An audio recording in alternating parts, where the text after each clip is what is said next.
Good single kids.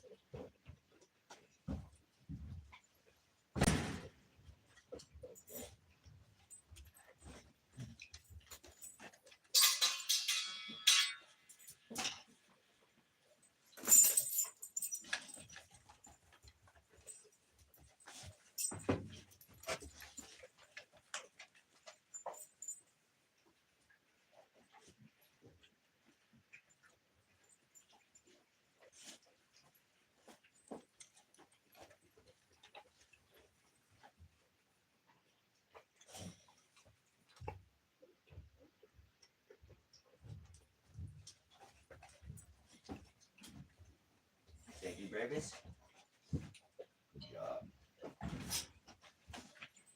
Good job.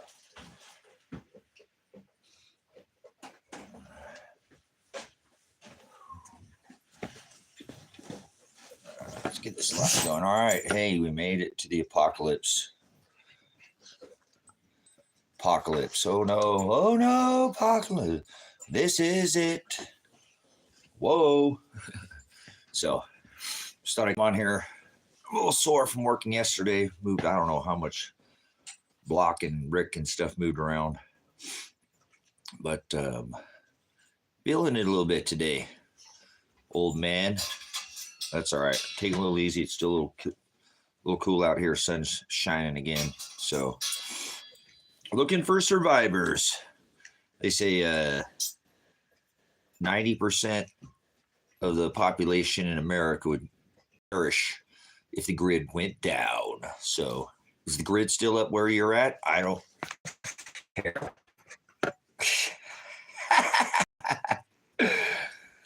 Oh, America's terrible. The war machine. I know, I'm a veteran. Guilty. The war machine. So that's all right. You reap what you sow. The eclipse is the last. Sun does not rise in the southwest. Where'd you get that from there, Scott? I like that. That's right.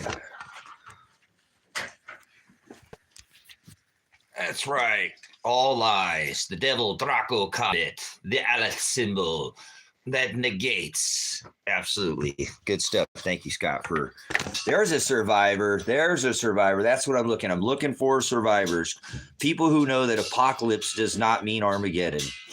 I live in a world where 99% people get it wrong, and that's okay. That's just the way of the world, you know. Cult of personality.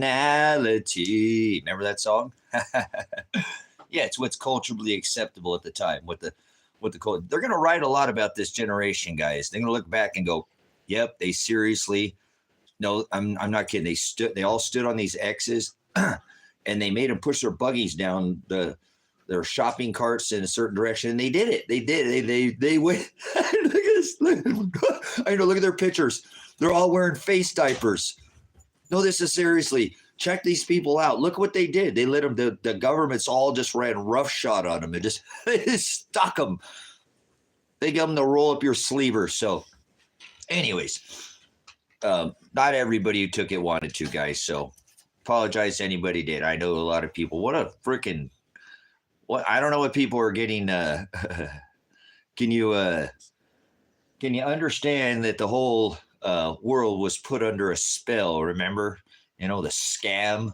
Everybody figured out it was a scam. We all know since we came out of it, the old ritualistic shame muzzle masquerade that they had. So I don't know what people are getting ready for now. It doesn't matter because people are ignorant. Remember, ignorance is bliss.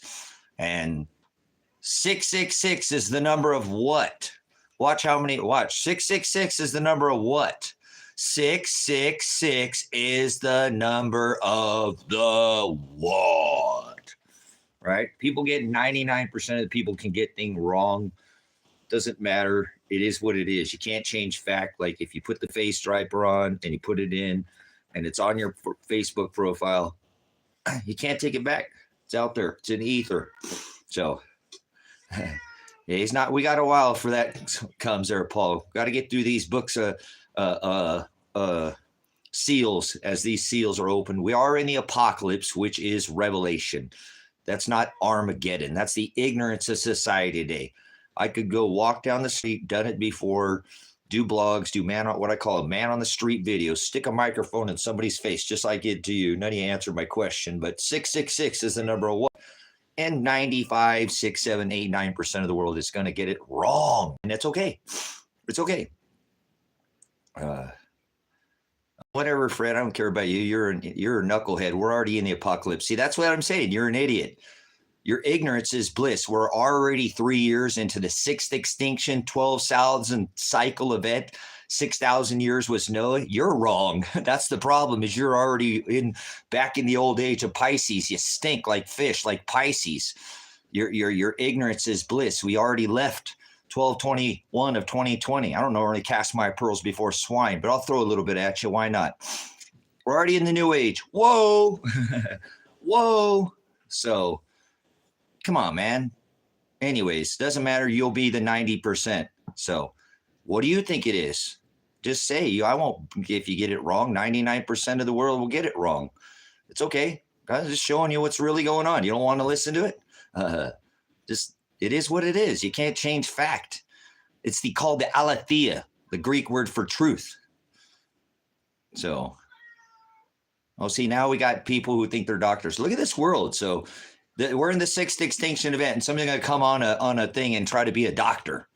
We got doctors in here. I got doctors, boys. I'm so important. We got doctors telling me to take my meds. I love it, man. I'm going to go back to building my plasma shelter for the sun. The United States Air Force just came out and announced that our magnetic solar shields or magnetic canopy protection is weakened by 40%. What are you doing about that? Nothing. But everybody else that has a brain and has money right now has already been doing something about it. That sucks. That mostly it's just evil doing something about it, and the masses don't do it. I can let my kitties out. Come on, kittens.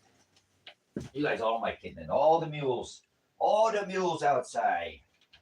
Oh, all right, what do we got all the mules in here for? You boys want to go out? It's a nice day out there. Come here, yada boy. Big kid, big. There you go, big kid guy. So anyways, all right, no more addressing people. Don't talk to zeros and ones. They're just androids. They're programs. Zeros and ones. I'm blind to you. Remember what Kali Blood said? Do you guys know who Kali Buds is? They just all ran outside. We'll go outside in a little bit.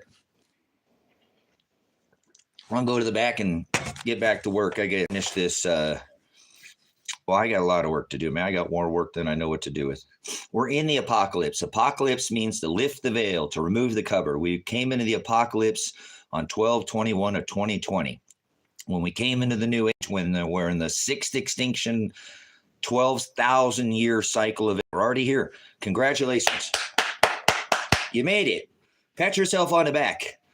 You already made it 3+ years into the 6th extinction event, and you didn't even know what was happening. See, people don't study extinction. They think everything's going to die. That's not how extinction that works.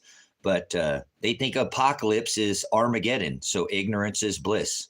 So that's just the world we live in. People think that Jesus' birthday was December 25th. That's Satan's birthday. We're not supposed to celebrate birthdays. We're supposed to celebrate death. People mourn death and celebrate birthdays. See, there's so many things that are backwards, but it doesn't not make it a fact. So it's tipping into an ice age.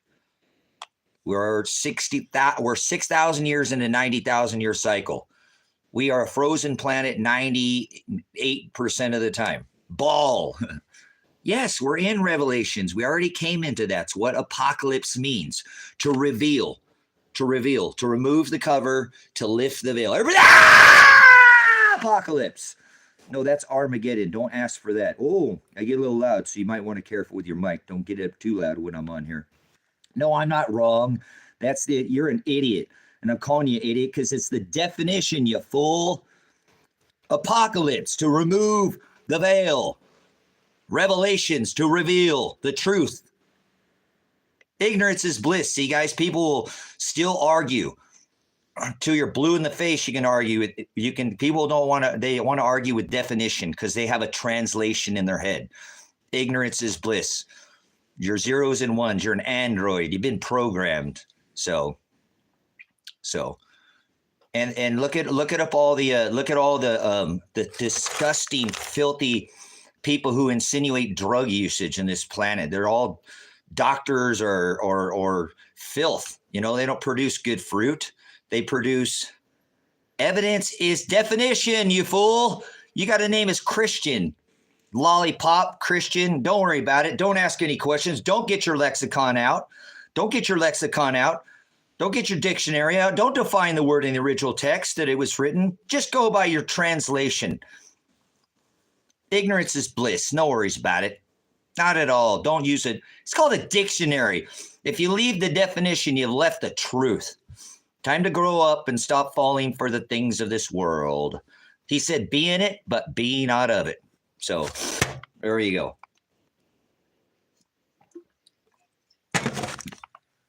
You guys produce good fruit because people are just out there just being silly. You know, they think they're, I'm a prior police officer, tyrant, prior veteran, and a drug recognition expert. And all these people can do is talk about homosexuality, drugs, or what's the other one? There's like 3 things they've been programmed to all talk about the same things. It's just the world we live in. It's cult of personality. And so, again, I'm talking to survivors.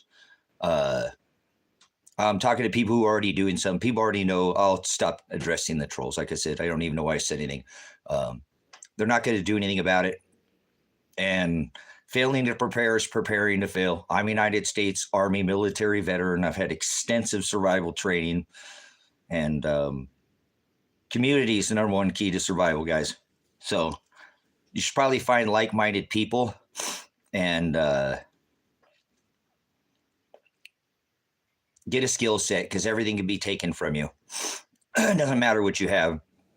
If you don't have a skill set, then you know, you're going to struggle. Then you kind of need things, and you're reliant on stuff, you know, dirt made into all kinds of different shapes and stuff. So anyways, focus on the sun. I won't talk to the trolls anymore. I just like bouncing off them. I talked to my son about that yesterday, and it's part of the channel, guys. So if you subscribe to me every once in a while, I will, whatever. I bounce off of ignorance. It gives definition. So 666 is the number of man. Apocalypse means to lift the veil, to remove the cover. Revelation, that's the same thing. Everybody confuses apocalypse with or revelations with Armageddon. So yeah, we all came from the dirt. Everything you've ever touched in your hand, Christian, came from the dirt, including you, born of this corrupt dust, came from the dirt. We'll go back to the dirt. I'm a man of the land and soil. Came from this sin, this corrupt dust. Military veteran, tyrant veteran, train killer. Woo! Big me, huh? Police officer, tyrant, road raider, extortionist. Pretty much a bunch of gangs go around extorting and harassing the general public, all wearing the same color, heavily armed is the definition of a gang when I was a police officer. So I've had the shoe on the other foot. I'm not trying to talk to anybody who the 99% guys are going to still think it's okay. I'm not trying to change anybody. And I might not read your comments. So disappearing out of the comments here for a minute. You can either take notes or listen. I don't care what people say. People are going to argue until they're blue in the face. I ain't going to try to change stupidity. You can't fix stupid. So definition can fix most things, guys. Math and definition, and then the word of God. So that's what my focus is. Again, he says, be in it, but be not of it. So you can tell pretty obviously if somebody's of this world, that's all they care about. They don't produce fruit. They don't produce anything. All they can do is laugh, put the stupid smiley LOLs. They want pain. They want to see people suffer. And that's careful, guys, because this is what I warn of. Don't worry so much about governments. Yeah, they just put the rough shot on everybody for the last 4 years. But it's the people who are unprepared, you know, the defiance is those are the people that come try to steal your stuff and kill you.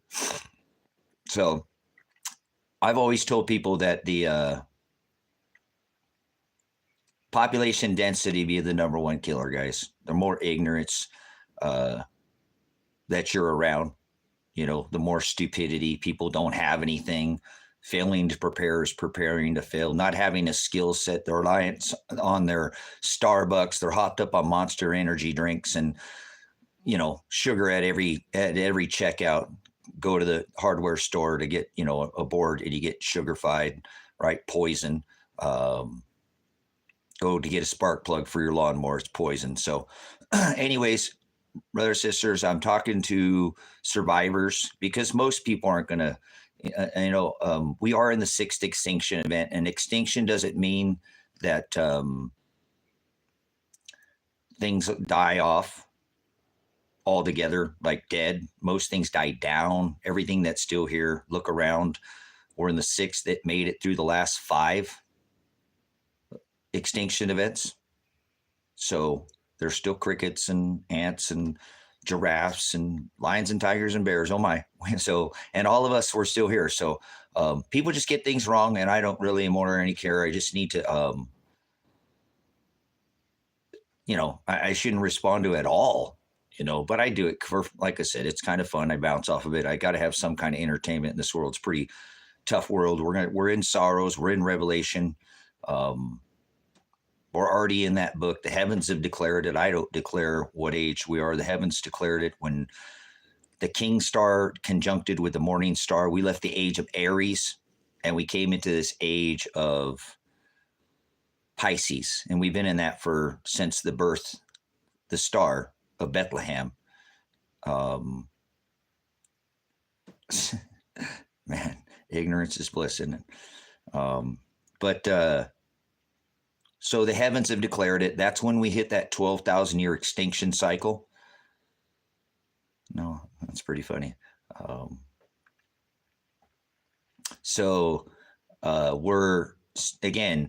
We're in this 3+ years into this 6th extinction cycle.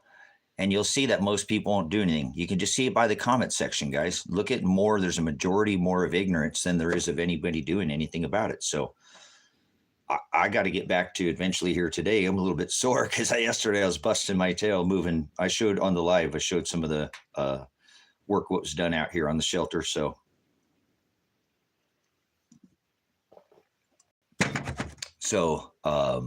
again, I suggest you try to find people who are not in a panic, who are methodically doing things to prepare for the weather. Weather is what I prepare for. I don't care about, I do care about people. I wish I could even live further away from people than I do way out here in the country. I don't have any neighbors.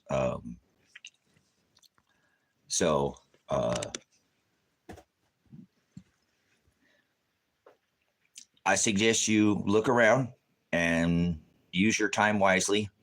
There is still time. It's not the end of the world. That's not what apocalypse is. That's not what apocalypse means, to lift the veil. And it was 2,000+ years of lies that was put over since that age where it was birthed of the king and the morning star, which brought us in from Aries, the ram. That was the Lamb of God. David declared him Christ, the Lamb of God. That was a sign of Christ in the heavens. Aries, the Lamb of God. Aries, the ram, the fire sign. And we saw the conjunction of the morning star with the king's star. We came out of an age, brothers and sisters, that have an ear to hear. I'm not going to talk to anybody who has an ear to hear. Okay. I won't have moderators in here that'll take people. I see got a moderator in here, so they'll moderate anything that's not producing fruit at this point, I'm sure. So they've been there. Thank you for coming in, Brother Ross. Again, it's not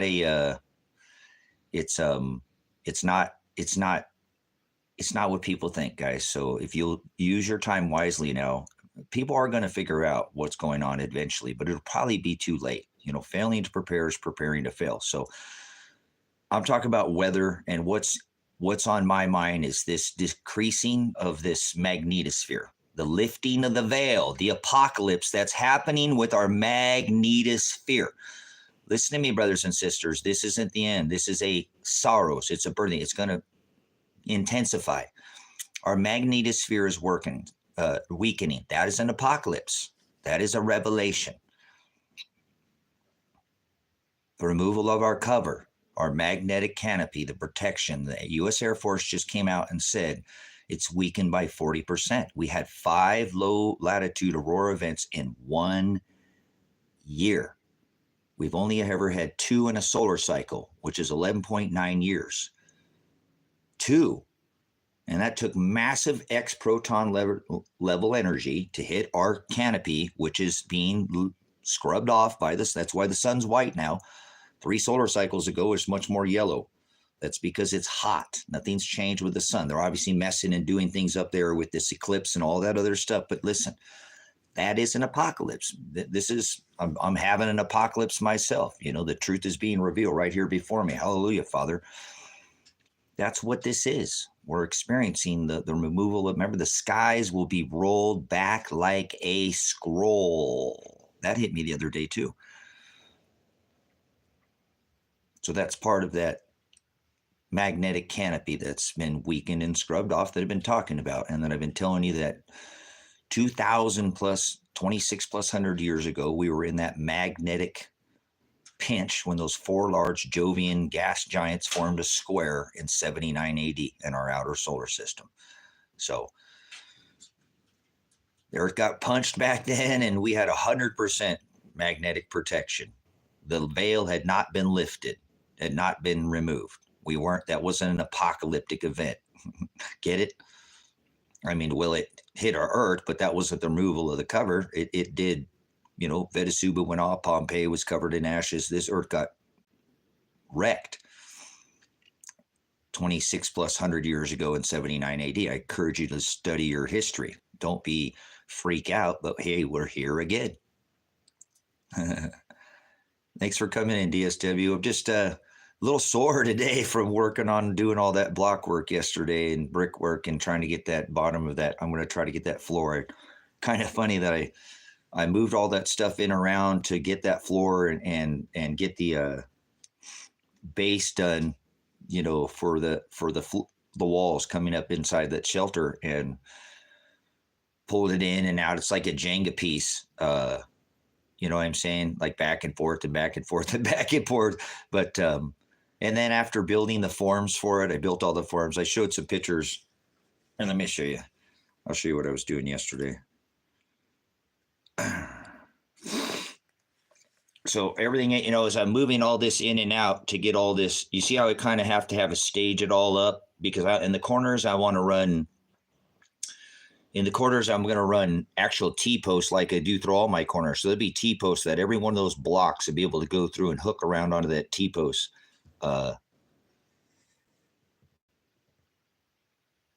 So, you know, moving this stuff in and out of the shelter, putting it along the, you know, getting in and out, up and pulling it down in there. I'm an old man. I'm just by myself. That's way down deep in there. So, see what I'm saying? I got to get everything set.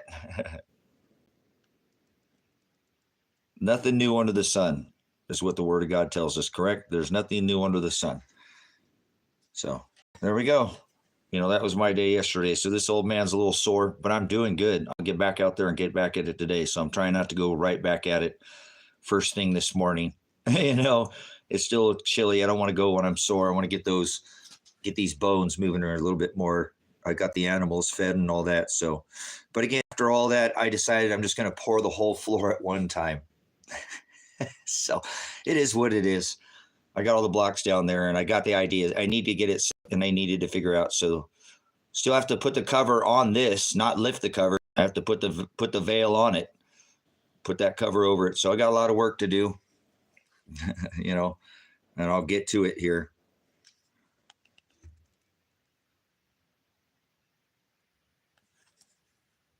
Looking back about that whole, you want to see some layers of time? This is pretty cool. Look at this. Some history.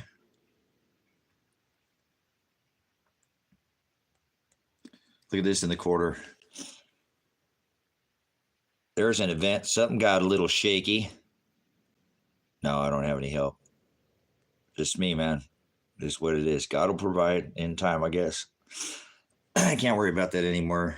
I mean, I talk about it. I'm still looking for help for the right person, and I'm just going to go ahead. Whatever. Still looking for a wife too, right? So, but that ain't gonna happen. So, look at this. There's 3 layers of history right there, guys. Look. 1, 2, 3. 3 different events happened on this earth. Those aren't the same events. Those are 3 different times in history.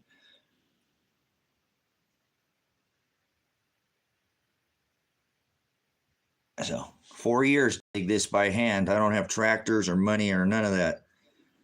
It took me 4 years to all dug by hand.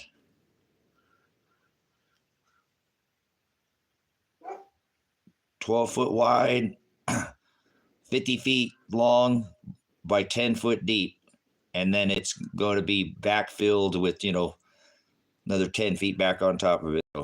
See, like I said, I want to run the T-post in these corners. I'm running those T-posts, so every one of those blocks will go over, and I'll set it over the T-post, and it'll be racked into that T-post. So that T-post will go down into the ground through the foundation that I'm going to pour up through every block. That's how I do all my corners. I run a T-post, like fencing T-post. So that's why I'm having to I'm just doing this out of my head. I don't have any blueprints for this. I don't even pull a tape measure, string line, or nothing. Well, I pull a tape measure to build the forms, but I don't even run a string. I'll just set it, build it level by my eye, and get her done. I ain't got forever to do this. I should have had this done last year, but that's looking down into the hole. So lots of work yesterday. Got busted my noodle, and I'm good. I'm glad I got to do this yesterday, man. It feels good to be back out there, and if I can get this done, I can get my heart a little more settled. I gotta get a place to bury these books. You know what I'm saying? But there we are. Beautiful day yesterday, looking up down out of the hole, and so you can see yesterday. It's another nice day, and I'll get out there again today. I just gotta get these bones moving a little bit here.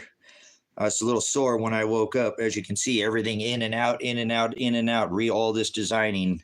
I got to move it, bring it back in, move it, bring it back. It was a lot of work for one guy. So I little overdid it yesterday, guys, but that's all right. I'm good. I'm good. I didn't too much. I paced myself again, as you can see. I have to get everything staged and set where I wanted it and figure out where the blocks go. I'm using a couple different size. Yeah, well, nobody be welcome then, Scott. I won't welcome people there like that. Now, I mean, I will in a sense, because I'm not going to do anything like that. But people aren't going to make it to my house, Scott. Listen, I want to tell me, the Lord has been showing me this. You're not getting out of the city. You're not going anywhere. You need to be. When you said, when the ST, the fan, when the feces hits the fan, which it already has, not like that. Remember, it's not going to go down. This is a controlled demolition. Every jot and every tittle will come to pass, Scott. I mean, it's going to get worse, but it'll be controlled like it already has been. It's going to continue to. They will have control of this world already. They've already taken control. You should have already seen that. With those last 4 years, stand on the X, go inside, shut down your bit. Nobody stood up. Hardly at all. Nobody resisted that. So we're just getting, but it doesn't matter about that anymore. People aren't going to make it out of these cities. I'm telling you, like I live out in the country, people thinking they come out here, they ain't going to make it out here.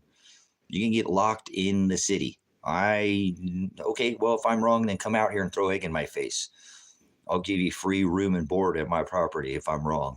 You know what I'm saying? I'm not. Tracy, you've already been offering that. Not like you're offering something you hadn't already. So, but no, you know what I'm saying? People aren't getting out of the cities.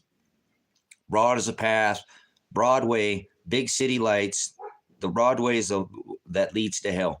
That's where you're going to be stuck in your 15-minute city. I'll just call them all that. They'll put you in their millimeter walls. Walls and waves and walls of millimeter waves rolling through like waves through domes and bowls. As is above, so is below. Millimeter waves and millimeter bowls. I know their tricks, brothers and sisters. I know what they're doing. I don't know, Ross. I've tried to pee people Okay, so careful though, Riley. You probably won't be able to move around much. Okay, all these people think you're going to move around during a lot of these events. You ain't moving around. You better be where you want to be when this happens. You better live at what people call their bug out, because you are not making it to your bug out. And if I'm wrong, I'm wrong. But I already have studied this for 30 plus years. Cool. It's nice up there. little bit love, man. Gosh, love Shasta Lake. Love all that. Oh man, the redwoods are beautiful. All that area, all through up in Humboldt County, and oh man, I'm just thinking about all the time. Man, I love that. I need to go back to the redwoods one more time, but I don't want to go to California. That's not really California though. That sucks. I wish they could annex it off, like like Sacramento down. Just make that. If you live up there, you know what I'm saying. That's just like, that's not the same thing. Even over, all the way from over the coast, Crescent City, all the way Shasta through all the whatever. I'm not gonna start. I'm going through all these names in my head, and I want to start rattling off. That's beautiful country though, but there's a lot of people. God, there's a lot of people up in down that I-5 corridor, man. God, there's a lot of people up in that I-5 corridor. Just like over there, right up through Oregon, up through Washington. That's why I don't want to. My son lives over there. My, mom and everybody's over on that side. My brother, they're all over on that side of the I-5 corridor. I love it over there. It's beautiful, but way too many people. Population density will be the number one. Again, ill-prepared or unprepared people is what, again, for these things, and then there'll be a little bit, but I think it'll be much more controlled than people think. I mean, we're already 3+ years into an extinction event, and Californication. No, it's just it's not. Northern California is not the California that most people think. I was born and raised in the concrete jungle in the valley. I'm as city as you can get, but no way. I started going up to Oregon Pass, right through where Riley's talking about. Drove through there hundreds of times up and down the I-5 corridor, traveling from California to Oregon, and taking Highway 1 up the coastline. And man, that's definitely Father Nature right there. Father Nature. That's a banned word. Bye. You can't say yap in this chat. So that's the stupidest word ever. I mean, I don't mean to address the trolls, but where do they come up with that word? I don't know what they all say the same thing. I told you people are very programmed. So be careful, guys. That's what I'm saying. You live in a world where people are very sugarified and very dependent on the system. Self-sufficiency is going to be the deciding factor.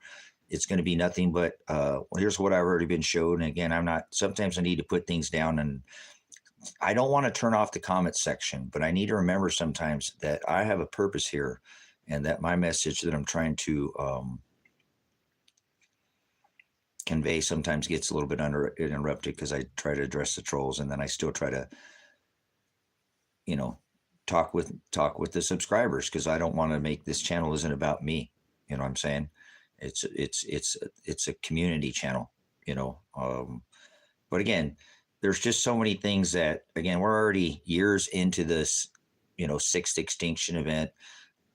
God's the deciding factor. He chooses who he's gonna.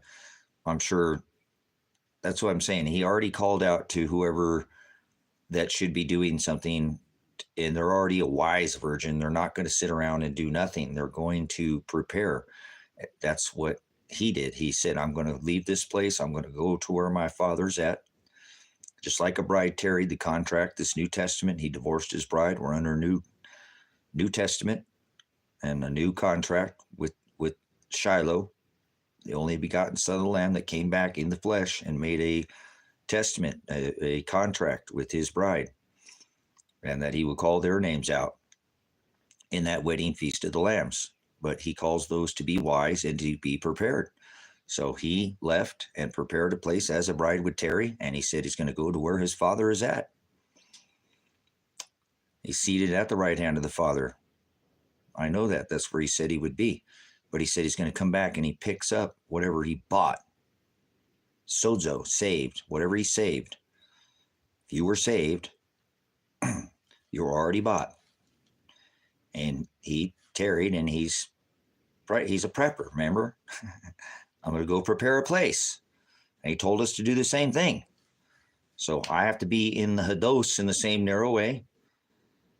The Apostle Paul, Romans 8:29, conform to his image.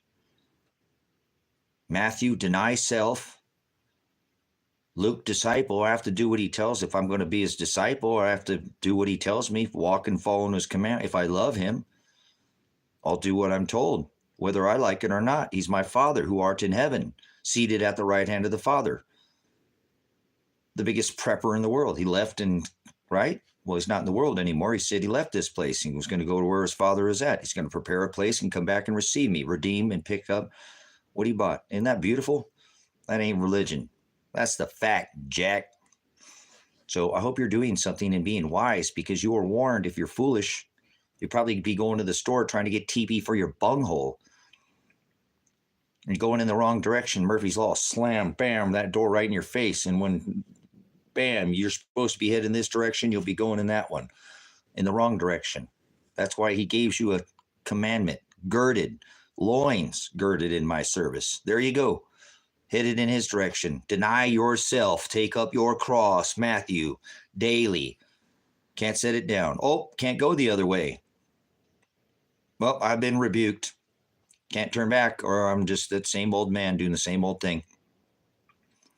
Repentance, process, circumcision, a continual process of the outer flesh. Not the male genitalia, the flesh, like the Apostle Paul told us to cut it off, circumcise it. The outer man and the inner man, so we can become more of the inner man and less of the outer man. Thinner in the outer.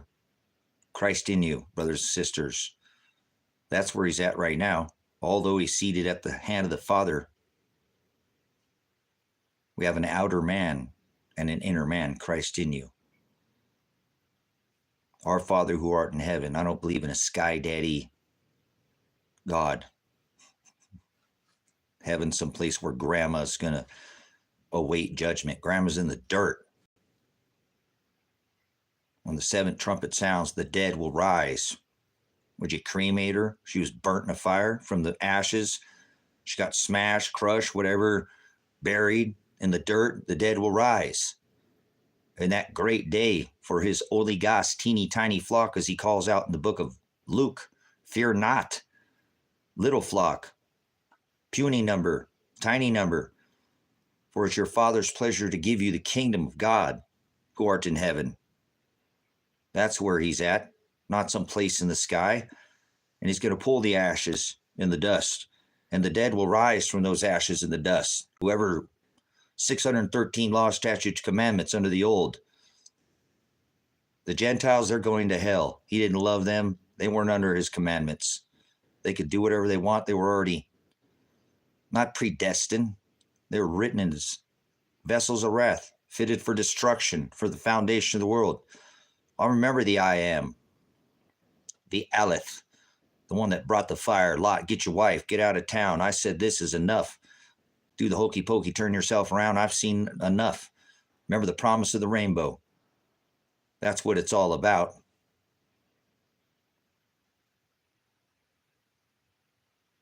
So God didn't love the Gentiles, and they're going to hell. And the rest, right? Vessels of wrath. And only those that would enter through the straight gate and would deny self and love God, 2 John and 6, walk and follow in his commandments, condemned, crucified, spiritually, circumcised of the flesh daily. Those would be that he predestined. He makes them do it. He tells us in his book, if I did not call out to their hearts to seek after me, that not one of them would. They're idolaters. They're carnal, they're flesh. They don't want to cut it off. They want the world. They don't love me. They don't want me. They want the world. So I call out to their hearts. I rebuke them. I rebuked a mass murderer and a Pharisee, the same one who hung me. Remember that? So God doesn't love everybody. God only loves his bride. God gave the 613 statutes, commandments, the first 5 books of scripture to the Jews, 2 houses that were related to him, the high priest, Aaron, begotten Levite, the Levitical law, the Sabbath, remember the keeping of the Sabbath, the dietary laws, that applied to the house of Aaron and the Levites, period. And otherwise, kick rocks, pound sand, you ain't coming in my temple. You're not under this law. You're going to hell. You guys remember that I am God? Do you realize the price he paid for his bride? That I'm telling you, the contract he made in price, he paid in blood, in the flesh, put us under a living will, a spiritual testament, a spiritual document, a spiritual contract. The law was fulfilled, not abolished, fulfilled. And he gave us a new testament, a test of your will, a test of your face, a test of your flesh, a test of your idolatry. Will you serve flesh? Idolatry, to serve, iro, to see, idol, idolatry, latrio, to serve. Will you serve yourself, your eyes, or you will agape him? So this ain't religion. It's infallible. He always has 2 testaments, 2 witnesses, and declares it. So it's a contract. But people don't understand it. They call it religion, and they don't know their history. God is sending most people to hell. It's in his book of Matthew. Wide is the path. Broad is the way. Wide is the gate. Broad is big city lights. Broad is the path, right? Wide is the gate that leads to hell. And most people enter by that gate. So God is not taking most people when that great day for Holy Gas, when that 7th trumpet sounds and that sky rolls back like a scroll for that, yes, the dead rise from the ashes and the dust. You've forgotten where we were at, huh? No. God doesn't. These are a series of trumps. 7 of them. The number of completion. 7 trumps. The final trump. When that final trump sounds and that great and terrible day of the Lord happens, great for Oligos, his teeny tiny flock, the ones he chose, who followed his statutes, commandments, the 613. He'll pull from the ashes and the dust. And those that live from that time, 2,600 years ago, will be under this testament. All flesh, brothers and sisters. There's a silver lining in this. All flesh. It ain't just the house of Aaron and the Levites anymore. But not everybody. Hallelujah. Not everybody. Only teeny tiny little bit of everybody. And only those that would walk and follow in his commandments. Only those that would deny themselves. Daily take up their cross. Be condemned by the world. Spiritually, under the testament he made, the price he paid, unflesh, so that we do not have to pay that same price in the flesh. Washed clean in the blood. The price, the bride price, the blood that he spilled, that he paid. That we do not have to pay this price, but we are under a spiritual testament. The new living will. And he blotted out that handwriting, not religion, contract. He blotted out that law that was written in stone. Like Moses was given the law, the 10 commandments were pounded out on tablets, not in your little paper version. Those were written on tables of stone. The law, the 613 statutes, commandments. The Jewish law, the Torah. That's only who God loved. And they were under that law. Remember, he didn't love the Gentiles. They were going to hell. They couldn't even enter into the temple. The law didn't apply to them. So that great day, it's going to apply to those under that testament, old. And if you were born after this new will and test of your fate, testament, price he paid. He blotted out those tables of stone and now sprinkled those who have eyes to see and ears to hear. Spiritual on fleshy tables of their hearts. Yes. Colossians, the book of 2 and 14. The contract that we're under now, spiritual. Turn your cheek It's not an eye for an eye. He said, let vengeance be mine, saith the Lord.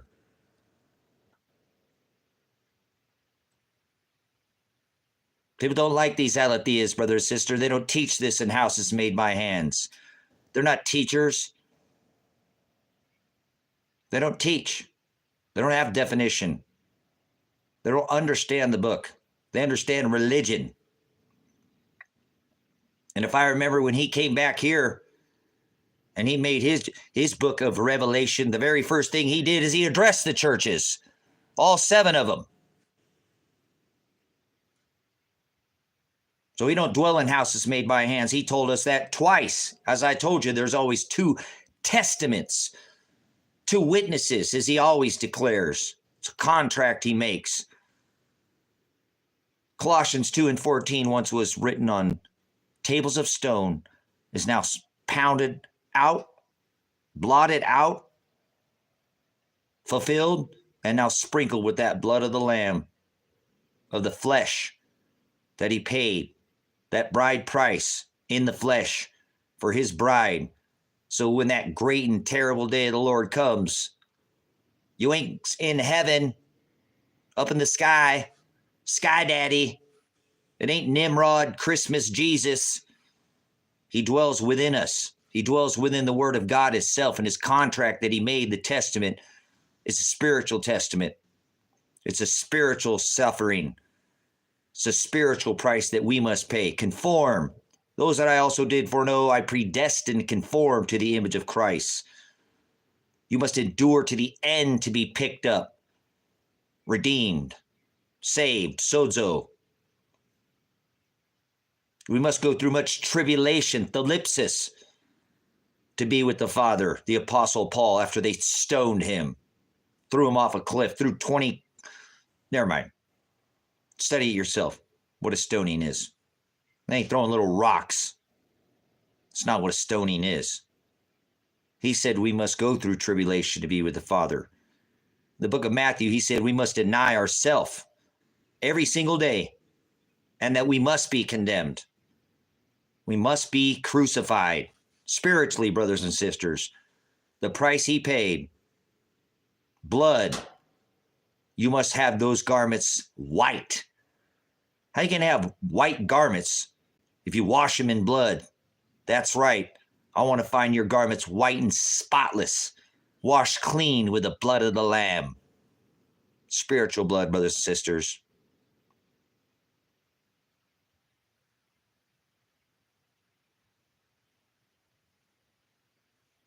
Hope you understand this testament we're under. We're not under an eye for an eye. And those that would walk and follow in his commandments, those that would love him. I'm not asking you if you phileo me, Peter. Do you agape me? Do you love me? Who do you love? Yeah. So that great and terrible day of the Lord isn't going to be he pulling people out of the sky back down here to the earth. That's not how that works. He's going to pull you from the dust or the ashes when that 7th seal, 7th final in a series of trumps, the final trump sounds in that, yes, great day. Narrow is the gate. Narrow is the path. Straight is the gate that leads to eternal life. Very few oligos find that path and are willing to narrow themselves daily. It's a narrowing of self. How are you going to fit through a straight gate if you haven't been narrowed? Cut it off. So we must go through much tribulation to be with the Father, is what the Apostle Paul said. We must endure to the end to be saved, is what Christ himself said. We must endure. Does that sound like a little sprint? Just get your heart rate a little bit? No, endurance, a marathon. We must endure to be taken and carried from beginning point to an ending point. Saved, sozo, salvation, a price he paid. Hashtag, from what part of the foundation of the world do you not understand? So, Okay, here we go. How do I earn my bread for the day? Oh, maybe I come in here and I do my work for the Lord, and then I'm going to go back doing what He has me to do and be a wise virgin and get my vessel, have my Noah, get my ark somewhere. Heaven and earth shall perish, but my word will never die. Oh, it'll never die. All right. Well, maybe like Noah, maybe Noah built an ark so there's somewhere for that word to be protected. Maybe that's how I earn my bread, my daily bread. Our Father who art in heaven, glorify, edify, hallowed be thy name. Thy kingdom come, thy will be done. Hallelujah. Predestination, right? Thy kingdom come, thy will be done. Our Father who art in heaven, hallowed be thy name. Thy kingdom come, thy will be done. Is this His will? Am I doing His will? Am I doing this, or is He doing this? Is He making me doing this? Well, I could be doing a lot of other things, right now. This is how I earn my, give us this day our daily bread. I'm giving that to you. How about that? I'm giving you bread, and you're asking me how I earn my bread. Interesting question. All right, don't address idiocracy, Tracy. So anyways, guys,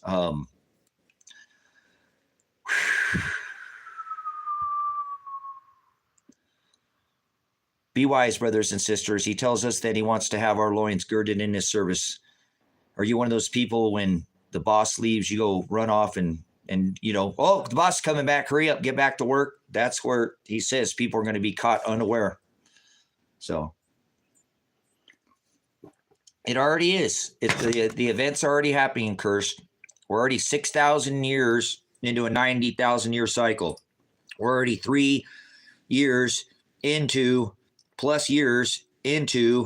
an extinction event, not the end of the world, to a extinction event. This all started back here. I put this out on my channel. This isn't freak out. This isn't the end of the world. See that dot? That's the 6th extinction event. 6,000 years ago, we were back here at the Noah event. Come on, stupid phone. Back here at the Noah event.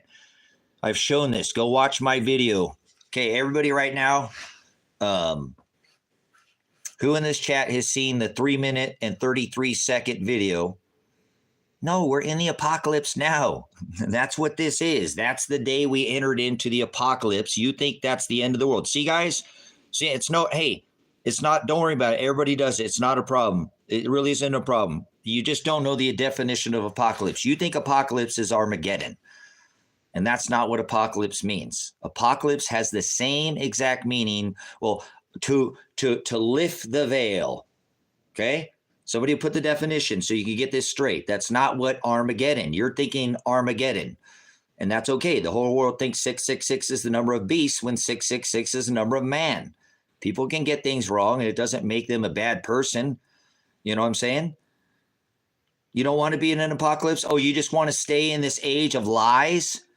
You want to stay in this age of lies? Because that's what apocalypse is. It's the removing of the veil, the lifting of the cover to expose the truths that have been covered by the church for 2,600 years. The Catholic Church has added all these traditions to the scripture, right, that are not in there. But they celebrate all these traditions of men, lies, distributors of fortunes, demons. That is what a demon is, a distributor of lies or fortunes. But everybody thinks a demon is like, it was a compliment in history. To be called a demon was like, yeah. But people don't know. They will not read anything in the original text. They will not get a lexicon and study it in like Hebrew lexicon. That would be a dictionary in modern day, which you consider like an English dictionary. Greek lexicon. They don't define anything. They get a translation. You've just been told something what the world thinks, and you think it too. And that's okay. I'm not downing you. That's what an apocalypse is to lift the veil and to remove the cover, right? To pull off to cover, to lift the lies and remove the truths. And so we made it into this age, as I told you on that date. We actually entered into the 6th extinction event. We've had 5. We're in the 12,000 year cycle. I just showed you 6,000 years ago in history. It was the Noah event when this whole earth was flooded. Boom, 6,000 years in the future. These things always happen on a line. Every single time in history, when there's been an extinction event, they've always known for thousands of years that it was going to happen. And here's my proof. Extinction events. If you go watch the video, please go watch the video. That's 50 seconds on my channel. It's 50 seconds. It's not a short. No, I can't watch it unless it's a short. I only have the attention span of a fly. I got about 30 seconds of, you know. Please go look. I do the full video on this. I do the screen grab, and I'll show you what I'm talking about. When we saw the conjunction of Jupiter and Saturn, we came into this age. And every time that these events happen, see how that's on that line, not in the yellow, not in the gray, but right on the line. Right on the line. These are all dates that every extinction or cataclysmic event that's ever happened on this earth. Every single time. Let's look at this. What does this say? This says, now it's blurry, but potentially, you can see this, potentially catastrophic ending events of the last 160,000 years or previous great year cycles. You can see the actual, this is me just taking a screen grab so I can show it, but this actual video, go check it out. You can see it. Oh my gosh, that's not what apocalypse means. You're thinking Armageddon. It's okay. It's both with an A. That's why I figure white people get it wrong. Apocalypse is not Armageddon. That's everybody thinks apocalypse is destruction. That's actually the complete opposite. It's to reveal the truth that's been covered by lies. You know what I'm saying? So these are all about 2,000 year slices of times, brothers and sisters. These are all ages. Remember, back here was the age of Leo, of the time of Christ. We come all into 6,000 years in the future. We're into the age of Aquarius. We left the age, right? We left the age of Pisces when we saw the conjunction of Jupiter. It gets its name, the king. It's the king planet or king star. God didn't make planets, but the largest Jovian gas giant, when it conjuncted with the morning star. That was what known as the Star of Bethlehem. That's when we came from this age into this age. Back here.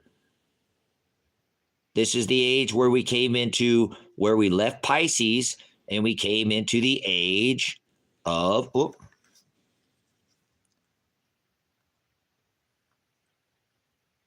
there we go. My bad.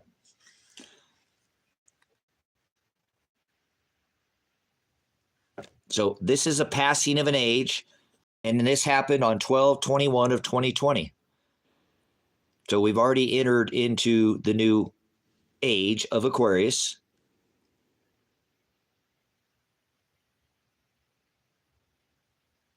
It's not what goes in a man that defiles a man. It's what comes out of him or a woman. So no vaping. And you already purchased. And I hope you don't think heaven's somewhere in the sky and believe some sky daddy Jesus, sky daddy heaven, sky daddy God, because everybody's waiting for judgment in the dust. Full circle, back to what I was saying, when the dead rise from the ashes in the dust. Very few get to heaven. The new earth, heaven and earth will be back here again. The heavens are the ruling class and the earth is the ruled. Right now, principalities, power, spiritual wickedness, and the rulers of the darkness of this world are ruling this world. They are the heavens, evil. This world was given unto Satan. God's going to take that from this earth, the evil, and come back to this earth after he destroys it with fire, after he pulls the dead from the ashes in the dust. Okay, well, you think apocalypse, so you think that the lifting of the veil and what God's truth's being revealing has to do with the lizard people under the earth? There's something under the chasms. You're somewhere close, but please don't fall for lizard people. I mean, you're twisting dragon, Canaanite, serpent, Nakash. You kind of going over the edge there, going a little far there. Now I know. Remember when it says when he opens up that pit that there will be the breastplates and they'll have the Stingers or scorpions. Careful. Oh, Elon Musk is bad. He's bad. Him and Mr. Warp Speed are going to do what they're going to do to you. If there's two people on this planet that I believe that have, now there's people who are pulling these guys strings, guys, that you've never seen. Trust me, there's people that are richer than Elon Musk. There's people who are richer than Elon Musk. You've never seen them. You don't know their names. Their names aren't out there in the, but the two people that are their front man are Mr. Warp Speed, Mr. Agent Orange. He has the techie tech, that Tesla tech.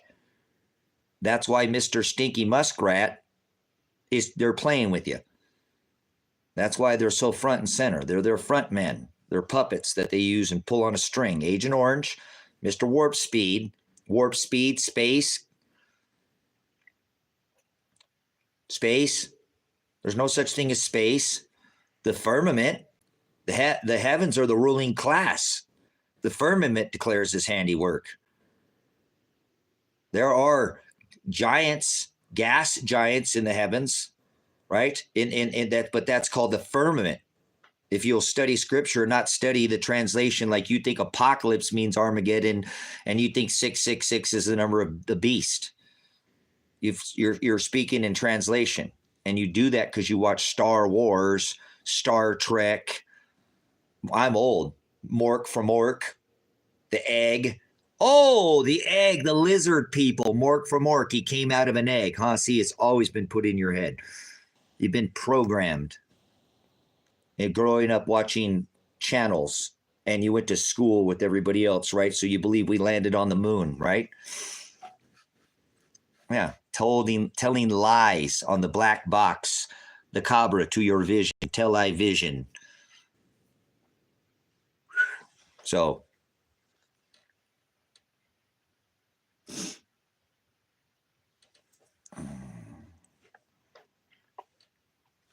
that's what they're doing. And that's what they're doing to you right now. But instead of television to your eyes, they're going to tell lies to your eyes to you in the skies, just like the eclipse, lies.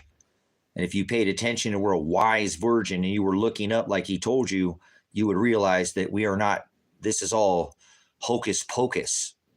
It's all horcus corpus. Magically turns this cracker and grape juice communion ritual pagan festival into the body of the anointed. Eat the king. Eat the king. Eat his body. Eat the orgy sex king, pagan Yule king that they ate and barbecued. So speaking of barbecue sauce earlier, was that on this stream? They ate them. That's what the Catholics celebrate. Their mass. They're eating of human flesh. So careful. This flock is teeny tiny because most people are had spells cast on them, visual and verbal voodoo. They speak in ciphers and codes and gematries that most people don't even symbology, numerology, ciphers. Speak many of these languages that most of the world doesn't speak and fluent in them. I speak the devil's language. Oh, you're a devil. You mean a daemonion, a distributor of lies? Do you even know what the word devil, demon means? Probably not. It says, my people will perish for lack of busos, bathos. Abyss, the place of no busos or bathos. Hell is the place, abyss. One word in the English, two words in the Greek. The alpha negates the word, cancels in the Greek that follows. The place of no busos, bathos, knowledge. Hell is the place of no knowledge. Not what people believe, because believe is not a thought in your head or what you think. Belief is a verb. It's an action word. What? Faith is a noun. It's a distributor of lies or fortune. I told you what the word demon means. It used to say daemonion in your scripture, in the word of God, in what you call the Bible. I don't like calling it the Bible. I'm not religious. I don't have a religion. I believe in the Hados, the Horizo, and the Aletheia. The way, the light, and through that light. To get there, you have to go through the definition, the aletheia, the truth. He said, I am the aletheia. The only one you got to get there is through definition. One word at a time. You're not going to find it in houses made by hand. You're supposed to study this on your own, edify each other with yourself. Iron sharpens iron. That's what this channel is about. People come back to this channel. This ain't my channel. This is God's channel. He's taken about, I don't know, 7,000 plus channel, subscribers in 1 month. That's spectacular. That's better growth than this channel was making the numbers that he provided over there on TikTok to bring the few oligas that came over here. Hallelujah. To this platform, and have seen Brother Jim over there at Grace and Truth Ministries, the mirror teaching that I teach. Through definition, you leave definition, you leave the truth. Brother Jim, Grace and Truth Ministries, go see him. They made this internet for Grace and Truth Ministries. Brother Jim, teacher, pastor, Brother Jim, my brother and my mother. Eat your mother, brothers and sisters. Eat your mother. So not the body of Christ. That's pagan communion, eating the body, eating the orgy sex king. But see, brothers and sisters at Grace and Truth know that. They're not under these spells because they have a lexicon. They have a concordance. They study these things one word at a time. There's Brother Ross in here. Brother Dispersing Weight is in here. These are brothers and sisters from Grace and Truth. They come here to not only go to the lives and see Brother Jim on Wednesdays and Sundays, but come in here and share the word of God with each other, edify each other. That's what we're supposed to do. Where there are 2 or 3 gathered in my name, hallelujah, there I'll be in their midst. So that's why I come here, because he said I can't set my cross down, right? I can't. Who shall ever come after me? Let them deny themselves, take up their cross daily, and follow after me. I can't do it daily. I can't set that cross down. Remember, I already told you that about 30, 40 minutes ago in the stream. So people constantly ask, what religion are you? Religion? You don't dwell in houses made by hands. He said that more than once, right? Christ in you. Your body's a temple. Remember, he's going to take the evil from this earth. He's going to destroy it. The promise of the rainbow with fire. And then he promised that the heaven and earth, this one will perish. His promise. The heavens are the ruling class. They're going bye-bye. They're not going to rule anymore. Satan, this world is given unto Satan. He's going to destroy it with fire. The dead will rise from the ashes of that. Remember when that happens, and he's going to destroy this place with fire. Judgments, hello, not religion. Remember, all this heaven and earth will be, the earth will be destroyed. The heavens will be destroyed, and there'll be a new heaven and a new earth. And then that's when you get your new body. Beautiful time and place in history. Not somewhere he doesn't pull people out of the sky. He pulls them from the... It says in his book, he pulls them from the ashes and the dust. Why do people believe in sky daddies? Because they're ignorant. And ignorance is bliss, brothers and sisters. So we don't... Brother Jim doesn't teach on some of this stuff, but Brother Jim's in the Hados. Remember, that's what Christ said. I am the Hados. To be in the same narrow way. So I take brother's teachings. What I've already was teaching is just not under predestination. I basically taught the same ministry that brother taught for the same thing. I just taught it without the word predestination in it. And then coming to that is what settled my ability to bring people through him. He makes me do it, not me. I have to do it. I have to be condemned. And people don't like hearing these truths, but he makes me do it. I remember daily cross. Who shall ever come after me? Let them deny your idolatry. You can't do the things of this world. You can't do what you want. You can't do self. You need to do what I tell you. I don't care if the phileo, you have an affection because you like the things of this world and you're trying to, I command you. I made you a veteran, Tracy. I made you a police officer. You should know this better than anybody. I'm going to hold you more accountable to the law, to the commandments, to these testaments. And I'm going to make you go share that with everybody. And they're going to condemn you and call you all kinds of names. And they're going to hate you. But remember, take comfort in my word, Tracy, that before they hated you, they hated me. And this world is not supposed to love you. Remember what I told you in my book. If you were loved by the world, you'd be hated by my Father who art in heaven. Hallowed be thy name.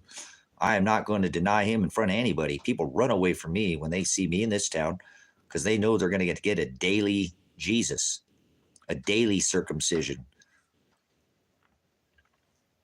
Can't do anything about it. Can't change it. Can't change who I am. He makes me do this. I try to be mad at him, and I just turn back to him. It's like magnetics. Boom, stuck. Oops. I'm serious. I get mad at him. Oh, you make me live alone. I got nobody to help me. I keep these scars. Daily cross. So I love it. I don't know. Is it bipolarity, or is it opposite, or is it magnetic, or is it, there's some kind of force going on here, huh? So you never, do you know that light tries to push away the darkness? Light tries to push away the darkness, and darkness attaches the light.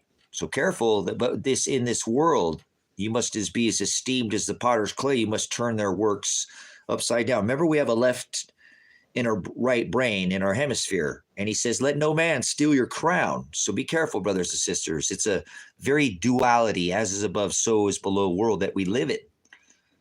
You understand? The Father used to hang out with the devil. Remember, he cast him for trying to rise above. And so he knows all the things that the Father knows, brother, sister. Everybody forgets that about this world that we live in. That's why he says we must be wise. Wise as a serpent. So very few will figure this out. Most people will sit there and believe in that this judgment's going to come, that grandma's going to be pulled out of the stars and the heavens or whatever. That's, I don't know. It's a very duality world, that we live in. So I suggest that you stick to definition, because the devil is going to mirror Christ and a third of the angels, not just one, messengers, angelos, demons, devils, distributor of fortunes, principalities, powers, spiritual wickedness, the rulers of the darkness of this world, the heavens, the ruling class. God will destroy this place with fire. He will take them, and he will create a new place here on earth as it is in heaven. But he will take only those that walked and followed in his commandments, and he will make them kings. Kings, you understand? Rulers, the ruling class. And that will be the meek. Only the meek will have the inheritance of this earth. The meek. Turn your cheek, he says, 7 times 7. He'll do the math. Maybe you're on that Common Core math. Tell me 2 plus 2 equals 5. That's 490. That's simple math. 490 times. That's a whole lifetime of giving somebody the opportunity.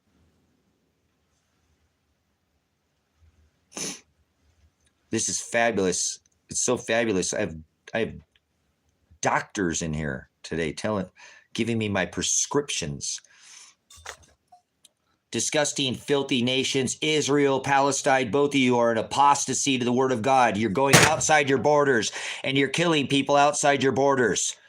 You're both Israel and Palestine, Gaza. You're both committing Old Testament law, and God is going to come back and judge you by that law. You can defend yourself, but you cannot go. Both of you are outside your borders. You're disgusting, filthy nations. In your apostasy, I rebuke both of your nations.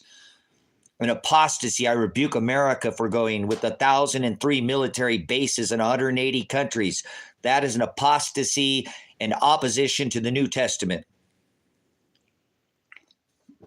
And that's the truth according to the word of God. I don't care what people believe, because they think that's a thought in their head.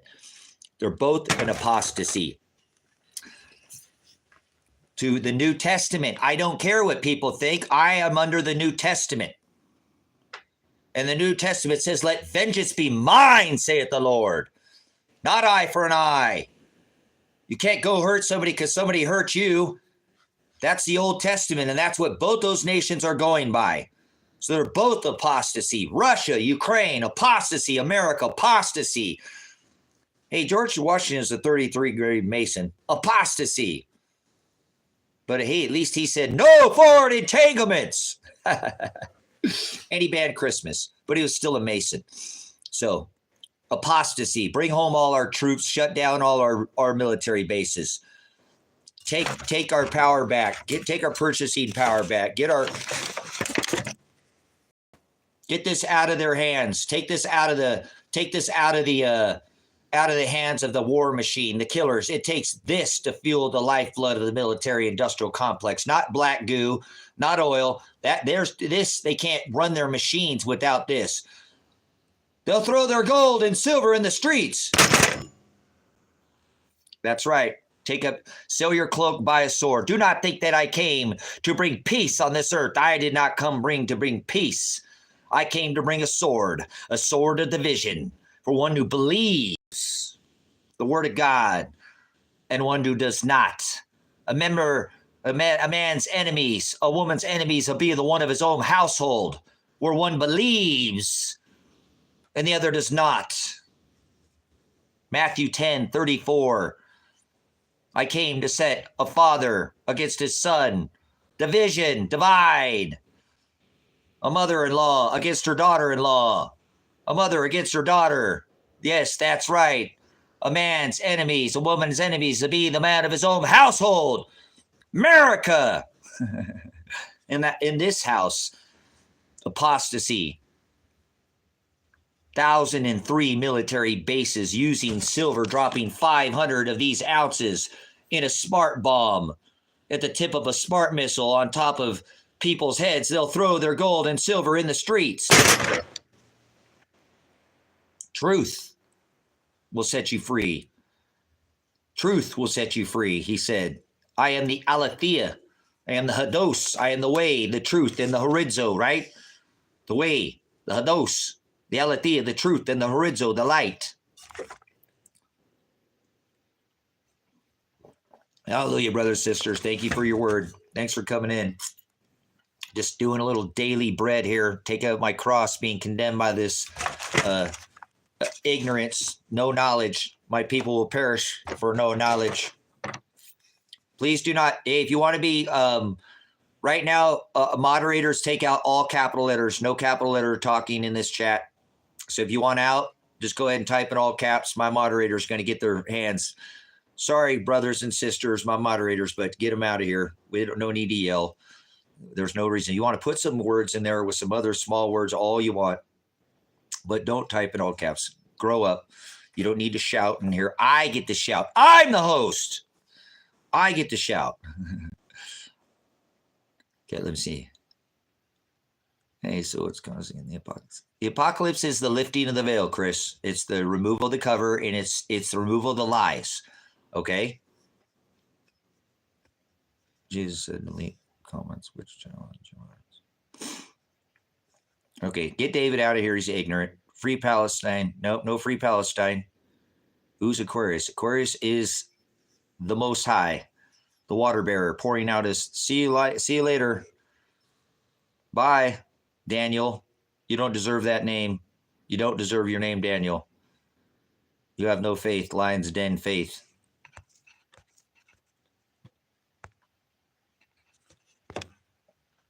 So we'll see who wants to. Hey, if you want out of here too, we'll go ahead and show you how absolutely there's a great falling away from righteousness, and evil is flourishing in this world. I'm a military veteran, and that stupid smiley face that people put on this channel really drives my PTSD through the roof, because it reminds me of Sam Walton that interned American citizens in this country, and I can't stand it. So I sometimes, all right, get him out of here. Bye, Corey. You can't type in all capital letters.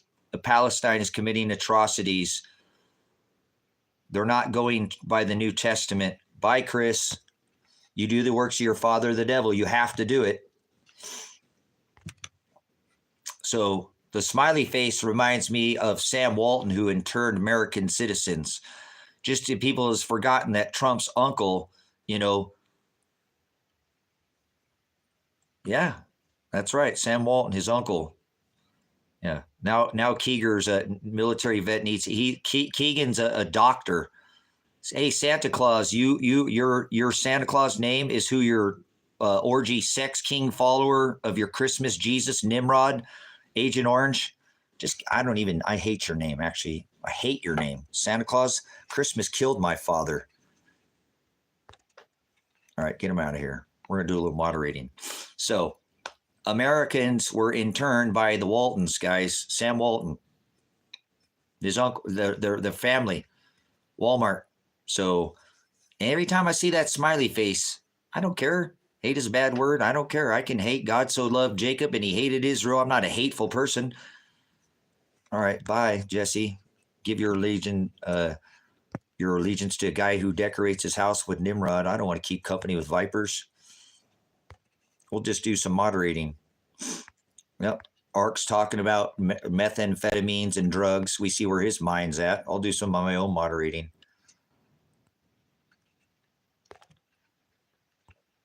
See people have to do this. Watch what people will do, guys. I want to point out a point here. People want to see people suffer. If you notice, this is a good way for people to do it. They come into a chat room and they try to get, and it's okay. I'm whatever. I bounce them. I don't have to address anybody. I can just ignore everybody and turn the comments off. I can do whatever I want, but I don't do that. This channel's not about this. It's a learning experience. So if you notice, they try to come in and cause somebody to be upset. That's why I don't like that LOL and the laughing at people when it's like kicking somebody when they're down. You know what I'm saying? Like kicking a man or a woman when they're in pain. So they're trying to come in, if you watch it, whatever way they can, they'll try to stir the pot. And then what they're trying to do is get attention. So they are just like a child that's trying to get some attention, screaming and throwing a fit. And then once they got the attention, then they like to laugh, or, oh, I've got them triggered. See, ha, ha, ha, ha, ha. That's why I don't like that, guys. And so my son's mom used to do that to him a lot. And he really would get super frustrated by somebody, else kicking him while he was down, and his own mom would do that to him. So people do that, and you'll see that in this channel, that they come in and they try to cause that division. Most people can stalk my channel, stalk my Facebook profile, do all the things to find out who I really am before they assume anything about me, but they're quick to assume, okay? And that's fine. They can make all the assumptions they want about me. They can put their comments in here, but I just want to show you what it is that they're trying to cause.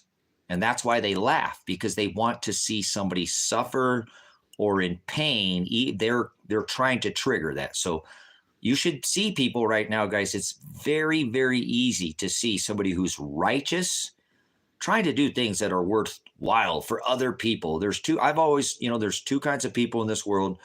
There's people who serve themselves, service to self beings, and then there's service to other beings, brothers and sisters. So you'll see people are just trying to serve themselves. They're trying to trigger something in here to get more attentions back to them or something, or to cause that opposition, and it feeds this self idolatry instead of doing righteousness, and try to do things that are, none of us are perfect. We're all filthy rags, brothers and sisters. We're all filthy rags, but it's kind of rampant, and I like to expose it on this channel because we do get a lot of people come in here, and I just want to let you know too that a lot of the times that I bring this up, it reminds me of the parable when I read through Matthew. Again, I read through the parables and I read about the seeds and the sowing of seeds, and sowing them on rocky ground and sowing them on fertile ground, and that the enemy, just like we are to plant those seeds, fishers of men, do all those things, that the devil comes and sows seeds amongst us. Why if we sleep, it happens, brothers and sisters. That's why he tells us not to go to sleep. And as he explains that the chaff, that those weeds have to be here with us, brothers and sisters. So I can point them out. You know what I'm saying? I'm not going to have them in here. I let God place the judgment on them, on that. But we're trying to have conversations and do righteous things in here. So if people want to do unclean things of God, and I'm not, again, perfect, but there's no reason for that. Like I said, they're just trying to sow division. And it's very obvious, That's what the enemy does. He tries to cause strife and one to stumble. And remember, Christ tells us you'd be better to have a millstone tied around your neck and to be cast into the sea than to hurt one hair on my children's head. And it's not just like innocent like a child.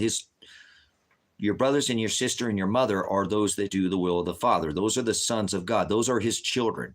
He is our Father. We are the children of God if we follow in his commandments. So good luck for all those people one day who try to cause strife and cause one to stumble, because we know in his word. So I just want to show you that it's here, it's rampant, and sometimes we need to remind ourselves that it has to be here, and that when he comes and places his judgment, he'll bind this chaff, he'll bind the wheat. We got to let it be here, brothers and sisters. I know sometimes I work so frantically because I don't want to, be not partakers in their unfruitful works of darkness, yet expose them, rebuke them. He tells us what we need to do. So some of us don't do this because we want to. We're commanded to put the light on this evil and not partake in it. But we do need to expose it and show when it's here. So sometimes I take a break every once in a while in the chat to expose it, how rampant evil is, and that people could come in here and say something decent like, hey, do you guys see that this is going on or that, or, to try to get people a little bit, better prepared for the days that we live in, because that's what is the basic thing on this channel. You know what I'm saying? Is to try to fellowship with other brothers and sisters. Yes, it gives me a platform to take up my cross, but there's a lot of returning people that come to this chat, guys, who come here to communicate with each other, okay? And sometimes I'll step in and out of the chat, but there's things that are going on here. I can't answer all the questions. Sometimes I'm teaching, I'm in a lesson, I'm in my head or something, but there's still something that's going on in here. And that's why I try to keep this chat somewhat clean, because it's not just a platform for me. There are people who return to this channel now, 7,000, and it's God's will that's being done here. So just look at it, and I will have the moderators try to keep it as clean as possible. You know what I'm saying? But like I said, guys, this is an amazing time to be alive. And so we just point it out. Okay, guys, I just don't want you to, I feel really bad for the way that the government has treated the world. All these governments in the last, 4 or 5 years, guys, have been talking about with all these migrants coming into this country. What would Christ do right now, guys? I mean, I know there's some people coming into America, 50 million people probably over the last 20 years have filtered in here into this country. Most of them in the last 15 years assimilated just fine because they weren't given anything. They weren't given checks and they weren't given things. They came in and assimilated and got a job the first day that they came here. You know what I'm saying? They got a job. They got a cell phone. They went to work in the fields or whatever, and most of them did fine. But we have something definitely different going on right now. They're flooding. Like they changed the demographics of Europe over there. And it's not a white Christian type nation over in Europe anymore. You understand? And so they're changing the demographics of this country already. And they're shifting and making it a two-tier society right now because they're giving most of these people benefits. A lot of the people who came in here in the last 15 years are pissed. Yes, they came here as aliens, what we call them, illegal aliens, or now they're newcomers or whatever they've got, migrants or immigrants. They keep giving them a different label, but they're people who came to this country illegally, didn't obtain citizenship the way that we're supposed to go through. Now, they've been messing with that a lot, but let's get back to the point, guys. Many people assimilated just fine to this country over the last 15 years. Now something different is going on. They used to come across the border like the Obama administration, before Obama, all these trainloads with children and women with strollers and diaper bags and families. And if you've been watching over the last couple years, and don't blame it on this current pretendant, they're not doing this. Is a bigger picture going on. They're just basically fighting age men coming on, and they're flooding the cities now. People, I've watched videos. I study off the stream constantly, and I go find tons of videos of these people sitting out in the streets of America right now. Most of them were given $5,000 Visa gift cards. They were given a phone. They were given a ticket anywhere in the U.S. How do you manage? Okay, bye, Breezy. Don't ever ban Breezy anytime I see your name in here. You're just hot air coming out the, like you remind me of, that'd be another, that's out the front side or what, something. You smell fishy. Get out of here. Take notes. You don't like it? Take notes. It's a learning experience. Not, I got to stay on your subject all the time. Be gone with you. Be done with you. So you guys, again, pay attention. This is something that is right in front of our faces. This is happening. They're in most of the bigger cities. Many of them have not, even if a small percentage of these people have some kind of nefarious plan, there's going to be a problem. So what would Christ do right now? How would he deal with this situation with these people? They're here. They live here now. They're in here. They've been paid. A lot of the people, again, who live in this country who've assimilated just fine are pissed. They didn't get no checks. They started paying taxes. They got a cell phone bill. They paid for gas. They paid taxes in their area. They actually paid a lot more taxes than the people that are pissed off on EBT cards, a bunch of white Americans. So what would he do with this right now, this situation, guys? How? Because he tells us to be meek. So I'm not telling you to invite the enemy in your house. Okay, he doesn't want us to keep company with vipers and cast our pearls before swine. But he tells us to agape our neighbor. Agape, love our enemy. Love our enemy. You guys, these people probably understand. I brought this point up. I'm a United States Army veteran. We have 1,003 military bases across 180 countries. We've displaced a lot of these people, guys. And it's a little confusing that they come to the country that displaces them, but they don't care. They're coming there for a better opportunity. We have made their countries instilling central banks and displacing, inflating their currencies, extorting their resources. Whether you want to realize this or not, it's happening. And it has been at least for 50 years, extorting people, making people, repricing all, since 1973, all U.S. oil, all oil, the OPEC nations would be priced, the Saudi nations, Afghanistan, all will be priced in the U.S. dollar. You know, we have forced every nation for 50 plus years with the boot, our military under the threat of our military and weaponized our dollar. So it makes our dollar worth. So people are going to come here, guys, whether we displace them or not. But listen, I wish you'd listen to me on this and you do whichever you want. I'm only talking to those that might have an ear to hear or maybe eyes to see, since you're just whatever.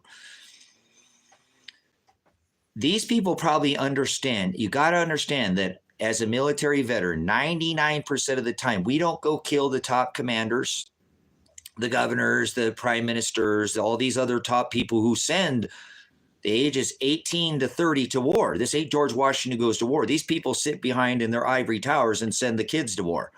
I was a child when I joined the military, 17 years old. I went on what the military is called the delayed entry program. Okay, they take the finest of our women and children and they throw them into a meat grinder. These men in these ivory towers, we vote for a mass murder, and now call him a president. Because I know in the military, he was my commander in chief when I served under the, and he was the leader of all the militaries. It doesn't matter whether you understand what he's doing. He is the leader of the militaries in a mass murder. We say, oh, he's blue red and he's blue and I'm going to vote for him. You're voting for a mass murder, whether you like it and understand what you're doing or not. Just like if you pay taxes in this country and you fill out a W-2, you have blood on your hands and sent money to Ukraine. Now you should be pretty upset. Now listen to me. You should be pissed off because you didn't get a vote for that, correct? It was your politicians. And so as a military veteran like myself, when we go to other countries, we kill the women and children and the fighting age men women and children, people who do not even wear a battle dress uniform, military fatigues, BDUs. They lose lives, millions in like when I was in the military during Desert Storm, Desert Shield, those two operations, that was in the 90s. There was nearly like 2 to 3 million Iraqi women and children that lost their lives. Not just the men of the fighting age men. You understand? So we have forced ourselves on these nations and we go over there and we kill the women and children and the men, not the other people. So when they come here to this country, who do you think they're going to try to take out? You think they're going to go after Agent Orange, Mr. Warp Speed? He's going to be in his ivory tower with a bunch of, he's going to take all your Second Amendment rights, he said. Remember with his red flag gun laws? Remember that? But he'll have a bunch of armed guards guarding him. You think they're going to go after Mitch McConnell? You think they're going to go after the war hawk, who over there from Utah? What was his, I can't remember his name. It doesn't matter. All these politicians, poly meaning many, tick meaning bloodsuckers. You think they're going to come for them? You guys, they're coming for you. These people are coming here, ain't going to try to take out, Lindsey Graham, excuse me, there it is. Lindsey Graham, the war hawk, all over the place wanting war and taking your dollars, just like Biden, who said it, and I don't do politics during the State of the Union, which he nailed. I told you he's not sleepy. He's creepy, and he nailed it, but he said he's going to spend your money and send it to Ukraine and give it to these migrants. That's what he said. Back on the subject. They're here. They're here. They're here. You understand? No, they're not going to throw Trump in jail. He will be elected the 47th president of the United States, and then he's going to lock this country down again. Bring you the X disease with Mr. Muskrat from above, and it'll all be fake. Oh, some alien disease out of the ice. They're doing a fire and ice ritual. They did it during the halftime show. There's so many things that are happening right now. I told you, I speak in all their ciphers, codes, and all that. This is a big fire and ice ritual. If you even understand, if you don't, go see Casey from Enter the Stars. He's been doing great Greek decodes. There's other decoders who've been doing it as well. I do a little bit of it as well, talking about in this. So anyways, brothers, sisters, these migrants are in this country, and our governments are paying these people. That's what Biden said. I'm going to spend the money on the migrants. I'm going to send your money to Ukraine. So hear me out. These people would probably be the most, they're not coming to kill these people at the top. Remember, I told you, they're not going after Bush because of he, and Reagan and, well, no, he's gone. But these people who are still here, they're coming after your women and children like we do in other countries. We normally don't take out the politicians at the top, guys. Oh, I know Trump with his drone and, the whole thing in Iran, but it's the best of the best of the best. So when they come here, you think they're going to go after, they're not, they're coming for you. And they're already here, just so you know. So you better figure it out, because if I was me, I think I could convince these people better than anybody that our government is bad. That our government, it's not us, the citizens, but it is kind of you. It is kind of you because you let them fund this military. People like myself, all these, everything that they put in that's got silver in it, the war machine, the lifeblood of the military industrial complex is not oil. It is silver and always has been. Even since World War I, it's taken all this and all the tanks, airplanes, all of it. This has been around. This fuels the lifeblood of the military industrial complex. But we have gone around and displaced all these people, and now they're all back in our own borders. So you think if you live in America, guys, here, let me try to be real with you. My son said, just be real, Dad. Stop tiptoeing around stuff. I love what you do, Dad, but stop. Just be you, Dad. That's what the people come. And they are to teach what you teach, the gospel. I know that for sure, Dad. I see them. You got a lot of people, lollipop Christians in your channel, Dad, just so you know. My son don't hide nothing. He said, but give them the truth, Dad. Give them the truth. Don't not be you. I'll watch you, but sometimes you're a little hard to watch because I see you're trying to step around the algorithm, and some of your subscribers are, But anyways, guys, what I'm trying to explain to you again is these people are the people that we could probably convince that it's our government's doing this. It's not us. But since we stood down for so long and allowed this to happen under our tax dollars, bonds, treasuries, fueling the war, we are kind of, you reap what you sow. If Americans see, I've been using the parable of the fig tree. After the coronavirus, year zero, the king virus, the crown, the coming of their declaration of the king, the crown, corona, right? That was when America was supposed to be the freest nation in the world, should have stood up against these governments. Governors who are doing it at a state level. Operation, respirator, Ford respirator. Remember Mr. Warp Speed with his Operation Respirator? And if you know the gigahertz, you know what they did right there. 60 of them, put them on the table, slap them with the vid and put them in, pump them and work his lungs out till they can't work no more. Take him off the machine. He can't even lift the weights anymore. The lungs can't even raise themselves. Done. Smash him as COVID, right? COVID. Guy came out here over on the airport and jumped out an airplane out here. His parachute didn't open. He hit the ground, died of COVID. Died of COVID. You remember they were doing that to everything, guys. Everybody was getting labeled. So don't forget what these, politicians and they're not coming for them. We could have stood up. We didn't. We could have stood up because in year 0 was when they brought you the bug. It was the apocalypse. That's what this is called. The apocalypse. We're here. We made it back in 2020. We came into the new age. The age of the revealing of the lies. So everybody stood down. And everybody shut up about Joe Biden. Everybody shut up about what he does. The pictures that we have of what he has done. On pictures, imagine what goes on behind closed doors. We stood down and nobody said anything about the guy being a creep. I think I'm the only one on the internet right now exposing that Joe Biden is not sleepy. He has proven that now time immemorial, and I put it out. Remember, I need to shut up and just do my thing. Document the evidence. Talk to my brothers and sisters, fellowship, and just leave the ignorance alone. Joe Biden is not sleepy. He proved during his State of Union address. He had a presidential sounding speech. Fumbled very few words and corrected them without even having to go back and say the word again. As I told everybody, stop saying he's sleepy. The guy has gotten away with this because Donald Trump ran and campaigned, called him sleepy, and never said the word creepy one time. Not one time did he call him creepy Joe Biden. Has he? No.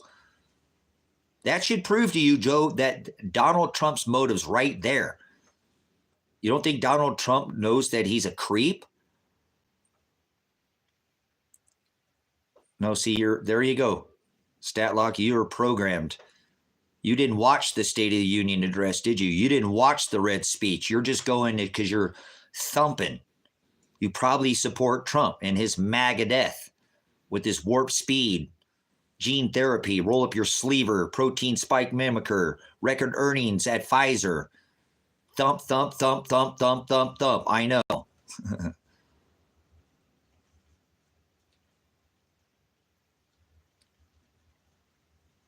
Actor. So again, brothers, sisters, here I go. I fall for the nonsense. He's an actor, and if you do your own research, you'll see and watch the State of the Union address. History's watching. Joe Biden. He knocks it out of the park. He hits a home run, as I told everybody. Guys, he's not sleepy. He's just acting. He's in bed with Donald McNugget McTrumpet. They both do the hokey pokey, turn themselves around. They're both island boys. Size up first ladies, and you'll realize there's something going on there, huh? Especially Mr. Trump. It's very obvious with Ivan the Terrible. I know portions of a man and a woman. I was a police officer in the 90s. I couldn't put my hands and search a woman. I had to call for a backup officer. So I know what a man and a woman is. So either way, it doesn't matter. He never once called Joe Biden creepy. He called him sleepy. And that fast, Trump supporters were lulled to sleep, and they have not said a single thing since. I'm right. That's a fact. You can't change it. You can't change the facts. People can have opinions, but sometimes when I point out facts, you can't change it. If you would have watched the State of the Union address, you think I want to watch Joe Biden speak? But I did because I knew what he was going to do. I already called it. He's an actor, and he's just acting like he has what these people, oh, but he has dementia, and there's something wrong with him, and he fumbles and he trips. How does he give a perfect speech? Oh, he's masked. Okay, man. Go with your, I've been called a conspiracy theorist. Now, it's funny to see all these thumpsters and all these people turn me, that I'm some kind, over their candidate. So it doesn't matter, guys. Listen to what I'm telling you. Listen to what I'm telling you. Judge them by their fruits. He decorates his house with Satan. He decorates his house with Satan. He decorates his house with Satan. And he calls himself a Christian. I rest my case. I don't need to say anything else. Babylonian Nimrod Tower. Satan's tower was 58-story tower. McNugget, Operation Warp Speed. Miss Roll Up Your Sleever, I want to take your guns first and prosecute you later. Red flag gun laws, Mr. Agent Orange. Has his house decorated with Satan, and yet he calls himself a Christian. Right there should throw some kind of, but they don't care. Remember, guys, the Word of God tells us that he does not give, everybody hearing ear and remove the scales from most people's eyes. You can tell them until they're blue in the face. They'll thump, thump, thump, or they'll politic, they'll America, they'll pride. It doesn't matter. It doesn't matter. You're not going to change somebody who is set. Christ would call them out as brutish, a brute beast. If he was here on earth, he did this. He did this. He would say, you're a brute beast. You're brutish in nature. You're stubborn. You have an unwillingness to be learned. You're like a mule, very stubborn. You're set in your ways. You're like a donkey and you're acting like an ass. Like a donkey or a mule. You're an ass. And you cannot be learned. And it doesn't matter if somebody tells you the facts, you will not allow it to change. Christ already warned us about people like that, guys. And thumpers are the same. They're the same. They are that exact epitome. They're brutish. They are set in their ways. They should have remembered that Donald McNugget, McTrumpet, Mr. Booster, Mr. Warp Speed, Mr. Roll Up Your Sleever, right? Again, he decorates his house with the same character that had his house, had a 58-story tower. 58-story tower. 58-story tower, Nimrod, Satan's tower, and he has his house decorated with it. Apollyon, the sun god, Mithra, the orgy sex king Jesus, as I call him. He was born on December 25th. No, Christ wasn't born on December 25th. Satan was. That's who Trump has his house decorated with, guys. This is why we deserve, don't lose sight on what I'm trying to tell you. Donald Trump was going to build that greatest wall ever, was he not? Instead, you got the greatest booster. You got the greatest jab instead of the greatest wall. Remember, I am the king of the jab. I created the jab. The bringer of the disease and the cure of the disease is Satan, Mithra, Apollyon, the one that this dude has his house decorated with. Yeah, the bringer of the disease and the cure of the disease in Warp Speed. That's how ignorant Trump supporters are, guys, right now. That's how foolish a Trump supporter is.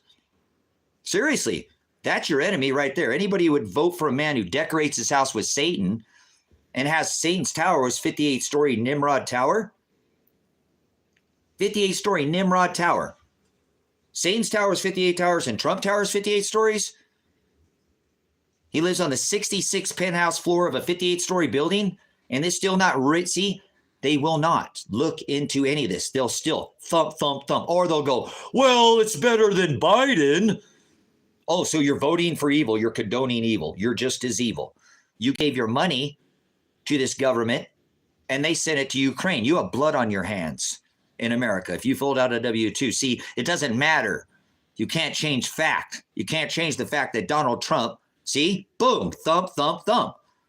Even though what I just said, and I'm sure that person was in here to hear it, they will thump, thump, thump, thump. It cannot change, guys. It doesn't matter that this guy follows Satan, and he will be elected as the 47th president. So that's what you get, America. That's what you get. You get exactly, you reap what you sow. Because if you go outside of these borders, America is and will be written in history as the bad guy. The bad guy. Right now, as we speak, we're the bad guy. Only in the confined space of these millimeter walls. Oh, that's coming soon. You just wait till he gets back. He's going to lock us all in here. Guarantee you. You better be where you want to be when that day happens. Millimeter walls. As is above, so is below. Trump millimeter waves and millimeter bowls. 15-minute smart cities. Hotel California. You can check in, but you can never leave. I'm doing this for documentation purposes, not to please anybody. I know what this Mr. Muskrat and Mr. Warp Speed are up to with their Starlink, Star Shield, Star Wars back in Reagan. This is nothing new under the sun. Their visual voodoo. They're going to bring back all their X disease. Again, here we go. 2.0, tobacco. I hope you got enough teepee for your bunghole. You're not down there at the last minute fighting people for toilet paper. I hope you have some set apart medication because people are going to be whacked. Lose their mind the first time they have not been without sugar because all they drink is Monster drinks and energy drinks and go play on the computer all day. World of Warcraft, Pornhub, TikTok. Oh, that's going away, huh? YouTube, Rumble, Twitter, X, whatever. And they don't have any time in on putting something in for a rainy day. That is your enemy. Those that are ill prepared, foolish virgins, okay? People that aren't doing anything. I'm a military veteran. Failing to prepare is preparing to fail. That's why they have projected that 90% of the U.S. population will die off within 2 years of the grid going down. 90%, brothers and sisters, are you a survivor? You already made it 3+ years into the extinction event. Look at that. You're disgusting, Thor. God has no feminine spirit. Father Nature, Father Nature, Father Nature, Father Nature, and Father Time. So, brothers and sisters, these people are within our borders right now. These people are within our borders right now. And outside of America, guys, we are the bad guy. People do not like America. We have just forced for at least 50 years, even before then, and put the military boot, using the military industrial complex, using silver, God's metal, which they sold him for 30 pieces. You can't tell me that's not money. And then we throw it on each other 500 ounces at a time. They'll throw their gold and silver in the streets. We're in the extinction event right now. We're already in it. Study extinction. You don't know what it is, obviously. So we throw this in the streets. I've already been on the Alex Jones show. There's snack time many years ago. If you want to see me, go look it up. I've been on the Alex Jones show. Been doing this for a long time, buddy. This ain't my first rodeo. It's not pre-recorded. Is answered. No, this is live. You're getting it raw Alethea. So what are you going to do about all these 50 million migrants that hate us, guys? That we're the bad guy, and now there's at least 50 million of them in this country.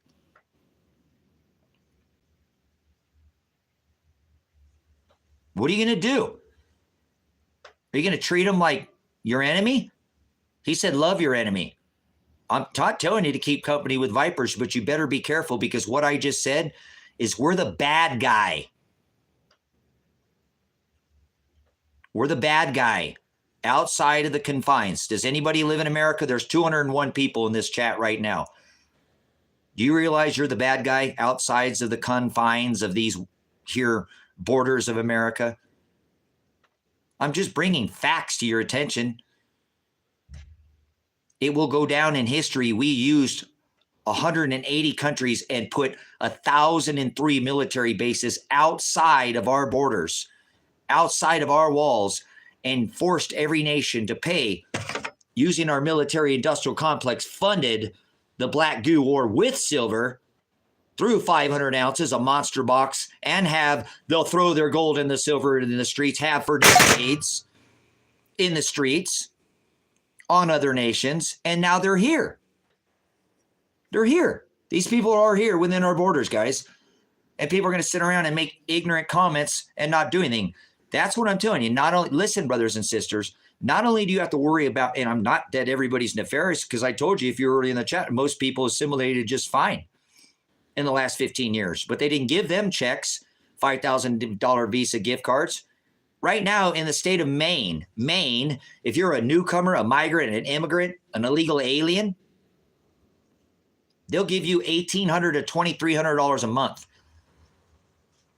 for rent. Every month for 2 years. And then your rent will go down to 30%. Your rent will go to 30%. You waited how long to get a stimulus check? $1,200 is what you got. They're giving these people $1,800 to $2,300 a month. That's going to cause division, brothers and sisters. It's actually causing a division. They busted it in up there in Seattle, Washington, and had their own insurrection, literally into the Capitol building up there while they're holding a meeting, and demanded that their hotel rooms were not good enough. We want housing. We want houses. So they're already starting to, get privileged.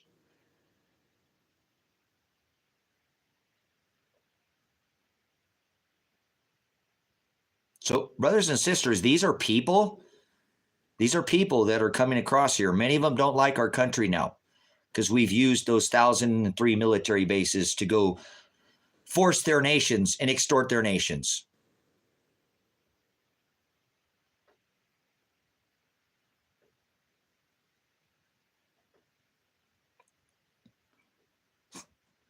Go find your own sources.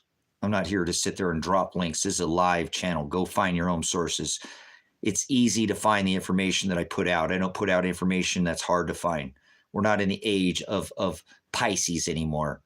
Pull your head out of your fourth point of contact. The veil has been lifted. The cover's been moved. This is it.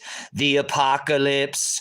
Whoa. We've been there for years already. Pull your head out of your fourth point of contact. Go do your own research. You don't like what I say? Chew the meat up and spit out the bones. You're supposed to discern all things. Believe no man. I don't have to state sources. I get so funny people in here. Where's your link? Where's this? Go find it for yourself. What are you going to do? Spoon feed you? Make sure you got candy at every single checkout stand so you can keep your bread and circus going. So, brothers and sisters, I'm asking you to act with some humanity. I don't think everybody comes across this border is nefarious. And again, for the last 15 years, I bet you that I can't get 10 lazy Americans, 5, 4, 3, or even 2, or even 1 lazy American to come out to my property and homestead with me. Live off the grid. I have you a charger controller. I have a turbine for you. I have solar panels for you. I live off the grid. I live out in the country. I have cabins. I'm building out places. I can give. I have 65 acres. I can put 10 people up today. I have enough people for 10 people. We could shut these gates and not leave for 5 years right now because I am still preparing for the events that are coming. I'm not going to sit around and deal with people on the internet going, oh, you're on drugs, smoke meth, I'm going to be as far away from those idiots as I can possibly be. I don't want people in my space that are hopped up on sugar. Do you understand? They're my enemy. As I told you guys, I don't worry about the governments. I am concerned about these 50 million people in the cities. They're in the cities, guys. Most of them are not out in the country. They're not. I've been off the grid for 5 years. I make all my own power. I'm not going to have anybody tell me the lights go out on my farm out here at Silver Rock Ranch. It's just another day at the farm. I don't want to participate with people. I'm just in here taking up my cross, brothers and sisters, exposing and showing you how the enemy and where the enemy's at.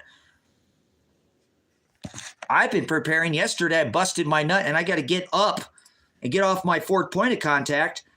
And yesterday, you want to see what I was doing yesterday? Because I don't just sit around and do nothing. This is what I was doing yesterday. Getting my shelter ready. I'm not doing this in panic. I got car insurance. That's all it is. Yeah, I busted my butt, laughing my ass off.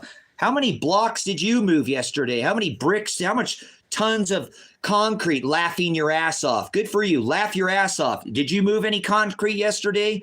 Are you preparing a place to preserve God's word? This ark is for his word. It might give me protection from fire, which it already did when we had the bootleg fire, when I told him I wasn't leaving this county.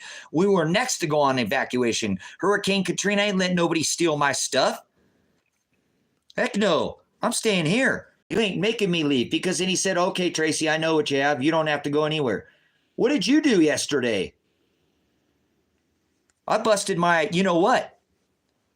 So that I can have a place to preserve his word. So I can have a place when I say I can have 10 people out here. Not only can I give them a house and a cabin to live in, food to eat. They don't need to bring anything. They need to bring a skill set. This is not anger there, Alvin. Pull your head out of your fourth point of contact. This is called passion. You wouldn't know the difference. I bet you when you get pulled over, Alvin, you lick their boot, don't you? Boot licker. I'm calling you out. Oh, you said this is called passion. Is that anger? Am I doing this out of anger? Or am I doing this because God tells me to be a wise virgin and not a foolish virgin? Okay? You guys, I am not in fear. I'm doing this so that I can have car insurance. Oh, I bump into somebody. Oh, there's a tornado coming. I get in the shelter. I get out when the tornado blows by. This isn't, don't listen to these people who don't want to get ready.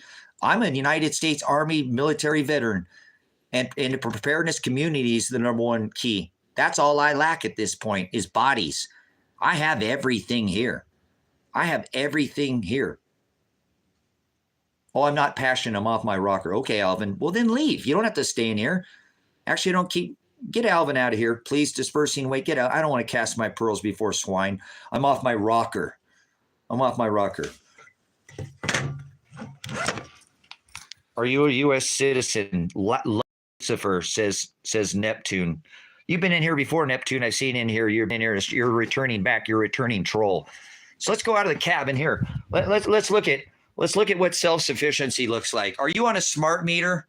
Are you on a smart meter? Do you have any way to heat your home? That fan right there runs off the stove. I built this fireplace out of nothing. This whole cabin is built out of repurposed materials. Okay, there's a waterless composting. Nature's Head, full bathroom, composting toilet, full vanity, the whole thing there, whatever. There's, look at that, down the cabin there. So this is a cabin built out of a semi-trailer. I built it out of nothing. There's the shower behind here, stand-up shower, slate, beautiful shower, all tile.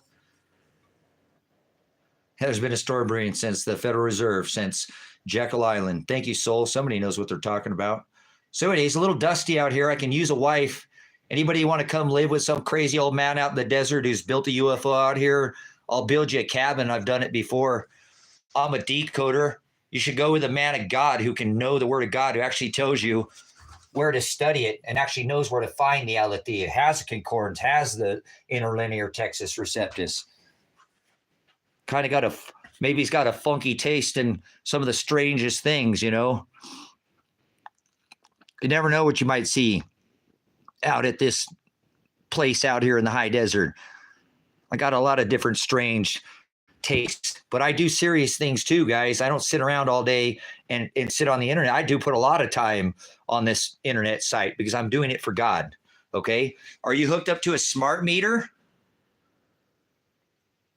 Are you hooked up to a smart meter?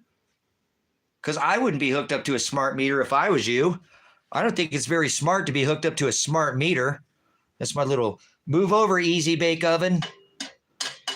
Move over, Easy Bake Oven. That's a real deal. This is called a sampler stove, guys. You can actually cook in that. I don't cook in it, but that's the real deal. Cast iron there. But anyways, so what do you call it crazy? But you do speak of some fact. Cool. Well, no, I don't. Again, I'm not concerned about what people think about, you know. It's kind of a strange. I've had this mural or painting here, but this is all built out of repurposed material, guys. None of this is new. Every bit of this is boards from all over the state. It's a buck. It's called a sampler stove. And they used to carry this around, and they bring that to your front door and try to sell you that full-size model. Move over, Easy Bake Oven.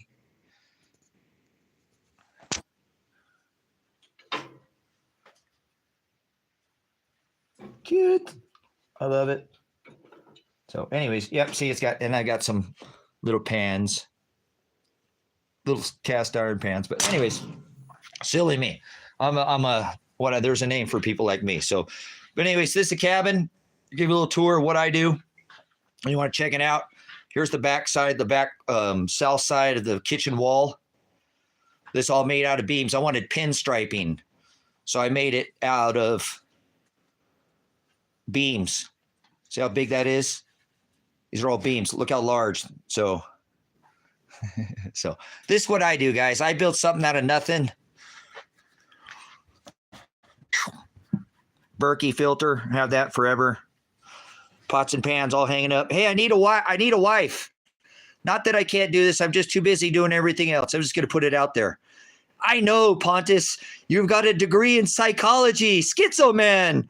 Oh, look at that. I got some spider webs. It's about time to do some spring cleaning, guys. Man, I wish I had somebody out here to help me. I do so much out here, guys, and that's fine. I do it by myself. I made this thing to hang all these pots in my, you see this? This is all my cast iron. That beam literally sits up there just to hang my cat. Look, I got dust on those, man. I'm not very good at whatever. I'm out building the shelter, doing other things. So let's go outside the cabin here. This is literally a semi-trailer. What are you doing, puppies? Here's the semi-door trailer. I can lock this up. You know, it's got a regular door on it, the front door. Security door, so I can lock this place up. Lock, stock, and barrel. Double locks. See, the door's still on here. There's the semi-door. Right there. That's the semi-door.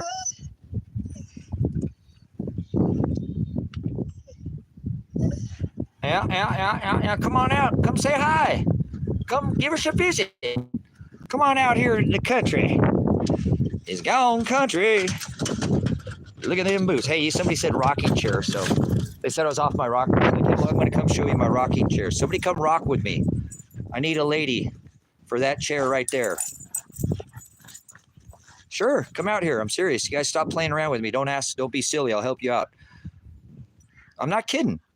I built this out of a tractor trailer. I got another fifth. You like this fancy new stuff? I hate this fifth wheel. It's a 45-foot fifth wheel. It's all that fancy stuff. I don't want it on the property, but I keep it here for guests because not everybody wants to be in an old cabin. You know, the rusty. See, we got hats. Where do you think old rusty cowboy got his hat from?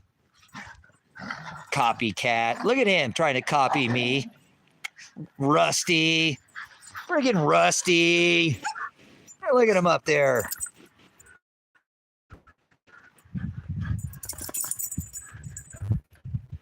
This is Rusty. He's keeping the house protected while I'm gone.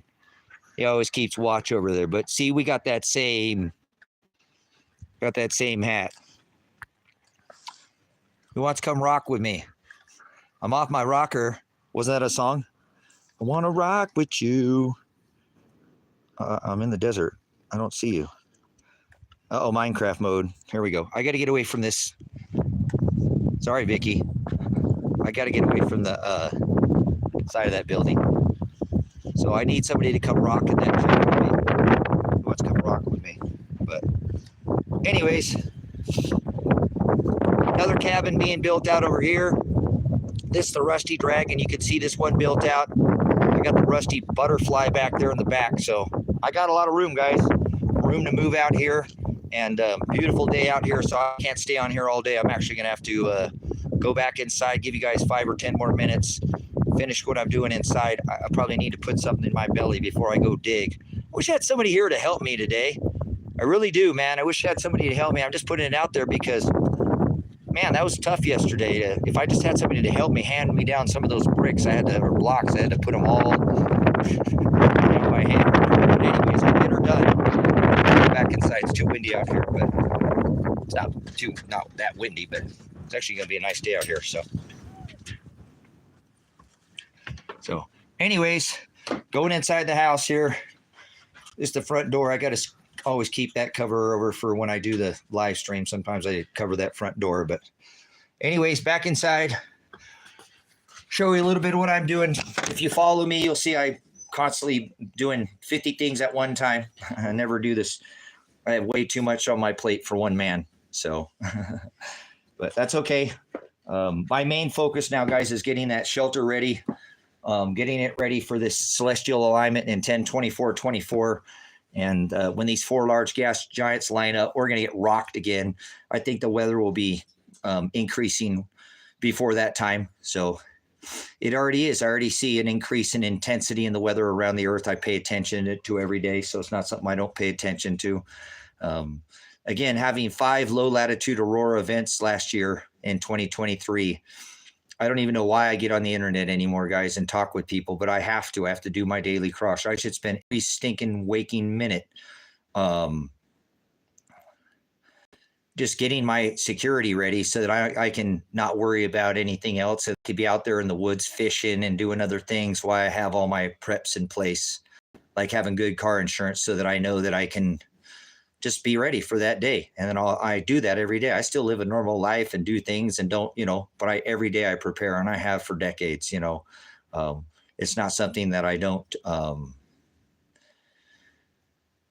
I just don't do it every day. Every day I do something to prepare either my life for after I die or something in my life. It's very seldom that I sit around. I don't do something. I'm a very forward thinking person. So, always thinking about my future, afterlife insurance. What are you going to do about after you die? Not for you and your kid or for your kids and that things. And I'm talking about you, what's going to happen to you after you die? Where are you going? What are you doing to put up insurance for you?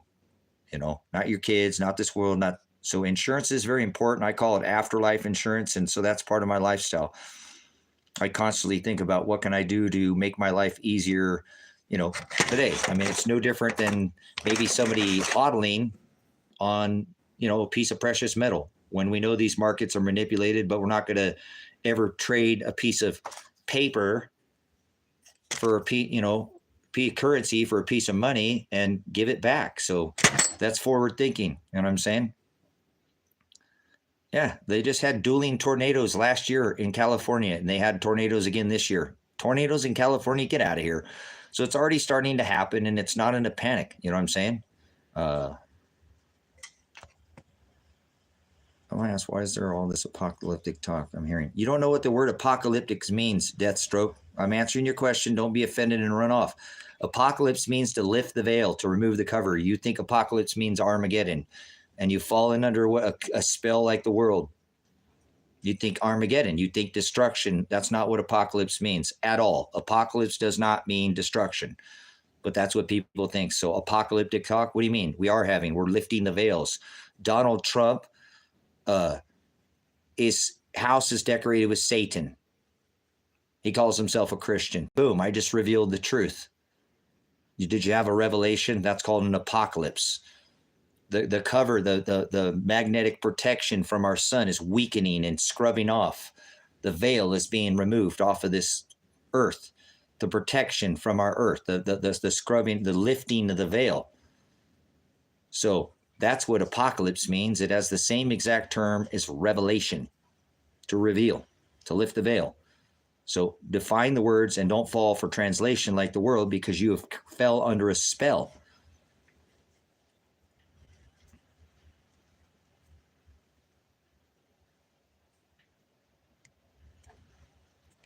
There you go. There you go. There's what I'm saying. Thank you, soul. Thank you. That's what I'm saying. He's the king of Israel. That's what he said. Netanyahu called him the king of Israel, guys. So it shouldn't be hard. So see, that's what I'm saying. We live in this age. So apocalyptic talk, you just think apocalypse is Armageddon, like you think 666 is the number of the beast, just like the world.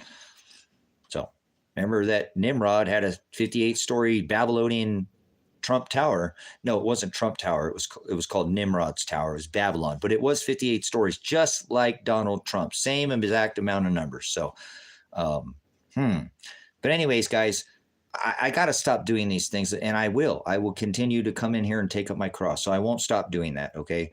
Iron sharpens iron. You know what I'm saying? Yeah. He said it'd be easier for a camel to pass through an eye of the needle than the rich man through the gates of heaven. And never forget when they interviewed Donald Trump on that interview. I can't remember, it was in it doesn't matter when it was. Go back and you'll find it. He said that they were asking him, "Oh, Mr. Trump, aren't you worried about what it says in Scripture about being rich?" And he ducked it, guys. He acted like he didn't even know what the guy was talking about. And then he turns around and quotes the Scripture. "Oh, where you mean where it says that it'd be easier for a camel to pass through the eye of a needle than a rich man through the gates of heaven?" Do you remember what he said? What did he say to the interviewer? They asked him about being rich, and then he played stupid with them. And then he turned around and he literally quoted the Scripture himself. What did he say to the interview? Does anybody remember? Does anybody even know which interview I'm talking about? Where he gave that interview?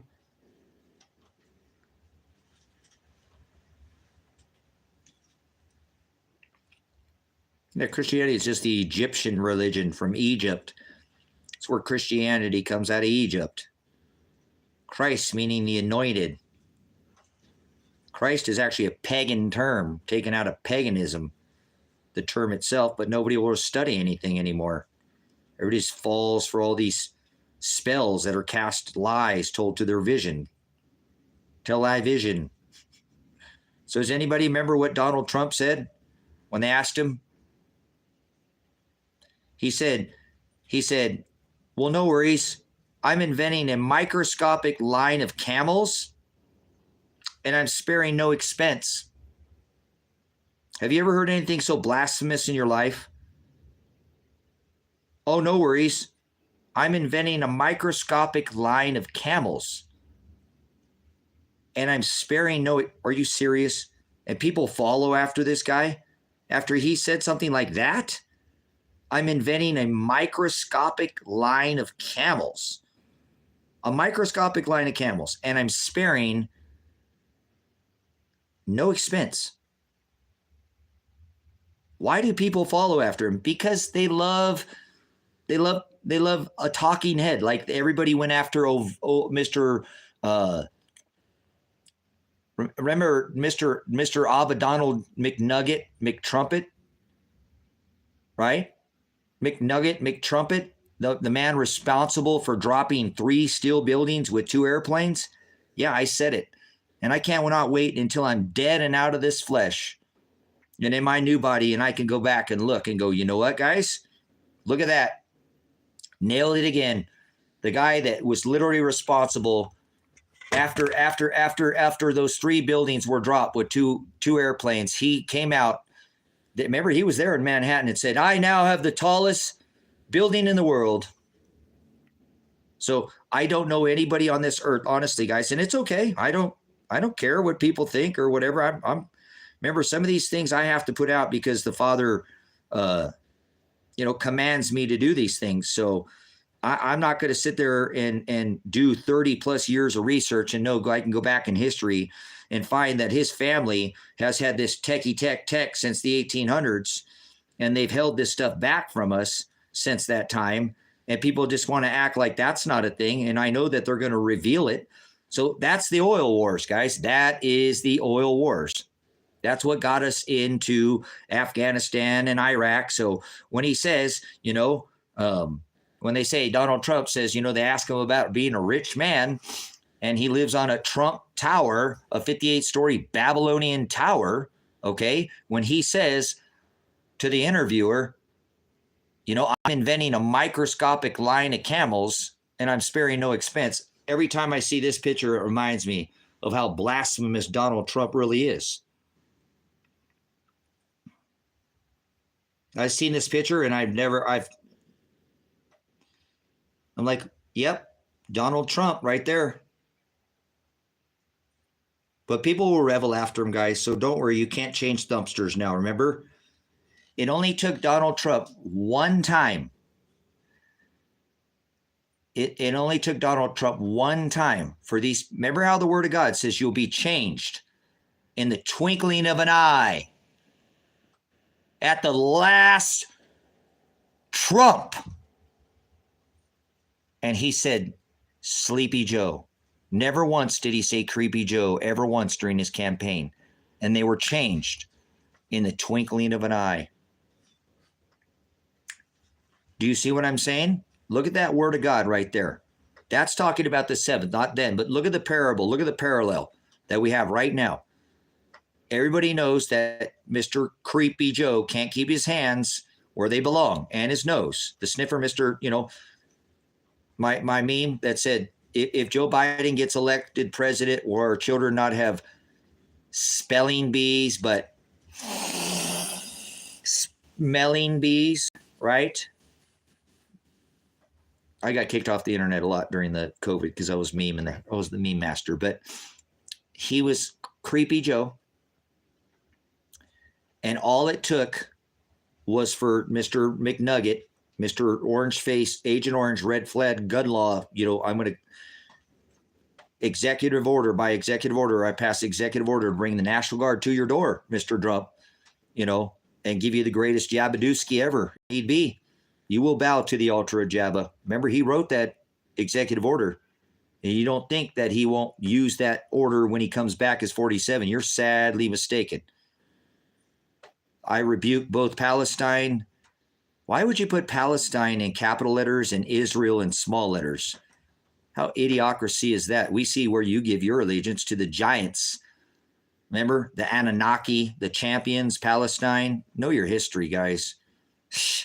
So, again, this gentleman who ran cover for Joe, one time, it only took him one time to say creepy. No, he never said it again.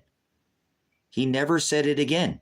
He never said Creepy Joe. You've never heard, has anybody, wait a minute. Can anybody pull that up? Actually, I'm going to get off here in a minute. I'm going to go do some research before I go back down and do what I'm doing. I'm going to go see if I can find Donald Trump one single time calling Joe Biden Creepy Joe Biden. I don't think that's a thing. I don't think the term Creepy Joe Biden has been ever said one time by Donald Trump, proving that he is running cover, calling him sleepy. When we just watched the State of the Union address, several, I told people when he had that red, all the red behind him and the guards looking like, Mao or Stalin or like over there like Gigi, right? He nailed that speech and he nailed the State of the Union address. He nailed it. Right, but I'm saying never once, Soul, did he ever call him Creepy Joe. And that's how fast Trump supporters were changed. You guys, they were never the same. Think about what I'm saying.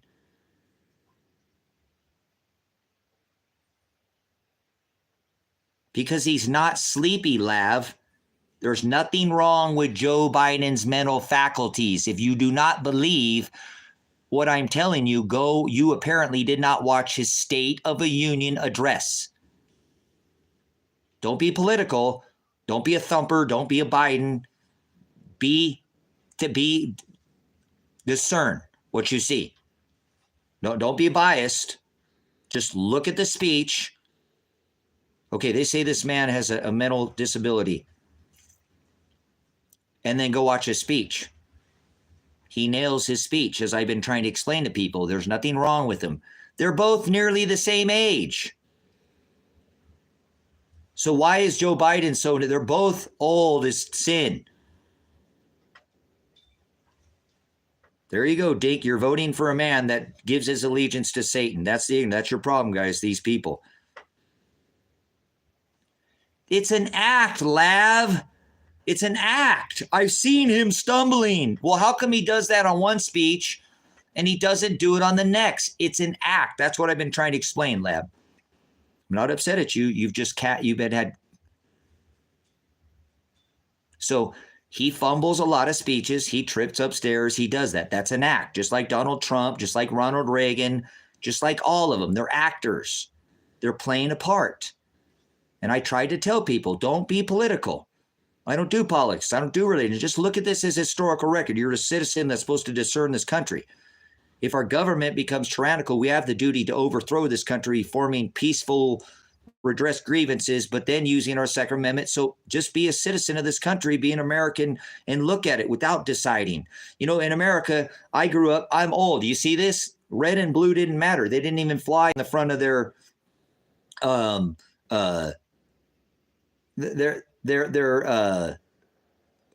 front lawns. Okay? They didn't care if they didn't agree with each other about 1 or 2 or 3 or 5 or 10% of things. And I'm not telling you to keep company with vipers.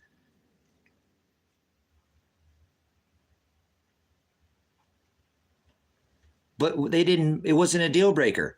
If you were a Democrat and I was a Republican or vice versa, we didn't make the kids suffer because we had a difference in political, right? Political. Look, you stumbling. Are you talking to me? I'm stumbling, Lev? I'm trying to give you in detail and slow it down because apparently you've been lulled to sleep. These Americans not used to fight with each other. One more ignorant comment out of you, Lev, and we'll pull you out of here because obviously you just are not going to be, you're not going to be, okay, bye, Billy. I'll go back to what I'm talking about. Talk about 15 things at one time. You might want to take some notes. So as an American citizen in this country, because I fought for your right if you're an American to be free, supposedly, so you should probably just take notes and not be an ignorant, bumbling idiot like the people are now, fumbling with each other. Oh my God, thump. Oh, you like Biden? No, I don't like Biden. I don't like Trump. Oh, you like Biden? They go right back and forth with each other. So in America, American citizens used to hang out and the kids didn't have to suffer because one was a thumper or one was a Biden or one was a Clinton or one was a Gore or one of these. The kids didn't suffer. Now the children don't even get to play with each other because people like you, whoever that is that supports these people and will not even talk to your neighbor. You're the problem with this country. You are the problem with this country because it wasn't a deal breaker before. We used to put against our sides our differences, whether it was red or blue. I'm a supposed veteran who fought for people's freedoms. Now it's a deal breaker. It's a deal breaker. If I don't agree with one thing, I'm let you stay in here, Lev, and I say, well, I don't like Trump. You're like, oh, you like Biden? You see how they do that? Well, no, I don't like Biden. Well, then you like Trump. That's what they do. They pin you together against each other when the kids didn't suffer, and now you are making the kids suffer. Now you're making the kids suffer because of your ignorance. So please stop doing that. We need to stop fighting with each other because if we have some differences, and we need to point out what their problems are. If they all have problems. None of these government officials have our best interest in mind, and I haven't seen any in decades. Decades.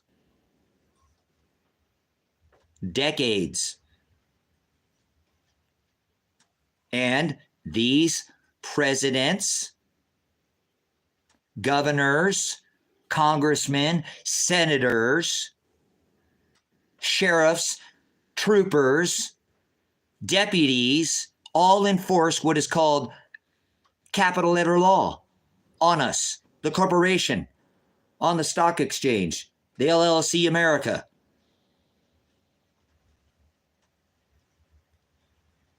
And they support this. Remember Mr. Red Flag gun laws?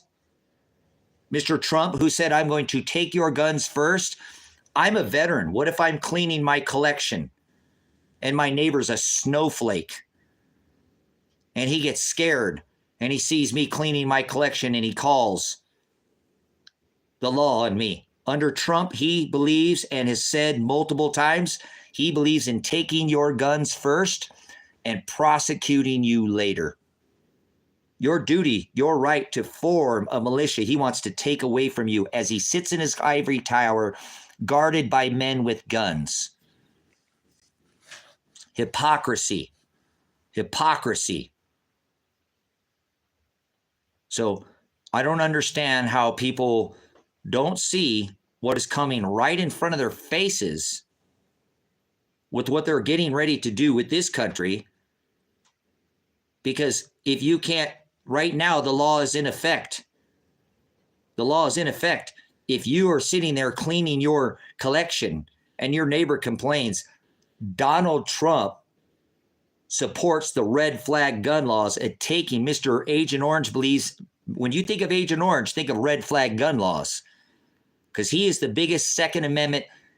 I've never seen anybody want to take your guns any faster. Remember, he said he was going to use by executive order to bring the National Guard to your door. So he already had passed that executive order. The red flag gun laws are already in place that he supports. There's people that this has already happened to in America, and they haven't gotten their guns back, guys.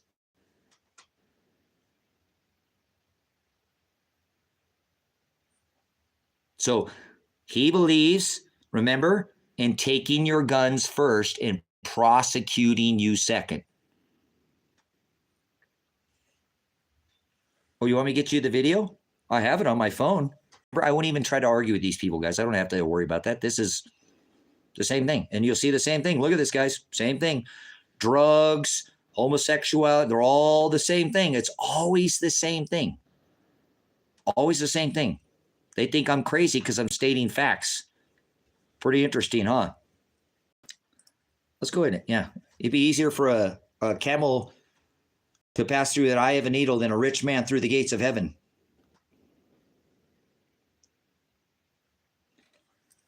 Oh, you want me to do your homework for you, Lav? I don't know. I don't know if I should. Who's voting for Trump in 2024? Who's voting for a guy who decorates his house with Satan and calls himself a Christian? Anyone? Is the picture proof of anything? It's not a picture, you foolish, silly rabbits. It's not a picture. It's him actually saying it multiple times online. Not more, not just once, multiple times. So does anybody know what I'm talking about? What a red flag gun law is? How about that? Does anybody know what the red flag gun law is? Does anybody know what I'm talking about? Show me proof. Nah, I don't think I will now. I think I'll make you find your own. But you can't take back history. You can't take back history. You can't take history back. He said it. Just like he said, meet me go to the Capitol, go to the Crapitol. Go to the Crapitol. Right? He honeypotted everybody to the Capitol, did he not?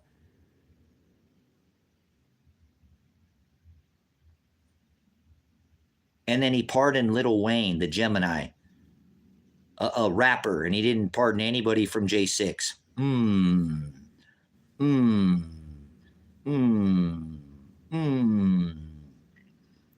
Go to the Crapitol, huh? I wonder if, is anybody, I don't know.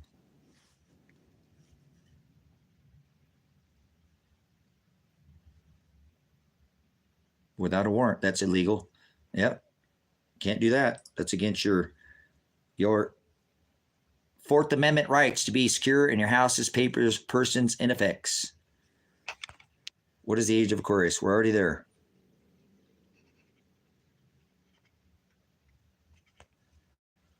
It's so sad I can't be white nowadays without people automatically thinking I support Trump. That's kind of silly, Bryce. I don't see colors, but that's kind of a silly statement.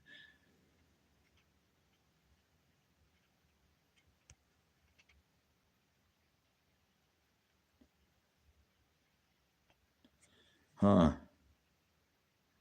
No, he's not good. He decorates his house with Satan. How could you decorate your house with Satan and call yourself a Christian? But see, remember, People don't want to look and see that Donald Trump decorates his house with Satan. They don't realize that. And they don't care even if you tell them.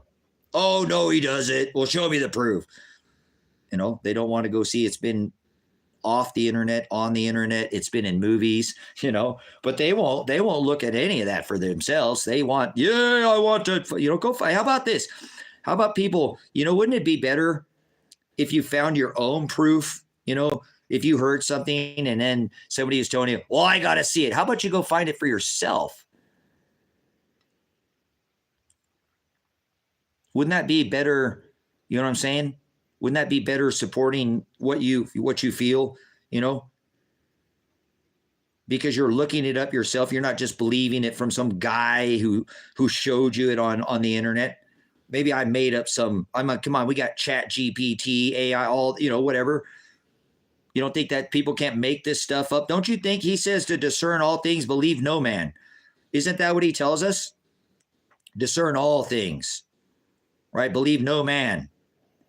Let me see if I'll find it for you. Then I got to go, guys. It's 11:50. Cool. It's about noon. Yes, movies, like, ironically, yes. Who said that? Plenty, Henny. Thank you so much for understanding and not being fooled by their, good for you. No one understand. They put all this predictive programming in the movies, guys. So yeah, TV and television will probably tell you more truth than in a history book. Because remember, the victor gets the spoils, not the loser. The loser doesn't get the right history, only the victor. So you're only seeing one side of history. Good for you guys. Some of you guys, you know what I'm saying? I apologize sometimes, guys. I dress these trolls, but whatever. I bounce off of them. It is what I do. I think I might have that video in this phone that I'm on. I'll look here again. I might be in here. I swore it was in my older phone. I've got multiples of it, but sometimes I pull stuff off the internet so they can't. To pose a grave risk to public safety. Those judged.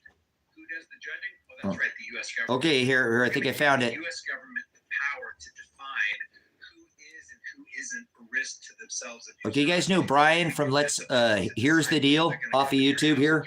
He's an auditor. He goes over auditors. Do not have access to firearms, and that if they do, those firearms can be taken through rapid due process. Red flag gun laws. That is why I have called for red flag laws. There you go, you also thumpers. Extreme risk protection orders. Red flag gun laws, right from his face.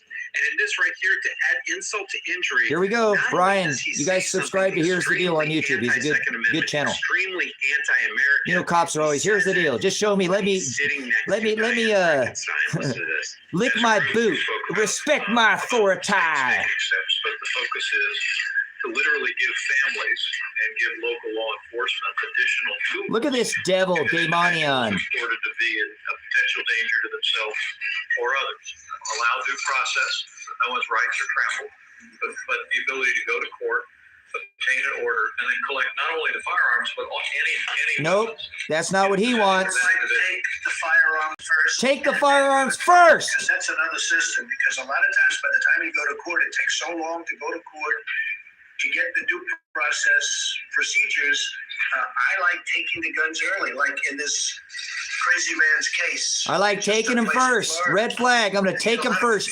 You heard it come right from his mouth. He wants to take the guns first and prosecute you later. So there you go. All you people who don't understand what this president, when he comes back in 47, is going to do not think that he hasn't taken and put all these steps. It was a soft to lead up to what they're going to do when he comes back. His family has a history with Biden. They go back in history. Biden's family prosecuted Donald Trump in history. Go back and research your history. That's why Trump stood down. They're playing this out just like their families did back in history, and just like it says in scripture, where the king steps down and Joseph takes over. This is going by the word of God as well. And you don't think that Donald Trump doesn't know that? He sure does. He has his house decorated with Satan, Mithra, Apollyon, the one that's locked up in the pit. the bringer of the disease and the cure of the disease in warp speed. Don't vote for anybody. Vote for yourself. Stop voting for these people. Form a community. Step out of this system. If 20% of the people stop funding this federal government through their W-2s, the system would just dry up all by itself. Become your own community. Form your own. Grow your own food. They'll stop feeding us this disgusting poison in boxes. Disgusting, filthy system that feeds us nothing but poison, guys.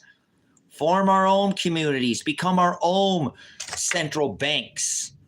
Take back our purchasing power. We can do this, guys. We don't need to eat their crap. Read the labels. They ban our food in other countries. Let's take our country back peacefully. I'm not calling for peace and safety. Peacefully. If enough people go around the system, guys, it makes if we get 20 or 30% of the people to go around the current system, it makes this one dry up. Nobody has to shoot anybody. They want you to fight with each other. Red team, blue team, revolution, fight, red team.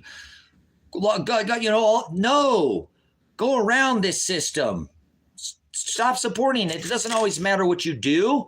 Sometimes it's more important what you don't do. Stop participating in this system, right? It matters what you don't do. It matters what you don't do. Sometimes it's more important. Check out of the system. Are you on a smart meter? Is that smart? They control your power. Yes, learn to hunt, fish, you don't need anything. Get a skill set. Learn how to forage. You'll be the most valuable person in your town, your state, your city. You won't need anything. Learn how to go out. No, don't eat that berry. That one will make you sick. Steep that one. That will make you better when you get sick. Self-reliancy. That's how we take this country back, guys. Seriously, we don't need to fight with each other. They want you to give a revolution is like a Ferris wheel, right? Like a circus, like a gun. They want you to put all those around in that, right? Like a rat going on a wheel, round and round. Where do you get? They want a revolution. Evolution, not like growing a third thumb or evolve. In the military, we called it adapt and overcome. Adapt and overcome. You check out of the system. Do you want to stop eating genetically modified food? Grow your own. This meat from the grocery store, that gray stuff, it turns to gristle. You spit it out. It's horrible. Pink slime. Grow your own. You want to eat blue and green and brown eggs? Grow your own. You can do this. Grow your own garden. Check out of this system. This is possible. There will be two kinds of communism come very soon, brothers and sisters. Two kinds of communism. They're about ready to take most of this freedom as we know it. It's been eroded. There'll be communism. They'll all be left on this world, guys. That's it. Listen to me. Whatever, if I'm wrong, come make blogs about me, expose me. I'm a liar. Two kinds of communism, brothers and sisters, will be left on this earth. Their communism, and we see where that's coming. They're digital, panopticon, electric, the haves and the have-nots. We already seen socialism. That's when they redistribute the wealth. Sol's got 3 bikes. Christina doesn't have one. We're taking one of Sol's bikes and giving it to Christina because she doesn't have one. That's called socialism, the redistribution of wealth. That's what Donald Trump did. He took all the wealth from the future and gave it to his buddies at Johnson & Johnson, Moderna, Pfizer, electric. The electric. Never forget what they've stuck people with. Pfizer, the #1 product ever selling in the whole wild world ever to sell was the jab. Record earnings in 2020. That's who he supported. Socialism and communism are only a matter of time. One always leads to the other throughout history. Please do your homework on history, not the jaded side, the history, but read between the lines. Communism and socialism are just the have and the have-nots those taking it from the haves and giving it to the have and redistribution of wealth. Communism is the haves and the have-nots, the wiping out of the middle class, brothers and sisters. The other kind of communism is community, and that's the number one key to survival. I'm a United States honorably discharged veteran, and it doesn't matter if you've got a shelter. You can call it a bunker. Don't call it that. They'll put you on the NSA's list. If you have a shelter full of food, ways to protect it, water filters, seeds, pew-pews. If you do not have a community, you don't have anything. You don't have anything. You understand? You're left with self. You're out there foraging through the woods by yourself. See why I told you need to learn how to forage and become self-sufficient on your own. If that happens, God forbid. But community is now not only how you just survive, but you have what is called abundance and you can thrive. You ever plant one too many extra tomato plants? Oh my gosh, honey, what are you going to do with all these? We better can this up, dry these up, and give some to the neighbors. Does that make sense? So I take it, if you build that smart meter yourself, yeah, become your own power company, become your own boss, grow your own vegetables, stop eating this box food, go to the toilet place and get some toilet paper before people are down there fighting people for the last roll, guys, or that last box of poison macaroni and cheese, okay? This is possible, man. This is how we take this country back. Capitalism is disgustingly filthy, Rex. God hates capitalism. Broad is the path, wide is the gate that leads to eternal destruction. God hates cities, God hates walls, and God hates borders.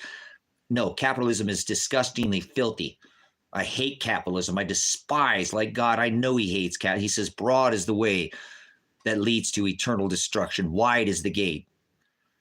Cities are not building up towers and rising above it is not pleasing to God. Capitalism is disgustingly filthy, and I guarantee you, if we all just had our hands in the soil and we weren't trying to build up, 40% of the world's wealth is owned by 8 families. Capitalism. And there are children who die and starve every single day. Capitalism is filthy. Capitalism is disgusting. I don't have to move anywhere else. I'm an honorably discharged veteran. You cannot make me leave. I defend in your right to form a militia, peacefully redress grievances. Your duty to form. Your duty. So I don't have to go anywhere. I have my honorable discharge. You cannot make me leave this country. Unless they use the National Defense Authorization Act to just come disappear me, they have to have some kind of crime that I've committed. So you cannot remove me. I defended your right to speak. So why don't you just stand down, at ease, carry on, move out, draw fire. About face! Yeah, that's right, soldier. No, you're not a soldier. You can't shut. Oh, be quiet. Stand down. No, wait. First Amendment right. You can't shut them up. That would be Stasi, Nazi, communism. Remember, electronic, taking somebody's word away is no different than burning somebody's books. So you can't make a soldier who's been honorably discharged, who was told to defend this country against all enemies, foreign and domestic, leave. I've got my honorable discharge. Now I know that the enemy is within. They're called governors, Donald Trump, the president, the last pretendant, Joe Biden, the one before him, Clinton, piece of crap Al Gore, Nobel Peace Prize winner, piece of crap Obama, Nobel Peace of Crap Prize winner. They're all in on it, and they all do not have our best interest in mind. So if you support them, you support Megadeth. I don't support it anymore. I used to be a part of it. Come out of her, my people, is what he said. I used to be a tyrant gang thug member. Oh, here we go again. Look at it. They came back in. Hey, you guys, look at this. I'm not even talking about woods. I'm not even talking about woods, and all of a sudden the woods come up again. Hey, you were here last time.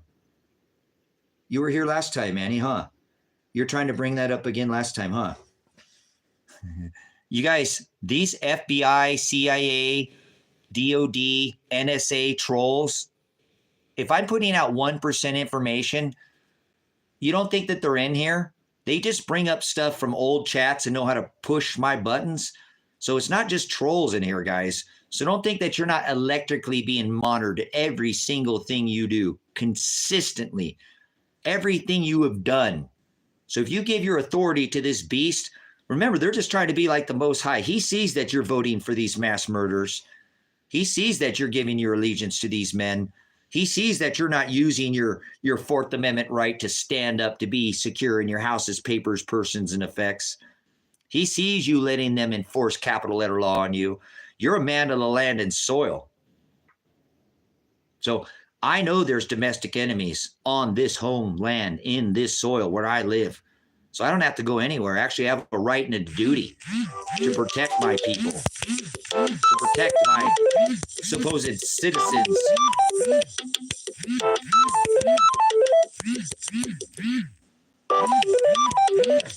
Deny that. So please be very aware that most of your enemies are probably Trump supporters, Biden supporters, bootlicking cops, cops, people lick the systems, boot and let them have that enforce that capital letter law on them. So that's your enemy because they support this mega death. They support the oil wars. They support capitalism. They're okay with having enough wealth with these top people as children die in the streets of America. They support these people who vote to send your money overseas or give it to people who've come into this country who don't even have citizenship yet, haven't gone through the Ellis Island, the processing, the vetting. So capitalism, huh? Interesting. One child dies in America and somebody has more food. I think we failed God's law. What do you think? I think capitalism was, if we all would have had our hands in the dirt and be in communities and not all we were worried about is food,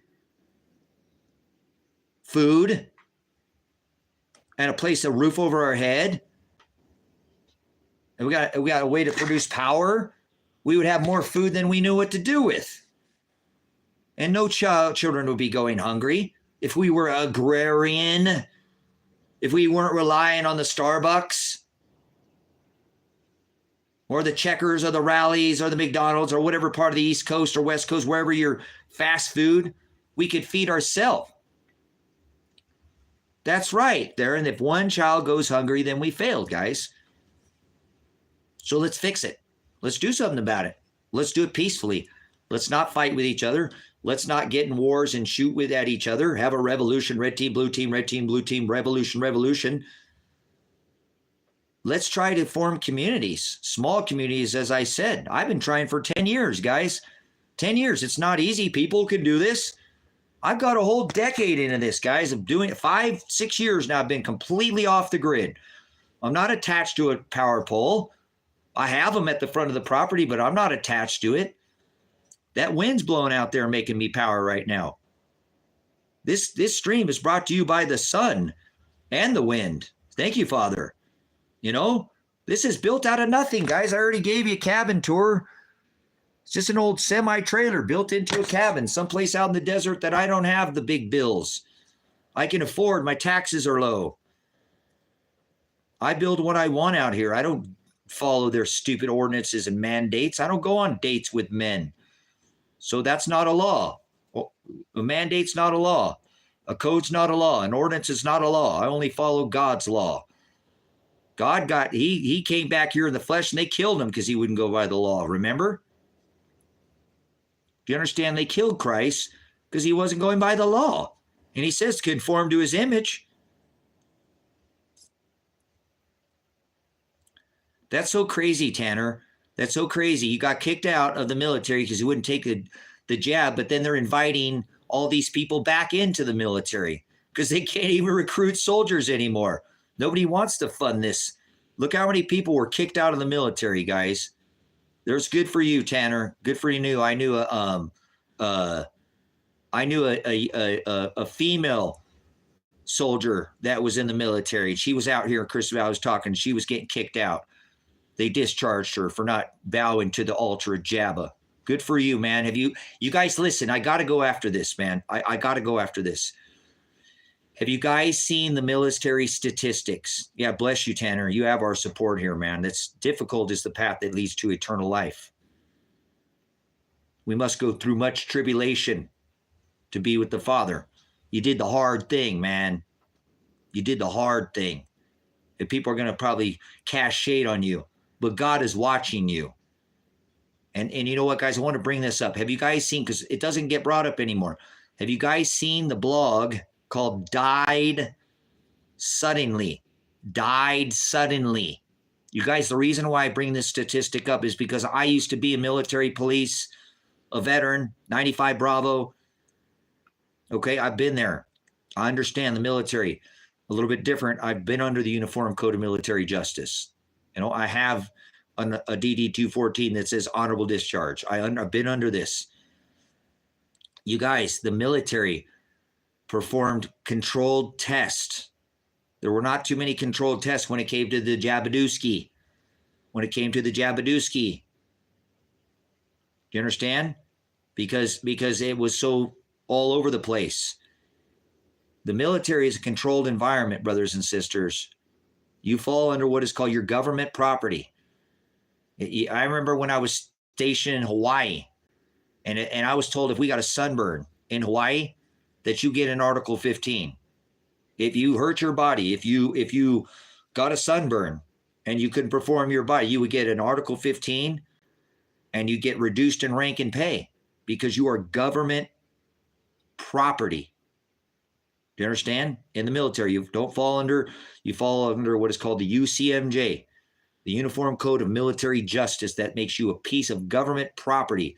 When you sign up as a volunteer military, you become a piece of literal government property. Okay? So when they did this Jabadooski, I'm going to ask this again. Did anybody watch that blog called Died Suddenly? It's got a glove, a rubber glove. It's blue, and it's got like these red little worm-like things. Has anybody seen that blog? Died Suddenly. I don't know where it went. It disappeared off the internet. He was out for a little bit.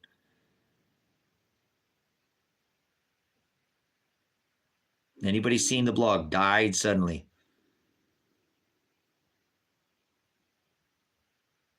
Okay, so you've seen it, So the reason why I'm bringing this up, you guys, is I'm a reconstructionist. I'm a prior police officer. They do everything in triplicate in the military. In law enforcement, everything is done in triplicate. Okay. That was a controlled test because they made everybody take it. They have the statistics.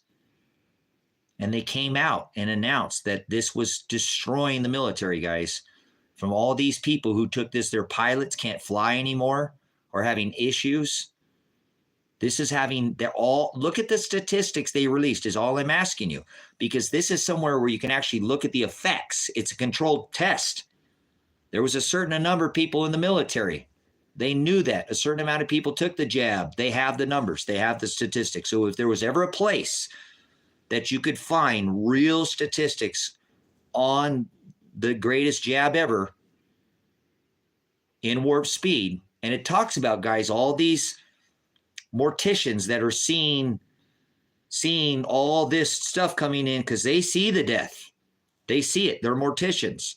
And they were talking about people's bodies are not even able to embalm people anymore because whatever has been put in these people is clogging up all their system. I encourage you to look at it. It's called Died Suddenly. It'll have a blue rubber glove with like some red, whatever it is, it's going within our arteries and it's forming to the artery. And so when they go in to embalm these people through their, because that's where they do your main carotid artery, okay, they can't even get the fluid in to embalm people. And some people, guys, they can't even get the fluid into these people. And then when they pull their stuff out on the table, they literally have like a pepper in their blood, guys, a pepper in their blood. It's coming out on when they're, there's something that's been going on and they're seeing this. So I suggest you don't accuse me of being a drug addict because because you haven't looked into this like you see in the chat and actually do something about it. Because people who probably accuse me of doing drugs now are, these people, they probably have never looked into this, and they're not going to look into this. And I actually think that probably a lot of people that come in here, guys, have been boosted. They've been jabbed. It only makes sense the way they act. Okay, so you've seen it, guys. So again, the reason why I'm saying this, let me get back to what I'm saying. I got to get off here, guys. I got to get back to work, man. I got to go build my shelter away from the sun. So I'm trying to protect myself from the sun. I'm going to put myself out there one more time. You guys want to come live off grid, get a hold of me. Stop playing this stupid game with these governments. Become self-sufficient. I have a full farm out here. I'm not only looking for people to come live off the grid. I'm looking for an equally yoked wife. There's not one other man like me on this planet. You can't clone me. People will know it's not me. I say things that nobody says. I talk about things that nobody's talking about. I cannot be cloned. So if you're looking for a very interesting man and you're looking for a man of God, I'm just going to say it. I don't care. God will provide.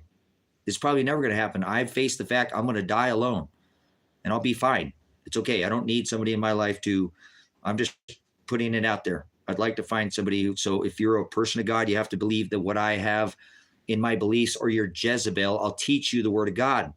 You will be subservient to me when it comes to the church. And I will treat your body like I treat the church. Only. I won't take and forward and pervert the word of God and say, honey, go get me a beer because you're supposed to be subservient to me. I won't forward the word. I will teach you, honey, no, we're not going to celebrate these Christmas pagan parties that your friends want to go to. We're going to get persecuted and your family's going to hate you for this. Sorry, honey, if you want to be with me, it says you must be subservient to the church.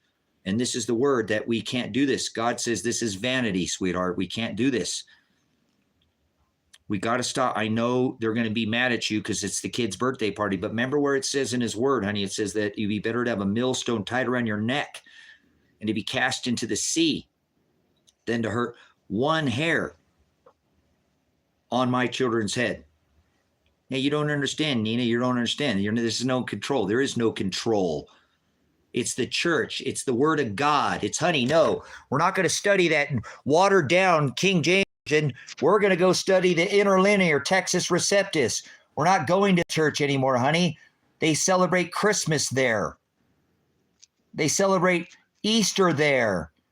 He doesn't dwell in houses made by hands, honey. We're going to study. This is the church is here in our house. So most people don't even know this, guys. So look, I ain't even tripping. 99% of the women out there aren't even for me. They're not even for me. They don't understand what it means to be subservient. It's only when it comes to the teaching.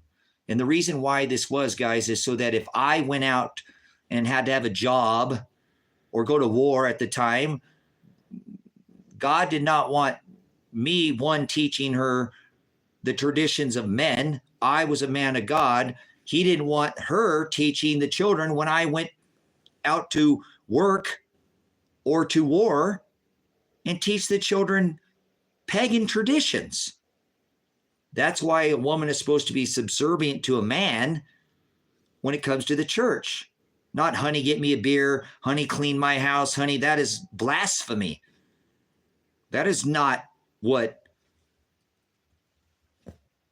that's forwarding it. You're perverting what God said. Subservient, he treats his woman like he treats his own body.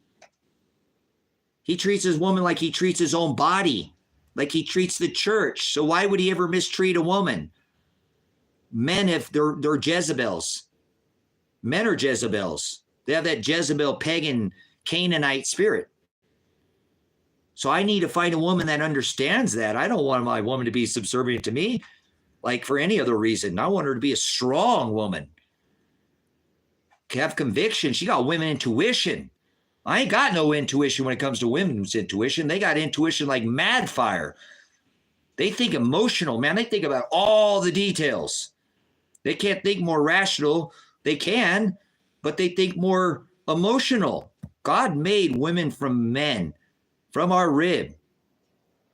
He made woman for man. We were made for each other, brothers and sisters. So I'm just putting it out there, okay? The possibility is like hitting the lottery for me. It'd be like winning the lottery. I don't want to be with a million women. I don't want it to be with a million women because they don't want these truths. It's a dual language Bible written in both languages. The original Greek, the original Hebrew, it's canonized. Each word can be pulled out one word at a time. Every word above it has a number. So you can take and study it in the concordance, one word at a time. This is how I learn with my wife. We sit down and we learn one word at a time. One word at a time. Then we define it in the lexicon. And I don't care what my wife knows. All I want to do is teach my wife the gospel. And she'll probably already know it. See, that's why it's probably I'm going to die alone, guys. I'm never going to find that wife unless God sends me that wife. I don't think I'll ever be able to find a wife that loves the word of God as much as I do. So, but it's okay, guys. I'm not worried about that. I just put it out there. I don't do that very often, but sure, why not? I got nothing to lose. I got nothing to hide. So, I don't know about that. LOL. Love of Lucifer. Good for you. For your love of Lucifer. Listen. Todd says, laughing my ass off. Apocalypse is coming. And the apocalypse has already been here because this guy's never been laid. Because I don't choose to just sleep with anybody. Pretty silly, huh? That's your problem, guys. I'm sitting there telling you that these people are that's your enemy. The people who have these type of thoughts. So, oh,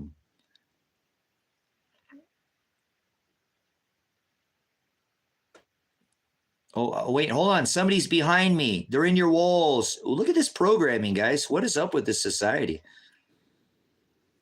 Beth, I read the interlinear Textus Receptus. I teach how to study one word at a time.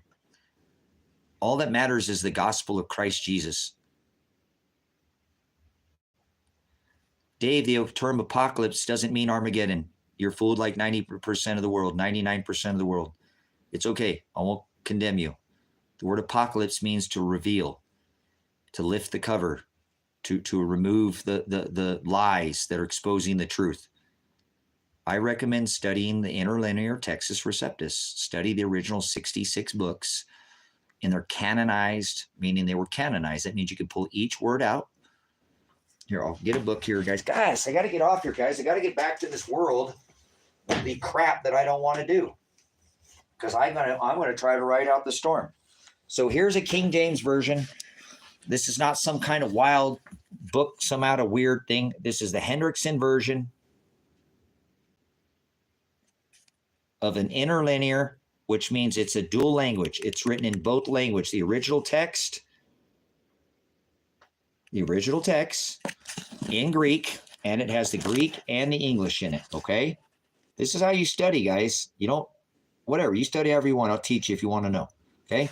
Each one of these has a number above it, and that is coded with what is called a concordance. The concordance. So you can take that one word, and if it's written 3 times in Scripture, maybe Matthew said it here, Luke said it here, and the Apostle Paul said it here, you're going to find that 3 separate sentences, not the text above it or below, just those 3 sentences in its own book. When I said I have concordance, I got the other books over here. You can find these things online as well. But what this means is you take each book, right, and each word from the book, and you pull it out, and you give it the number, and you can find out everywhere it's written, okay? Everywhere it's written. So it's going to be written in the New Testament in Greek. There's 13 books in this. Let me get a Hebrew book. Here's the Hebrew. So if you study the Hebrew, you want to study it in the original text it was written in. Okay? This isn't for idiots or people who don't want to study, guys. It's only for you guys that are listening. I don't care about the chat. I'm not talking about anybody right now but you guys. See how this has a number above it? That one word. So it has the English written over here too. Okay? This is the canonized text, which means these were the texts, not the ones that were taken from Scripture, but the ones that were, there's no problems with the definition, okay? Because what you're going to do is you're going to take this word out one word at a time, and take it to your dictionary. So if you're studying the Old Testament, it's in Hebrew. So you want to study the language in the Hebrew. Not religion, you study it in the original text it was written in. Study it in the Hebrew. This has all the original Hebrew in it. It is the King James Version. It has been canonized, okay? And you can take each word. So if it says, for example, okay, if it says abyss in Revelation, that'll be in this book, Revelation 9:11, says they have a messenger over them. If you define the word abyss, that's the word no knowledge, the place of no knowledge. Busos or bathos is the word knowledge in the Greek. I took that out of Revelation 9:11. Revelation 9:11. That's the book that talks about hell. It says hell or eternal damnation, but it doesn't say that in the original text. It says the angel, they have a king over them, a messenger in Revelation 9:11. The angelos, the angel of the abyss. Abyss is one word in English. It's two words in Greek.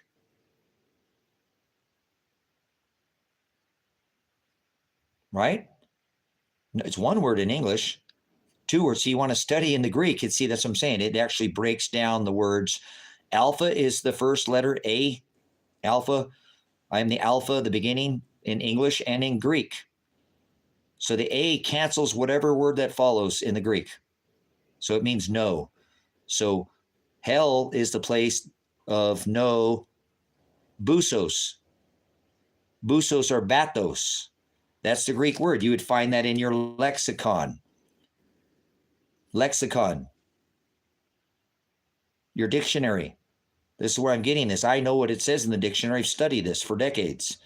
So you're going to get the definition of the word, like abyss. People call it hell. People call it the lake of fire. People call it eternal damnation. I don't care what they say. I told you Revelation 9:11 has a Satan's locked up in the pit. The Antichrist is locked in Revelation 9:11. So we're pulling that one word out of the Greek. So I'm studying the Greek. I'm using a Greek dictionary, a Greek lexicon, and I'm taking the one word out at a time. So don't read it like a book. You're not going to learn that way, brothers and sisters. It's much harder to learn that way. I used to learn that. I tried to read that way years ago, and all I got was the Charlie Brown, you know, the want, and it didn't go in, and I wasn't getting it. And then when I'd read something, I'd like, oh, am I getting the right meaning? I'd read it again, and I get different meaning. I'm like, oh, crap, what if I got the wrong meaning? Then I'm going to go down the wrong path. And so for a couple of years, I set the book down, and I was scared out of my mind. And then I started to learn how to study again. And then I fell into this type of study where I learned I could take and go study the original text. I could study the original text, and I could take it back to the definition, one word at a time. That concordance would tell me every word that one word was written and who said it. And then instead of cheating, I would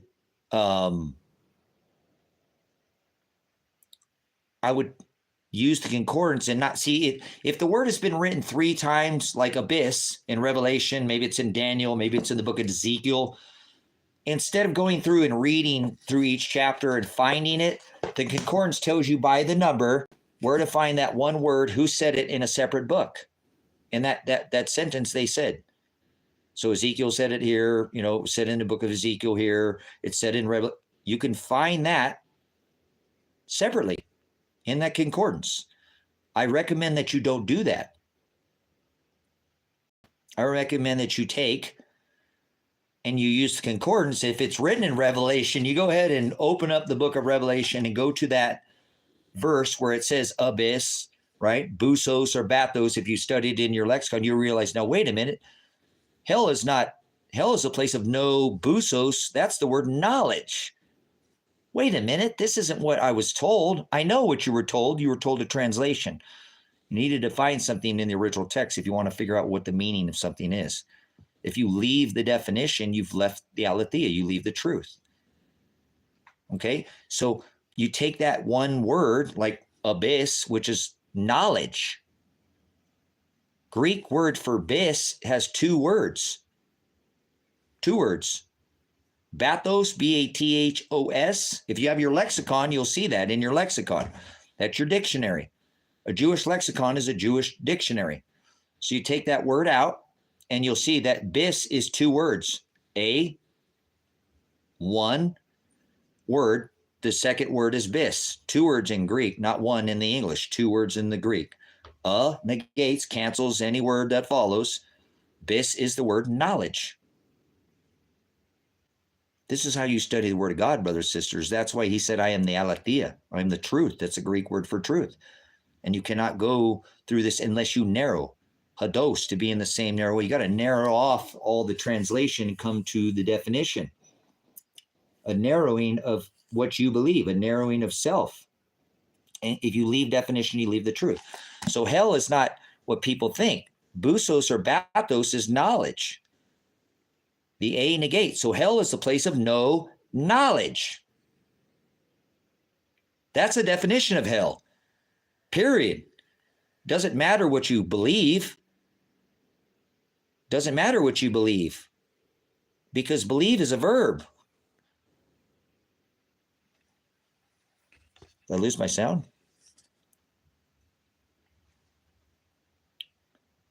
So anyways, guys, did you guys hear that? It's a place of no knowledge in the Greek lexicon. So what I recommend that you do is, remember I said it's written 3 times? It was written 3 times. Don't cheat, guys, and use your concordance. Go look it through Revelation. There it is, 9:11. Go back to Revelation 9.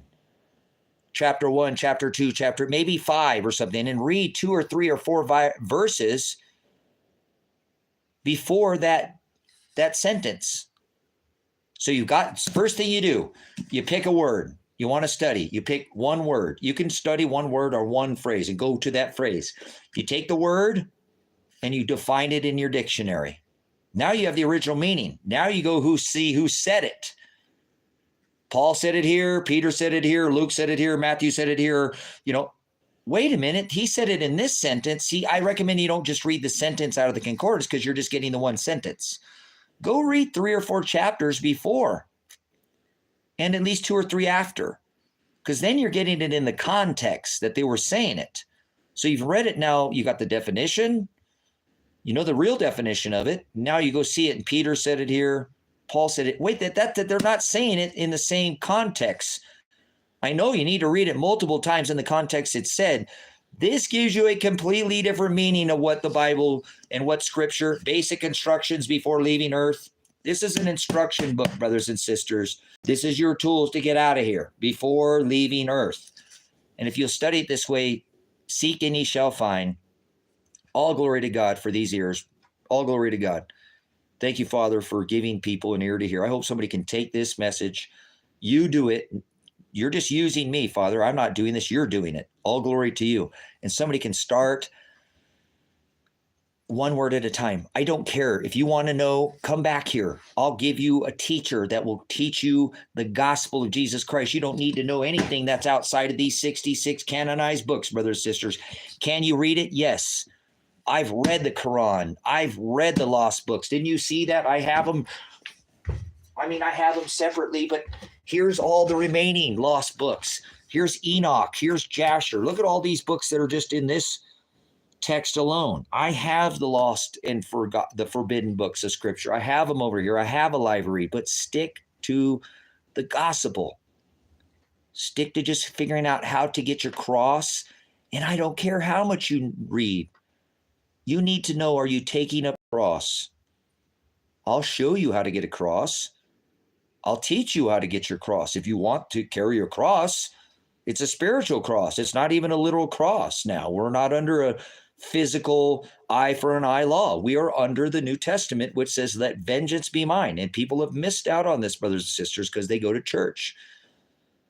They don't teach. These pastors and chaplains and deacons and reverends, they don't teach. I'll send you not to a church. I'll send you to my teacher, my brother. I'll send you to my body. I'll send you to the body of Christ that I believe is the body of Christ. Your brothers and your sister and your mother are those who do the will of the Father. No, I don't believe in condoning reading anything, okay? I think you can read everything you want to read, and I don't suggest that you don't read everything, okay? But what I suggest you do is you stick to the 66 books first, and you don't even need to know everything that's in these books. All you need to know is, are you taking up your cross daily? You don't need to know everything in these books. It's actually quite irrelevant. He said, who shall ever come after me? Let them deny themselves, take up their cross daily, and follow after me. Are you taking up your cross daily? That is a commandment. Love. That's the word agape. Remember, Peter, I'm not asking you if you phileo me. Do you love me? Do you agape me? Are you walking and following in my commandments? I don't care about the things and your affections and the phileo, the things of this world. Are you doing what it is that I tell you? Are you carrying your cross? Do you even know what it is to get a cross? Do you know how to carry a cross? If you don't, it's okay. I'll teach you. I'll send you to somebody how to teach you to get your cross. You don't need to know religion. You don't ever have to go to a church again. Until the internet goes down, you don't even have to leave the comforts of your own home. You come back here. We do this. This is his channel, not mine. I come in here to take up my cross. That's what I'm doing in here. Deny your flesh. That's right. Who shall ever come after me? Let them deny themselves. Take up your cross daily. Who shall ever be my disciple? That's Luke. Disciple. Who shall ever come after me? Matthew. Let them deny themselves. No idolatry. Take up your cross and follow after me. To get a cross, brothers and sisters, you have to be condemned. Let me put it very simple. You have to be condemned, crucified spiritually by this world. The world must hate you. You cannot be loved by this world. He says, if you are loved by this world, you'll be hated by my Father. This is the gospel. It'll teach you very little. You do not need to know all these things that are written in the scripture. Some of us have overdone it a little bit, obviously, but we're teachers. We teach these people how to come to the word, and God does it, not me. I'm not doing any of this. He's making me do this. I get in fights with God, and sometimes often. I'm filthy rags. I'm mad at him because he won't send me a wife, and he won't send me no help out here, and I hurt myself, and I injure myself, and I say, oh, I'm not going to do this anymore, God. Like, why you beat me? And then I right back to doing it. I can't even go 20 minutes, and I'm studying again. I find myself back in the book. Oh, I was supposed to be mad at you, God. You know? So it's okay, brothers and sisters. It's a difficult path that leads to eternal life. Very few are chosen. Many are called, but few are chosen. Okay? Many are called, but few are chosen. So you don't need, I don't worry about religion. Have a relationship with the Father. Just talk to him, guys. He already knows what you want. He already knows what you need. Talk to him. So. Okay, guys, I'm going too far into this. If you love these truths and you love this word, guys, you can find this over at Grace and Truth Ministries. The body of Christ is those that do the will of the Father. That's your brothers and your sister and your mother. If you love the word, I can give you information. It's Grace and Truth Ministries. There it is, right on time, dispersing weight.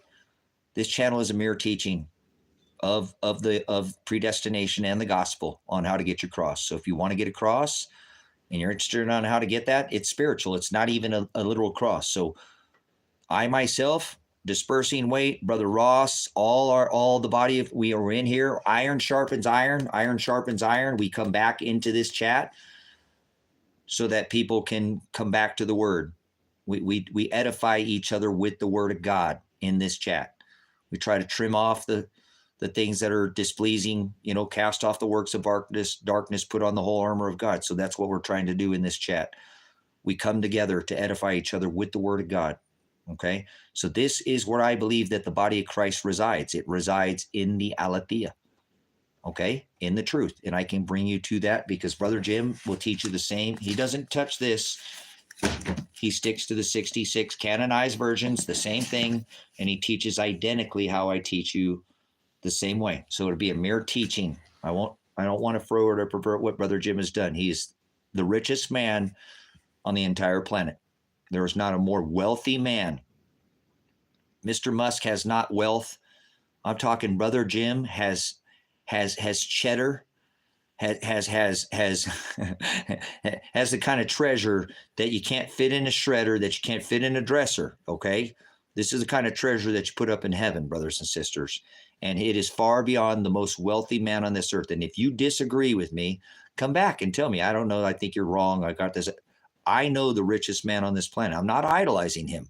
He's my teacher. He's my brother. And he is the head of this ministry. In this, God is the head of the church, but he is the teacher and the pastor.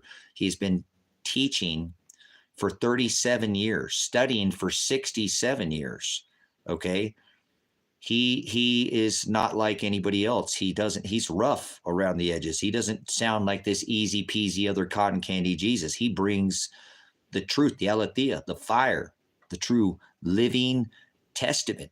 You know, he's a walking concordance. He can literally tell you any scripture, where it's at, where it falls on the timeline, give you the definition of the word in the concord, or excuse me, in the lexicon. He doesn't have to look up too many things, brothers and sisters, because he's studied it for so long. He's a literal walking lexicon in a concordance. He's my brother. I spent hours and hours and hours and hours with him on the phone. He's the one who told me that I need to do this. That's what I lack. Yeah, you went and checked out of the world, Tracy, and be in the world, but not of it. And yeah, you're doing this, and yeah, you talk, but you need to fellowship, Tracy. I'm telling you right now, you lack fellowship. You turning yourself off from the world. I understand what you're doing, but you're not. This, he commands us, iron sharpens iron. We are to fellowship with each other. This is how we edify each other. And so my brother and my teacher, a little walking concordance, told me to do this.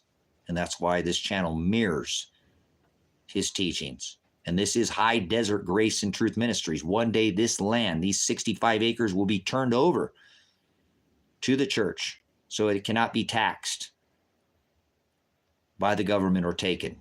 And then I can bring in donations instead of trying to ask something for me. I need gravel. I got about a half a mile of gravel to get back into this property, and I'd love to have it graveled so that people can come back in here and be on this property someday. I will build that 53-foot tractor trailer into a library. Like Brother Jim wants to build buildings and have people come from Grace and Truth. He wants a classroom. I already have a classroom. I already have the classroom, which would cost Brother Jim probably $2 million to buy the classroom. I already have it here. I have the ability to get these posts and build out this tabernacle, this outside place of study that I'm going to build outside of the library. So it'll be an outdoor place of study, all opened, screens that come down and canvas sides or whatever, like a tent, a tabernacle, a hard roof tent. So we can study outside. My son said, Dad, please do not put flooring in the church. Please do not put it in the classroom. I want dirt floors in the classroom, Dad. Please, let's put all that in the dirt. Let's study the Word of God in the dirt. So this is what I'm trying to build. I'm in Silver Lake, Oregon. So what Brother Jim is trying to do, I already have the ability. If he'll just send me the bodies, I can make this happen, guys. So it's up to God now. It's not up to me. So I've tried. So yeah, I need lots of gravel, lots of loads, probably 20 or 30 or 40. Remember, I'm hoping that I can trade this silver for about 20 loads of gravel. Maybe someday. I haven't bought a piece of silver, guys, since 2020. This is the last piece of silver that I bought.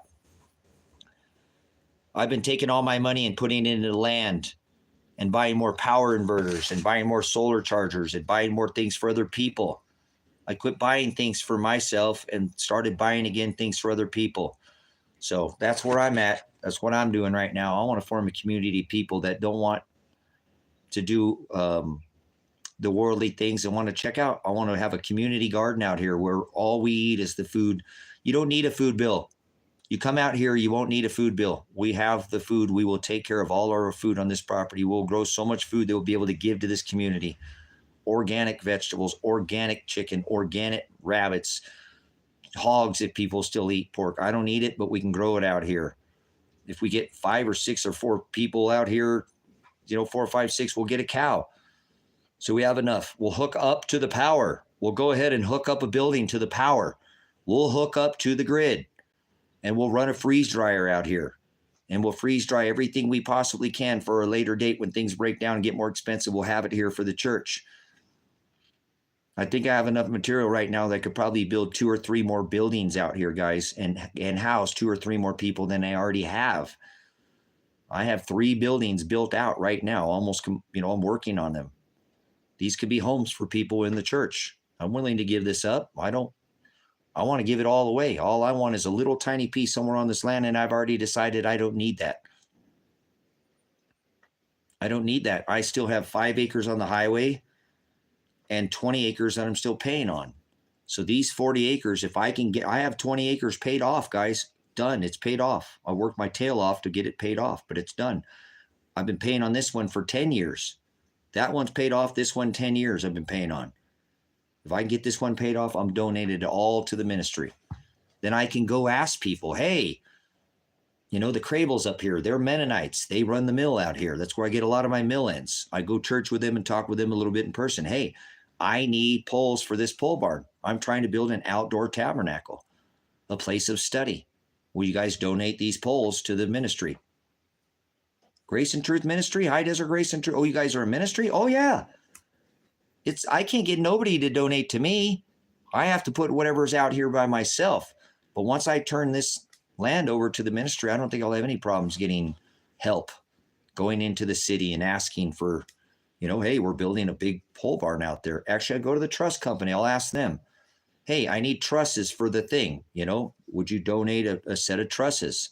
I noticed you have 30 or 40 sets out there that weren't sold. Did you get them wrong? Were they built incorrectly? Can we get a set of these to build out this tabernacle? We want like a 53 by probably 50 outdoor classroom, guys. That's what I plan on building. The tractor's 53 foot tall, or 53 foot. I'm building it off the back of the tractor, about 50 feet out. A tabernacle. We study out there. If it gets too cold, we go inside the library, the place of study. There'll be a whiteboard. Like, when I teach, there'll be that whiteboard, like Brother Jim. When we teach with a whiteboard. Whoever's in the pulpit wants to teach, go up, teach a lesson, whatever. Then we're here at the property. I'm 100 miles from a Walmart. I'm 12 miles from 2, 3 grocery stores, little township out here. This is the life, guys. I'm living it. I just don't have anybody to share my life with, but I'm still living the dream, so to speak. I'm just a little alone. So.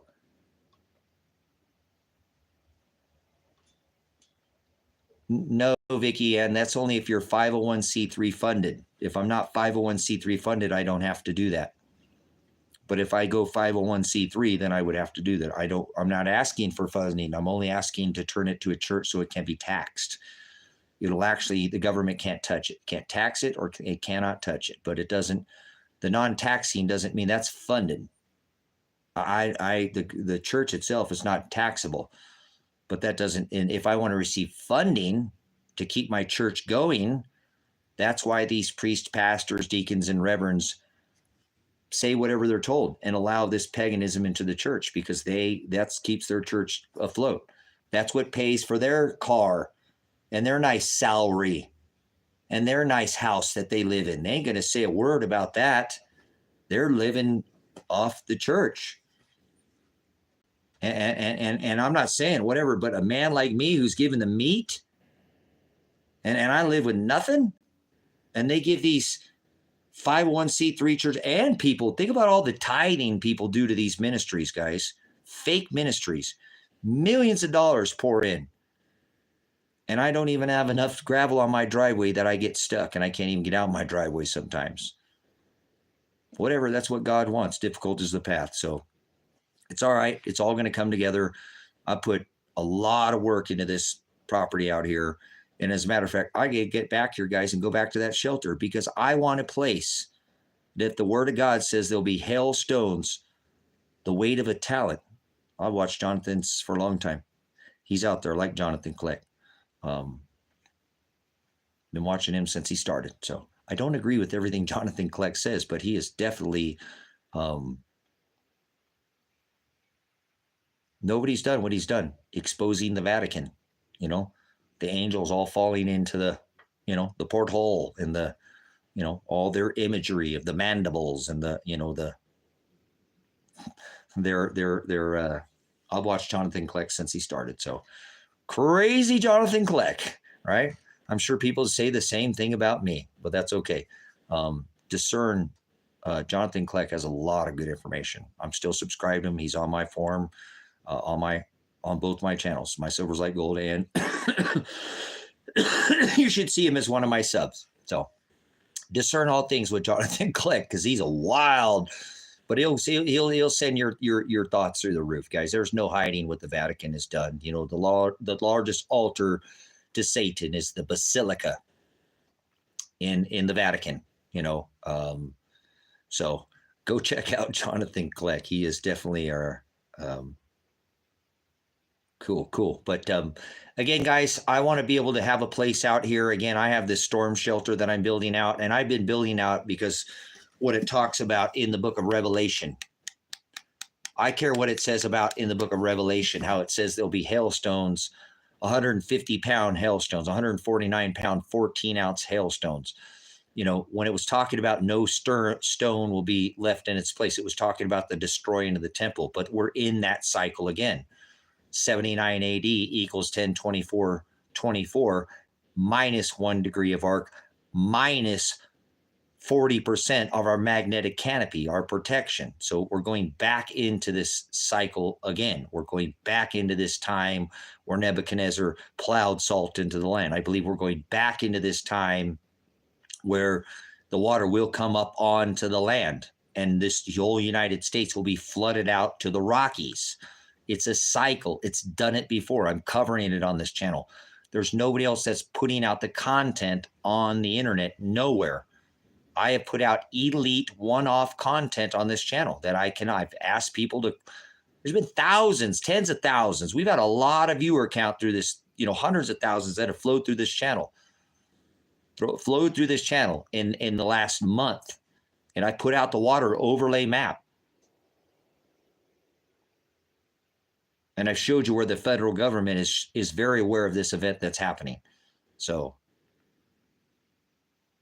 that's right, Extract, you better get under the ground. So back to what I'm saying. I got to get off this here, guys, and go back to putting my storm shelter. Finish it, okay? Right now where I'm sitting, my storm shelter is sitting 28 feet from the floor that I was showing you yesterday from where I'm sitting at now. 28 feet down from where I'm sitting at. So I've got to go back there and get it done. So if people come out onto this property, that they'll have a place to get away from hailstones, the weight of a talent. When it says that their skin will blister, they'll have blisters on their skin, right? Their skin will blister on their skin, boils. What do you think is going to cause that? What do you think is going to cause that? It's going to be the sun. The United States Air Force just came out and said that our magnetosphere is weakened by 40%. I've been saying 25 being very, very, very, very, very conservative. Well, now the United States Air Force and came in, put it out on white papers, and I've shown you. That's why we had 5, not 1, not 2, in 12 years, but 5 in 1 year. And we didn't even have X-class flares, which make that high proton level event happen. Low latitude auroras, not up on the top, they're up there, but down in towards the equatorial portions of our Earth. That only happens when we have massive sun flares, solar spots, solar flares, coronal mass ejections, solar filament releases, protons, heavy proton energy penetrates the protection, like the Carrington event that happened in the 1800s. We had it happen 5 times last year. 5 times in 1 year. 5 times, guys. They should be telling everybody about this. Everybody should be standing down and getting something ready, and then we can move on with our lives. It's like you have a tornado shelter. If there's a tornado, the weather gets bad, you get in there, the tornado blows by, you get out. Every house in Israel has a shelter underneath it, guys. Every home in Israel has a shelter.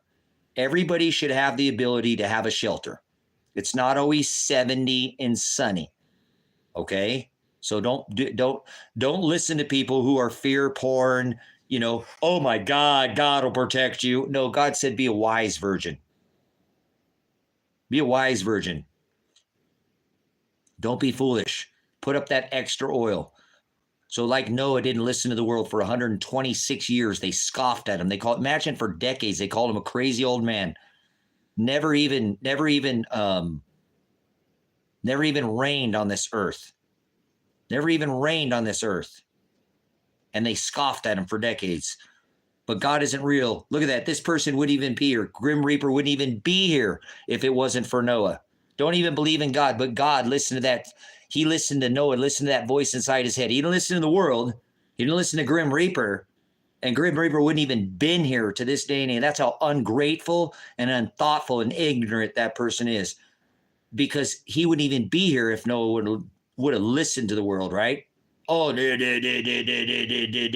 scoff. 126 years. He shut up people like Grim Reaper. He didn't listen to him. And Grim Reaper has no appreciation for what Noah did. No appreciation that he shut up to the world and he didn't even listen to the world. He didn't even listen to the world. How ungrateful are some people? We wouldn't even be here if Noah didn't listen to the world, right? No, if he didn't listen to God, if he'd have listened to the world, we wouldn't even be here. Because those 8 people wouldn't have got on that. It took them 126 years to build that ark. So imagine what they said. It had never even rained. It never even rained on this earth. What the hell is this guy doing building this big old boat in the middle of the desert? What is wrong with this guy? Scoff. Noah was a conspiracy theorist for decades up until the day of the flood, and then he wasn't, correct?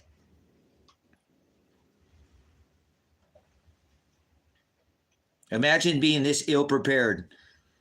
Hey, 191 people, do I sound angry to you? Do I sound pissed off? Am I angry at the world? Is this anger that you hear coming out of my voice? Or is this passion, brothers and sisters?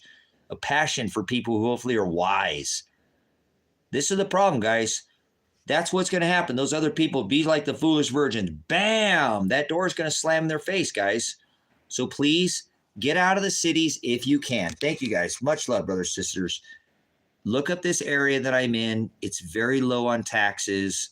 You can do this without a ton of money. I do this without money, guys. So I have built Atlas Shelter Company is the largest shelter company on this earth, guys.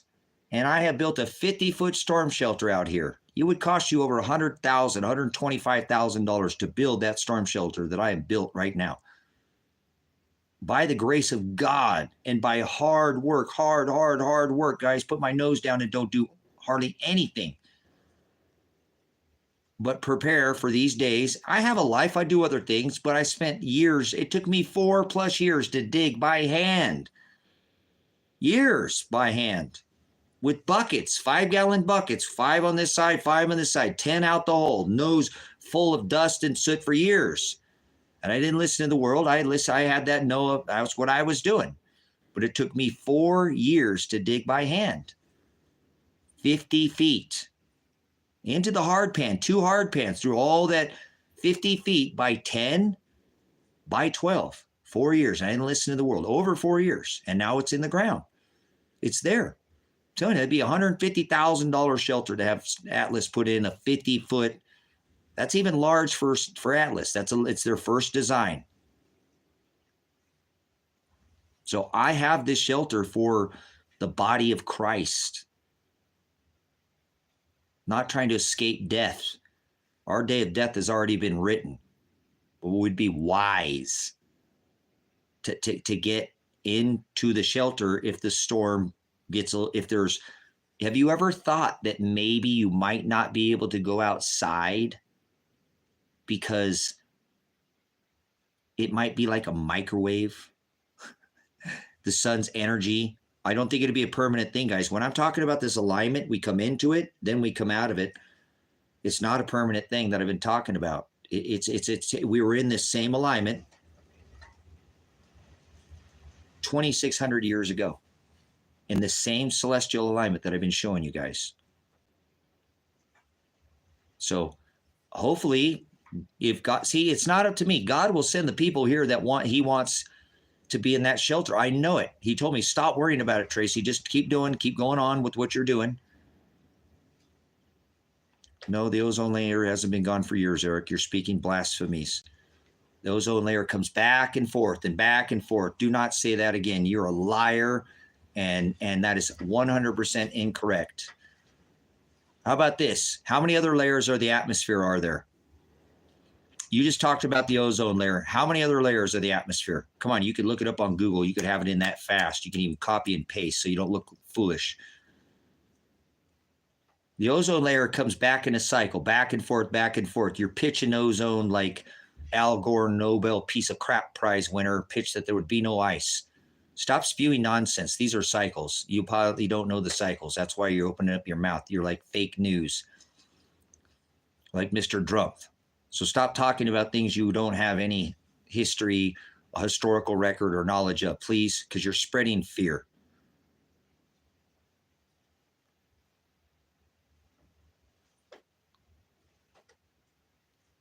So if you guys follow my overlay map, you guys are going to make me, gosh, I cannot get out there and get to work. I don't care. I was sore today, guys. Give me a second. I got to pee.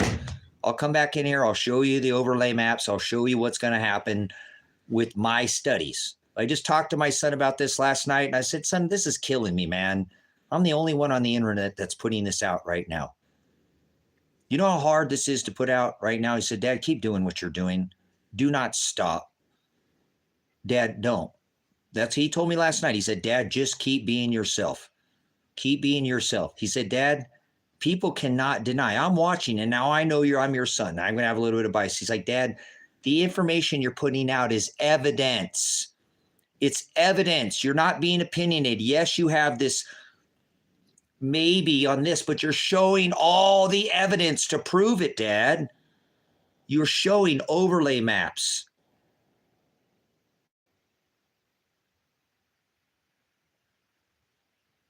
You're showing all the overlay. You're showing the cycles. You're not talking about opinions. You're literally showing evidence, Dad. You used to be a police officer. You're reconstructing this event.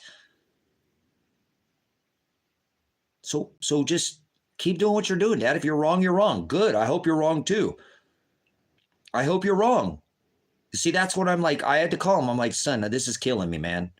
This is killing me. I've put this out, and I'm the only one, and they're electronically shadow banning me. You know that. I couldn't even get my money back from CashApp that got stolen. And I filed a police report, son. That's got to be something electrical, you know? He's like, Dad, that makes sense. That doesn't even, everybody would have got their money back. 6 times you filed the police report. They caught the guy. There's something going on electronic, Dad. You're right. There's no way you should have got your money back. You filed, they caught the guy. You got your credit cards back. They charged him with credit card fraud. But I didn't get it back. It has to be something electronically, guys. I haven't sold anything. Not one single thing. In 3 months, my TikTok channel has been shadow banned. No more live streams over there. No more channel over there. It's up, but I get no traffic. So I started this channel. After you haven't even seen what I presented, Galaxy Monster. You haven't even seen my overlay. So you're just speaking vomit. You got a vomit tsunami coming out of your mouth, Galaxy. Vomit tsunami.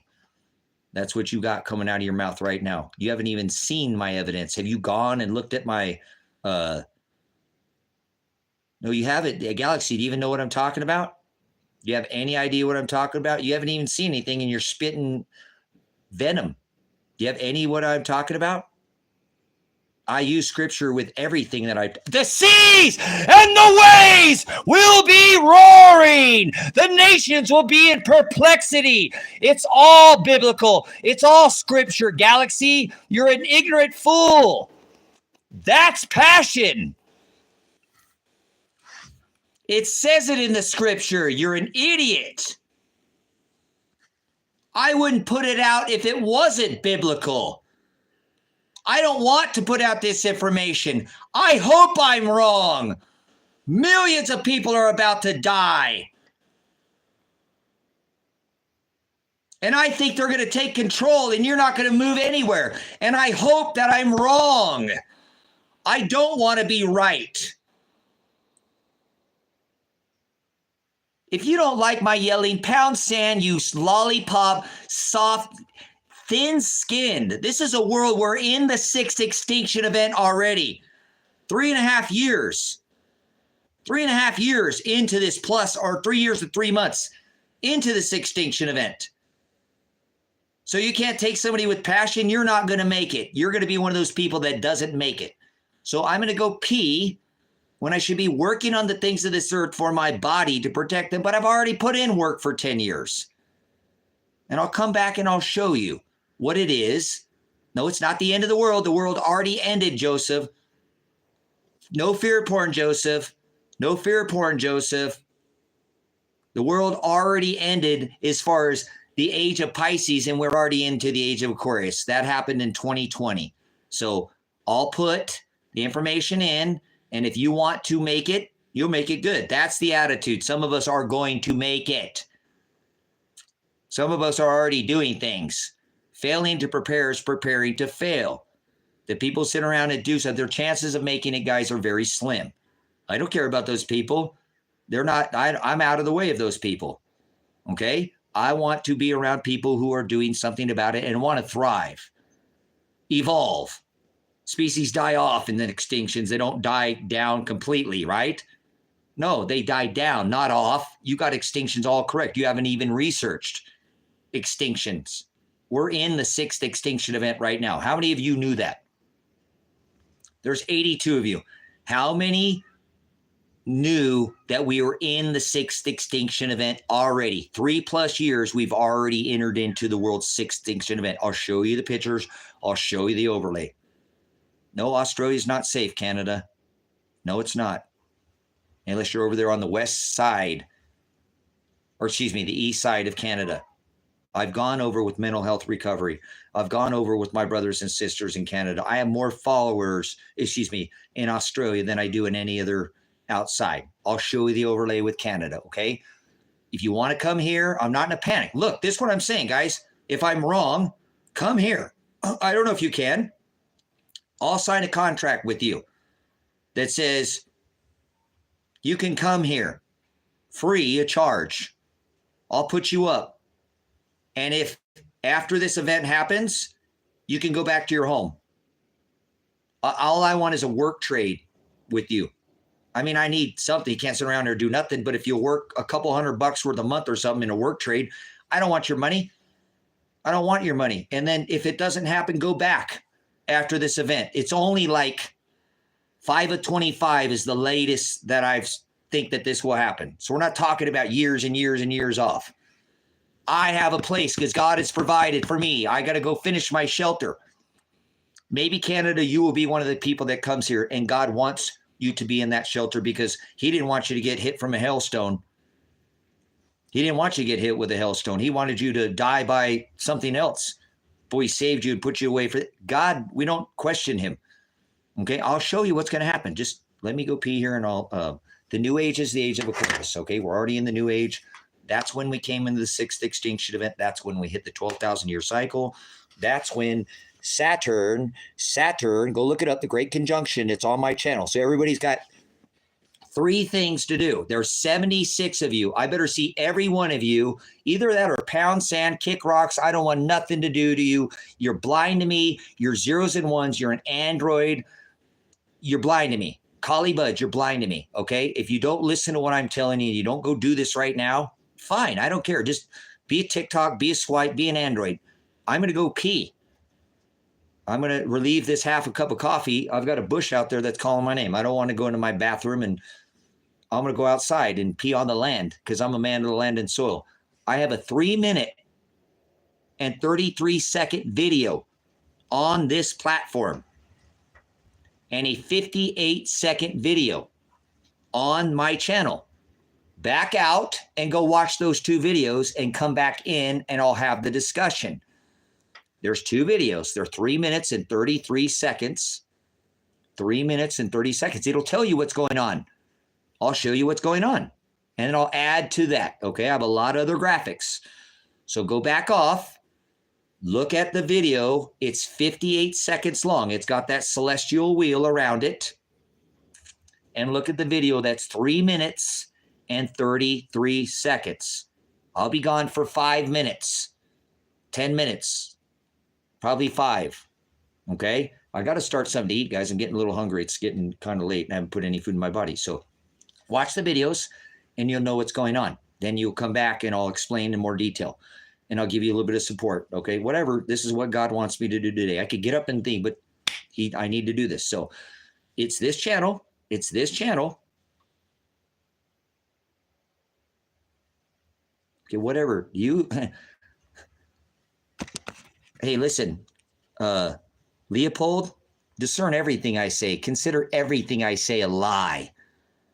God says, believe no man, Leopold. You're supposed to discern all things. My truthfulness, use the book, use the word of God. Don't believe anything I say.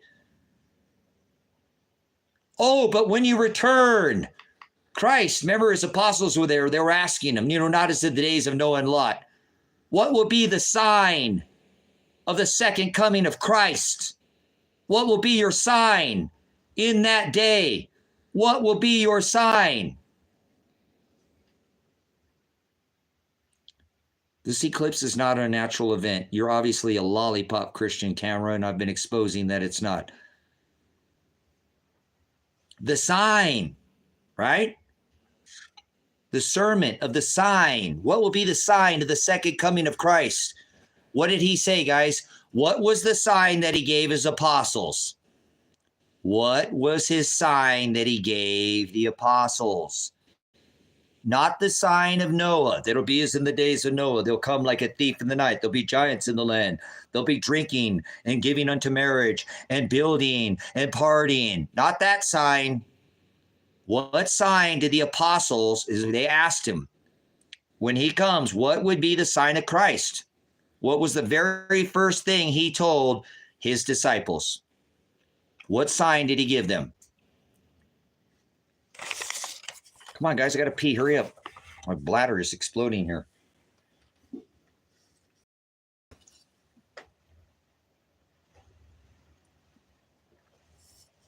Yep, Canada it is. But it'll go back down in the cycle. It's already up. I'll explain it. What is the sign that Christ gave him? What did he tell the apostles? What would be the sign of the second coming of Christ? They asked him. Not that. That's not what I'm saying, but that's part of this. His apostles were asking him for the sign of the second coming of Christ. They wanted to know. They asked him. Remember, they had pulled him to the side. And they were trying to get that actual sign of the second coming. I know you guys, it's written in your hearts. It's written in your hearts. It's not, come on, it's there. It's in your hearts. I know it is. I can feel you guys know this. It's very important.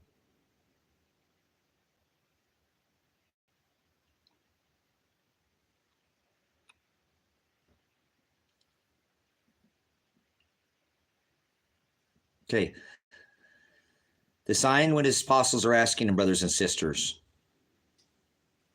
for not again, not as the sign of Noah. It's very important that we understand that because it comes upon them suddenly. They're caught unaware. Like he said, that's why he does not want us sleeping. So the sign that is given when they asked his apostles, they literally pulled him to the side and asked him, what is the sign of the second coming of Christ?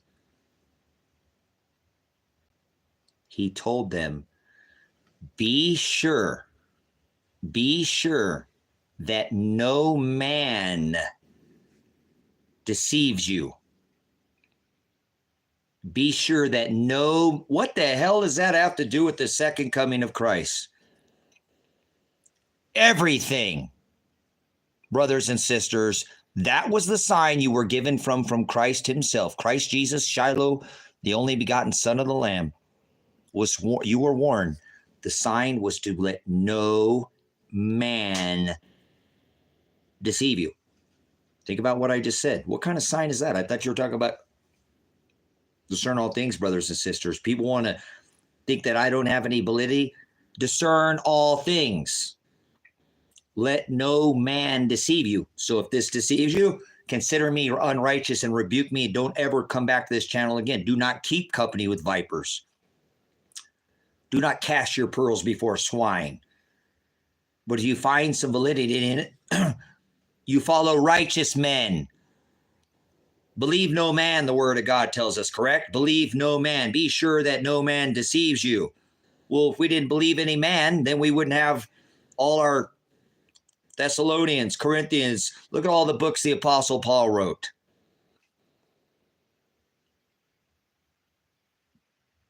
Matthew, you'd have to throw Matthew out. You'd have to throw Peter out. You'd have to throw Luke out. Follow righteous men, brothers and sisters. And then remember, I ain't trying to grift you at all, but you're supposed to be taking care of those men that give you the meat, that feed you the meat, that feed you the meat. You're supposed to feed them, brothers and sisters, and take care of those who give you righteous words. It's called tithing. And I'm not asking for you, but just remember the commandment that you're under. You're supposed to take care of men that are righteous, that are giving you righteous things. And you're supposed to tithe to them, not to some stupid house made by hands. So if I'm giving you the meat and this has value, you can tithe to this ministry. I'll accept your offer and I'll use it throughout this ministry to try to provide, to pay this ministry off so that I can bring more people out here. Okay? So just remember that. I'm not trying to grift you, but remember what the word of God in Malachi, what it talks about men that feed you meat and not this watery doctrine. Okay? So I don't want anything from you, but if you choose to, fine. I don't require, just like Brother Jim, he doesn't require anything. He'll still send you CDs. He won't turn you off to the ministry. You don't ever have to send a dime to Grace and Truth Ministries. You don't ever have to send a dime here. I'm just trying to make my point in this, okay? You know, I've been electronically attacked because I choose to cover these truths and point out the information that I've shown you. Ever since that video, guys, I have not sold anything, nothing. And for 20 years, that's how I've made my way. But you know what? Just like this right here, dispersing weight, he paid for this live stream right now, you guys. And we're not supposed to tell when we tithe and stuff, but I'm just letting you know. You see DSW in here? This live stream is brought to you by DSW, my brother at Grace and Truth Ministries. When all my money was taken from me and God had somebody rob me of every penny that I had, I was just barely getting by, and I had enough just to get by. God had somebody come take all my money, and I can't even get it back. Half of it I can't get back. No matter I've tried, I'm not even going to try anymore. I put 26 hours in trying to get my money back. I'm done. I'd rather spend my time in here. But DSW paid and gave me a cash or a PayPal donation to keep this stream up and paid this stream. So thank you, DSW. Thank you, brother. I appreciate your donation to this ministry. You can thank DSW right now. This is up and live because of DSW. Thank you, brother. I appreciate it. Much love, man. Thank you so much. I would be going crazy out here if I didn't have this phone right now and I couldn't talk to you guys. I would be going nuts. I go crazy out here by myself, guys. I really do sometimes. Doing the same thing over and over and over again, expecting different results will drive a man insane. So I'm thankful that I don't have to be alone. Know what I'm saying? I'm thankful that I can have you guys here and I can have this ministry. I can keep coming back, and because I get crazy by myself out here. I just talk to God and the dogs. You know, I force my town to go to town once a month or something to eat tacos on Tuesday. So I don't sit here out here and just build. Because I'll just build, read the word, study, build, study, still, but I don't take any time to do anything else. So I'm glad that I have this platform. Bless you, brothers and sisters. Thank you so much. You guys are you can't say bomb in America. You guys are the Obama. No, just kidding. You're not that. I wouldn't do that to you. You guys are awesome. Okay. So let me go pee and I'll be back and we'll cover this. Why not? Put your treasure up in heaven. I need to rest a little bit anyways, guys. I'm pretty sore. Yesterday, I really did a number to myself.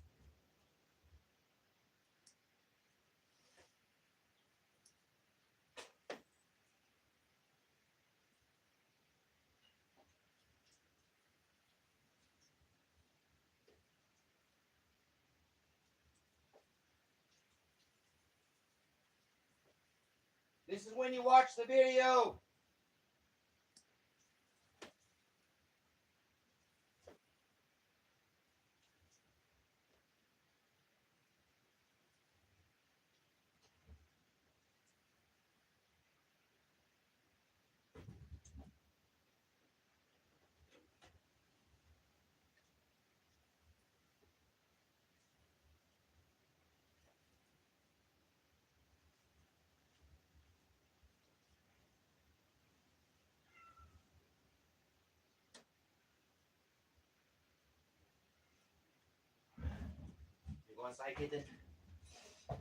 All right, guys, I'm going to multitask here. I got to get some lunch going. Let me get some lunch started. And I'll come back. And I told you this is the time where you want to go be watching the videos, okay? Go watch those videos that I showed you. Go look at the overlay maps. And they're on this channel. And then I'll come in and I'll support it with the other evidence that I have. And then you can make a discernment on what you think and why I'm presenting this evidence, why I think that this event, this magnetic pinch, could potentially happen before 5 of 25. I haven't even shown you 5 of 25 on this channel. I've talked about it a little bit, but let's get through 10, 24, 24 first, and then we'll worry about 5 of 25 when that day comes. I will cover more of it. Interesting. Nice, Emma. Wendy's establishment. Cool. So go check out, this is your time that you want to go check out the videos. I'm going to get some breakfast lunch started. I haven't eaten anything. And before I go work on the back of the property, I can't go back there with coffee in my belly. I'm already pretty sore from yesterday. I moved a lot of block and brick yesterday. So cool. Well, I hope you guys are discerning this information. Please do not, remember in the book of Jeremiah, it tells us, be not dismayed at the ways of the signs in the heavens, okay? So please do not be dismayed. Don't be a heathen. Don't be dismayed. Don't be in fear, Canada. Stop it. Be not anxious. The word of God tells us, okay? No weapon formed against you will prosper. Put on the armor of God. No fiery darts will penetrate your armor, okay? Cool. What are we? Kid, uh-oh. Go. Give me 1 second. Like I said, I'm going to get some lunch started here and go watch those videos, and I'll be back here in 10 minutes at the most. I already have a ship. No, this time he's going to build, or Marvin, I already have a ship. That's right, Cameron. Don't worry about it. No fear. This time you don't need to build a water vessel. The promise of the rainbow, he'll never flood this whole earth again. Look at my maps. He doesn't flood the whole earth. He floods most of it. But I'm building a fire shelter, a fire ark, a sun shelter. I have a 50-foot vessel. It's actually 150 feet total with the underground garden, the shelter, and the underground house is a 150-foot vessel that I've been building now for 10 years. So I'm on it. I'm on it. I've been doing it. Let's see where my battery's at. 58%. Cool. That's still going. Cool. Huh. Nice. All right. I got a call there. I didn't know where it was. Somebody called me earlier. So, okay. If I die, I best believe I'm going to go down trying to stay alive. Cool. Yeah. Evan, die trying. There we go. Some of us are die hard. We're going to die trying. We're not going to escape death, but we're going to die trying. No reason not to try. What are you going to lay down, be like a turtle, get on your back and just not even kick? Oh, they'll roll him over on his back. He can't even go anywhere. There's another term for that. I won't bring it up, but you know, some people, when you get them on their back, they're kind of, you'll put them on their back and they're, all right. So same thing as a turtle, right? You get them on their back. They're,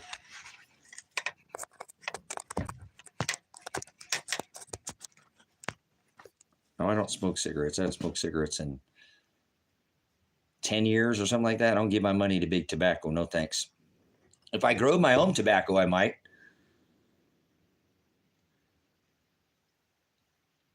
Should buy a boat. I already have a boat.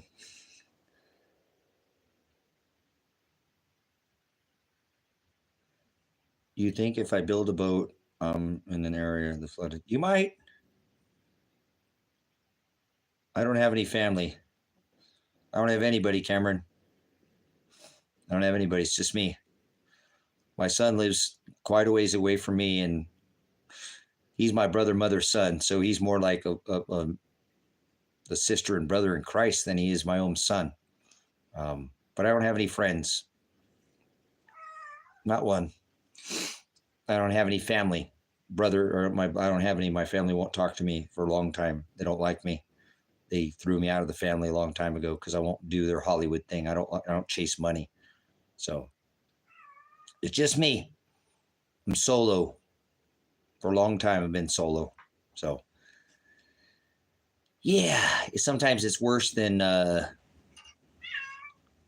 solitary confinement because come here, kitty boy. Come here, my boy. Come here, John O'Donnell. What are you doing? What are you doing, boy? Come here. Come here with the dad. This is my Agent Orange kitty. This is my Agent Orange kitten, John O'Donnell. He's my boy. He's a good kid. He loves the dad. He's always got that purr box going.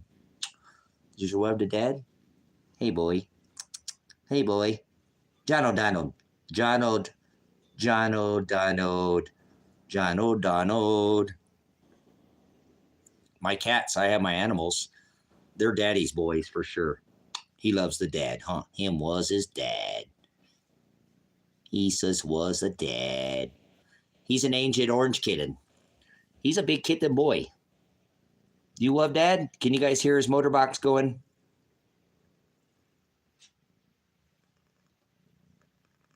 Uh-oh, the other kitties want in here now. Yeah, his name is Jonold, Jonaldon, Jonold Don. Jonold Don. He's a daddy's boy.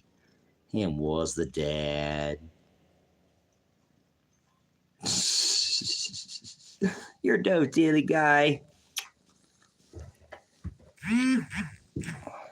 Hold on, the other ones want in now. You want back out, John O'Donnell? One kitten out, one kitten in.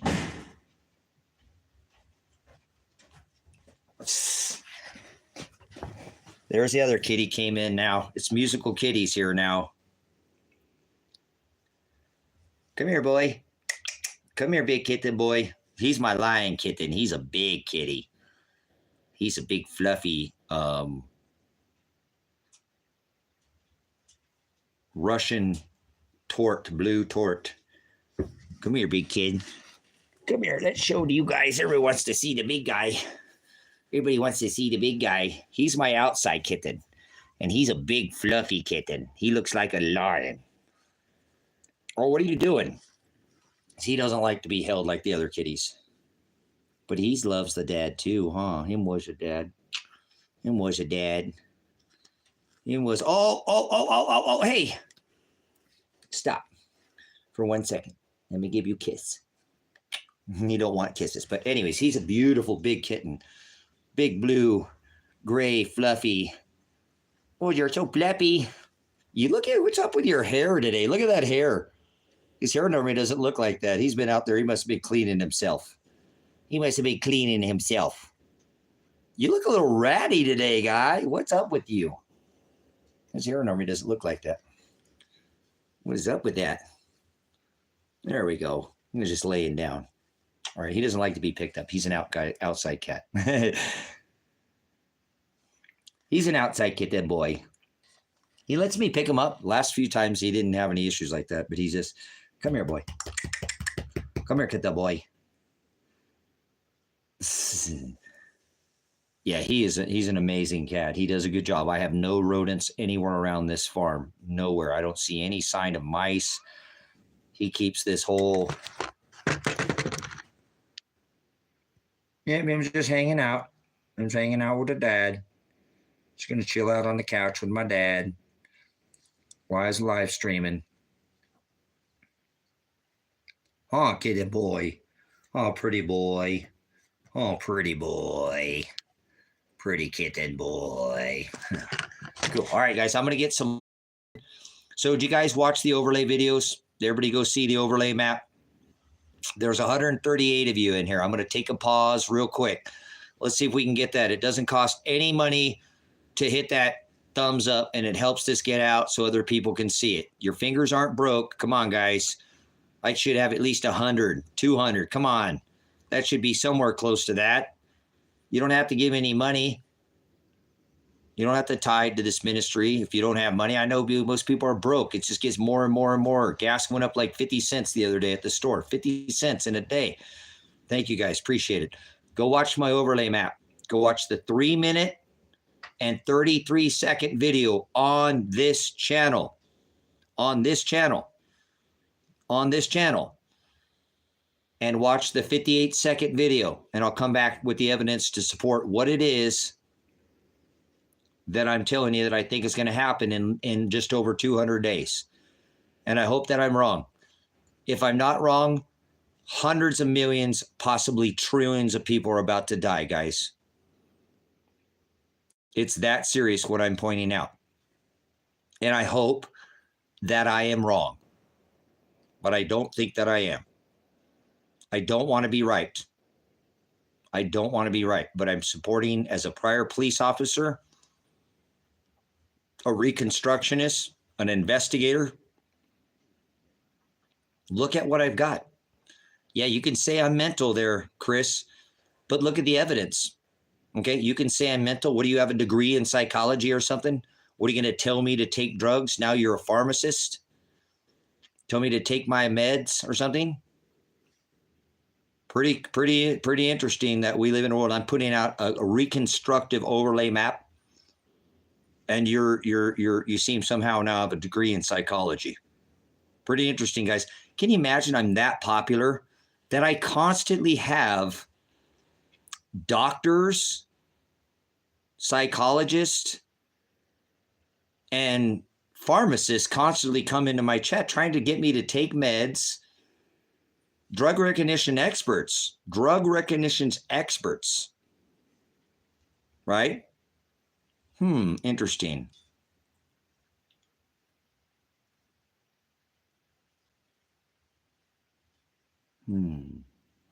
What's the term crazy? You know what the term crazy is in my eyes? Voting for a man who decorates himself with his house with Satan, and then calls himself a Christian. I think that would be pretty crazy, wouldn't that?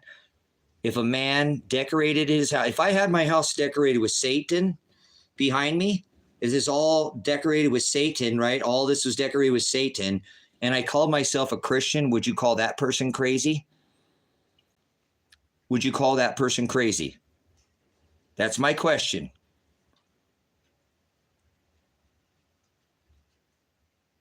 If I had my house decorated with Satan, Mithra, the bringer of the disease and the cure of the disease, Apollyon, Satan, and I called myself a Christian, would that be crazy?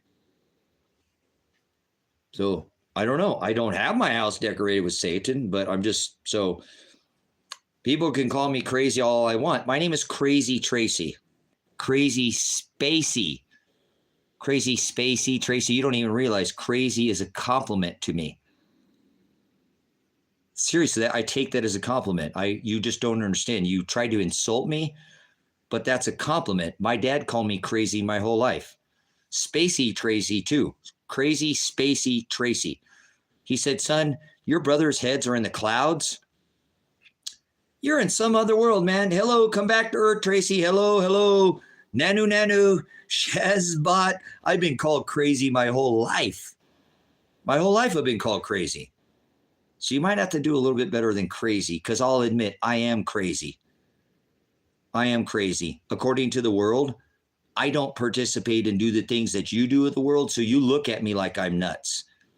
The world, not my brothers and sisters, but the world. I actually had somebody, because I don't get Social Security, guys, or disability or veterans benefits or anything else.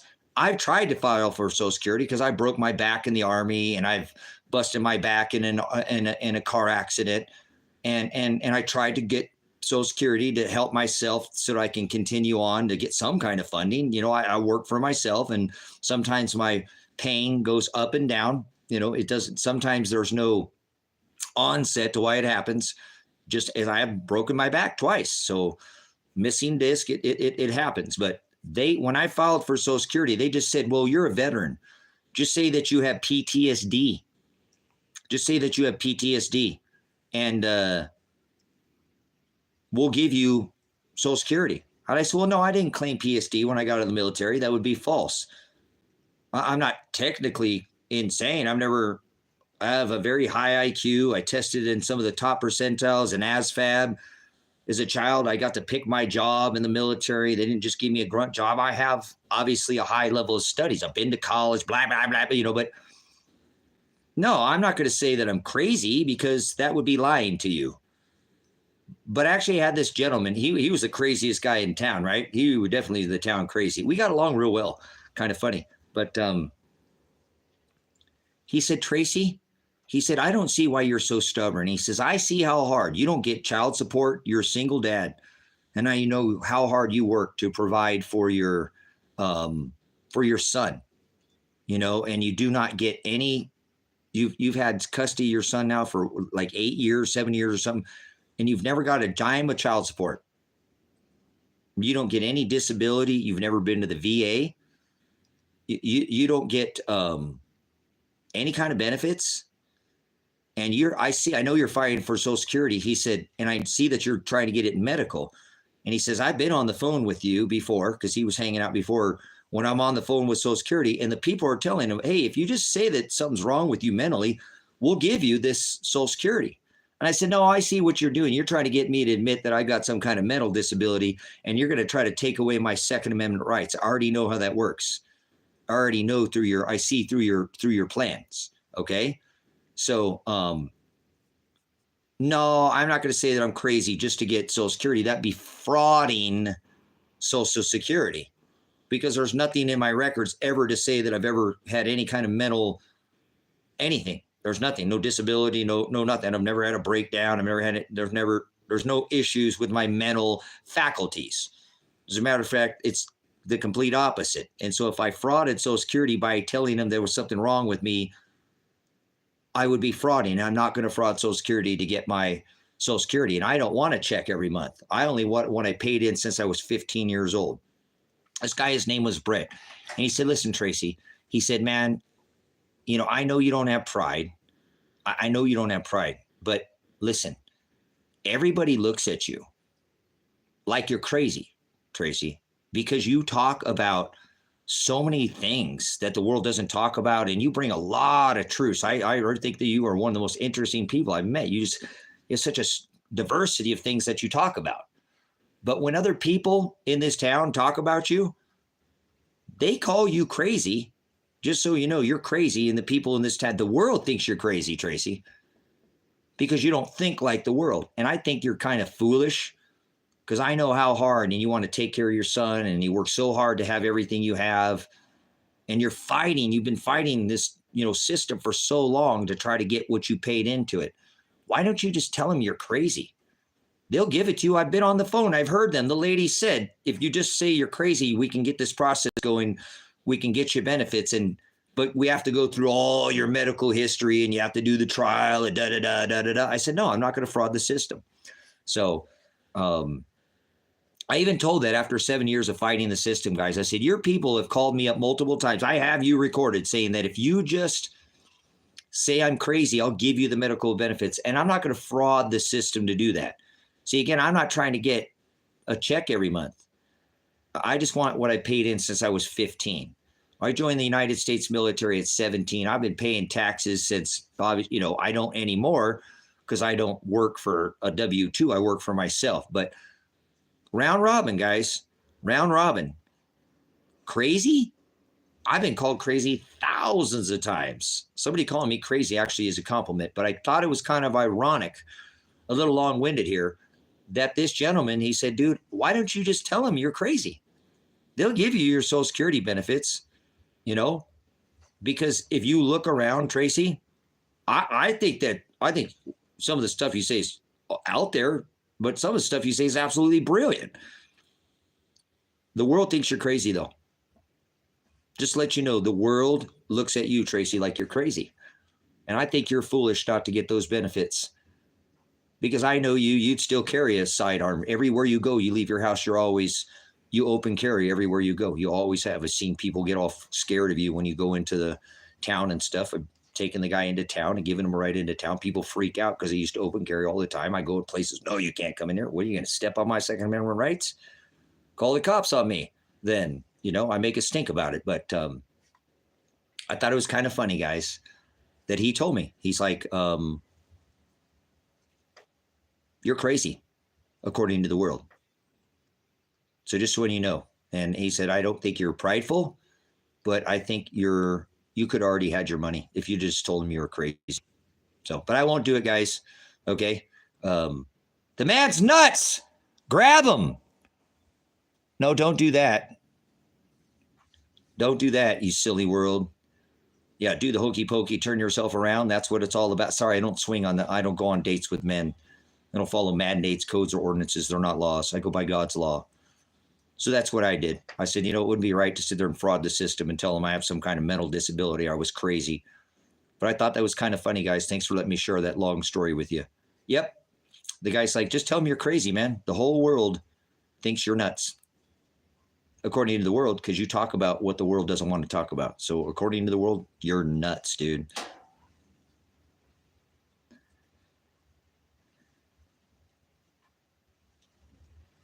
I said, heaven is not real in the sky, Manny. That's not someplace in like grandma died and or your child got run over and, you know, they're 10 years old and they're in heaven watching you. That's not what heaven is. That's what I said. Heaven is in you. Christ in you. Heavens is the ruling class at this point in time if you study history. So you sound crazy talking about crazy. Cool. All right. Well, guess what, baby? I take crazy as a compliment. So thank you for the compliment. Thank you for the compliment. Trey 4P 4B 3PY. Whoa, that's a weird name. Thanks for the compliment. I'll be crazy and shelter, and you won't have any extra food put up for anybody, and you'll go kill somebody just to feed your stomach. You'll lose your mind. You won't think with your head anymore. You'll be so hopped up on Cheetos and Gatorade and Frappuccino and Red Bull and all your energy drinks and your baked goods, and you're borderline diabetic. The first time you miss a meal, you're going to kill somebody to feed yourself. Good luck with that. Most people will, guys. They said that 90% of the population in America will dissipate. Gone. See ya. No birthday next year. Done. Vanita. Over. Through. Yep. Ain't no sense in sending them to ICU dead. That's a wrap. That's the end of that.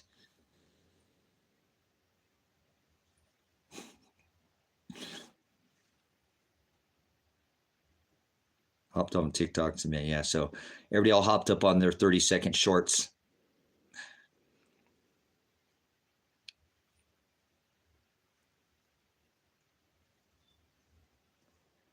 All the time is relevant, and you'll be at the Feast of the Lambs respectfully. Okay, but remember, extract. There will be a blotting out in the handwriting of ordinances. Remember, extract, to teach predestination. He's been calling out to my heart, to the bride, those that will have their names called out, those he paid that bride price for in blood, that contract he made, that testament he made. He was the living will of that testament. He was the testor, correct? And he made a contract with his bride. But he warned, if you add to this book, you will receive even the smallest jot or tittle or your own opinion. Forward it, pervert it, twist it. You will receive of all the plagues that are written in this book. Yes, you are predestination, right? Predestination is those he chose from the foundation of the world. his bride. He sozo. He saved them. He pulled them from their sin and their darkness, born in this corrupt dust. They were imprisoned in this corruption, this flesh, the division of day and night, dark and light. He chooses who he pulls from this darkness, this corrupt dust, into his horizo, into the light. But there will be a blotting out. Remember, as he blotted out the handwriting of ordinances once made, written on tables of stone, is now sprinkled with the fleshy, on the fleshy tables of our hearts. So remember, be not complacent.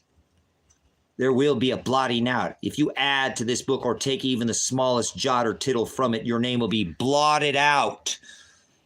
Never forget, a blotting out. That's what he's pulled on my heart in the last 2-3 weeks. A blotting out of the handwriting of ordinances. Oh yeah, you can already be chosen from the foundation of the world, but you can have your name blotted out of that book. So yes, we're already paid for. Yes, you were already a purchased possession. Hashtag, from which part of the foundation of the world do you not understand? God created goats and God created sheep. Yeah, you can be a sheep, but there will be a blotting out. Never forget that. Never forget that. Don't add a jot or a tittle or take away even the smallest jot or tittle. Don't add your opinion or don't take it away. Just as he took and fulfilled the law, it's not an eye for an eye. It's let vengeance be mine, saith the Lord. He did that in the book of Colossians 2:14. That physical, pounded out, that eye for an eye, written on tables of stone, is now sprinkled with the blood of the Lamb on the fleshy tables of our hearts. So remember that blotting out. You're right. Your name could be written in that book, but your name could also be blotted out. Go teach that to the body, please. Don't run to tell them, oh, hey, we're all, and appreciate it. It's good comforting to know that he chose who he was going to pull from our sin. Peter, right? Paul, Matthew, so all his apostles. Come on, Paul was a Pharisee. Those are the one who hung him on a tree. He didn't carry a cross. They hung him on a tree, crucified him to a stake or a tree. And a mass murder. And God rebuked his heart on the road to Damascus. So he says, I do all these things after my own counsel and for my own pleasure. Once saved is always saved is an abomination. Thank you, Vicky. That's not according to God of the will of the Father. Hallelujah. Hallelujah, Vicky. Got it. Vicky got it. And she already knew this. Vicky's already been told this by me. I've been sending this message out for a couple 2-3 weeks. He's really put this on my heart. Go out and tell the body, Tracy. Warn them of the last thing that I said in my book. Before I left them all with a message, Tracy. Go tell your brothers and your sister and your mother what I wrote. If you add to that book, you'll receive of all the plagues. This is the last thing I left you with. You better take this seriously. The smallest jot, period, question mark, tittle, comma, even that's the smallest mark in the Hebrew or even the Greek. If you add to it even your own opinion, he called it froward. You're frowarding my law. You're frowarding my word. You're perverting it. You're being a pervert. You're perverting the word of God. So we can't pervert it, twist it, froward it, change it, add to it, even the smallest jot, tittle, none of it. So, hold on one sec, guys.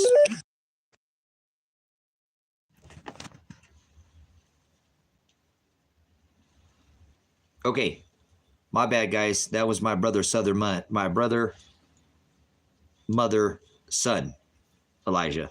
You guys know him as Civic on here, but he had a call, and I figure it might be important. He normally call unless it's pretty important. So go watch my videos here. I'm going to take a break. Thank you. We already got more likes than we do people in the stream. That's awesome. That's cool.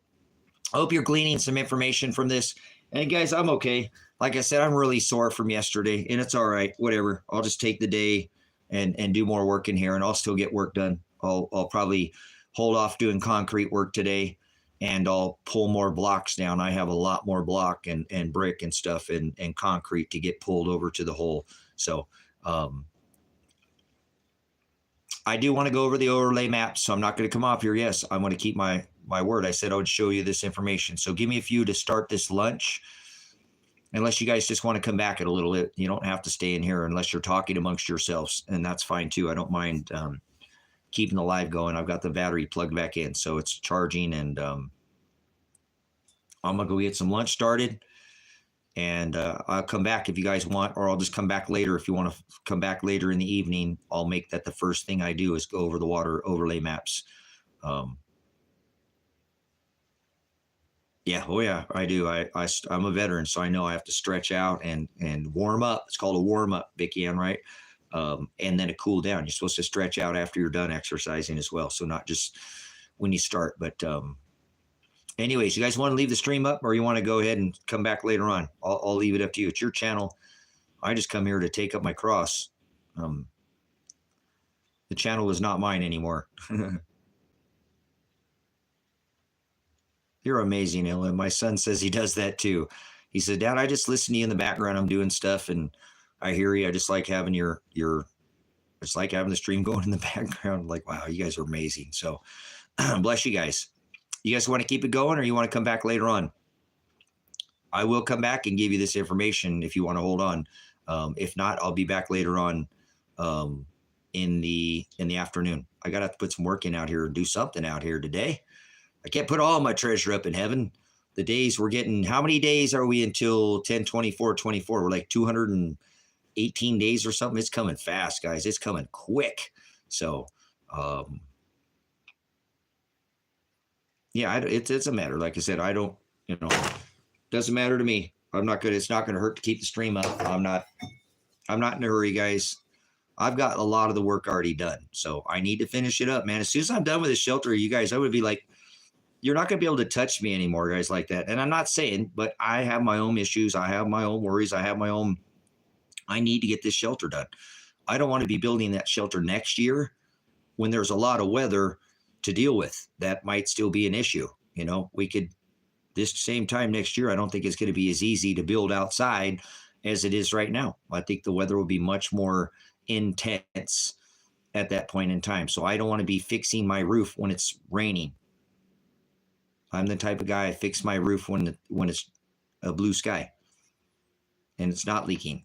Then I fix my roof. I don't try to fix it when it's leaking. A lot of people have that mentality. They wait too long to try to do something. So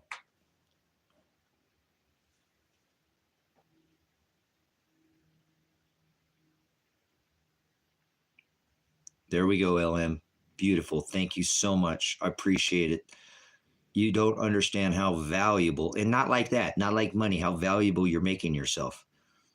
Nobody's going to want to whack you and take your life, LM, if you know how to eat and collect berries and fruits and different mushrooms and make tinctures and use different grasses and all those different things. Nobody's going to want to unalive you. There's no way. There's no way they're going to want to unalive you. They're going to want to keep you around, because most of them are not going to know it. 98% of the world does not know that skill set. So keep going, keep going, keep going. That is how you keep yourself alive. You make yourself more valuable alive than dead. Oh yeah, you can make yourself that valuable. Yes, you can.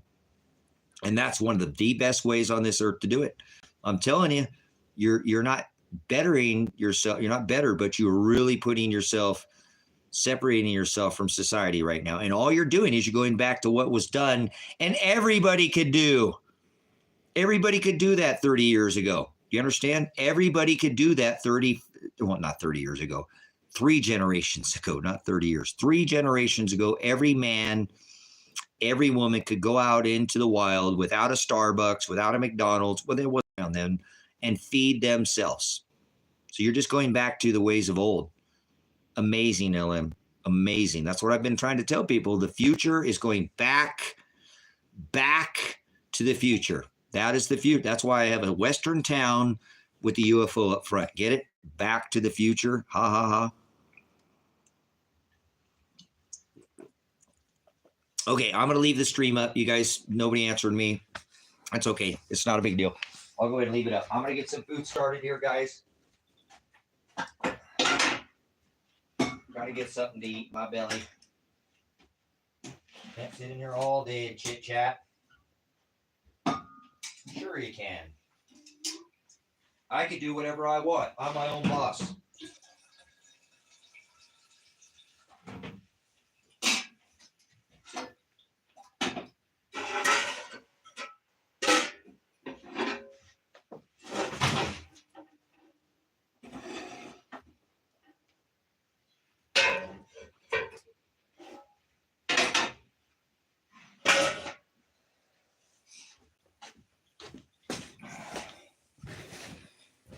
All right, guys, I'm going to have to call in sick. If I'm going to stay on here any longer, I'm going to call in to work here and tell the boss, because I was supposed to be work earlier on today. Give me 1 second. I need to call the boss real quick if I'm going to stay on here. Hold on a second. Hey, boss. Yeah. I ain't coming into work today. I'm sick of coming into work. I'm taking the day off. So you're sick? No, I'm sick of coming into work. I'm going to take the day off today. Bless you, brothers and sisters. Give me a minute.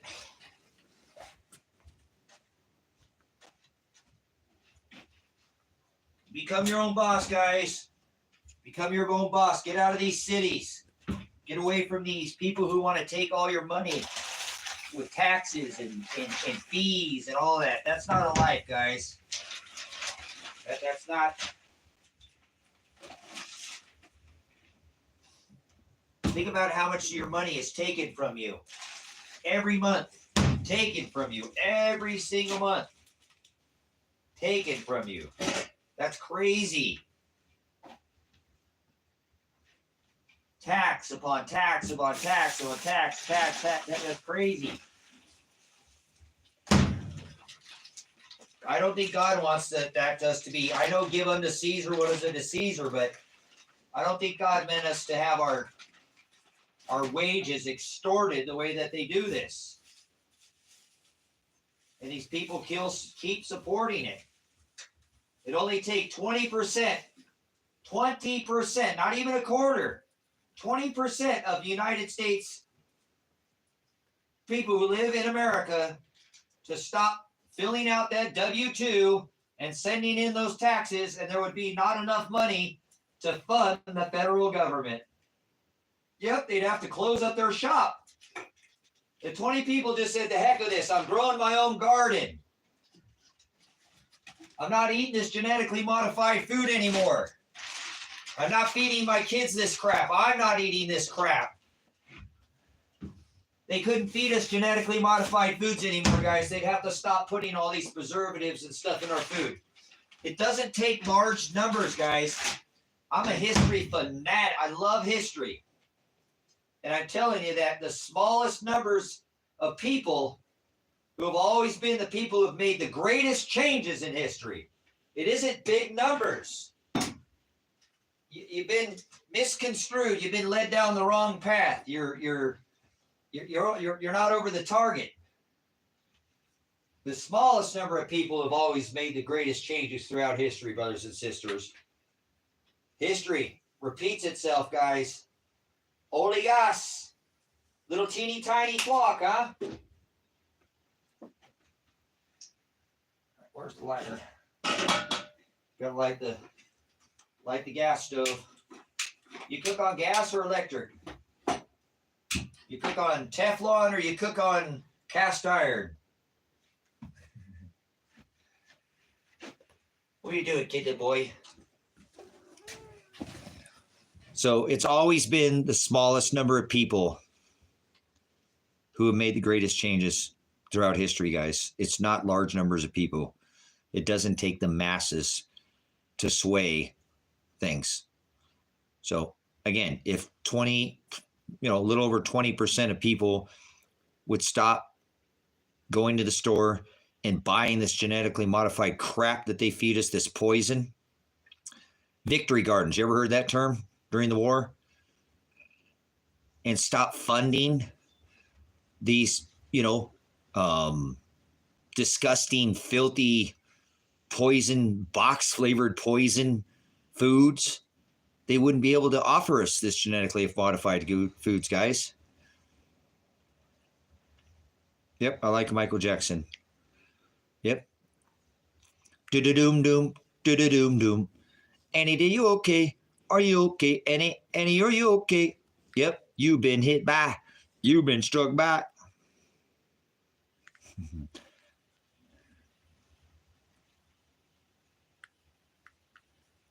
Oh, you're gonna take the your Loki crazy. Yes.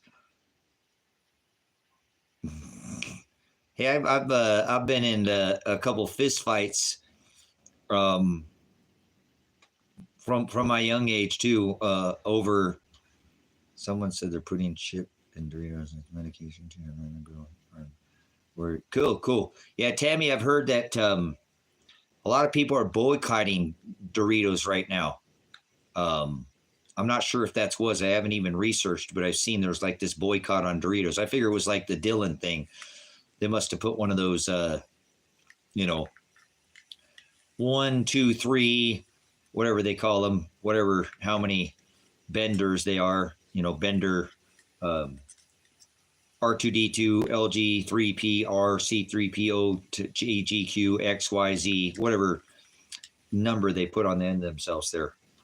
But no, anyways, I've gotten in a few fist fights, or probably a couple dozen fist fights in my day over Michael Jackson when I was young. Everybody didn't want me to like Michael Jackson. They wanted me to like a certain kind of music, and I liked all kinds of music. So Prince too. Human kidney cells. Is that what it is, Vicky? And I haven't read it here recently. I haven't got it. I just heard that they're boycotting. Yeah, you'll eat the bugs.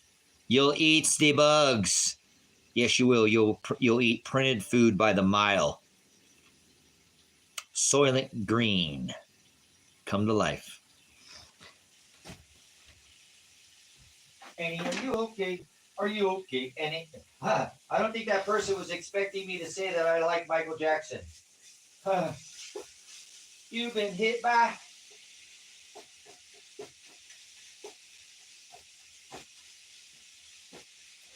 All I gotta say is that they don't even care about us.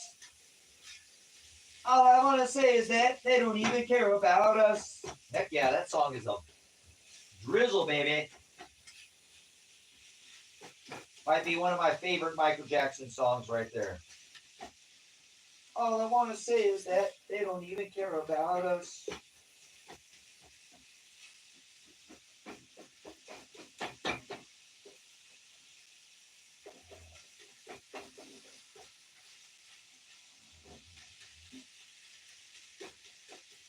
All I want to say is that they don't care about us.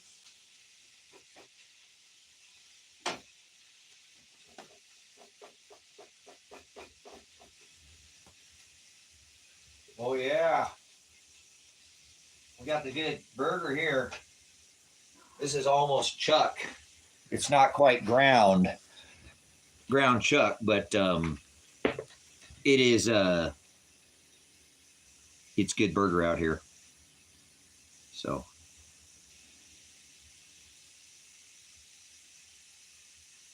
yeah, I love that song. I absolutely love that song, They Don't Care About Us, because he's done a couple versions of it.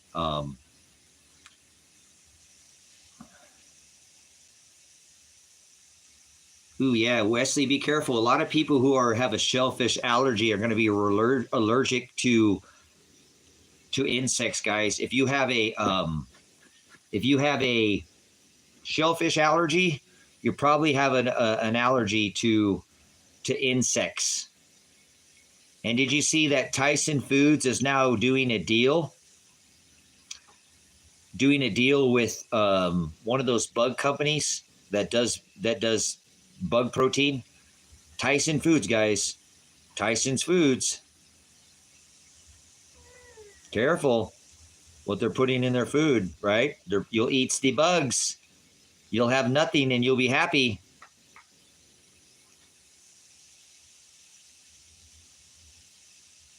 I like that, a little bit of Elvis, all of them. You got to win this race. Remember what Eddie Murphy said? Hey, remember what it is in his days? Hey, let's let him sing all this. Just let him sing all his lines, right? Hey, Elvis, we got to win this race. We got to win this race, right? Hey, Elvis, you want a glass of lemonade? Lemonade. That cool, refreshing drink. You guys remember that?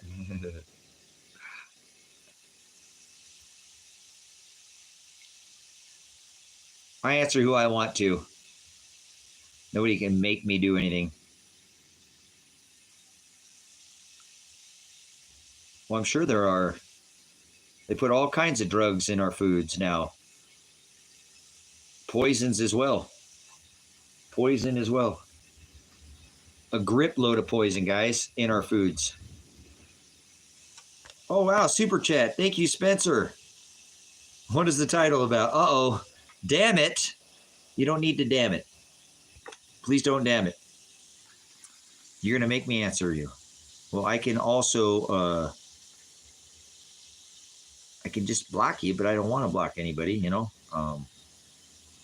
But the apocalypse, guys, is revelation.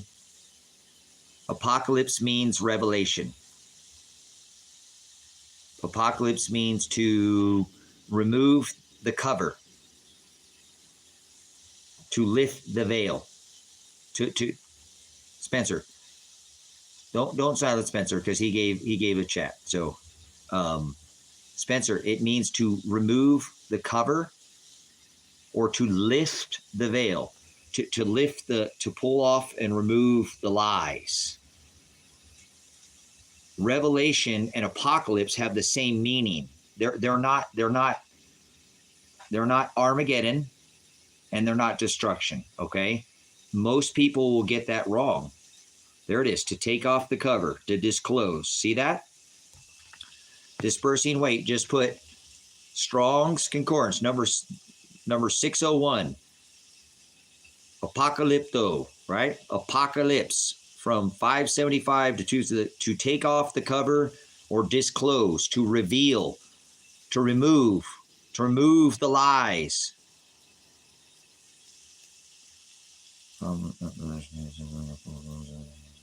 Cool. Good stuff, son. So that's what apocalypse means. It's not Armageddon.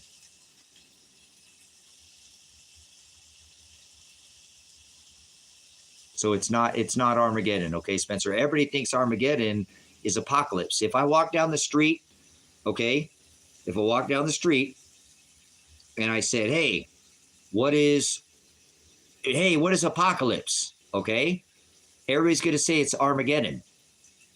But that's not apocalypse. If you go watch the video that I have on this channel, it's 58 seconds long. Spencer, go appreciate your super chat, man. Go watch the 58-second video. Everybody go watch this video. I'm kind of in the middle of cooking lunch. I'm going to go back. I'll be back outside in a minute or a little bit. Go watch the 58-second video. Go watch the video. If you want to know what you clicked on, go watch the 58-second video on this channel and go watch the video that's 3 minutes and 33 seconds. Watch those two videos and you'll see what it is that's going on. And I'll show you when we entered into the apocalypse on an exact day, because apocalypse means revelation, not Armageddon. But everybody gets that wrong. Like, watch, I'll show you. Okay. I want to see the fastest you can put your answer in. The faster you put your answer in, the faster that the people will see your answer. All right, you guys ready? 666 is the number of the what? 666 is the number of the what? Who's going to answer first? I want to get the first 100 people. Let's see who the first 100 people are. 666 is the number of what?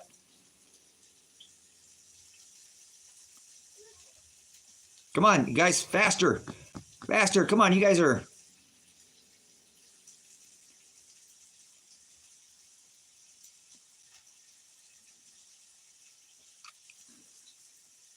You guys, 666 is not the number of the beast. 666 is not the number of the devil. Nope. 666 is not the number of the devil. See? You got it wrong. And it's okay, guys. Much love. It's all right, guys. It's okay. It's okay. It's okay. 666 is not the number of the beast. No, it's not. 100% it's not the number of the beast. It's the number of man. See? So everybody gets that wrong. They think that that apocalypse means Armageddon. So you guys all did the same thing, and you guys think, and that's fine. No worries, guys. 666. Now 666 is the number of man. It's the number of man, not the number of the beast. See? So you might have just been told by society something, and that's okay, guys. It's all right, man. That's what we do. We come back and, we go back through things, and we have to relearn a lot of things in life. That's 70% of what I've been able to discover in the last, 30 years has been going back and relearning my mistakes, unlike what we just showed in here. Okay? So 666 is the number of man, and apocalypse is not Armageddon. Okay? It's not the same thing. You want to go outside, kid the boy? Thank you guys for your answer. I appreciate your answer. I do. I appreciate your answer, and if you didn't get the answer right, it's not a big deal. It's not the end of the world. It's okay. Thank you for answering, man.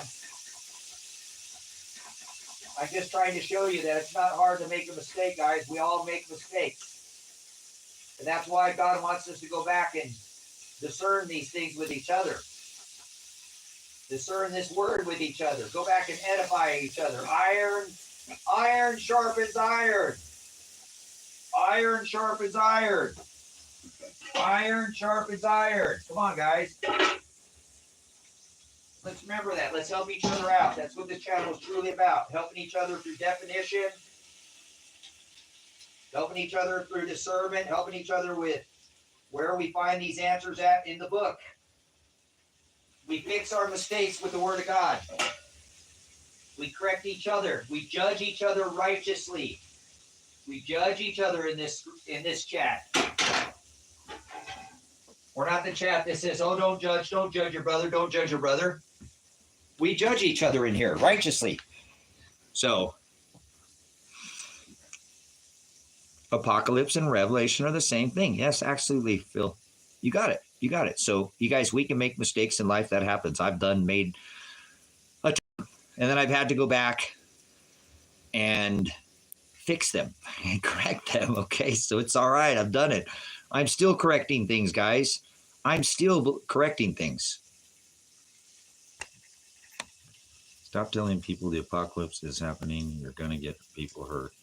There's some crazy people out there who really believe this horse shit, and they're going to go out and hurt someone. Can you believe what this Mark person just said? Stop telling people that the apocalypse is happening when we're already 3 years plus into the apocalypse. What an idiot. What an idiot. What an idiotos. What ignorance. Just ignorance is what it is. Maybe it's not an idiot, but I'll tell you what, I told you. And you know what the difference between being an idiot or being ignorant and being stupid is? What's the difference between being ignorant and being stupid? Ignorance, you don't know. You've never been told. Stupidity, you've been told. And you ain't willing to do anything about it. So, telling people that we've entered into the age of Aquarius just because they're ignorance, because they don't know what the word apocalypse means, that's their fault, not mine. If they go do something stupid, that's because they don't know the definition. Stop telling people the word apocalypse. Why don't you define the word apocalypse, Mark, before you even come in my chat and speak and spit your venom and your vomit tsunami? Apocalypse doesn't mean what you think, you idiot. And if you don't believe me now you're stupid, because I told you. That's the difference between ignorance and stupidity, is you've been told. You've been told. And if you choose something to do about it, that's great. Then you're not ignorant anymore, right? Then you're not stupid because you were told and you corrected yourself. But stop going around telling people that I'm causing fear and somebody's going to go do something, because I'm bringing to somebody the actual definition of the word of God, apocalypse, and what it means in the definition. You ignorant fool. No, he can do that for himself. Hey, proof of paradox, don't tell me what to do. I already did a bunch of times. I've already explained it. And you should do it for yourself before you come in here and spit venom. Nobody's upset, paradox. It's called passion. And you're an apostasy. If you sit there and think that I'm upset, I'm not upset. What do you mean upset? Does anybody look upset?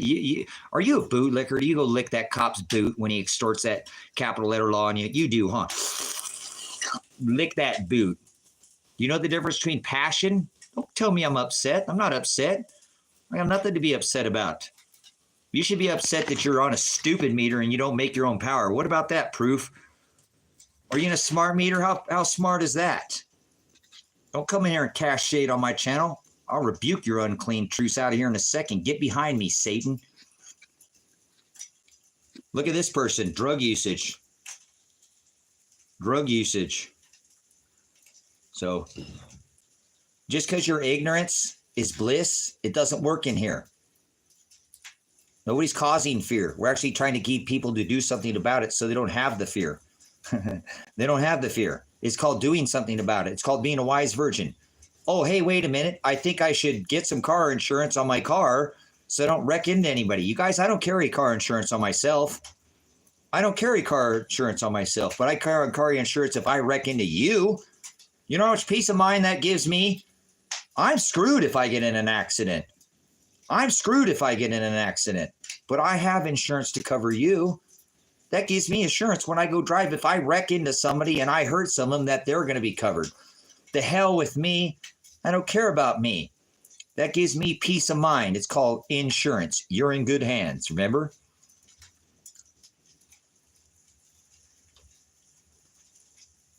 So the drug usage thing, I can't stand it. People are, I told you guys, it's the same thing. Isn't that kind of crazy, guys, that people think they hear the truth? They hear the truth come from a man, and they automatically assume that they're on drugs. Think about that, guys. Think about what these people are thinking. They hear the truth, and they think somebody's on drugs. Are you listening to what I said? That's insane. I'm really starting to just think about this. Hold on a minute. Because I'm telling the truth, because they don't have any definition, because their brain has left the definition of God, all these meanings. They don't use a dictionary. They don't use a lexicon. They don't define any words that are in that book, and they're going to go straight to drug usage. When the biggest drug pusher on the planet has got to be the governments. The governments are the drug pushers. Afghanistan! 20-year war, poppies, heroin. Hello. How long were we in that military operation? How much drugs came in through those black ops operations? Through Uranium One, Vail, Oregon. Through the Clinton Foundation, Bill and Hillary Clinton. How many black ops operations? The biggest drug pusher on the planet is the government. They just made all the population get an inoculation. The biggest drug pusher on the planet is the government. The government's the drug pushers. They just push their roll up your sleever on the whole world. And people have the balls to come in my chat and talk about drugs, huh? Interesting. Very, very, very interesting, if you ask me. Dude, that's crazy. Think about what I just said again. The biggest drug pusher on the planet is the governments. And then these people are going to come in. I'm just some lonely, crazy guy out here in the desert. And they're not even concerned about all the millions of people that these governments just killed with their Operation Warp Speed, roll up your sleever, greatest jabba dabba dooski ever, gene therapy, protein spike mimicker.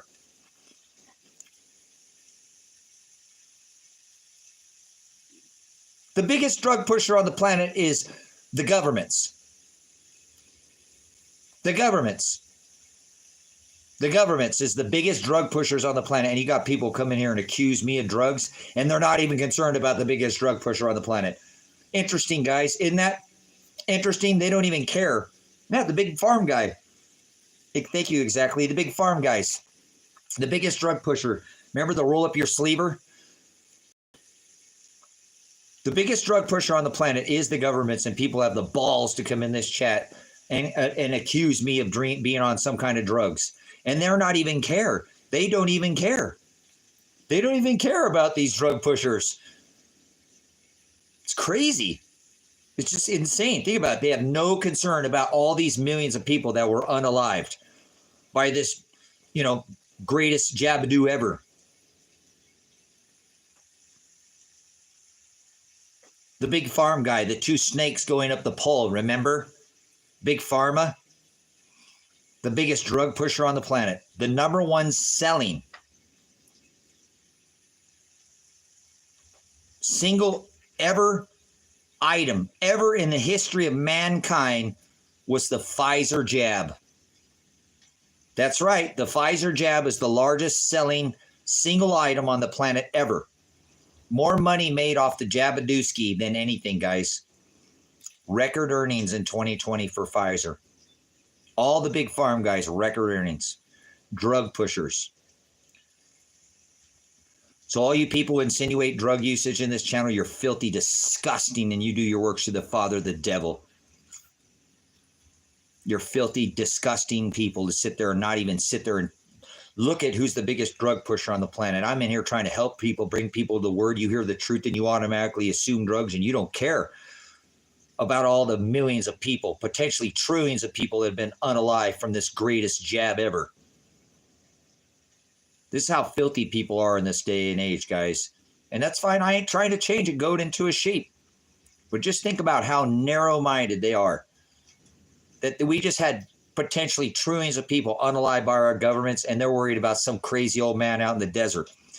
They're taking their time to sit there and throw that I'm on some kind of drugs when these governments just push their procedure, their roll up your sleever, their inoculation, their medical procedure on the world. And nobody cares about those drug dealers, do they? No, they don't care about that Joe Biden is a pedophile and he can't keep his hands off children. All they care is about Sleepy. So drug pushers, that is as sick and disgusting as these Trump supporters who don't even care the man who brought you and is responsible for all this MAGA death. MAGA death. Thank you, son. MAGA death. With this Operation Warp Speed, greatest gene therapy, protein spike mimicker, stand on the X, wear your face diaper, participate in the masquerade.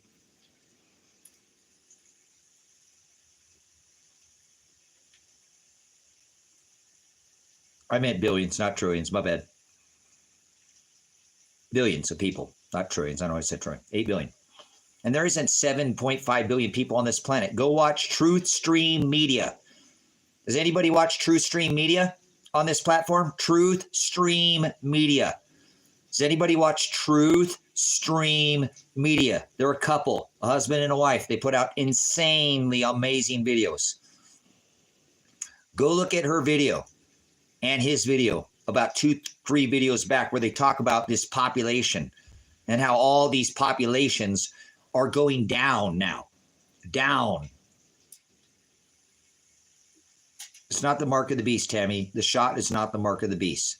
It's not a physical mark. It will never be a physical mark. You can never get a physical mark of the beast. Chipped, tattooed, Pfizer, Johnson, I don't care, mRNA, protein, that is not the mark. Okay, Timmy, that's not the mark. That's not the mark. That is not the mark. The mark is not a physical mark. Remember, he comes back, it tells his angels, put my seal on their heads. You think either we're all getting tattoos on our heads? That's not how it works. We're not under that physical anyways anymore. It's blotted out, the handwriting warrants. It'll be a spiritual mark. No, hand, don't smack that person. Don't beat that person. Don't pull that trigger. No, who's telling who? Who's telling who? Who's telling who? Yes, we'll willingly take it. See? See? It's not a physical. We'll willingly.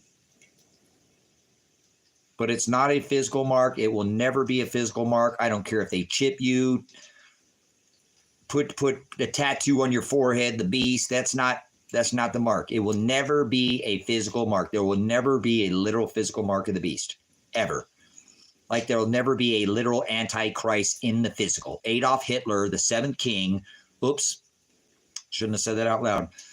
You guys, I've never once said that on this platform ever. I've said both of his words. He was the seventh king, and it will be revealed as the eighth king. Oops, I'm worried about this stream now. That's a bad word on this channel. It's somebody you've seen in your lifetime, and he is the seventh king, and he will be revealed as the eighth king using their antichrist system. He will be revealed.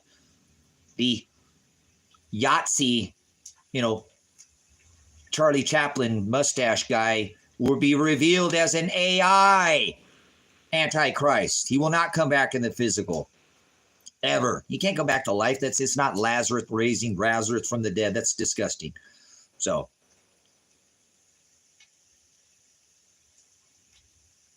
why does everybody talk about the Euphrates drying up, but they never talk about why it originally dried up and how? Why do you guys always talk about the Euphrates drying up and you never talk about originally how it was dried up? How was the Euphrates originally dried up? Why do you guys talk about the Euphrates? I see, and that's fine. You can talk about the Euphrates.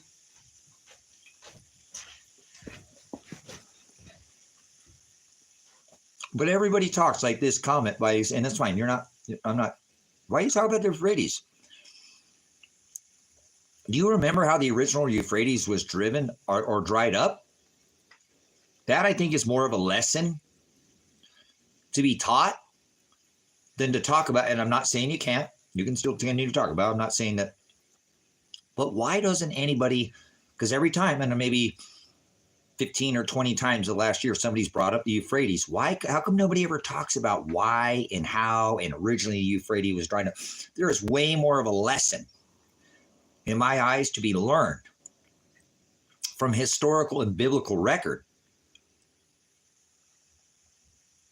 than to talk about why and how the Euphrates is drying up now.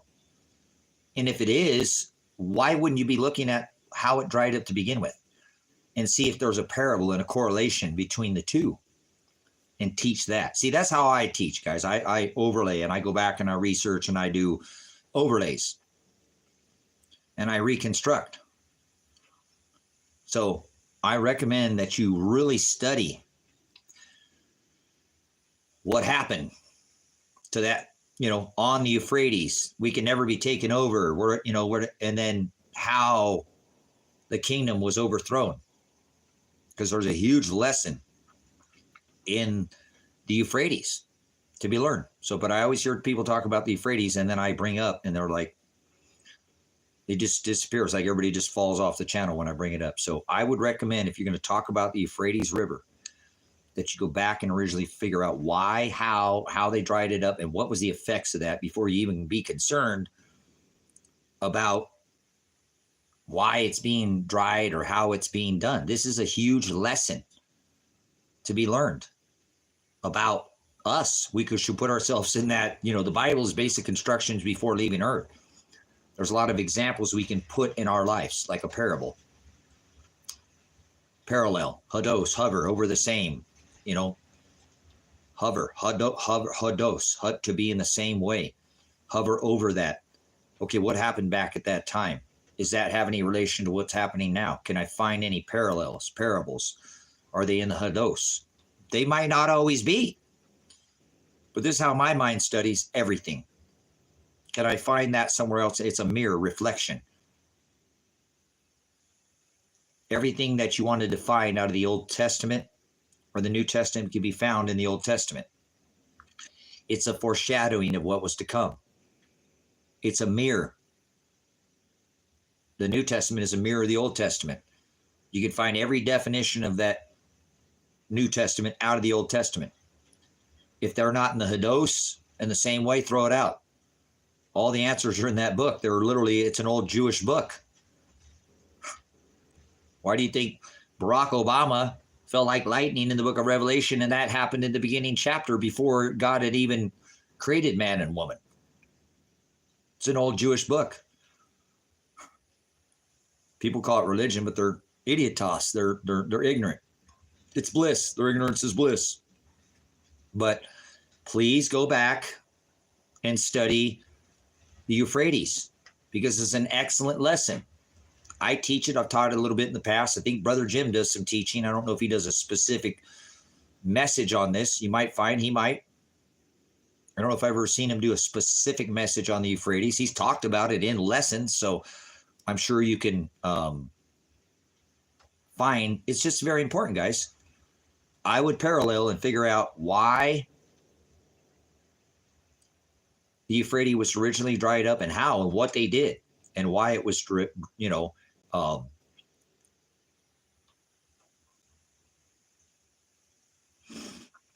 the sun's not blackening with these black sunspots. No, that's not happening. Where are you getting your information there? I've been watching the sun for 30 years, and that is not doing anything that you're talking about. The moon's different, but the sun's starting to blacken with these black sunspots. No, it's not. That's false. The sun's getting white, completely opposite. The next color would be blue. What do you mean the sun's turning black? The sun's not turning black. That's an apostasy. I've been watching the sun for 30 years. Do you know what the helio viewer is? Do you know what LASCO TC2? I've done it all my life. I taught you how to watch the sun. To go through all the different helio viewers, the different angstroms, filters that are around the sun with the different satellites. You can go into helio viewer. You go to LASCO C2, LASCO C3. Does any of these things mean anything to you? If not, you shouldn't probably talk about the sun. You shouldn't probably say anything about the sun. Unless you watch the sun on a regular basis and you go back and know the cycles of thousands years of cycles, I really don't recommend. You're just spitting what you've seen on and that is, there's no validity. The sun's turning black. What do you mean?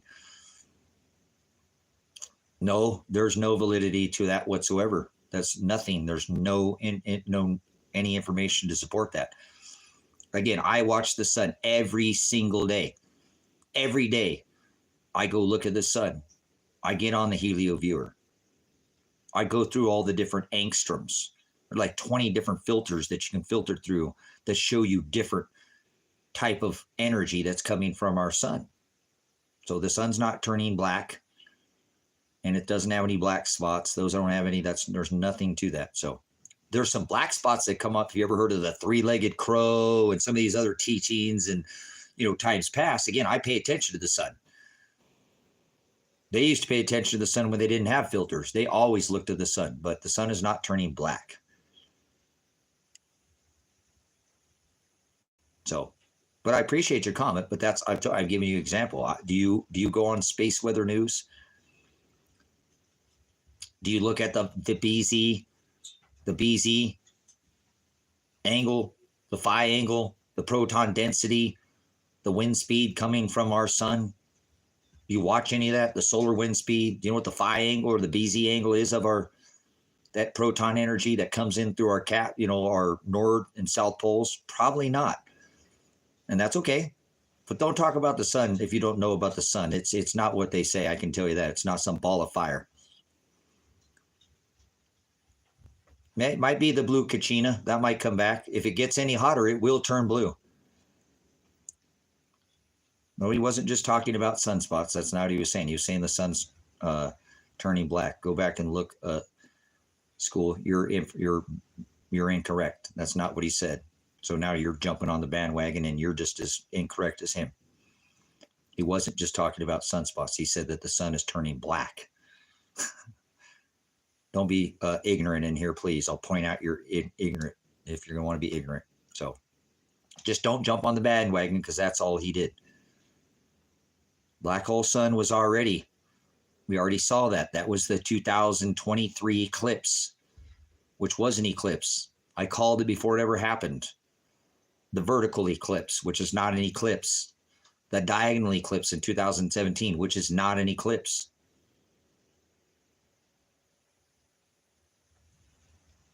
Cool, no problem. That's what I'm saying. That's what I'm saying. Please don't have a thin skin. Thanks for staying in here. Because I watch the sun all the time, guys, and people make up. Just recently, people are starting to watch the sun. You guys, I've been trying to get people to look at the sun for 20 years. People are just starting to look at the sun because they're talking about it. It's in your news feed more. You wouldn't be talking about it if it wasn't in your news feed. Trust me, you wouldn't. You wouldn't. You just, it's in the feed. People talk about what they hear. Did you hear about the Fed? They didn't lower interest rates. They didn't tighten So, if you want to know about this decode,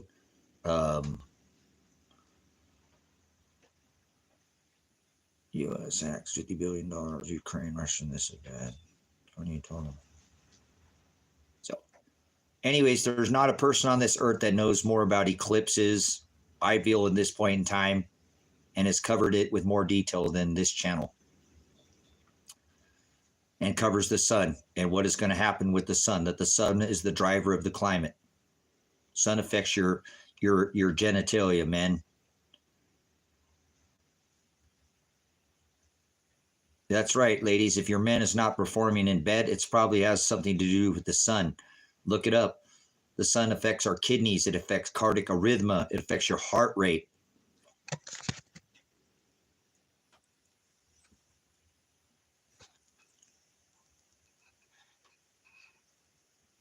Yep, look it up. Peer-reviewed journals. Your sphincter, ED. Yep, that can be affected by the sun. So you better start paying attention to the sun. If it can affect your member, your phallic. Ladies, come on, be easy on these guys.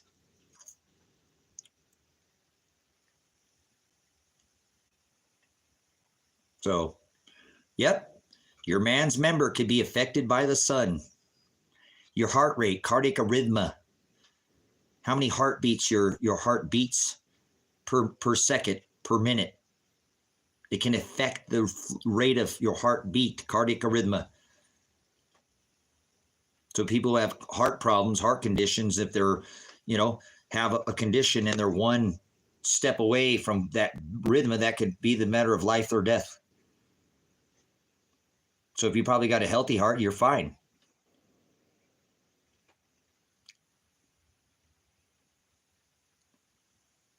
So look it up, guys. There's plenty of thousands of papers that have been put out, including peer-reviewed journals, if you know how to study. You don't want to study just things that aren't peer-reviewed. You need to go through actual, the scientific method. Not, we said this is what it is. This is science now because we said if it's not in the book, it's not up for discussion. They use that method. So, yep. Ladies, maybe that's why he's having some problems.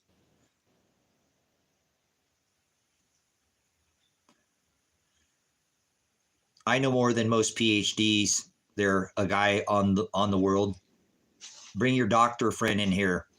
I'll show you. They don't know nutrition. They only like 3 to 4 weeks of nutrition studied in their 8 years of studies. I know what the doctors know and what they don't know. I've studied more than doctors. I've had more time to study. They have to stay what's in the box.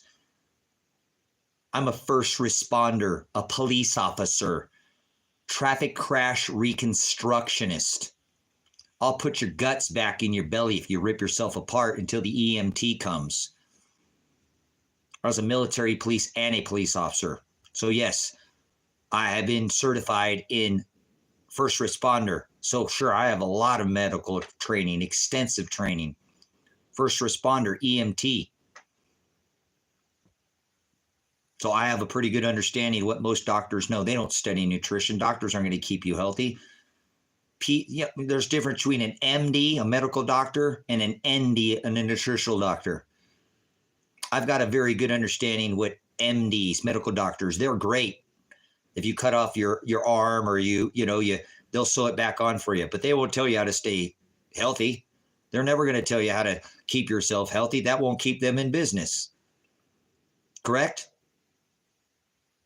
Doctor's not going to keep you healthy. Doctor's going to sew up your wound. Doctor's going to, remember, I'm going to put your guts back in your belly until the EMT arrives.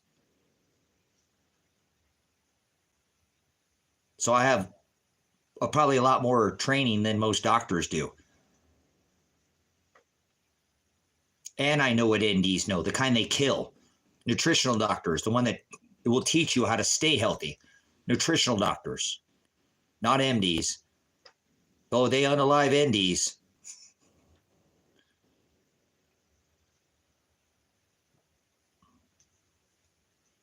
So there we go, guys. Hey, Elijah, are you in here? Elijah, are you in here? Civic, are you in here? Where's my moderator? Are you in here still, son? He might be working, guys. He's been busy today. Oh no, he's not. I'll go ahead and do it right now. No, we're already in the apocalypse. All right, let's see. How do I do this here? So we go to moderator. How do I do moderator status? Moderator start a poll. No, what do I do my moderators?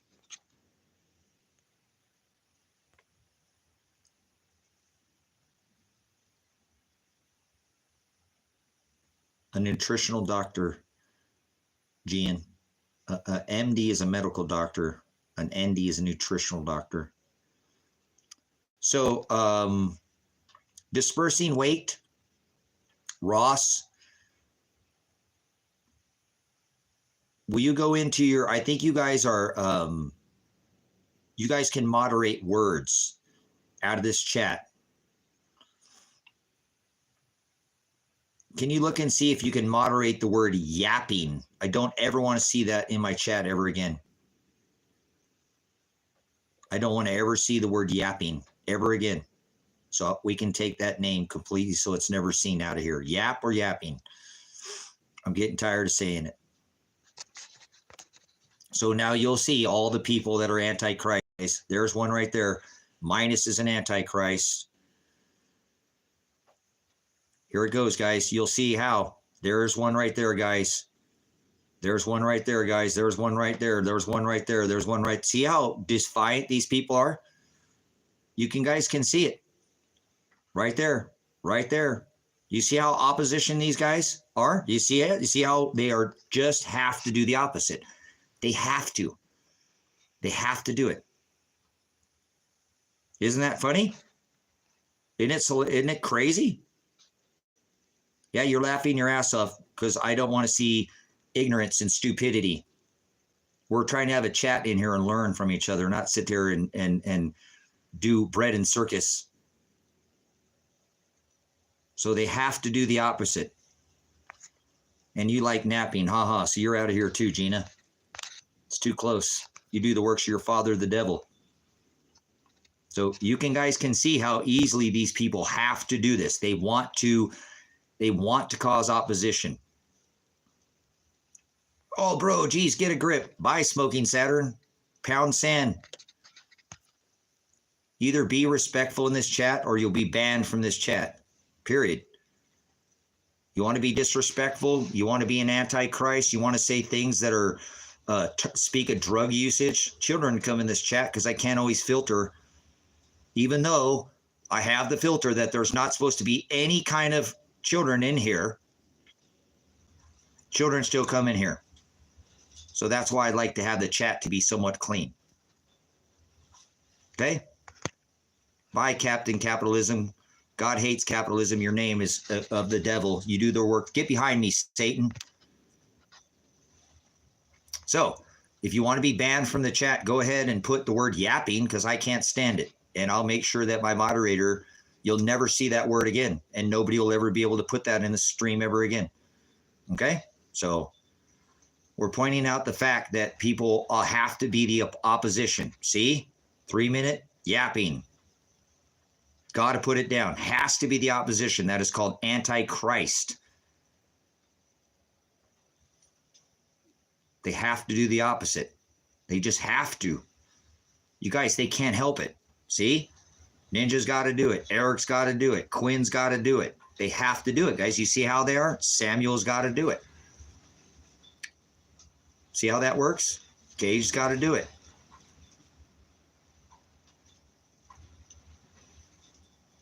Look at this, guys. You see it? You see it? I've lost my mind. Okay, I'm out of my mind, huh? Cool. Keep putting up the yapping. I got moderators in here. We'll take you out. So again, my point is, guys, how much you want to bet that every of these people says yapping? They don't have, they've been jabbed. They've been jabbed. They don't make any of their own power. And they'll be coming to kill you. These people that say yapping, guys, they will come kill you and take your stuff. I'd almost be willing to bet everything that I own that these people that say yapping don't have any preparedness. They could not go out into the wilderness right now and forage for themselves. They could not make it on their own because all they do is cause opposition. That's all they know how to do. It doesn't matter. Molly's a female. She's putting it in. Or they'll try to do whatever they can to be close. Oh, let's see if I can go around this. I'll go around. Oh, lapping, napping. It's the same thing, guys. So moderators, moderate at your will here. If they are putting in anything that is disgusting, that's in opposition to what we're trying to do in here, permanently hide them from the channel, please. I don't want them back here. They're clogging up the chat. And I'm just showing you guys how evil this world is. How evil this is. Like, watch. Because I'm a military veteran, and I can't stand the Waltons, the Sam Walmart, the Waltons, you know, Sam Walmart. They interned American citizens during World War II. And as a military veteran, I'll admit I have PTSD. I didn't get out of the military with PTSD, but I have PTSD about, especially have PTSD really bad after the COVID. Because as an American, you're like, holy crap, why do we kill women and children in other countries? Why do we do this in other countries? So when I come home and people don't act very free and they don't act like,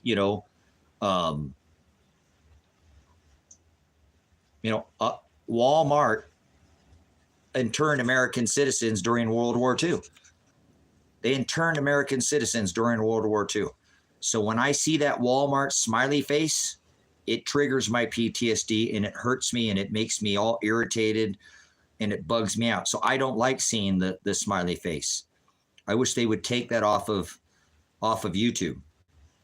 Off of, the thumbs up's cool, but the smiley face it irritates my PTSD. And it kind of triggers me because it makes me think, man, they turned American citizens in this country that were American citizens. So sometimes I see that smiley face and it triggers my, look at that name. Oh my God. So just letting you know, they'll do the same thing. They want to trigger my PTSD. They want to see me in pain. They're like, oh, I can trigger this guy. And he said that he has his issues. It causes him problems. So I want to see him in pain. That's what Glow did. Glow Stick OG put the smiley face because he wants to see me in pain. He wants to see me in pain. They like seeing people suffer, guys. So I think these are the kind of people that when things transition and break down worse are going to be your biggest threat. I'm trying to show you what your biggest threat would be. It's these people don't care about anything but themselves, guys. All they want to do is cause division. Like Cubicle Miner, got to put the smiley face, just has to send my PTSD through the roof. He doesn't care that I'm a soldier and that I want to shoot myself in the head every day, go get my shotgun and blow my head off because I can't stand the crap that I did, the death and destruction of this military that I serve, this mega death beast system. I fight every day to stay on this earth. I fight my flesh not to go grab that shotgun and take myself out of this world because of the crap that I did, the system that I serve.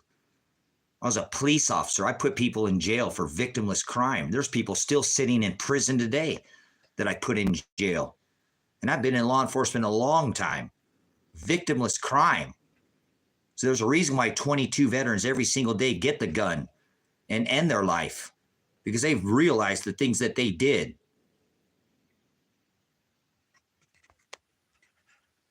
Do you actually teach anything or just talk about yourself or others? Kelly, is this your first time in this channel, Kelly? Is this your first time? Have you ever been here for a decode, or you just talk out the side of your neck? That's all you do. So, brothers and sisters, I'm being very serious about this. These are the threat. I wouldn't worry about the government. Just don't do what they say. Just don't follow their tyrannical constitutional laws that you don't have to. It's written in the Constitution. If they make a law that's unconstitutional, you don't have to follow it. But don't worry about the police. They all stood down. They all stood down during the COVID. Remember, you could do anything during the COVID. You could do anything during the COVID, pretty much, as long as you don't run nowhere. The cops tucked their tails between their legs. For 3 years, they didn't do anything hardly at all, but collect paychecks. So the cops and the governments are the least of my worry. My worry is trolls that come in here like this. This isn't a claim. Nevin, you're an ignorant fool. And I'm serious, you're ignorant. You're foolish because you think apocalypse means Armageddon or something. So I don't have to explain anything. All you have to do is get a lexicon or a dictionary. A dictionary and define the word, what it means. And you go, oh, well, that wasn't what I thought. Oops, I got that wrong. I'm 100% incorrect. I don't have to explain anything. The definition explains everything. Most things, if not math, will explain it. So define the word apocalypse, and you'll see that doesn't mean what you think, does it? Just like 666 is not the number of the beast. But the whole world thinks 666 is the number of beast. Most people do. 98% of the people on this world think that 666 is the number of the beast. Yeah, because we entered into the apocalypse and the 6th extinction event. Are you doing any homework? Why don't you stalk my channel? You people have the ability, skills to go through and discern things like, for about 30 seconds. That's it. You want everything spoon-fed to you people. You people want all the answers. Discern it for yourself. All the information is in all my live streams. I'd just be going over what I already have multiple times. Multiple times.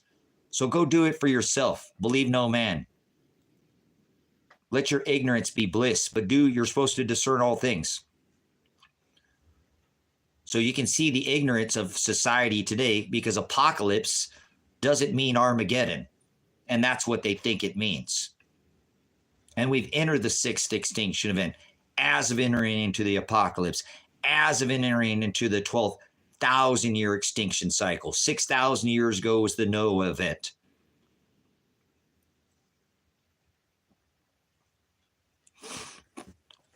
You're an idiot, Slasher. You just don't get it. So you've been slashed out of this chat because I don't keep company with vipers.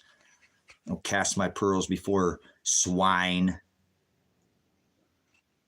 So if you'll discern the words, you'd realize that we did enter the 6th extinction event as of 12/21/2020.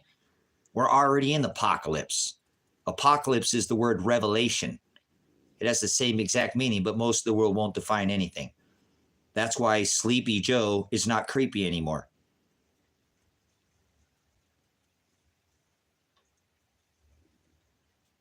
I just did. We entered the 6th extinction event. 12/21/2020. You're late to the party.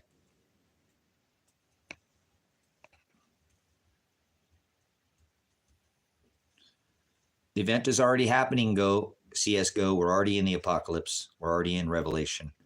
We're 3 years into this. Why should I go through your videos if I don't even know what's about? Get off my channel, Lou7. Don't ever come back to my channel. Why? Pound sand, you ignorant fool. I don't want you on my channel. I don't want your eyes. I don't cast my pearls before swine. You guys, you see the sheer ignorance of people?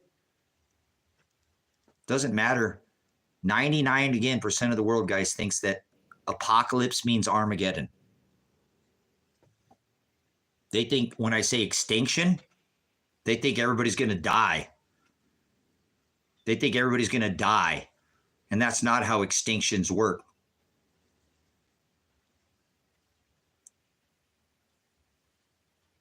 That's not how an extinction works. Have you studied the last 5? What can you tell me about the last 5 extinction events? Tell me about the last 5 extinction events. Tell me anything you know about the last 5 extinction events.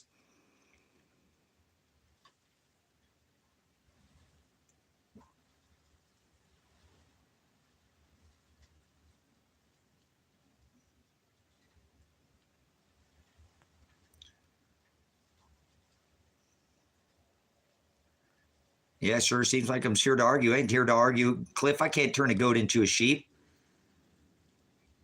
So rude to people for no reason. No, I'm not going to sit here when we're 3 years in this extinction event and deal with your ignorance. Your ignorance, lack of prior planning does not constitute an emergency on my part. You understand? Perfect practice prevents piss poor performance. Are you getting ready for this? Are you doing anything? As a military veteran, we can come in and kill your women and your children without even thinking about it. Beat down your doors in other countries and not even thinking about unaliving a child, or because it's direct a threat. It's mission. It's the mission. We don't think about it. We do it so many times we can do it in our sleep. Perfect practice prevents piss poor performance. If you're not practicing it, you're not going to be able to do it. If you practice enough, you can do it in your sleep. You could do it without even thinking about it. You could take a life without even thinking about it. You don't think, you react. If you think in war, you're going to die. Stay alert, stay alive. No, it's passion. You wouldn't know the difference between passion and angry, red collar dollar. You're a bootlicker. I bet you lick the cop's boot, huh, when you get pulled over. People can be passionate and not angry. Do you know there's a difference between passionate and being angry?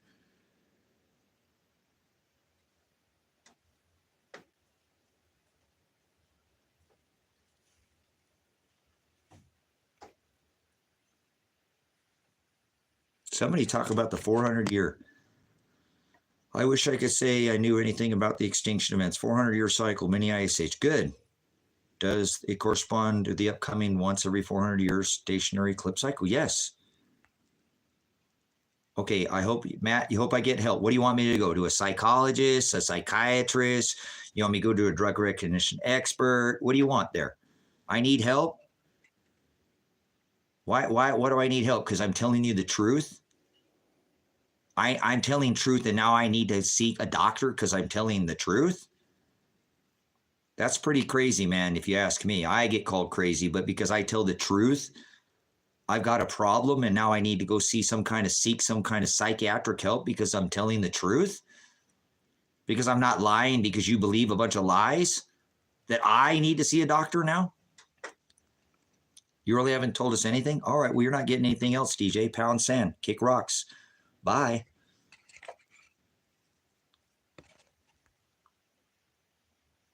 You keep saying, no, I'm not going to mentally off myself. I said, that's what veterans do, you idiot fat. I said I wanted to, but I won't because he tells me I have to endure to the end to be saved. I know I can't take my life, ever, ever. No matter how bad that I want to, I won't be one of those 22 people every day. I'll sit here and take your bullshit. And I don't use profanity. I can go hundreds of hours without ever cussing at all. Many of these people watched me for hundreds of hours and never heard a foul word or a swearing word come from my mouth. But I'm tired of your bullshit. You don't want to sit there and discern anything. That's not my fault. Your ignorance, again, does not constitute an emergency on my part. And I'm coming in here because this is what my commander, my Father in heaven, instructs me to do. So I've gone hundreds of hours without ever using a curse word. But I'm tired of the bull. And I'm not going to sit there and deal with your ignorance when we're in the 6th extinction event already. I'm not upset. This is called passion. Okay. And I'm not going to take my life. I already would have done that years ago. And because I point out that I want to doesn't mean that I will ever.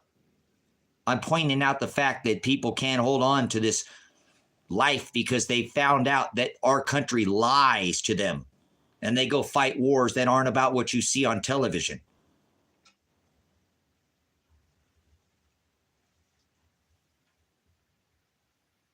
So if people don't want to get ready for this event, they want to be lied to, they want to believe whatever, that's fine.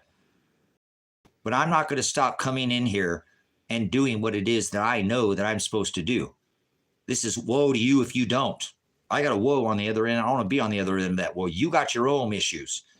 We all have our own way to the Father. As long as it's through the narrow path, I got my own. I have to make up for the fact that I was a trained killer. Yay. Military industrial complex, police officer, tyrant. Yay. So that's why I push so hard. And I make people aware that veterans want to take their lives every day because of people like you guys. Not you in here in the chat, because of all this opposition. They go kill women and children in other countries, unalive, fighting age men, and come back to people like this in America saying, you're on meds. You need to take meds. And I'm exposing what we do in other countries, and people are going to tell me that I need to see a doctor, that I'm crazy because I'm exposing what this country does. How do you think that makes a veteran who has taken many lives, women and children to be included, not just fighting age men in a battle dress uniform, wearing a military fatigue? How do you think that makes them feel when they come home after serving all these operations and they come home to everybody wearing their mask, standing on an X, shutting up? Not a damn person said anything in this country for 4 years. How do you think that feels to be a veteran? When you take lives and you're supposed to, these people, you come home and they're supposed to be free. And they're all over in the desert. It's only the women that cover their faces. Only the women that veil their faces. Come home and as a United States Army honorably discharged veteran, to come home to men having their faces covered. That's why men kill themselves that are veterans every day. Women excluded. We both have both male and female in the Army. So I'm not threatening my death. That's not what I said. I say I want to. Because look around. Look at the filthy, disgusting crap in this chat. Look at the filth, the drug talking. There are children who come in this chat. I can't prevent YouTube's filters. I checked that it's an adult only. They still let children come in here. People literally think they're some kind of psychologist. I honorably serve this country. I have a medical, or I have an honorable discharge. And I have to deal with this nonsense in this chat from Americans. They want to accuse me of being crazy because I'm pointing out that we're killers in other countries and we fund wars with silver. 500 ounces of these things. They'll throw their gold and silver in the streets. 500 ounces at a time, a monster box at a time on children's heads, women's heads. In this country right now, how do you think it feels to be a veteran and they're paying all these immigrants? There are children dying on the streets right now of America. Dying on the streets of America. Women. And we're funding crap overseas? And I'm the crazy guy? You're the crazy guy. You're the problem with this country. You're the one who stood down. And instead of defending your nation, standing with the small businesses, making an effort, you come in here on a YouTube, on a TikTok, and you don't add anything to the chat. All you want is division. You're the problem with this country. You could have stood up and said something. Instead, you come in here and spread division. You want to see people in pain. You want to laugh, laughing my ass off. Ha, ha, ha. LOL, the love of Lucifer. You're sickening, America. Those of you I know that have stood up, I'm not talking to you. Spiritually. Those that resisted, that didn't comply. And I know there were many who couldn't help it, so I'm not batting you. I know many people did not want to take it. I know many people didn't want to. We should have been standing with them as citizens, but instead you believe the fake news.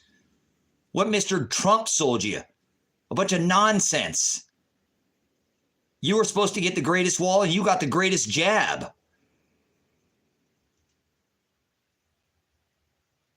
We fund war and megadeath in other countries.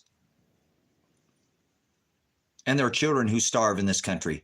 And you support this system? It's crazy. It's insane. It's insanity.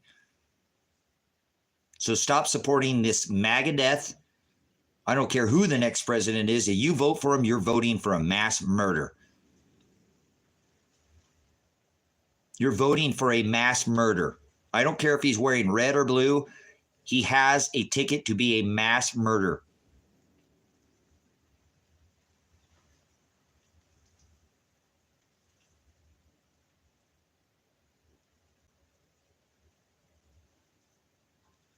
So at least if I serve this beast system, and we've got 1,003 military bases, at least I'll go down calling it out.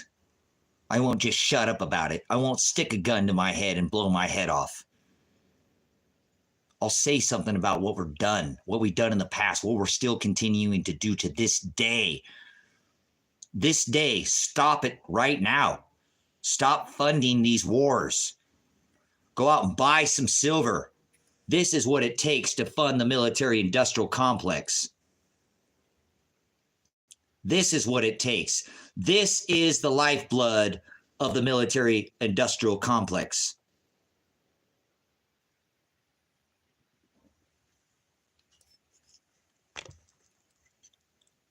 Bye, fat.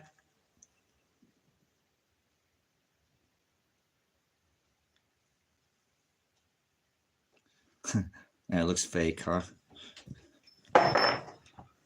That looks fake.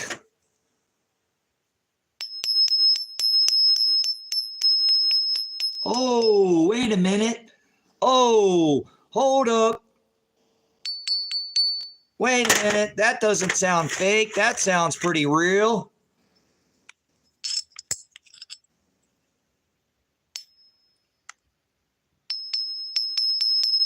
That's silver too. What do you know? We got any more in here?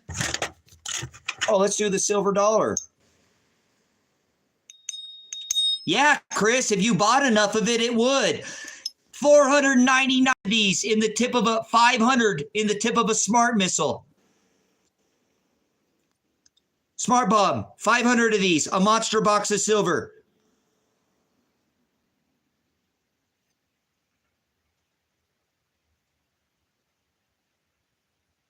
The military doesn't use gold. The military uses silver. Are you that foolish? This is in every switch, in every tank, in every drone, in every drone operator's computer, in every helicopter, in every Black Hawk, in every Apache, in every Bearcat, in every MRAP, in every drone, in every satellite, in every F-16, F-35, F-4, all these planes have this in them. Thousands of ounces. The most reflective, most conductive metal on the planet. The reason why silver is so cheap, brothers and sisters, is because this is the lifeblood of the military-industrial complex.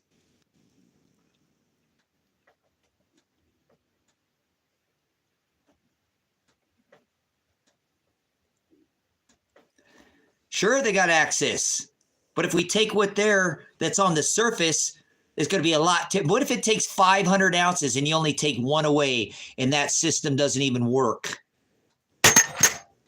Save a life. I'm not telling you to buy this because it'd be a silver pusher. I don't care about it. It's money. Take this away from the military. If not, guess what? How much of this do you think it takes to put in a DARPA dog? That's not what it's about, Joe. That's not what I'm talking about, Joe. You can't eat gold or silver. I know. I didn't tell you to buy it. I told you to buy it to save lives. If you don't understand what I'm saying, let your ignorance be bliss. It takes this. For decades, there would not be the death that we have had. If you took this out of all these machines, they would not be able to operate. This is in your phone right now, sillies. All 237 of you have silver in your phone. You couldn't have this without silver. We wouldn't even be having this live stream without silver.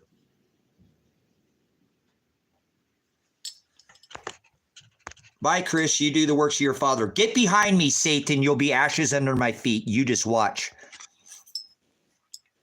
Yes, you will.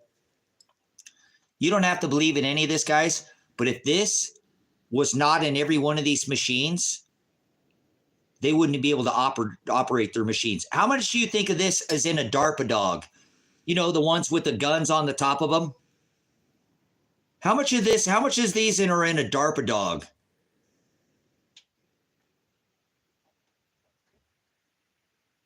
How much of these are in a DARPA dog? How much of these in one of these Terminator robots they send to your door?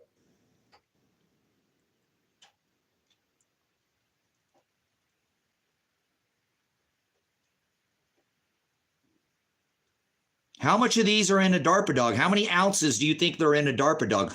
There's 500 ounces at the tip of a smart missile. And that takes 500 ounces to get it off the ground, to find its target and to land. It takes 500 of these. 500 of these. So how many of these do you think it takes? How many? There's 5 ounces right there. How many ounces of silver are in a Terminator robot?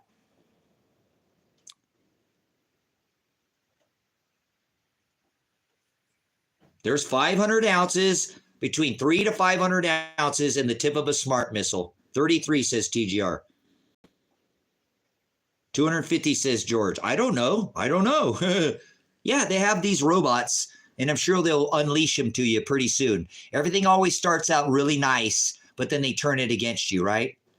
Kind of like the Jabba-Dabba-Dooski. Buy silver, end wars. There you go, John. This is how we can, or we can make it harder on them, guys. We can make it harder on them.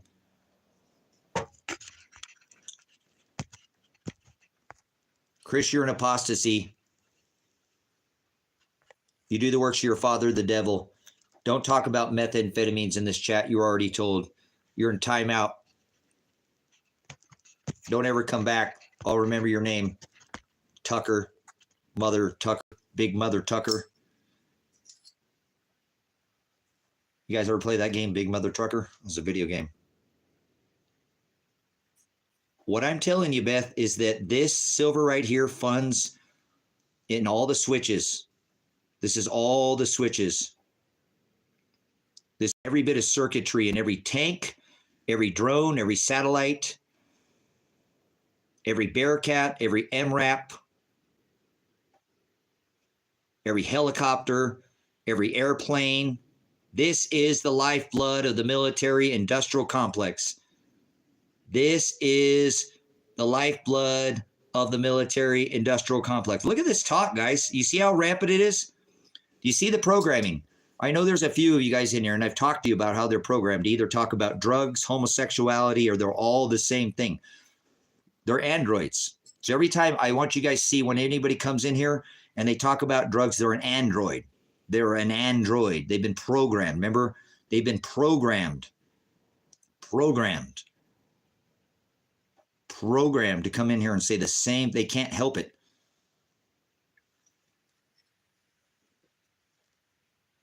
$500 of these in the tip of a smart missile. There you go. See, drugs, drugs, drugs. I got to do it. I got to do it. I got to be the opposition. I got to be the Antichrist. Drugs. James says drugs. I got to do it. I'm an apostasy to God. Schizo talk. Now I've got a psychiatrist in here. Silver's $25 an ounce, guys. It's been $50 an ounce before. Isaiah's got to talk about drugs. Got to do it. Doesn't even care that the biggest drug pushers on the planet is Donald Trump with his greatest jabadooski ever. Greatest jab ever.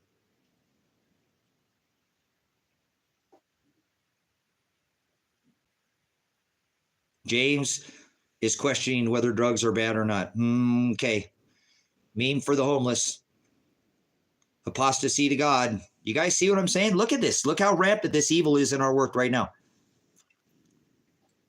I'm not focusing on the monetary value. Are you out of your mind? Stop focusing on the monetary value. Geez, are you crazy? Did I ever say anything? What is this? Tsunomatics IV. Did I ever mention monetary value, guys? Tsunomatics said I was talking about money. Didn't I say that you can take this and you could take this away from the military industrial complex so you don't kill anybody? Did I ever say anything about monetary value? You see the ignorance of society today, guys, right now? You see the ignorance. These are the people that are going to come try to steal your stuff, guys. I guarantee anybody that mentioned drugs doesn't have, they don't own a charge controller. They would know how to make their own power. They would never be able to survive on their own. They would not be able to make it on their own, guys. I've been off the grid for 5 going on 6 years. Okay? And these people are going to try to step with what I'm doing and call me crazy. Do you think they own a power inverter? A charge controller? Do you think they have solar? Do you think they got wind? No, they don't. All they have is their fingers. And they'll be using those to try to take your life or do whatever they can to unalive you and your children. You watch, you mark my words. Because they don't have anything. All they can do is come in and cause strife and division, laugh at people, try to cause, I've been doing it for a while, but I'm showing you this is the problem. You don't think it's going to be, but it will be a problem. It will be a problem. This will be a problem right now. The people that aren't trying to get away from the system. This is a good way to check out of the system, but I wasn't talking about monetary value. I wasn't talking about monetary value. Yeah, I pay minimal taxes, Mac. I pay minimal. I have a... So, you guys, the point that I'm making, this isn't a monetary thing. I'm not talking about monetary. I'm talking about taking this away to save lives. We kill each other with this, guys. It takes this silver right here to kill each other.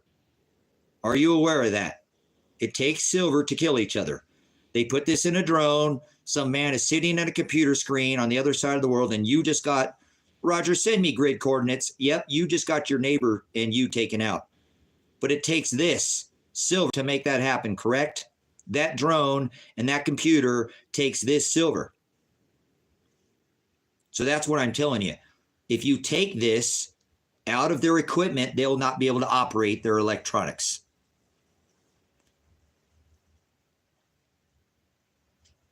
So I'm not telling you to buy this because it has any monetary value.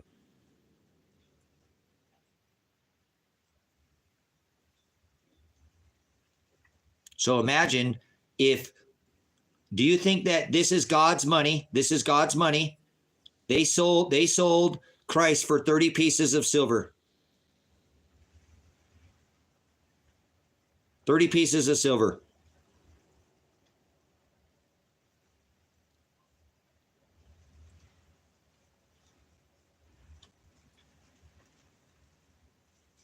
Yeah, they'll do that, meth. They'll nationalize the mines.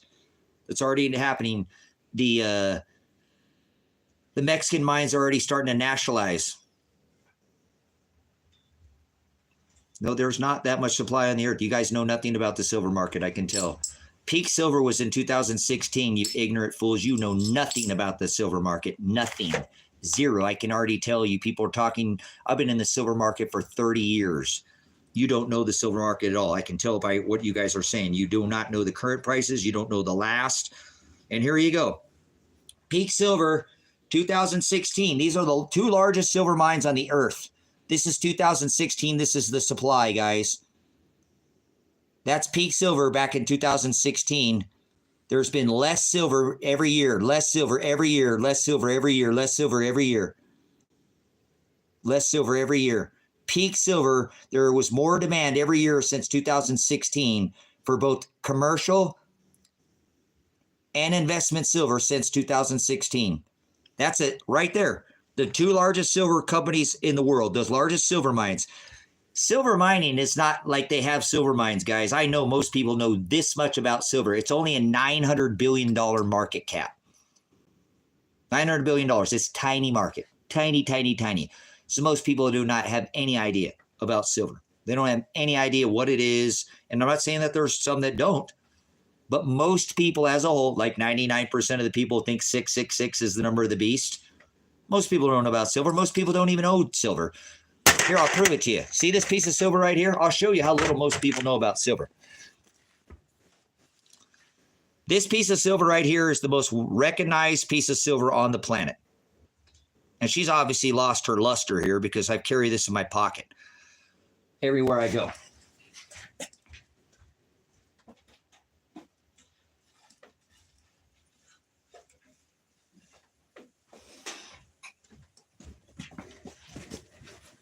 I've taken this piece of silver right here, this walking liberty, this same walking, this is not a standing liberty, this is a walking liberty. A standing liberty is a quarter. This is a silver eagle. This is the most widely recognized silver piece of coin on the planet. Hands down, this is the most widely recognized piece of silver. Yeah, because you probably live in America, but people outside of America, they know what this coin is. This is worth $1. This was 50 cents, $50 during the COVID, guys. $50 for one of these during the COVID. $50 during the COVID for the same coin, okay? Now, this same coin, this is the last piece of silver. Does anybody want to help me out? I don't own a new silver eagle. Don't have a new one. I've given away more silver than I bought. This is the last piece of silver that I purchased, guys. I purchased this silver back in 2020. 2020. That's the date on this coin. Okay? I have taken this coin, this actual silver coin, and I have placed multiple times this coin in the hand of multimillionaires. This coin has been in the hand of people have many multi-million dollars in land, multi-million dollars in equipment, their homes, multi-millionaires. This coin, this silver coin has been in the hands of multi-millionaires, and I have placed this in their hand. And they looked at me and asked me where I got this silver. Where do you buy those at? Where do you get those, Tracy?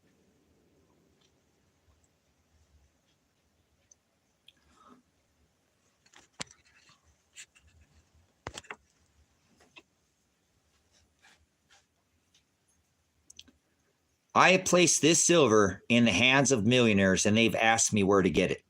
So just because somebody has millions of dollars, doesn't mean they own any silver. So I doubt there's 103 of you in here, and I doubt that even 10 of you own one piece of silver. The statistics say that you don't. There's only enough silver on the surface, not what's in the ground. There's only enough on the surface for everybody to have 8 ounces of silver. Cool. Then Max, you're not like most people. That's it. If they divided all the not what's in the ground, it costs money to take out of the ground.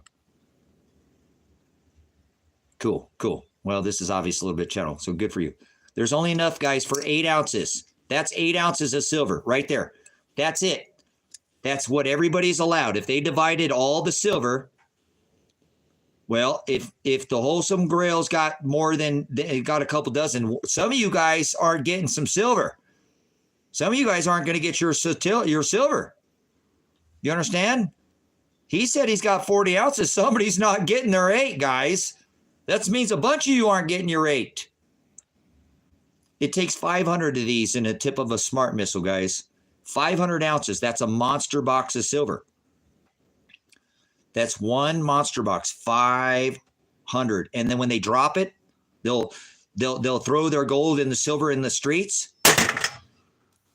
It's gone. It's gone, guys. It doesn't come back.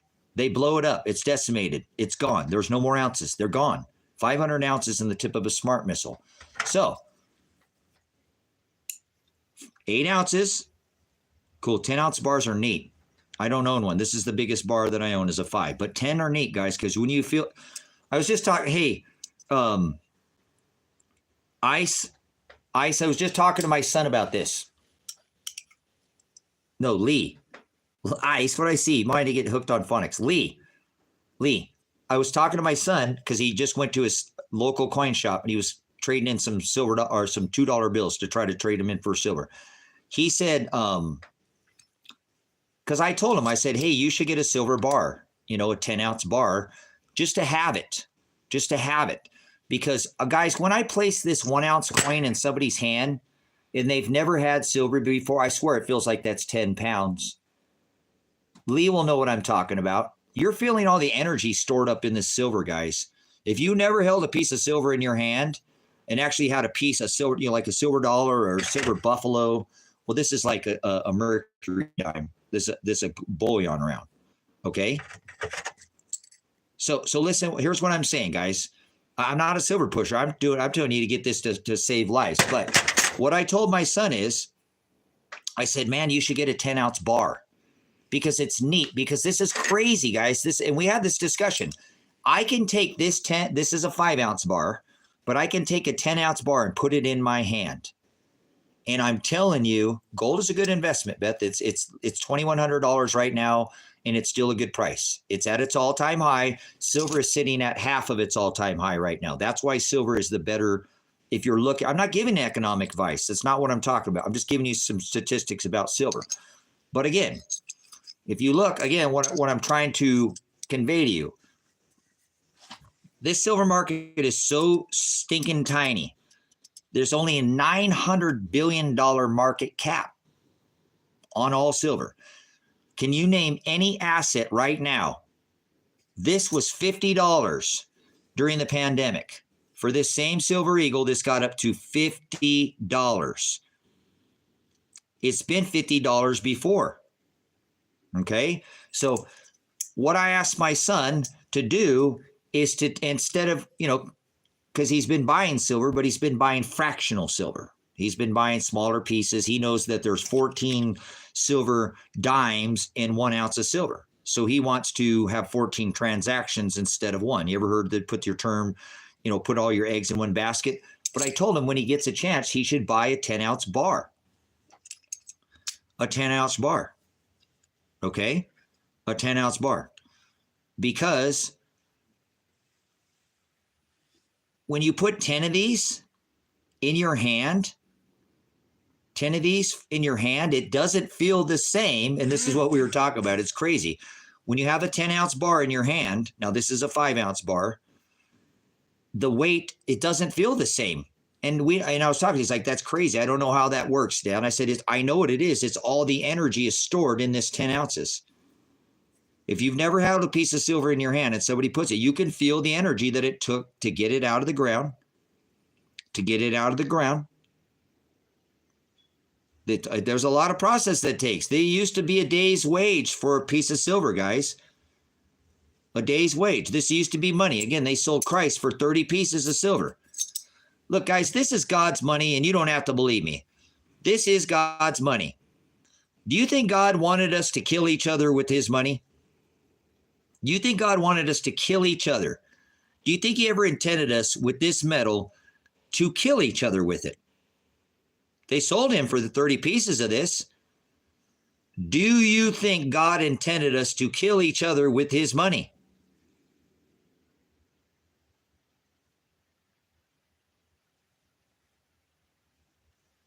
I don't think he did. I don't think he wanted us to kill each other with it. So that's why I ask you if you can get some, not for an investment purposes, you could take it out of the lifeblood of the military industrial complex. That is why silver is sitting at $25 right now. That is why silver is, they're going into a futuristic AI war. Techie tech. They need silver. They need silver to fund their wars. Without this, they could not do the wars that they're in right now. That's why silver is sitting at half of its all-time price right now, guys. That's why silver is sitting at an all-time half the 80 price. 1980, silver was $50 in the 80s.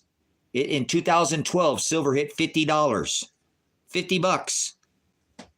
Back during the COVID, the premiums went up on silver eagles. These got up to $50 during the COVID. $50. These are only $2 or $3 over spot right now, guys. The difference between these hit about $32 to $33 during the COVID. If you copy this, if you make a copy, a fake of this is just a bullion. It's a knockoff of like a mercury dime. Oh, what's on there? What's something on there? This is a knockoff. If you copy this and you get caught trying to make a fake, you're going to go to jail for probably 3 to 5 years. Because people always ask, why is the premium so high on a Silver Eagle? You copy this, you make a fake silver piece, you're going to go to jail for about 3 to 5 years. You copy this is a piece of U.S. currency. This is a $1 silver piece. You copy this, you're going to go to federal prison for probably 20 years. See why these cost more? You see why these cost more? I've never heard one YouTube channel explain that in detail like I just did. Like I just told you, the reason why this silver is sitting at $25 right now is because the military needs it. They use 500 ounces in the at the tip of a smart missile.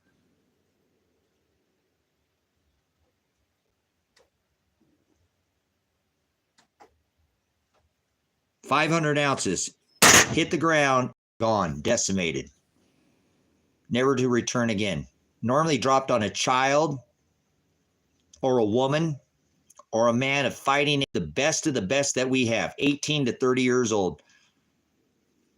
It takes silver to do it, guys. It takes silver for this military industrial complex to use God's money. They sold him for 30 pieces of silver.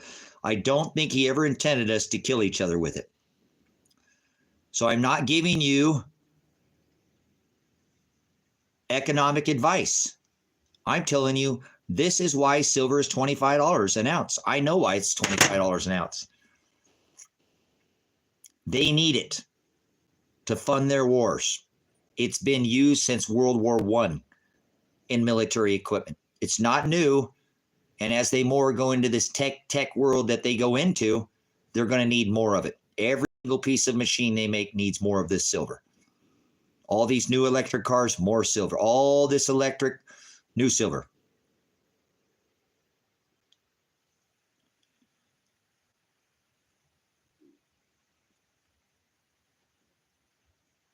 Yep, that's what I'm asking you. Thank you, John. Buy silver as a deterrent,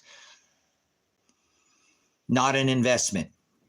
And this is good economic advice because they're printing into infinity. $1 trillion every 100 days. $1 trillion every 100 days. This is a hedge against inflation. This is a hedge against inflation. Thank you. That's excellent, Wholesome Grail. That's an excellent statistic. Thank you. You should be paying attention not to the price.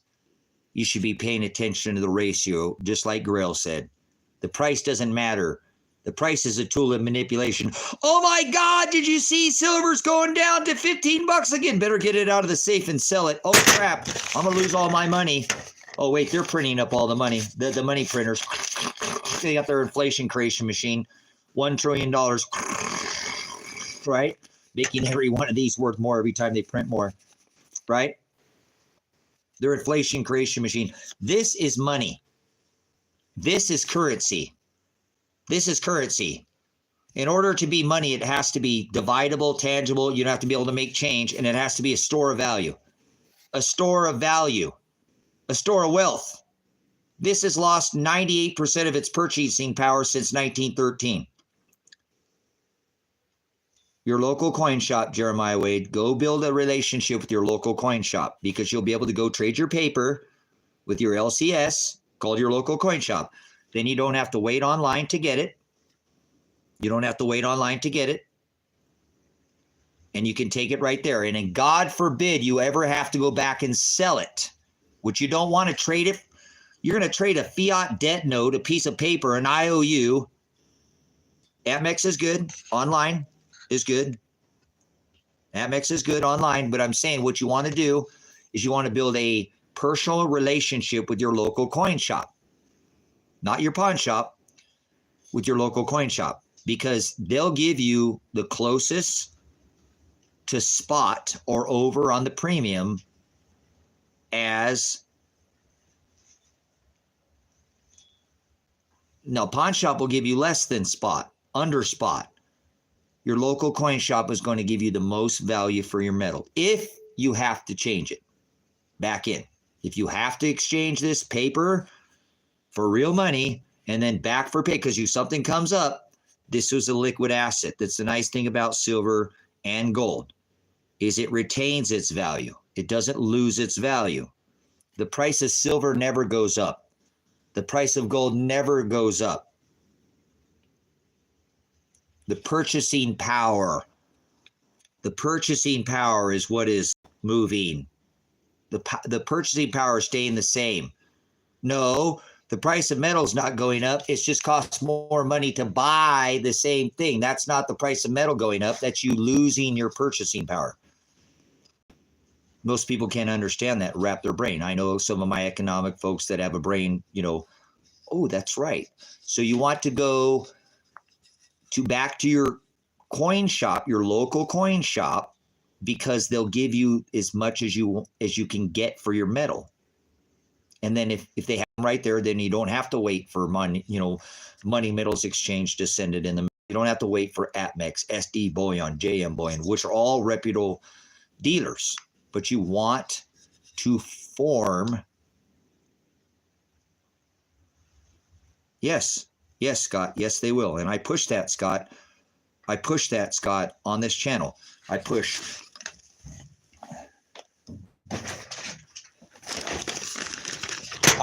Constantly this message.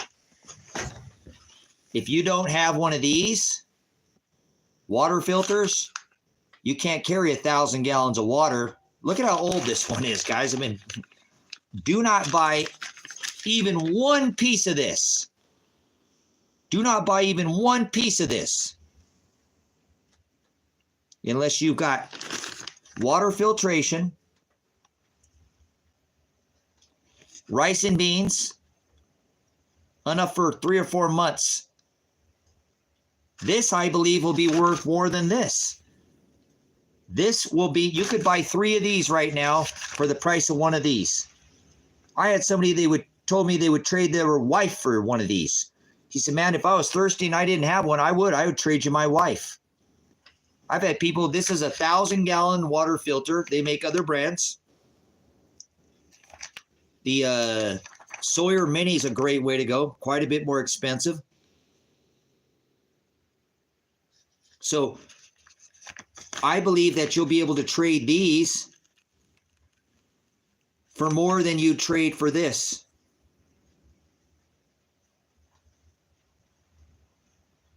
So I would look at diversifying. I'd buy 3 of these and 1 of these. I'd buy 3 more of these and 1 more of these. 3 more of these and 1 more of these. Because I had somebody said they would trade me this for a tractor, for a piece of land. They would trade me this for a horse, a truck, guys. Does that make sense? So I think this will be more valuable. What I'd recommend, if you had 3 of these water filters, because you can't carry 1,000 gallons of water, you could drink out of your toilet bowl. You could drink out of a pond. You could drink out of a puddle. You could drink out of the gutter. You could, anything that's water, you can drink. I don't recommend drinking your own pee with these, okay? But you can drink out of a water source, guys. Sawyer Minis. I don't have one. Will somebody please buy me a Sawyer Mini? Come on, somebody help a brother out. I don't have a Sawyer Mini. Somebody send me a Predestined for Light cash up, and I'll go buy a Sawyer Mini, and then I'll give you all the props, because I'm gonna go to town next time. I don't own one. Does anybody want to help a brother out with a Sawyer Mini? I'll hit your name up every time if you want. Somebody wants it. What's a good Sawyer Mini cost? I'd be careful, Bleach. You don't have to buy me one, guys. Anybody who wants to buy me a Sawyer Mini and give me a Cash App donation, send it to my Cash App, say it's for the Sawyer Mini, and I'll put it up every time and I'll show people. Because Sawyer Minis filter a lot more than these. You don't have to. I'm just asking. If you want to help and send me the money for a Sawyer Mini, I'll go take and buy a Sawyer Mini. up and say, hey, Sam bought me the Sawyer Mini or whoever did. Okay. And if you don't want your name mentioned, you don't have to, and then you don't have to, guys. I'll eventually get there. I'm trying to buy everybody else stuff right now. I have you water filters. You know what I'm saying? I got you a water filter here. If you came here, I have one of these. Okay. No, we're not going to die. Actually, a lot of people are going to die, but most. Okay, guys, this filter is 1,000 gallons of water. 1,000 gallons, guys. You can't carry 1,000 gallons. The world's not ending. The world's not ending. That's not what's going on here. So you can't carry 1,000 gallons of water. You can't carry 1,000 gallons of water, but this you can carry. I've had people tell me that they would trade this for a truck, for a car. So, again, you could buy 3 of these. Yes, you can. I have these in my water filters. I have these in my water filters. This insane guy puts this in his water filters. This same guy that lives off the grid. The same guy that produces his own power. This insane, disgusting, crazy, nutty man that lives out in the desert and produces. Oh, the man's nuts. Grab him. No, don't do that, guys, please. I don't go on dates with men, follow mandates, code or oranges. You guys, you could buy 3 of these right now. I think Amazon has them on sale.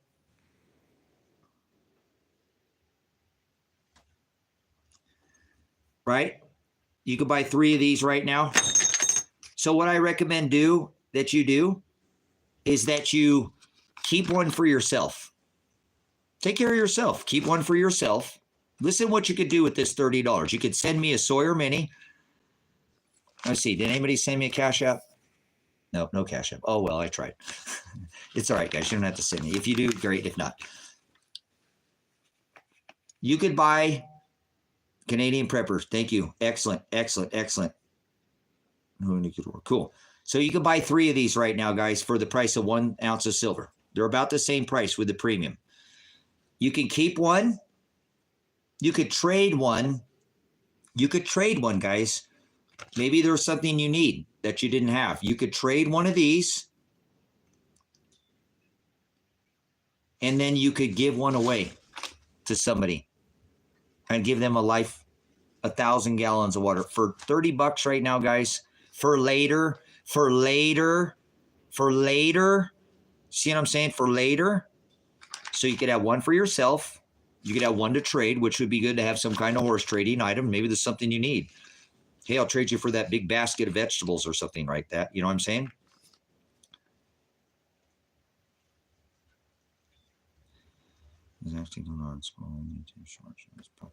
So this isn't the world already ended back in 2000, guys. We're in the new age already. Sorry, you guys are way behind the power curve.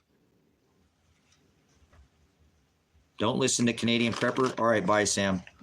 You're out here. Listen to Canadian Prepper, guys. He has some of the best preparedness stuff on the channel, on the internet. So that's why that gentleman's out of here.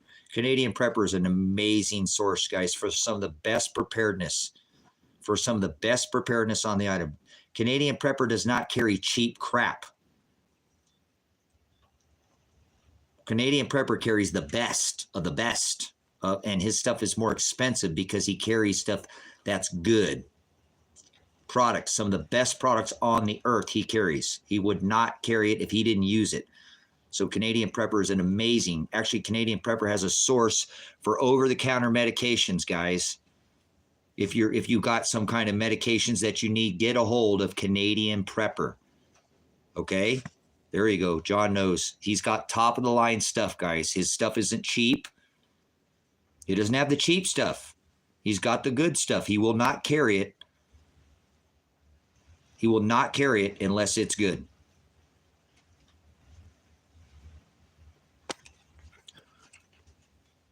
What is this guy?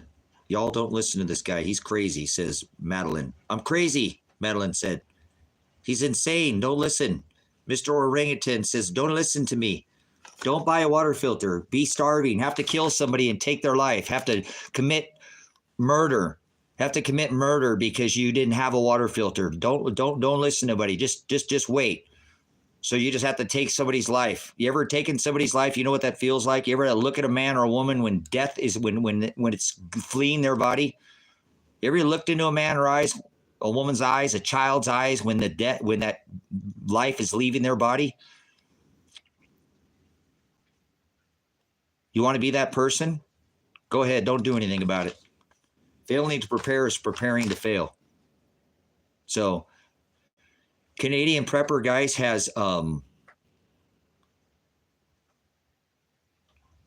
link to over-the-counter medication that you can buy. You know, antibiotics have been banned in America. They just banned all the fish antibiotics in America. Can't buy them anymore. No fish mocks and none of that stuff. So, no, he doesn't sell good stuff from China. You're wrong. You're incorrect. Come on in, FBI. Come in, FBI. Come in, you corporation, so I can film this on the live stream and show these people in here that the FBI doesn't have any authority over me. They're just a corporation, an alphabet soup agency. So, you guys, this right here is worth $30 right now. You could buy 3 of these right now, I believe, for $30 on the internet. So you could take right now, and you could buy one of these and put it away for yourself for later. You could trade one of these. And more importantly, guys, you could give one of these away. You could give one away to somebody, and that would give them the ability to filter 1,000. You talk about a lifesaver.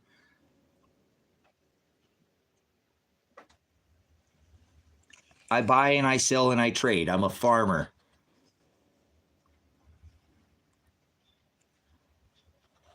Big Hawaii. Dude that said lost his mind. Your comment got deleted quick. Haha. Big Hawaii. You on the big island there, Big Hawaii? The apocalypse is revelation, guys. Apocalypse does not mean Armageddon. Apocalypse is not the end of the world. That's not what apocalypse means.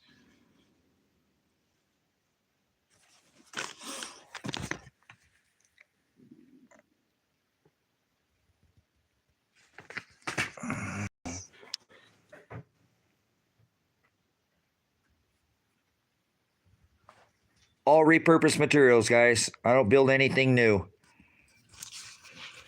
There's my Berkey water filter right there. There's the Berkey. So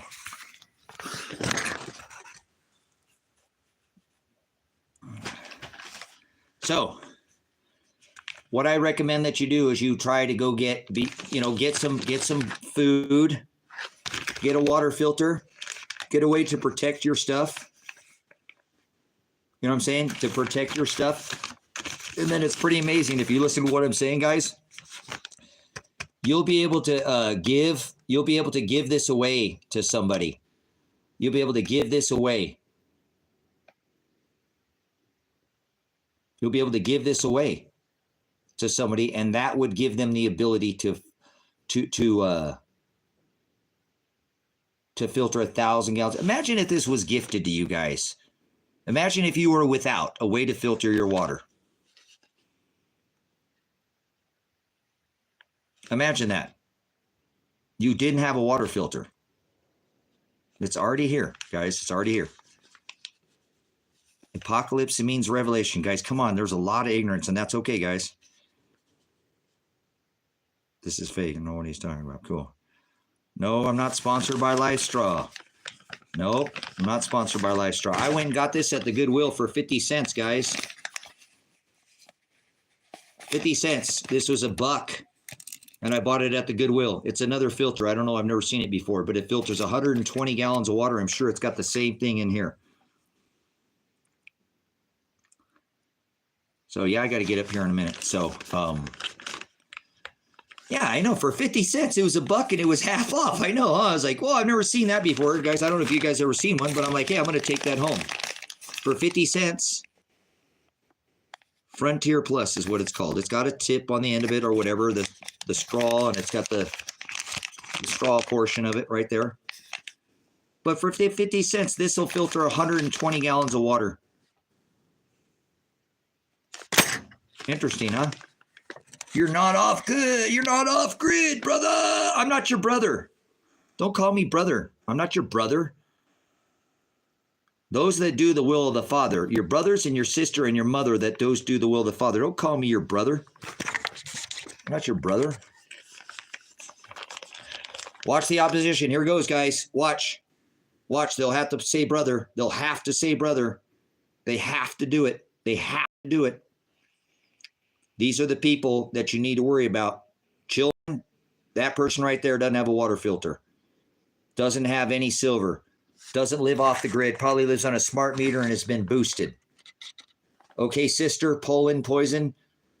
Obviously, they want to cause opposition.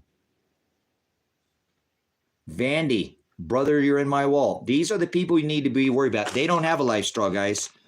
And these are the people that are going to come in and try to take your life. Kill you for your stuff. I keep pointing it out on this chat. You should be very obvious. These are the people that are ill-prepared and don't have anything. Nothing.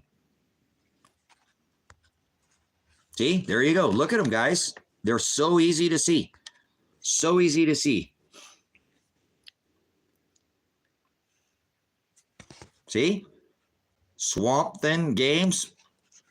An apostasy. Got to do it. Got to be opposition. So, guys, just imagine when this stuff goes down, how these people are going to act. If they're this triggered this fast, to cause problems, because they want division, they want to do the opposite, can you imagine how these people are going to act? That's all I'm telling you. It's just be careful, because these are the people that I'd be worried about. I wouldn't be worried about the government. I wouldn't be worried about the cops. I'd be worried about people who don't have anything.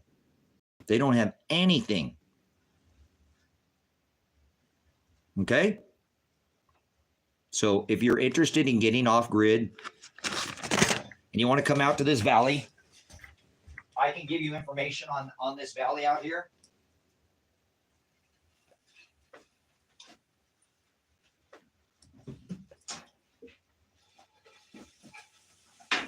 I was sat here and almost let my stuff burn. I thought I'd turn this off. Darn it.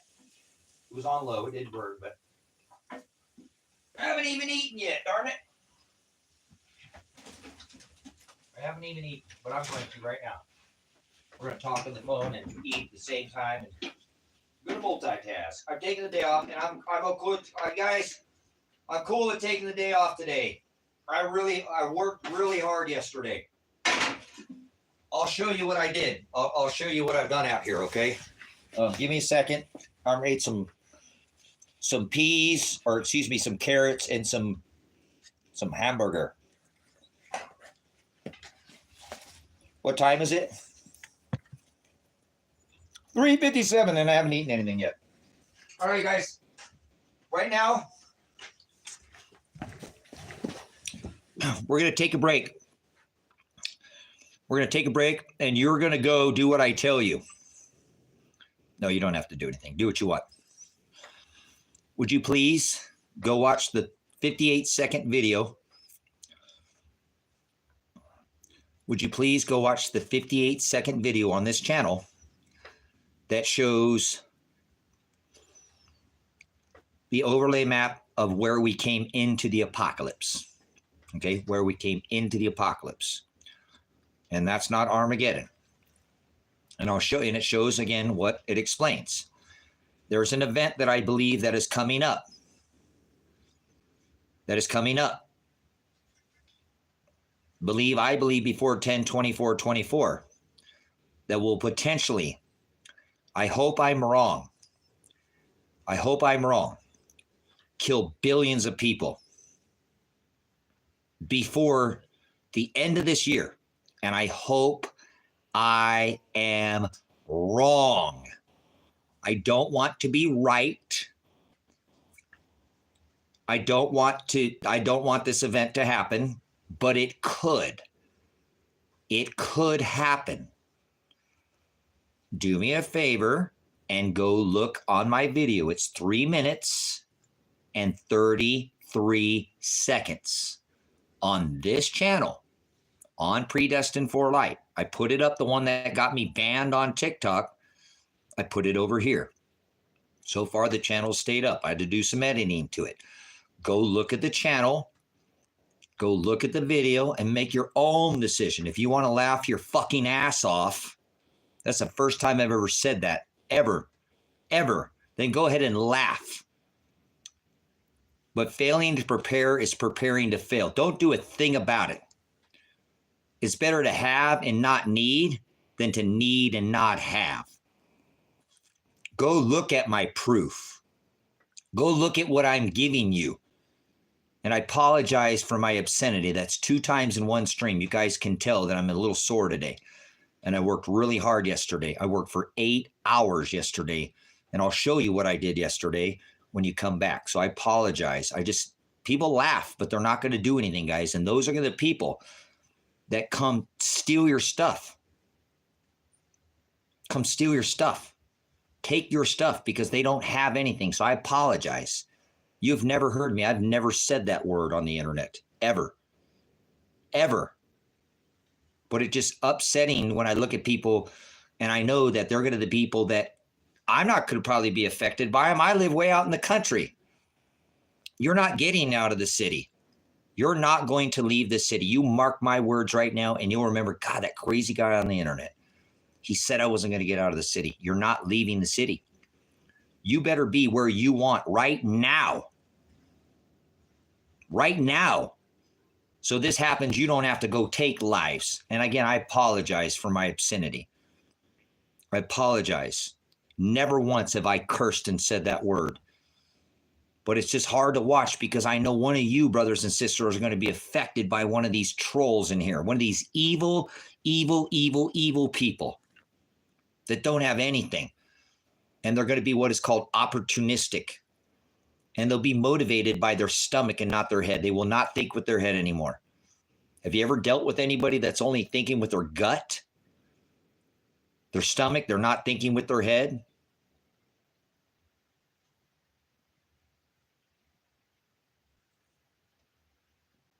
They're a whole different animal to deal with.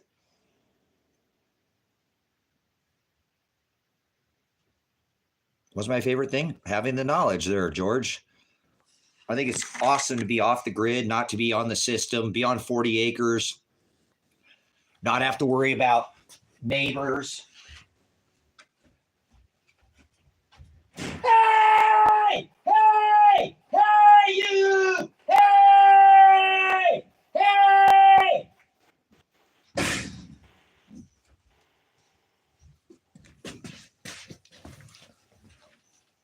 There's nobody in earshot, guys. Nobody heard me. Too far away. No neighbors. Nobody heard me. Just didn't even fall on deaf ears. Somebody should be coming. If you scream like that in town, somebody would be coming to your door, wouldn't they?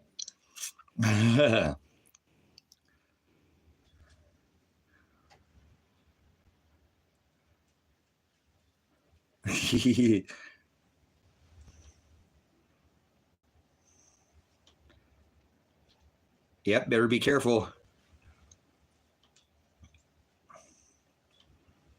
Do you like that yelling? And hey, nobody's coming. Nobody's coming to help.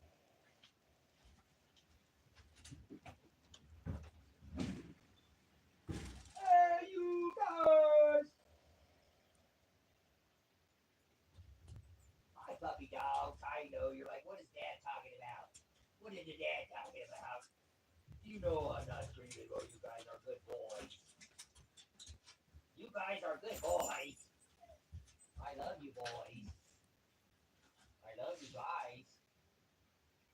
All the cows are over there, right there by the fence, huh? Are guys keeping the cows in the yard? You guys stay outside. Stay outside. It's nice out there today. It's a very nice day out there today. You please stay outside. All right. I gotta get some food in my belly. I guess that I took the day off today, puppies. That's okay. I was a little sore today.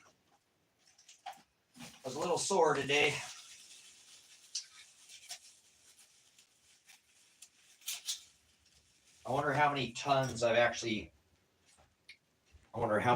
of block and brick that I actually moved total yesterday. All right, even my vegetables that I should have eaten about an hour ago. But I'm gonna eat this and we'll take it out. We'll take you outside. Show you the property.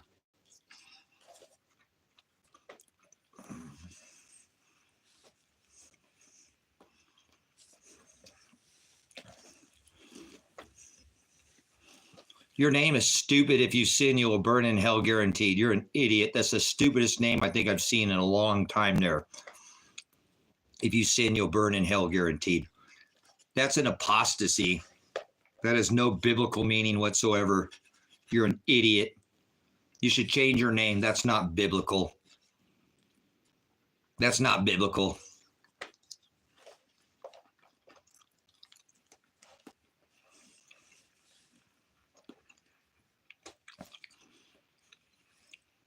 The wages of sin is death. Everybody's born a sin. You're an idiot. Your name is stupid. And it's not biblical. And you're trying to act like you're asking me if I've sinned. Are you serious? What, are you going to judge me? You're going to pass judgment on me as far as, yeah, righteous judgment, correct? Your name isn't biblical. Get rid of it. It is not biblical. And I think that's where you're trying to come off, that you know scripture or something.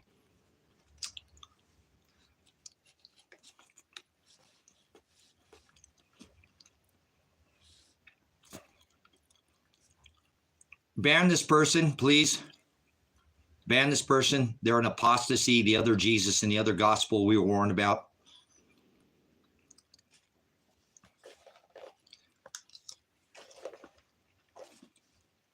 Every one of us is born of sin, brothers and sisters. Every one of us. Every single one of us is born of sin. God tools who he chooses. The Apostle Paul was a mass murderer of Christians. Do you see how much of apostasy? Yeah, I can call people stupid because they're ignorant fools. And they've fallen for their stupidity. They're going to sit there and act like they're of Christ and act like they know something of the word. That's stupidity. We don't live in the world today where ignorance, we all have the ignorant, right? No, we have what the blah. So I don't think ignorance is a thing anymore. I don't think it's a thing anymore, unless you just live under a rock somewhere. You've had the chance. And the difference between ignorance and stupidity is you've been told. You can't fix stupid. You can't. It's actually brutish. Brutish in nature. You like that better? Brutish? You like that better if I called them brutish? They're a brute beast. They have an unwillingness to learn. They're stubborn, like a donkey, like a mule. They're acting like an ass. So that's what that comment was an apostasy and an ass.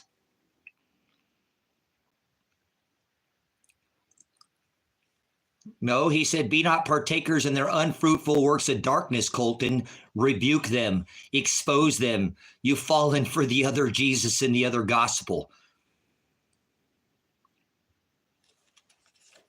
Yeah, he said, call them out. Do not keep company with vipers. Do not cast your pearls before swine.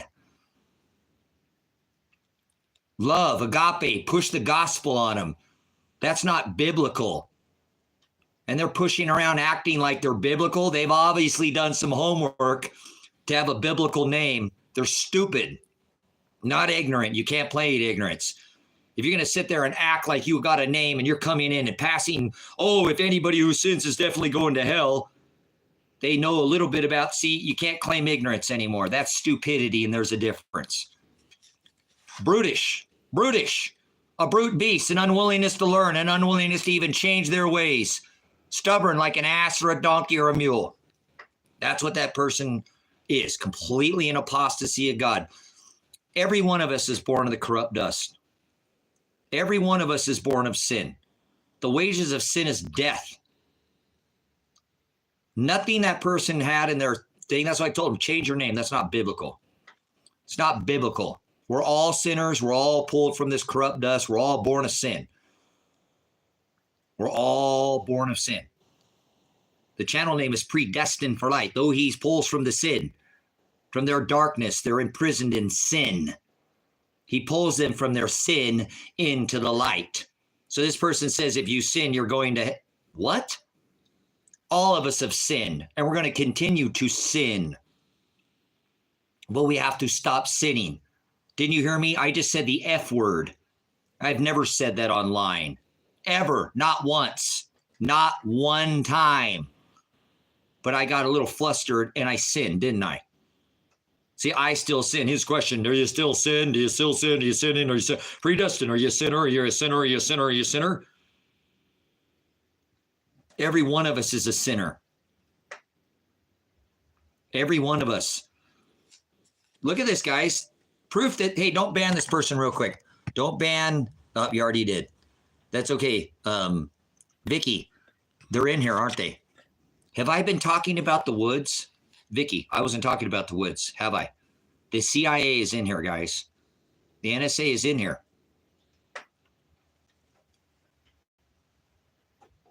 The FBI, whatever, all these people, just so you know, and I'm not afraid of them. I've been doing this for 20 years. I pushed against the presidents before. Obama, Trump. I pushed against my governor, Kate Brown. I pushed against the elected sheriff out here, Michael Taylor. I push against the law because that's exactly what Christ did. He pushed against the law. Do not type in capital letters, unrighteous will, not inherent, ever in my chat. Every single time you'll be bounced. And don't do that in the next one because you'll get bounced out of here every single time. You don't need to shout. Goodbye. No, I just, you're fine. So I'm not worried about, I sin too, sure. That's why we're told to cut it off every single day. Be crucified by the world. And don't just stand there and let evil happen. This country is a complete example. A complete example.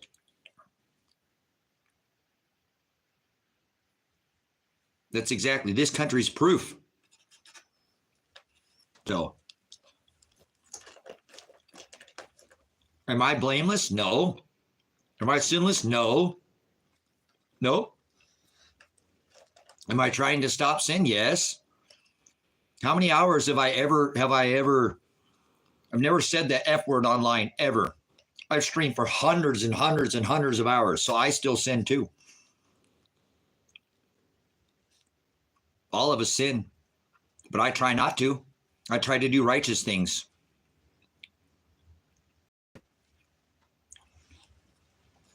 Thanks for coming in. I'm filthy rags. No, people have soft hands. They got no callus on their hands, huh? Not one. Not even on their left hand, huh? Soft hands.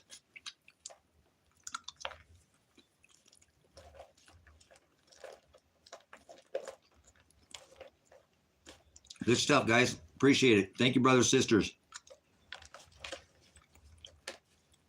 I'm a little sore today from doing the shelter yesterday, so it's probably good that I take some time off.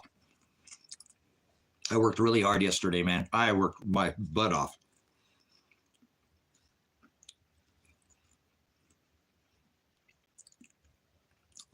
Little shot from the inside.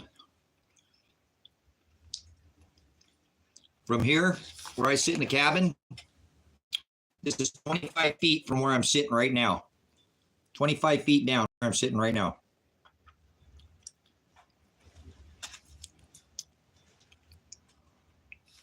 You're not off the grid if you have an internet connection. I love that.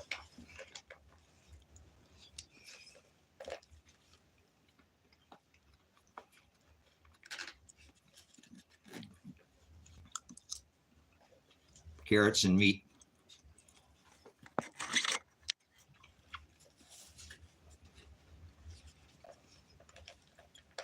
Are you hooked up to a smart meter?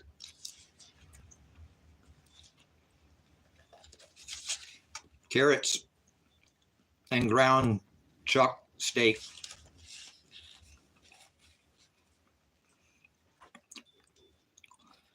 Yeah, Brendan, don't yoke with a Jezebel. Hispanic food.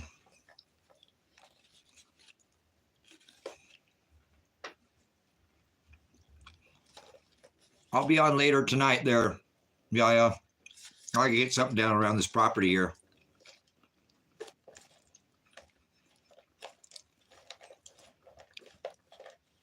That's pretty funny. People say you're not off the grid.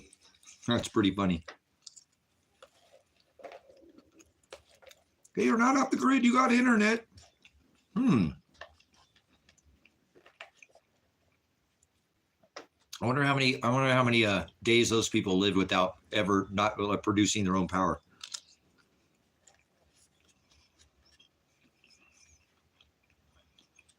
I mean, guys, gotta eat this. This was done more than an hour ago. A couple hours ago, I think.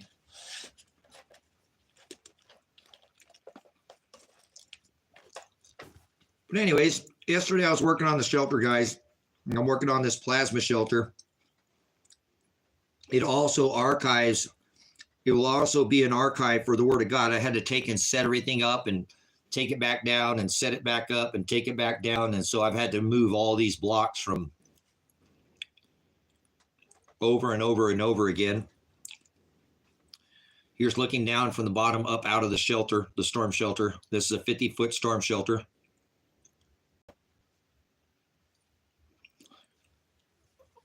No, that's not true. Bible study. That's a blasphemy, an apostasy, the Word of God. The word is sozo. I bet you've never defined the word saved in the Greek.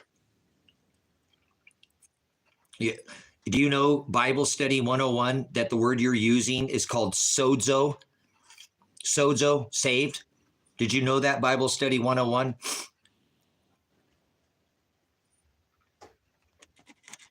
Did you know that? The word is sozo. I'm asking you a question. If not, you'll be banned. Answer my question. You're putting in here. You're trying to profess, confess. You got to name Bible Study 101.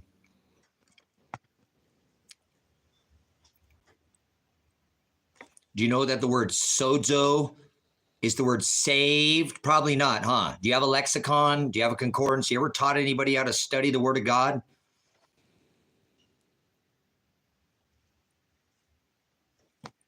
Saved, sozo. We must endure to the end to be saved. What are you talking about? You're an apostasy. Your name is an apostasy of the Word of God. So you don't sin. No. So if you sin, you're a purchased possession from the foundation of the world. You don't even know what the word sozo means. You do not know what the word sozo means. You haven't even answered my question. Sozo is the word saved, and he said we must endure to the end to be saved. So we're all born of the corrupt dust in the dirt, as I said, and he pulls us from our sin. We were purchased from the foundation of the world.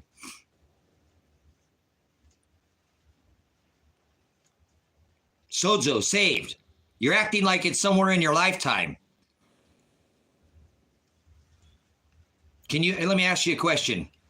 Bible study, can you be saved in your lifetime? Can you accept Christ? Can you accept Christ? 101, can you accept Christ? Can you be saved? Hello? I'm asking you a question there, Bible study. Can you be saved in your lifetime?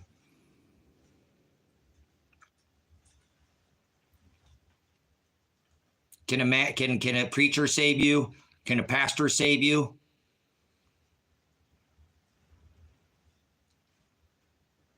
Okay, you're not answering my questions. You're an apostasy to God Bible study. You're not even answering my questions. So you don't know what salvation is. You don't know what the word saved is. You're pitching the other Jesus and the other gospel in here. And we were warned about people just like you, Bible 101. They will come preaching another gospel that I did not preach and another Jesus. You're preaching the other Jesus in here and the other gospel, just so you know. You wouldn't answer my question, and it's plain to see. You don't know what predestination is. So answer my question. Answer my question, you snake, you serpent. You must be wise as a serpent and gentle as a dove. So do you want to answer what the word saved means? Can you be saved in your lifetime? Last time I'm going to ask you. Bible study, you guys watch. You won't answer my question. Can you be saved in your lifetime? Bible 1. Okay, thank you. There's no such thing as being saved, guys. You can't be saved. You can't be saved. Once saved, always saved. That's blasphemy. You're a purchased possession from the foundation of the world. You were already purchased. That's not what he was pushing. He was pushing something completely different.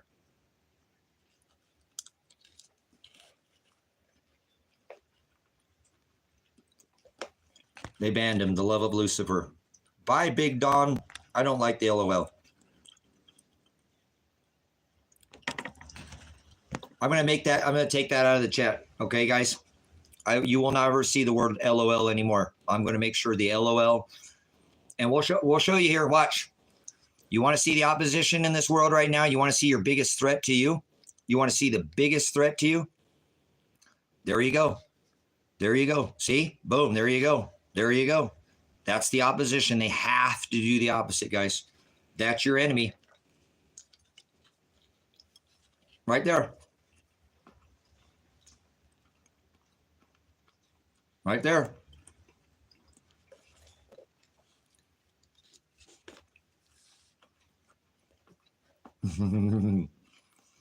Pretty crazy, huh?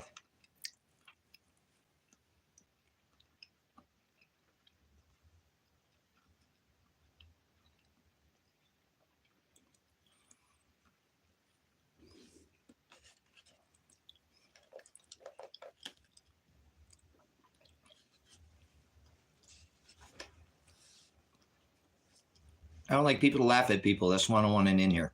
I don't like people to laugh at people. Ah, ha, ha, ha, ha, laughing out loud. Ah, ha, ha, ha, ha, ha, ha. For the love of Lucifer. For the love of Lucifer. Some really good ground chuck and some carrots. But you see how easily they're triggered, guys. So imagine what these people will do when things break down. You know what I'm saying? This is how these people they'll respond. You're just seeing how easily people are very fast to respond. So this word yapper, that will be banned from this chat as well. You'll never see that again after this thing. I'm going to have, because I can take out keywords that they won't be able to put them in the chat, that won't even show up. So I promise you that you'll never see that word yapper or yapping ever again, and you know they love saying that. I almost don't want to take it out because you see how often they say it. That's incorrect. You're still going to sin. There you go. Braden's got the yapping. Got to do it, right? So there's your enemy, guys.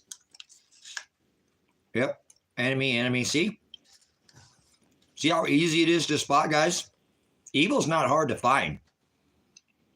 Evil's very easy to spot in this world right now. I hope you see that. Wheat and tares, easy to spot. Easy to. So this is what you got. Last time you guys will be able to say yapping. You'll never be able to say that again. Not in this chat. Because I'll take that word. It's a stupid word. It doesn't mean anything. So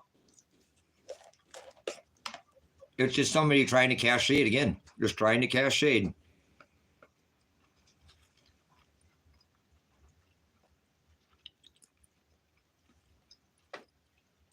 Yep, we don't keep company with vipers in here. We don't cast our pearls before swine. You're darn right. You're darn right. We'll throw you out of here in a heartbeat. You want to speak unclean truths? You're out of here. You want to speak opposition of God's word? You want to speak? You'll be thrown out of here.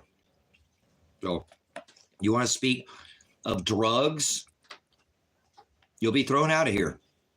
There's no reason to talk about drugs. Do that in your own time. Do your drugs in your own time. Don't bring that stuff in here.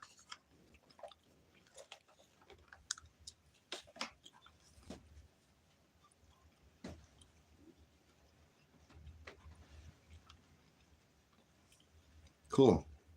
I've been watching Ben since his first video put out.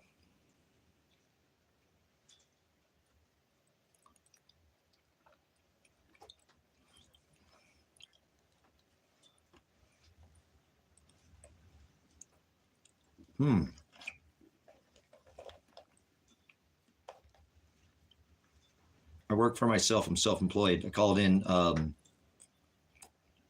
to work today because I worked hard yesterday. I called the boss. And I said, hey, boss. Yeah, I'm not coming into work today. What's going on? I'm sick. You're sick? Yeah, I'm sick of coming into work. Taking the day off. What? I said I'm sick of coming into work.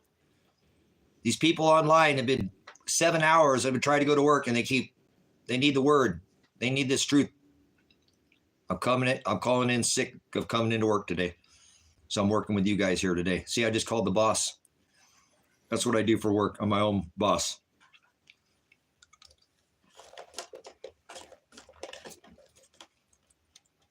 I'm a farmer, guys. I'm a farmer. I raise animals. I raise pigs and sheep. I've done chickens and rabbits out here. I breed working dogs. I breed dingoes. I breed dingoes out. I breed collies and Aussies and dingoes and healers. I buy and I sell and I trade on the internet. I have for 20 years. I'm what you consider a horse trader.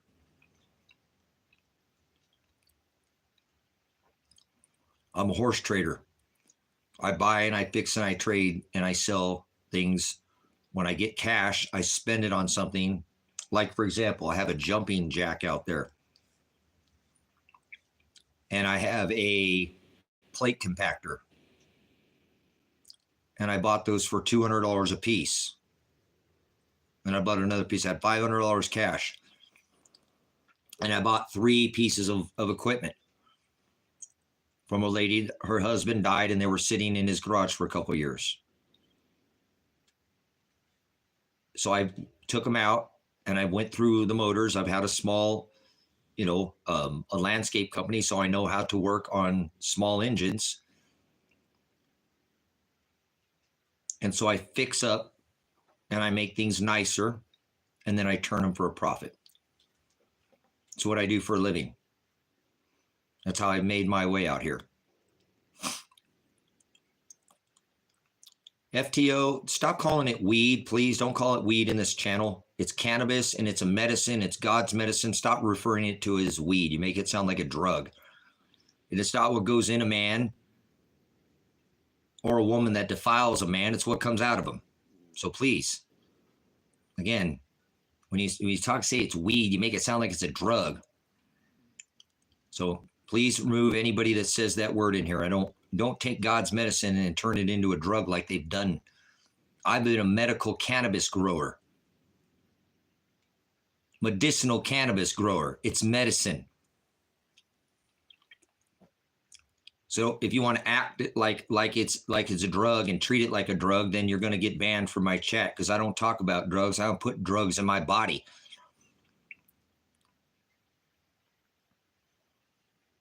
Cannabis is God's medicine. It doesn't cure all things, but it does cure most cancers.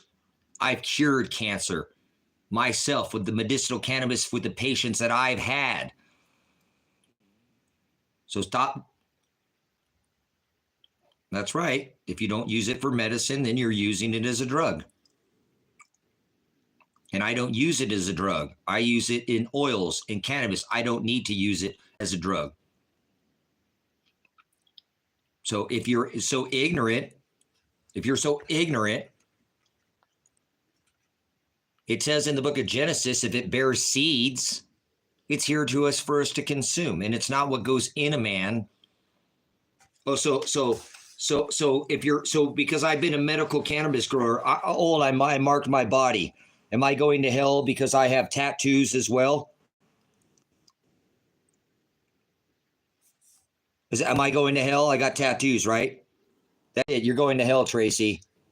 You're going to hell with your tattoos. So stop calling it weed. That's a slang term for God's medicine. They don't give this to children that have grand mal seizures to stop them from seizing. They don't give this to people in their moments of death to bring them comfort before they die. So please stop calling God's medicine, cannabis, weed, or pot, or dope. So it's medicine. I use it when I need it. Bye, Yah. Pound sand, you do the works of your father, the devil. You've taken something that they've done that's been on this earth for thousands, millions of years, and it's never killed anybody. And now they've turned it into a drug.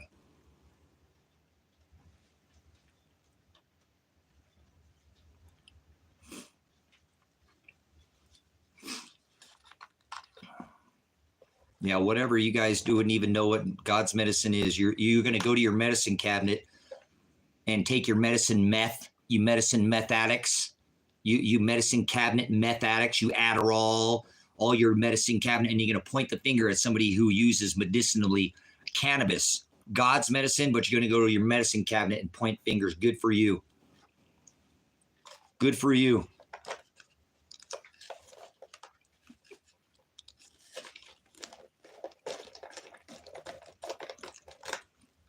You're the problem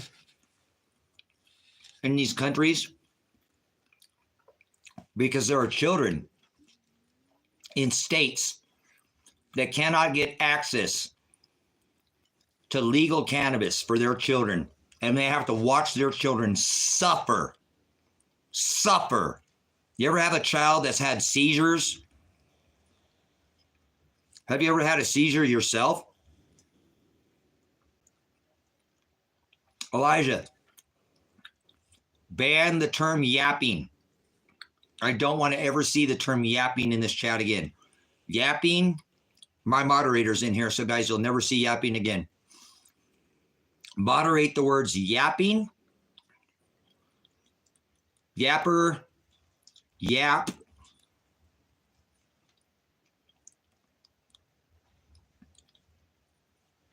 Okay, cool.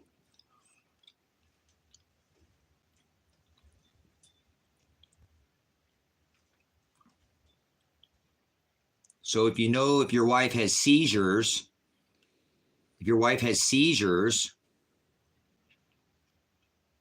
then she can get access to cannabis, like medicinal cannabis, that it can stop her from having seizures. And I'm sure once your wife has had a seizure, especially if she has grand mal seizures, that prevents that. And I'm sure I hope that you have access to that medicinal cannabis so you don't have to see your wife in that pain. Because I'm sure after she's had a seizure, she's in pain for days, sometimes weeks at a time. Weeks at a time. So I hope that you're in a state where you can get access to that. Because it's horrible that there's people like your wife or children, right, that have epilepsy. Look at this. LOL, the love of Lucifer, MFJ, says cannabis rarely helps with seizures, and it's known to prevent seizures. Not all seizures, but most of them. Just like not all cancers, but most of them. So you're incorrect. You're 100% incorrect. I know. I've been a medicinal cannabis grower. No, you're incorrect. It does help with epilepsy. It does help with grand mal seizures. You're incorrect. You're blasphemous. You're an apostasy. Rick Simpson oil. Look at how many different medicinal states there are. You guys are absolutely an apostasy. How many states are there in medicinal? You can do your homework now. You can do your homework on this. You can see if there's medicinal states. You can see what they're using this for. Not just the THC, the TCN, the TCB, all these other compounds that are contained within the cannabinoids, the plant itself, the female plant. And how many different, not just the THC. That's the part that gets you high. There's medicinal portions of that plant that don't get you high that have medicinal properties. So don't lie. You're a liar. If you say that cannabis does not have any effect on epilepsy, grand mal seizures, they give this to children. They've literally given it to them. In a matter of minutes, they quit seizing. You're an apostasy. You're a liar. You do your works of the father, the devil. Get behind me, Satan. You will be ashes under my feet. Don't sit there and lie. Go look. You can find actual children that are having grand mal seizures that they give this oil and they stop seizing out. You do the works of your father, the devil.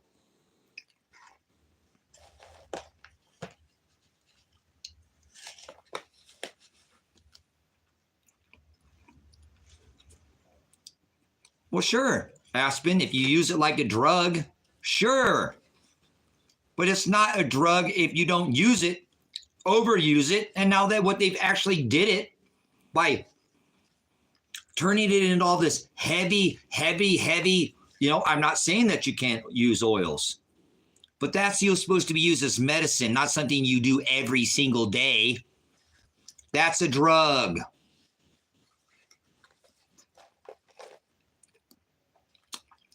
The oldest person on this planet they found frozen in the ice, a man, a male, a man. He has a pouch on the side of his pocket, and it has the female cannabis plant in it. The oldest man ever found frozen in the ice has cannabis on him, the female cannabis plant. This has been God's medicine since the beginning of time. Now, just like anything, a weapon can be good and a weapon can be bad, correct? They say cops could be good, but I don't agree with that. So remember, God tells us it's not what goes in a man that defiles him or a woman. It's what comes out of them.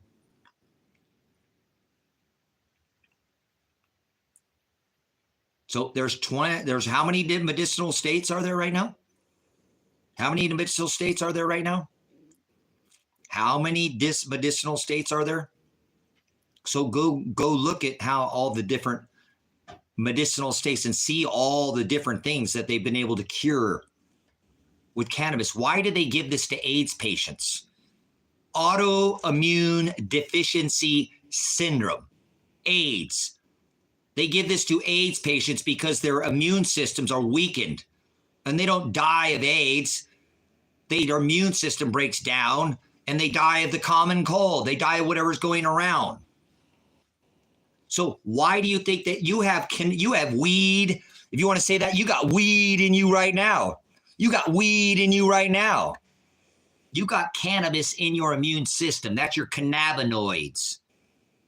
Cannabinoids.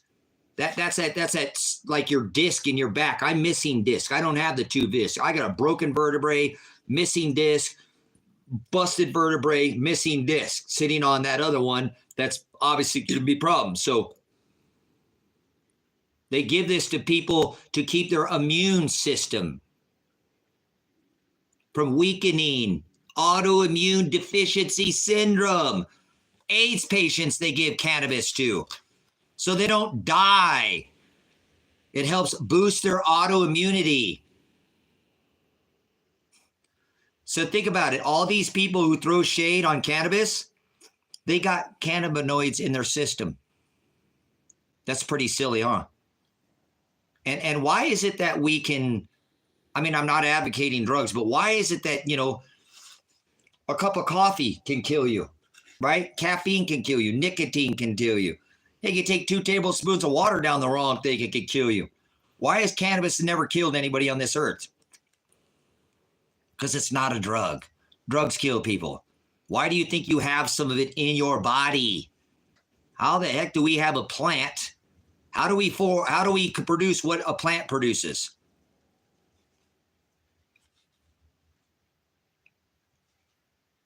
Yep, too much caffeine, you can die. Too much nicotine, too much opium, you can die. You can't overdose from cannabis. Why? Why? Stop calling it a drug. Your ignorance is showing. Drugs kill people. Cannabis has never killed anybody.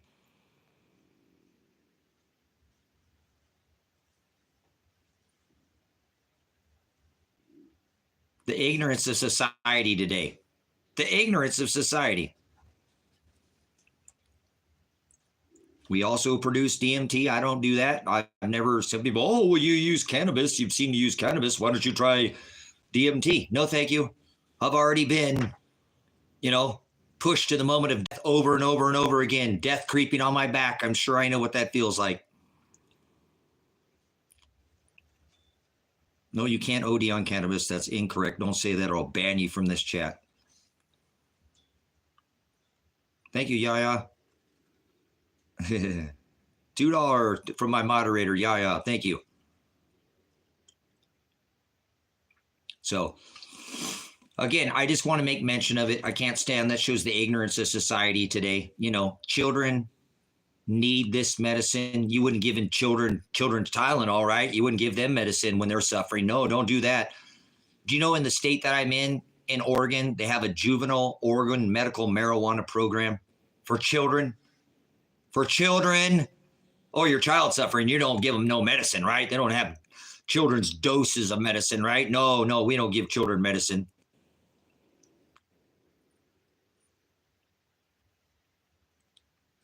So I won't stand, and that's why I'm making a stand against the ignorance of foolish people.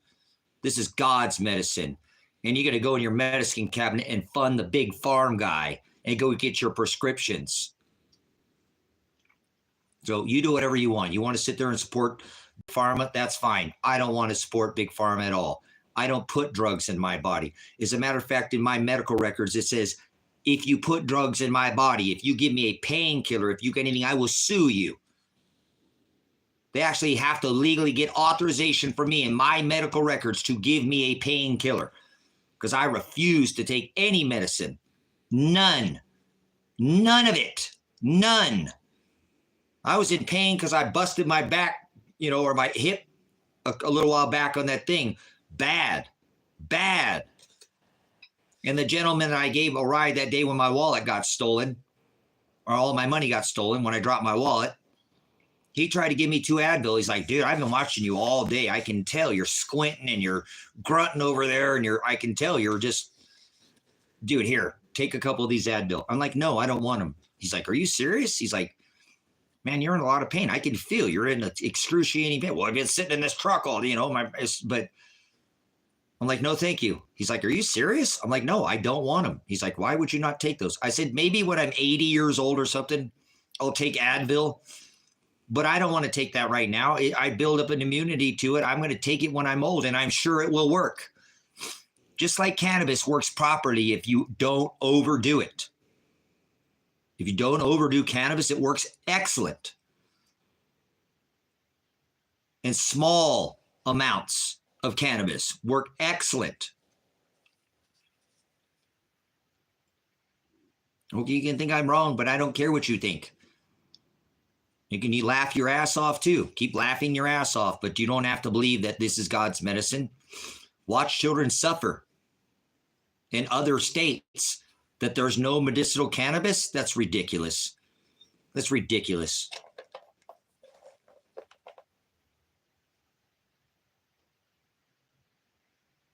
So don't be ignorant and tell people that cannabis is a drug. It's medicine. If you use it like a drug, sure. Look at what they've done with these stupid dispensaries. See, because I was a medicinal cannabis grower, a medical grower, a patient and a grower, and I had 3 patients that I grew for. In Oregon, they were going to do recreational cannabis, legal cannabis. And I rallied against it. And everybody's like, are you serious? But you're a medical grower. I'm like, this program is set up through the Department of Human Services right now. I have 3 patients. I give them their medicine for no charge. No charge. They get medicine from me every month that's nuts they need, and I don't charge them for the medicine because it's their plants. It's their medicine in the garden that I'm growing. I have all their carded, all their placarded, all their medical card, all the Department of Human Services.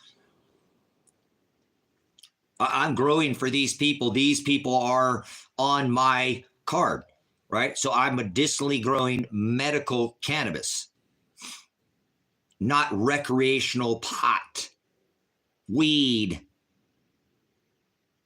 See, people don't understand that cannabis, it's a female. It's a female. Oh, have you ever done something to a female? Have you ever done something to a female? They don't ever forget. Oh, honey, you're not getting any. Remember 5 years ago you did that to me? You're not getting any tonight, honey. Just kidding. Well, no, they don't forget. So anything you do to a female cannabis plant, it doesn't forget. It's actually alive, whether you understand it or not. But see, I don't grow tenths of it. I don't grow it like that. Each one of those plants has its own personality. If you grow medicinally, you'd understand that. If you don't grow it like a drug in tenths and masses amount that does, some female plants do not want to be touching another plant. Oh, they're picky like that. They'll get all weird and act all funny. Some plants want to be touching another plant or they get all freaked out.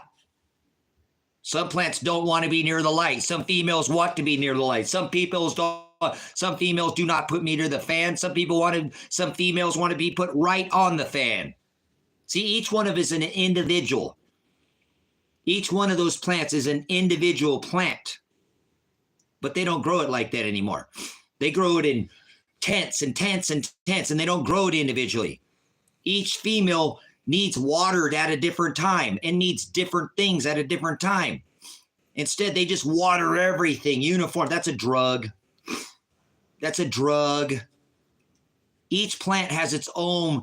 You guys, these are female plants and they're alive. That's why I grow some of the best cannabis in the world, medicinal cannabis, because I treat each one as it's an individual. Individual. And the problem that I'm having with recreational that I told people, they're going to take all the sativas away from you. What are you talking about, Tracy? You conspiracy. Listen, there are 2 kinds of cannabis. There is indica and there's sativa. Now they do a cross to try to make people medicinally have an even medicinal effect, not too much in the head or, and more of a loopy, bubbly, and then not the couch lock with the indica where you're sitting on the couch and you can't get off your butt and you're a lazy stoner. They're trying, that's what these cross strains were. But I warned everybody because they don't label it and they turn it into a drug and they don't grow it individually, that they're going to take all your sativa away. They're going to take all your sativa away. Oh, Tracy, you conspiracy theorist. I have gone to these dispensaries and I've looked in that cabinet and said, that is not Blue Dream. That is not Blue Dream. That is not Blue Dream. I've been a medicinal cannabis grower for 8 years and that is not Blue Dream. How could you guys be labeling this as something? See, that's what happened, guys. That's what happened to the cannabis industry when you make it recreational. First, the feds came in. which we didn't have the federal government in here. It was all done at the state. I made sure that my patients got the medicine that they need. Yeah, because they're not, Vicky. They're not. They're crossbred out. They've gotten rid of all that sativa, Vicky. It's all indica now. It's all indica.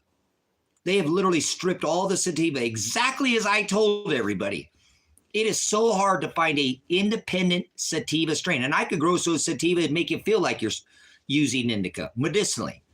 But I don't grow it like that. I actually take it when it's still clear. Sativa makes you very more euphoric, Tracy. Head bubbly. You can work and you don't feel lethargic. Indica is a medicinal. You use that at the end of the night when you've worked all day long and you're sore and you're tired and you need some. Then you take the indica and you use that at the end of the night, right? See, there we go. The indica it has its purpose medicinally. Now look at what they tried to do, guys. They're like, okay, well, we'll give you a little bit of indica and a little bit of sativa, and you'll have that nice even. Here's what I'm saying, guys, is that a lot of this cannabis that's grown today, okay, it's too strong. It's too strong. If you use oils or if you vaporize or whatever way that you do this, okay, and you get this, you feel nervous. You feel like I'm a drug recon expert. I've never taken amphetamines, but you feel nervous. You feel like you want to get up and you don't feel relaxed. Relaxed. A very nice, even feel. You can't sit down and relax and not, you feel like you're, you know what I'm saying? Like you're on edge. Cannabis shouldn't make you feel that way.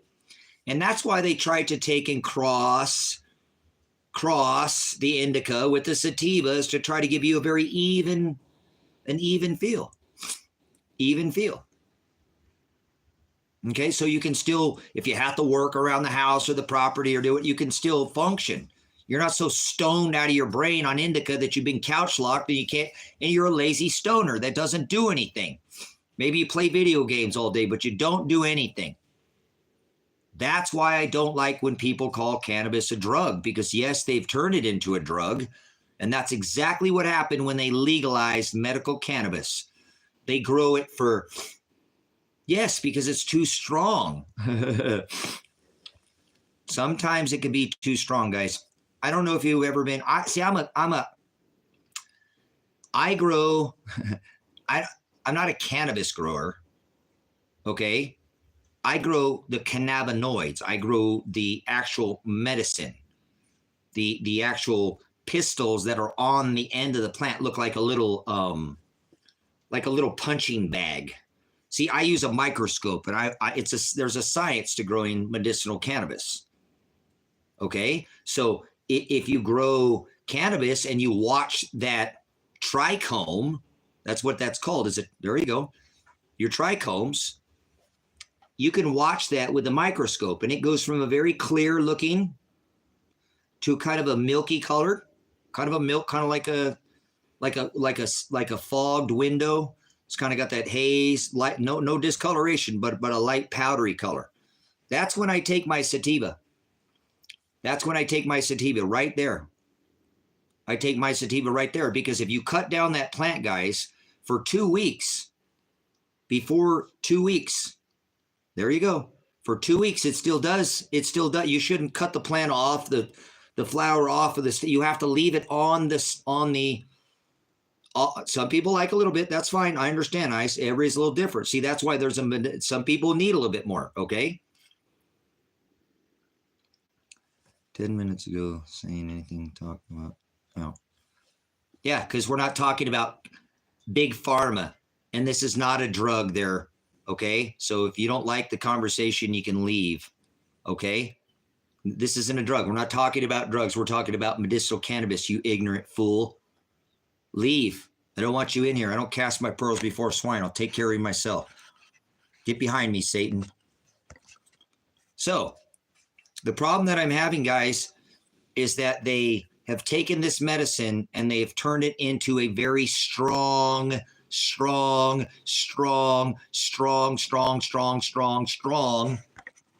and made it into almost to turn it into a drug, because you can sit there and get your cannabinoid levels way too high where it can have some effects. Is it going to kill you? No.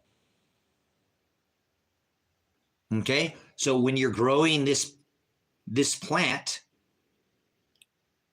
and you have it as a clear, you're taking it before it turns amber.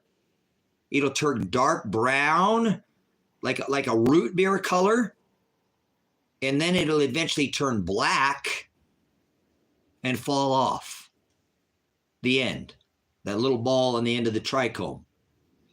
If you'll take it when it's white or clear, for 2 weeks, the plant is still going through a process. Most people who take and grow this plant, guys, they grow it all the way till it's black. All the way till it's black. And they're produced, and then they never cure it. If you want medicine to last for more than a couple years or a couple months, you have to cure the medicine properly. And you can actually get medicine to last for decades, where it doesn't lose its smell, it doesn't lose the terpenes, it doesn't lose the medicinal purpose, but that's done through the curing process. And most people who have pushed it out onto these dispensaries and stuff, they don't do it that way. They sit there and they put it into they cut it off the plant. They cut it off the plant, and they put it in a dryer. So they grow it as strong as they can. And then they speed dry it to push it out into the market.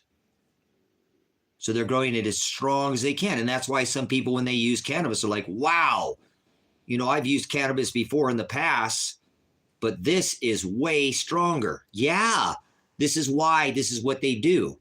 See, again, if you take the plant back when it's more like a clear or a milky, it doesn't get that strong. And for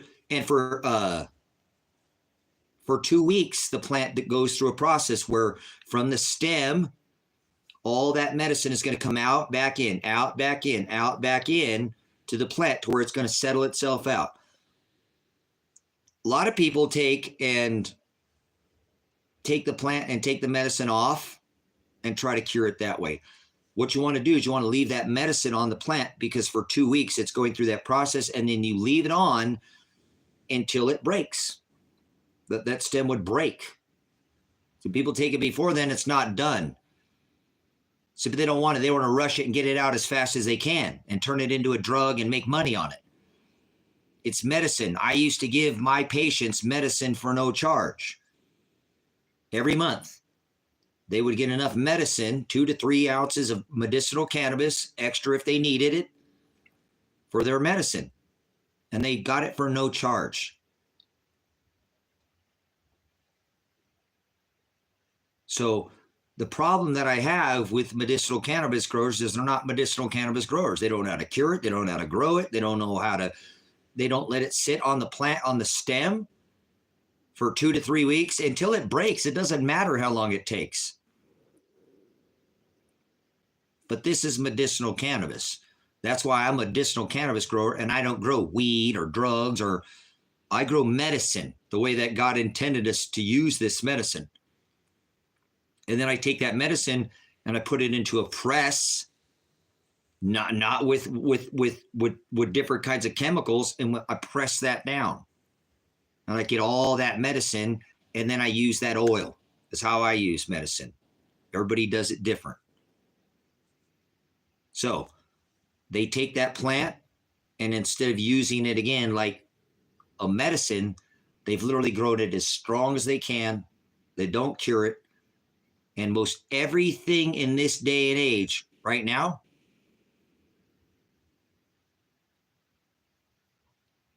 is indica. Indica. And it's very hard to find a straight sativa. Remember, sativa is going to be like Blue Dream. They're going to have very thin leaves, like pencil size, pencil size, pencil size, pencil size. The indica leaves, I've had indica plants that I've grown for medicinal, and I've had the leaves before each blade from that plant would be between 3 and 4. So that's the couch lock. That's the couch lock. That's I can't get above my butt, and all I want to do is sit there and play games all day.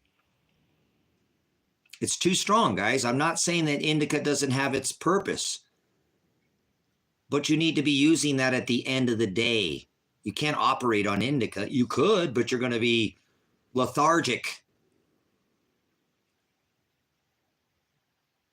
So it's kind of a bummer that they've taken such a beautiful plant, God's medicine, and turned it into a drug, if you ask me. Because they don't grow individually plants one plant at a time. They water all of them at the same time. They grow money. That's exactly, they're clout chasing. They're not trying to go after the medicinal portion. They're trying to turn a buck. Some people do. First, I'm not saying. Some people can operate fine off of indica. But most people, just like it doesn't cure all cancers, cannabis does not cure all cancers. But it does cure most cancers. Sativa doesn't work for some people. Some sativa to make them just too, that's right. It's all about the money now. So you guys see what I'm saying. So I appreciate you guys having this talk, you know, because most people don't, they use it as a drug. They go to the dispensary, they get the dabs, they're on the dabs all day long. I mean, they're almost zombies at this point. And I think that's what the United States government is the reason why that they have legalized cannabis in almost all these states, because there's a lot of people sitting on their butt right there smoking indica that ain't said nothing. And I hate that, because there are people who use cannabis that are very productive people. Most people, actually, if you know people who only use cannabis, they don't do, I'm not saying somebody can't drink a beer, but most people just use cannabis. Just use cannabis. They don't do other drugs. Generally, most people I know use cannabis. They don't drink. They don't drink. If they do, it's moderate. They don't use opium. It's not the pathway drug. Yes, it is for some people. Sure, if you got an addictive personality, you're never going to be high enough. It don't matter what you use. You just have an addictive personality is all it is. You got an addictive personality. So it doesn't matter which, but I kind of feel it sucks that they've taken such an amazing medicine and they stripped it and turned it into a drug. Well, again, it's never killed anybody for millions of years because they didn't, sure, they made hashish and things like that in the past, but they didn't use it all the time, every single day. So that's the same thing with drugs, guys. I'm not condoning any kind of drugs, but if somebody was a CEO or a business, they owned a mega corporation, big high-rise building, right? And I'm not saying that, but what if they smoked meth 3 times a year? What if they smoked meth 4 times a year and it never affected anybody? Does that make them a meth head? See, the problem that I have with people, guys, is people can do whatever they want recreationally. I don't care. In Oregon, they're rolling back their legalization of all drugs, okay? But if what you're doing and you don't go outside your household, why can anybody tell you? The government can't tell you what you can put in your body. They should never be able to tell you what you can and can't put in your body, ever. But the problem that I have with these people, guys, so what if you smoke meth 4 times a year? I'm not condoning smoking meth. So what if you smoke crack on the weekend? I've never heard of a weekend crackhead, guys. Nope, sorry. No, you can't live that way. And that's the problem with these people who do these drugs. Sure, it's okay if you do something randomly and it never affects anybody. You went out to the lake with your boys, you're out there, whatever. It's never going to affect anybody. That CEO has probably smoked meth 4 or 5 times in his life or that year. Is he a meth head? He's a billionaire. He's a millionaire. Is he a meth head because he smoked meth 4 times? I don't just smoke it at all. But the problem that I'm having is that people think they can live like that, guys. So what you do, recreation is fine, but you can't live like that. And they think they can, oh, I can live like this. I can live like this. No, you can't live like that. You can't do that every day. You can't do that every day. Oh, you think you can, but that's the problem, guys, with all drugs, and especially you people have an addictive personality. It's very hard for them to come off, okay? And they will take something like cannabis and start using another drug because it's, or turn to a hard drug because they're just not, they're never satisfied. It's like some people who are a cheater. They're never happy with one woman. They're never happy with one woman. They have a cheating heart. They'll never be happy with one woman. Right? Just like people have an addictive personality, guys. Not everybody has an addictive personality. Okay? But you got to remember, some people do. So that's why it's a little harder for some people. That's why I don't like what they did. So can you use recreational drugs recreationally? I think so. Do I recommend doing drugs? No. I don't put drugs in my body. Did I experiment with drugs when I was young? Yes. Did I try things once or twice? Yes. Ever stick a needle in my arm? No. Ever use methamphetamines? No. Would I mess around when I was younger? That's been decades ago. I don't want any of that in my body now.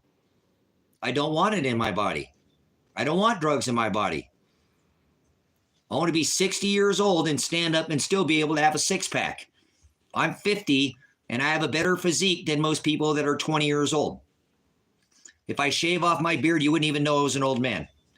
I wouldn't even be called an old man. You'd think I was young. Well, not young, but you'd think I was younger.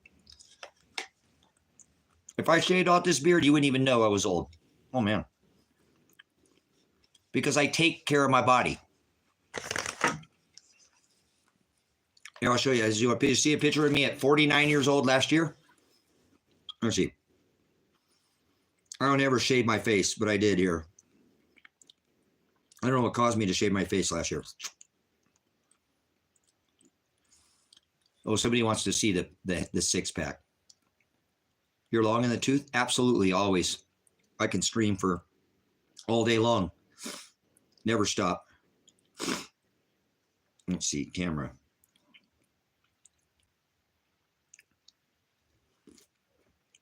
Now I can work most of you guys under the table. Not like that, because I work hard. So you think I put drugs in my body and have a 6-pack? No. That comes from having a good diet and exercise and taking care of myself and not sitting there destroying my body with drugs.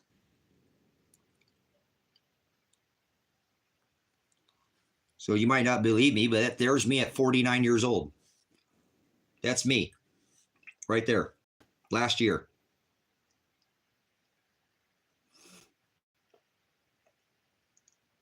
Yeah, I know that don't look, that's me.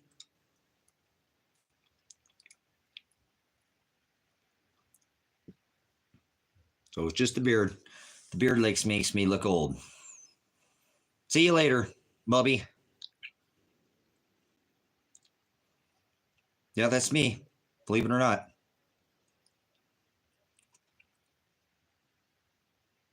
Baby face, I know, huh?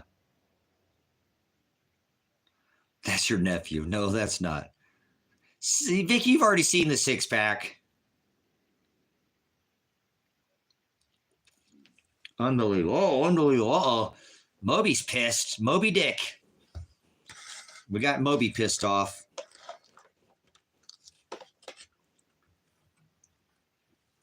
No, but if you take care of yourself, if I just shave, guys, I'm in very good shape. No, I'm just showing.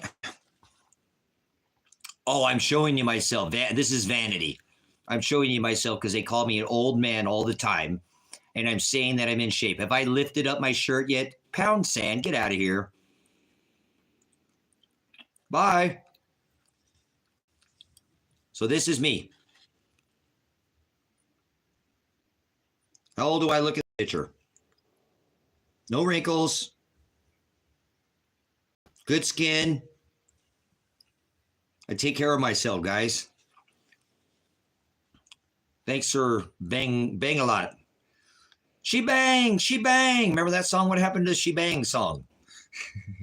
So anyways, should I keep the beard or shave the beard?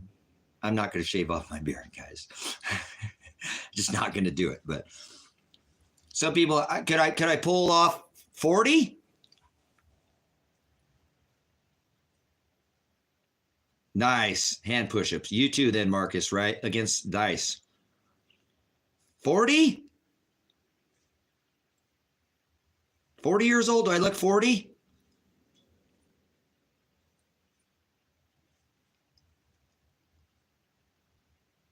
$45? Come on, somebody 40 years old? Yeah, I won't shave. I won't do it. I won't shave. I like this old beard of mine. So actually, I normally can get it a lot longer. Yeah, I've been shaving. It's about a year, 10 months now. I think it's been, what does that say on that picture?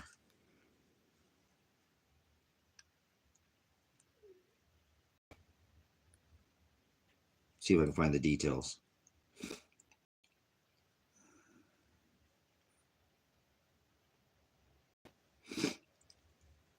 Where is the date?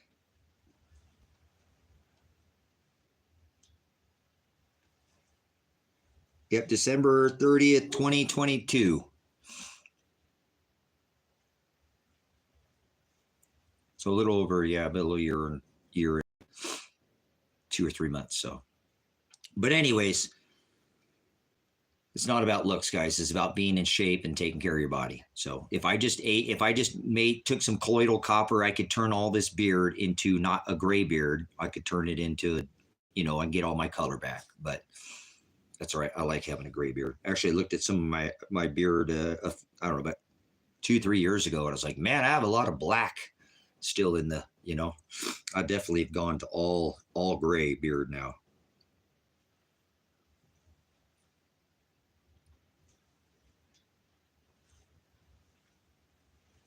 Uh-oh, we got another asteroid head towards Earth, huh? Uh-oh, we're all going to die. We're all going to die. All right. Jeff, there's remember the Draco comet. Did your beard turn white too, Lee? It's a copper deficiency, Lee. It's copper deficiency. If you take colloidal copper, you can, if you want your color back in your beard, you can get your color back.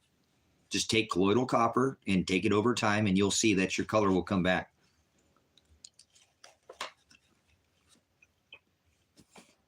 But I don't want to look young. I don't want to look young. I'm not young anymore. Yes, copper, it's a copper deficiency, Lee.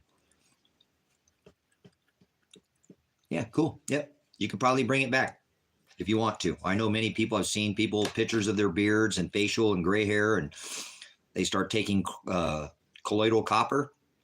Nascent. You might find some nascent copper that's electrified, and then your body will absorb it immediately. We are all electric. So when you take anything that's been electrified, yeah, I still got black eyebrows. Got some gray beard, chest hairs there, a couple gray chest hairs, but try fasting. That would work too, yes. My favorite workout is working here on the farm, Cal. No, I don't do sauna because I have broken the 2 vertebrae and I'm missing the 2 discs, and they've all calcified themselves together. It's nasty looking. It looks like a big people took a dump. I know it's bad sounding, but my lower back looks like somebody just took a big dump on my lower back. It just like, It just built itself. It calcified from my original break, and it just keeps. So I fused myself together. So I don't if I get into a hot tub, it separates my nerve endings, and it'll lift that nerve ending. It'll come back and it'll touch somewhere else. And then I'm laid up sometimes for weeks by going in hot water, because it expands and it lifts that nerve where it's settled down, boom, and lifts it up off of that ending, wherever it's at, because there's no disc.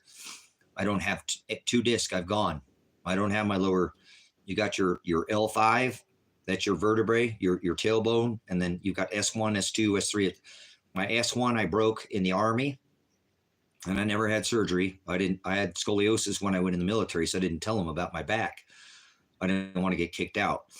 And then I got in 3 rear end accidents. First one was a 5-car pileup.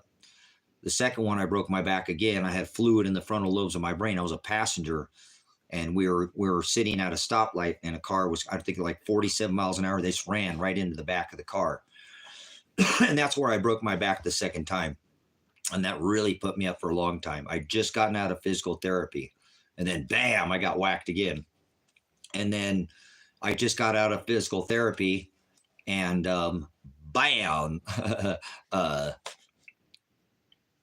got rear-ended again. So my problem is that I have is that I've never had surgery. And then when I got in that second car accident, it caused that second disc to herniate on the one side and press down. I had a bulge, and then it opened up on the other end. It ripped open.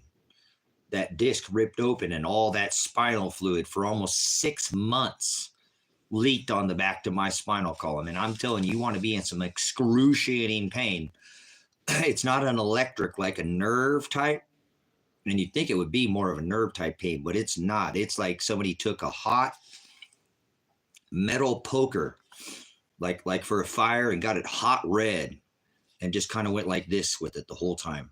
Just never stopped doing that. Just constantly just spinning that and twisting that back and forth as that leaks out on your, oh man, that was some excruciating pain.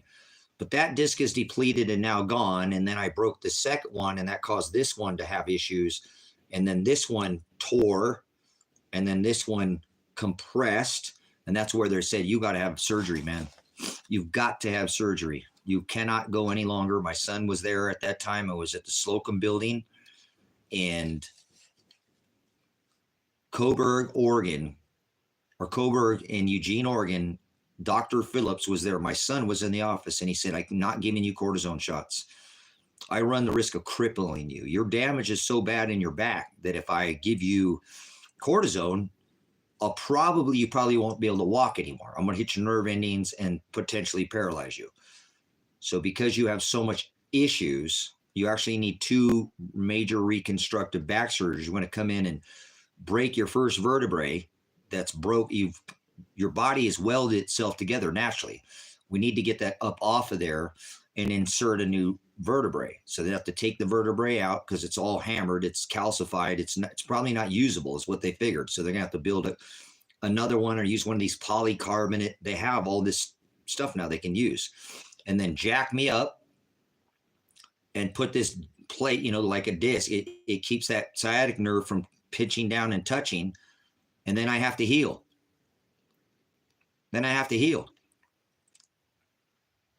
For 6 months to 8 months. And then I have to go back in again, and they have to re-break that S2, right? Jack me back up, put that other vertebrae and the other disc back in, and then put me back together, and then let me heal. So you're talking about maybe 12 to 16 months of my life. I would be on the ground, laying down, and I couldn't take care of my son. So they said, we're scheduling you for back surgery. My son was there. You can ask him. He's been in this chat. And Dr. Phillips says, I give you 6 months, Tracy. You're done. If I give you these cortisone shots, you will break your back again. I refuse to give you these shots. I'm scheduling you for back surgery. And I remember when I walked outside of that, we went back and we were downstairs. And I remember I was sitting in the front of the parking lot, and my son was scared out of his mind. He's like, Dad, what?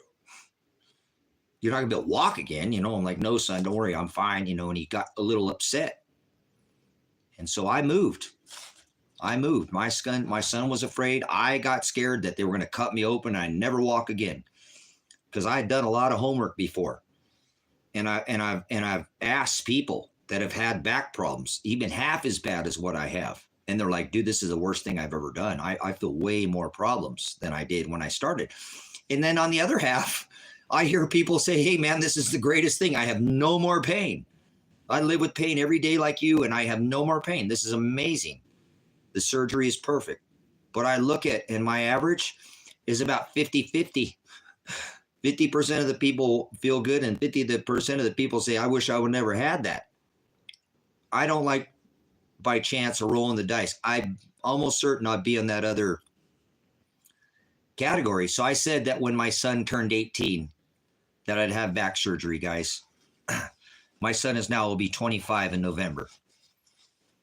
So until I recently busted my hip because I was being stupid and trying to do something that take 3 people to do, lifting a 400-pound beam 10 feet over my head up, in the rafters, it fell down and I dropped it and I held on to it and I broke my hip. I'm certain I broke my hip because I thought I broke my back, but I'm better now. And I've been able to work through it. I still have a lot of issues. That's what I'm saying. I'm pretty sore today. So I'm glad I just put in a full work day right there, 8 hours. We just ate 8 hours. That's a full work day, guys. So I'm okay taking the day off today. I mean, I wasn't bad this morning, but I was like, whoa, man, I'm pretty sore. I feel that. I feel like, oh, wow, that's, woo, I better take it easy today. So I figured I'd just come on for an hour. Look at me, 7 hours later.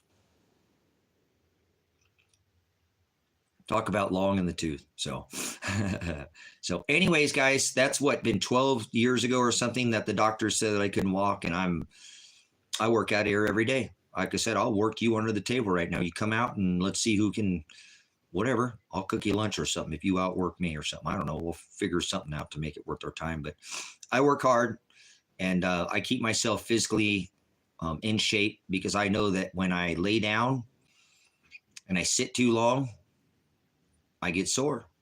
If I lay down at night, I get sore. I've laid down one time. I remember I got sick. It's probably about 15 years ago. And I laid in bed. That's all I did. I didn't do anything. And I laid in bed too long. And I was crippled for 3 months straight. I couldn't even stand straight. I had to drag myself around. I looked like an old man, all bent over, falling over. My son had to pick me up so I didn't poop myself in the middle of the hallway. In my pants, help me get to the bathroom. I've been really bad before, guys. Really, really bad before. But by the glory of God and cannabis, which helps when needed.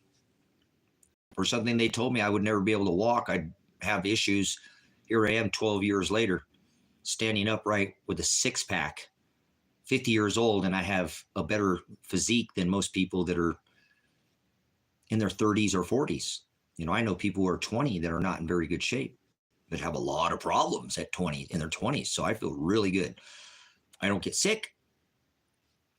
I take care of myself, and I give all glory to the Father for leading me to the fact that through good diet and exercise and the right medicine, I have quality of life. And I can look at what I built out here in the last 5 years. I dug for 4 years out here. I made it a job. And I dug and I dug and I dug and I dug and I dug and I dug and I dug and I dug. I got 10 feet across, 10 feet deep by 50 feet. 4 years I dug with a busted back, and it never stopped me. So I don't let my pain, I'm a veteran. And in the military, they said, soldier, move out and draw fire. Pain is just weakness trying to leave your body. Carry on. Pain. I don't want to hear about pain. Right? So, but anyways, I thank God for the power. Because guys, I could be laid up and nobody would be able to take care of me. You know that? If I went down, I don't have anybody to wipe my butt. I don't have anybody to take care of me. My son has a life. He's got things. He's got a girl. I got nobody.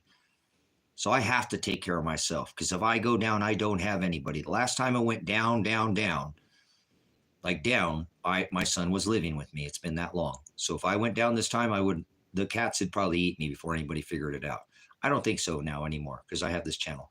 I disappeared for a while, for a long time, and I was in a bad way. But again, Brother Jim said, you got to fellowship, Tracy. You got to go out and fellowship with other brothers. But that's why I can't have surgery. Even I went down again, I don't have anybody to take care of me, guys.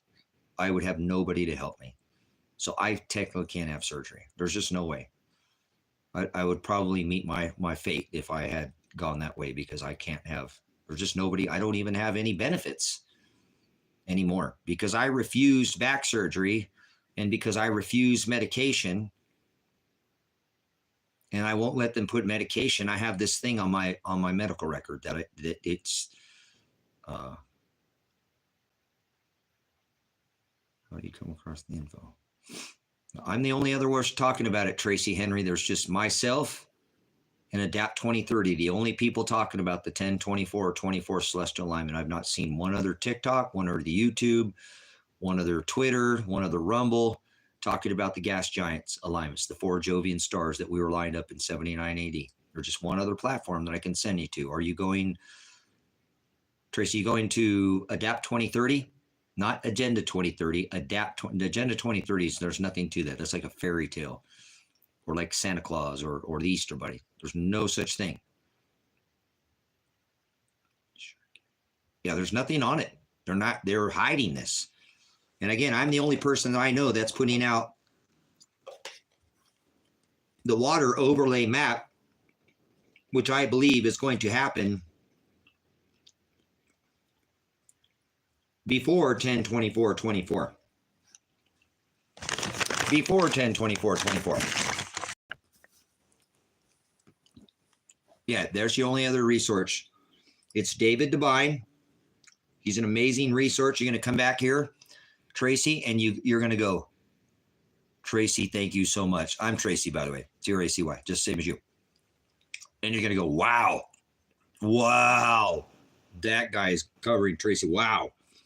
But there are things that I am covering that David Devine is not covering at all. Zero. He's covering the water. He's covering the water cycle that I'm covering, but he's not gotten the overlay map. He's not gotten the maps. You've never seen him put together the programs that I put together and then showed you all the federal land and then showed you the overlay and showed you the same exact thing. They're like putting a hand in a glove. So I'm 110 million% sure that the government is aware of this event that I believe will happen before the end of the year. And so I believe, again, before the end of the year, there will be billions of people that aren't going to be here, guys. Billions, literally billions of people, I believe, will disappear off this earth. If this event happens, like I'm talking about, this is what the United States ends up looking like before the water rolls back and then recedes down and pulls back between 100 and 400 feet off our coastline. This is where the water has come up to before in history. This is a mean map that I've built. This is the average. It's come up higher than the Rockies, into the Rockies, and it's come up less than the Rockies. But every time it always covers all of this here United States in water. And this is what the government is aware of. I'm about 99% certain of that. Well, no, I'm 100% certain of that. But the timeline, that I'm not sure of. I'm not sure of exactly when this event will start, but I do believe that I've nailed it. I do believe that I've nailed it because there's no way that the government of the government land. This is the water. This is why. This is what I want you to know. This is what had me shadow banned, and this is why I can't sell anything anymore on the internet. 20 years of selling, and I haven't sold anything in 3 months. This is the land that is going to be left. You see, the water washes all. So this is where you can help me out with the Predestined4light Cash App if you have it, because this is worth millions of dollars. This could save your life. Years to do this overlay. Once you see what the government knows. That's what they know right there. Boom! That's what they don't want you to see. Is government land.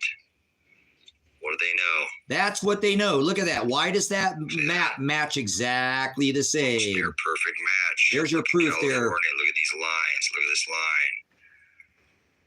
Look at that. Why don't they own any land out here on the East Coast? Guys. Everything is over here. Why does it? What they know. There's your proof there, buddy. All that red land, that's government land. Poindexter. Look at this edge. Look at the edge of the Rockies, California.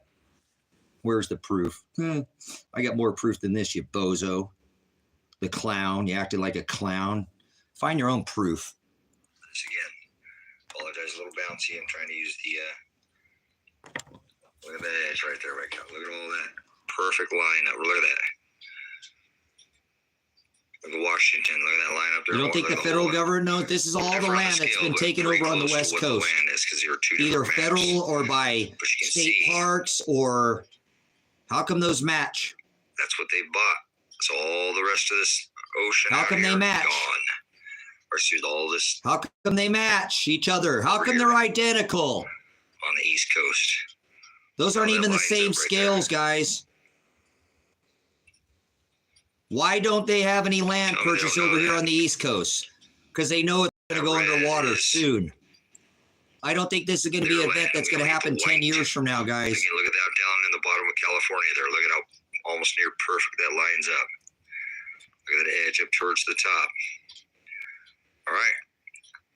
That is something you're not going to find anywhere else. So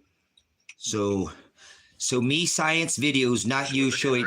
So me science videos, not showing the same videos with your voice 100 times. What in the hooked on phonics apparently didn't work for you. So if you want to come relocate over here to the West Coast, let me know. That's the last shot of it for you. Because they're not going to tell everybody, and if they did, I'm sure everybody, Texas, everybody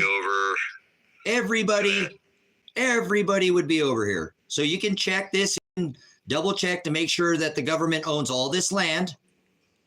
Check it out. And then you're going to have to find the main maps of the program. You're going to have to find the program that I used. I used a program. Every time the water has raised or lowered 400 feet, there's a program. Look for it. You can find it if you look for it. And every time this water has come up 400 feet and down 400 feet, they've graphed this because it's come onto the land. It's a cycle that's happened many a times in history. What I'm showing you is an average. It's the mean. It's the mean. It's been up more and it's been up less. So what I've showed you is that it's the average. It's the average. It's the average, guys. So why has the land that they have taken over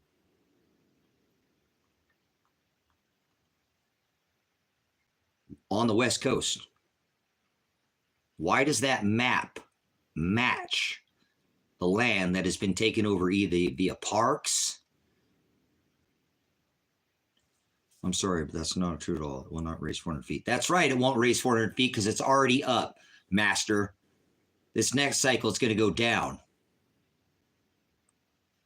But it's going to come up onto the land like it always does before it goes down. So you're 100% incorrect. Yes, it's up. You can take scuba diving lessons, trips off our coast right now, off the continents, and you can see that there are cities sitting between 100 and 400 feet already off the coastlines. There are already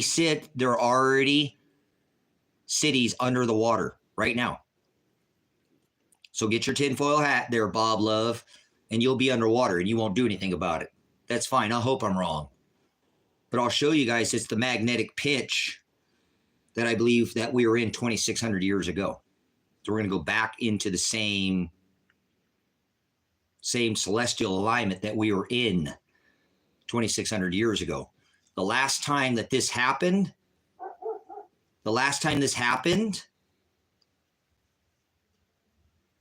was in 79 AD when we went in this magnetic pinch and the water did not come up then, okay?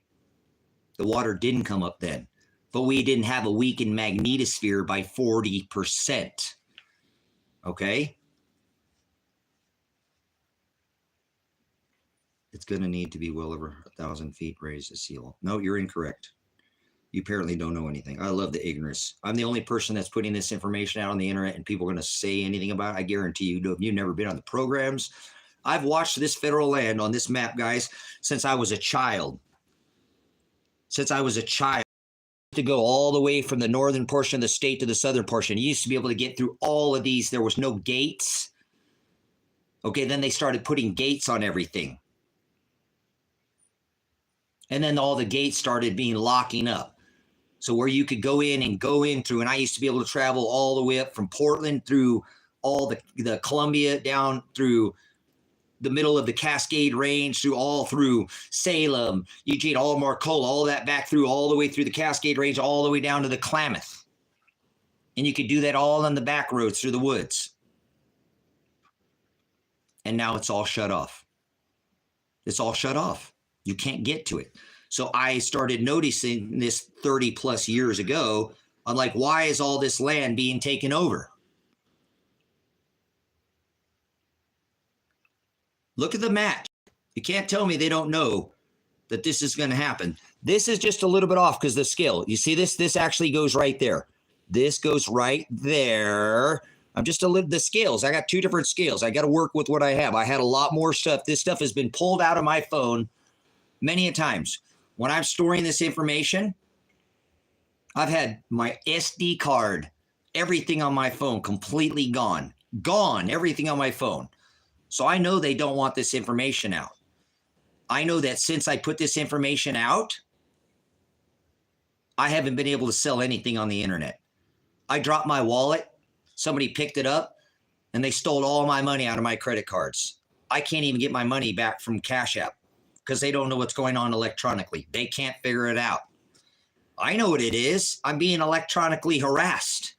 Oh, you conspiracy theorists, you believe whatever you want. I know that I've made my living for 20 years. 20 years. And I bought and sold and traded on the internet. Never had any issues. I can't even get, is this an item available?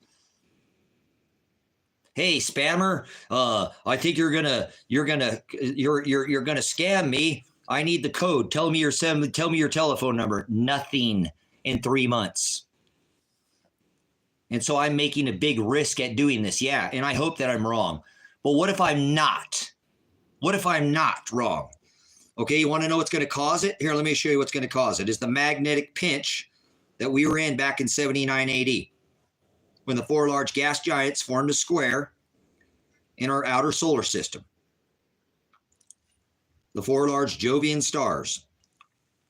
And I'll show you the 79 AD alignment as well of where we were at. So this is the four large gas giants: Saturn, Jupiter, Neptune, and Uranus. That's Earth in the middle. We get pinned in between those four large gas giants, just like we did back in 79 AD.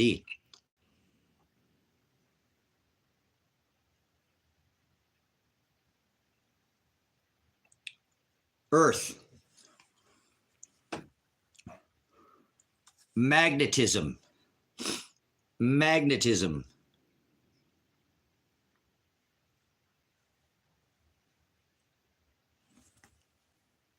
Magnetism. Notice that in the middle of that? See that black area? There's no magnetism. No magnetism. It's canceled. Cancels the magnetism. It's called the block domain wall. Opposite polarities, the magnetism dissipates. So, if you see the four large gas giants and we get pinned in between that magnetism and it cancels the magnetism in the middle, gee, I wonder what's going to happen to us. Right there, remember? The magnetism was in the middle, was canceled, and we're right there in the middle between the two magnetism opposing forces.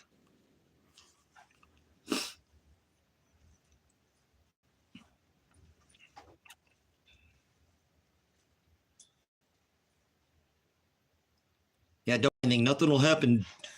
Nothing will happen, dude. Dude, hey, dude. Dude. So if you know anything about magnetism, Here's another shot of it. This is the geocentric model, Earth being right here, right there, pinned in between the magnetism. So you don't have to believe anything. Don't believe nothing. Just go about your business, carry on as you were. There's the 4 large magnetism. I made up this graphic for you guys. You can see that each one of these has its own magnetic field. That'd be like us getting stuck right here, guys, in this magnetic field. So what do I think it's going to do? What do I think it's going to do? I think it's going to raise these oceans up onto our land like it's done every single time before in the past, between 100 and 400 feet. Now, hear me out. The oceans right now have covered cities that are between 100 and 400 feet. 100 to 400 feet. No, I am the eclipse master. There's nobody else that's covering the eclipse like I'm covering. You will not find another channel anywhere on the internet. Nowhere. Not one single person is covering the eclipse like I am. Not in the detail. Not one. I have this stuff tattooed on my body 7 years ago. Okay? Yeah. I'm your one-stop location for the April 8th eclipse.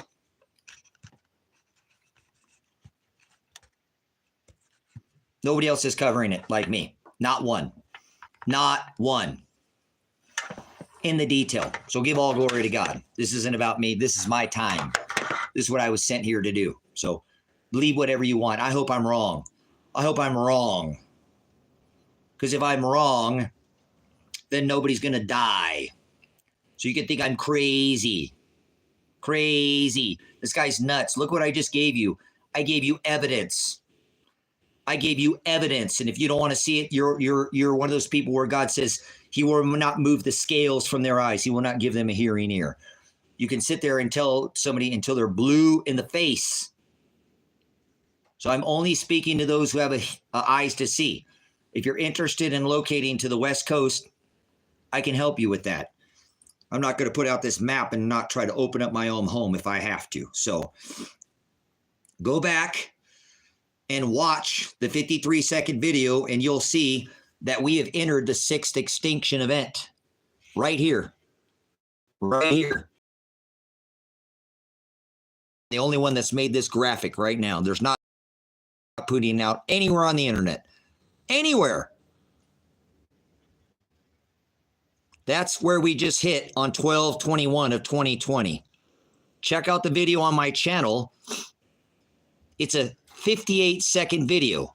It's not long, so I won't ask for all your time. But we've already known every extinction event. Here it says it on this thing. Catastrophic, potentially civilization and ending events, catastrophic events of the last 160,000 years or the previous great cycles. Here it is.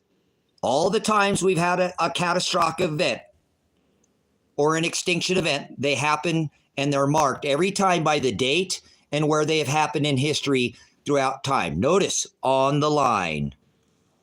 It's right on the line. Notice it's on the line. It's not in the yellow. It's not in the gray. It's on the line. It's on the line. And again, here we are now. How beautiful is this to be on the line again? We're from the age of Aries, right? Into the age of Pisces, 12/21 of 2020. That was the reset. That was the year you got the bug. That's the year that Jupiter and Saturn conjuncted each other. It was called the Great Conjunction. And you can find this on my channel. It shows you in all the articles that are attached to it, showing that we went from this age into Aquarius. We're already in Aquarius. This started the 6th extinction event right here. This started the 6th extinction event. Congratulations. You already made it 3+ years into the extinction event. You thought we were all going to die, didn't you?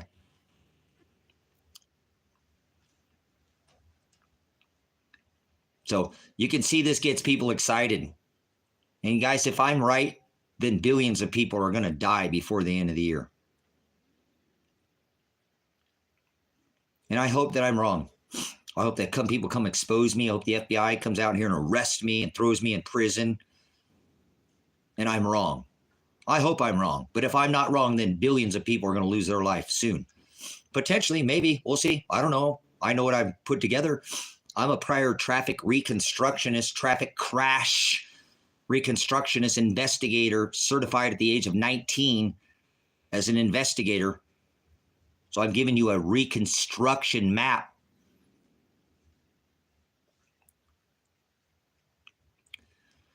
So let's get between 2024, 10/20/24, before we start worrying about when we shoot out in front of the sun, all by ourselves and all the remaining bodies. 8 remaining bodies are sitting behind the sun, and we're the only star or planet in front of the sun.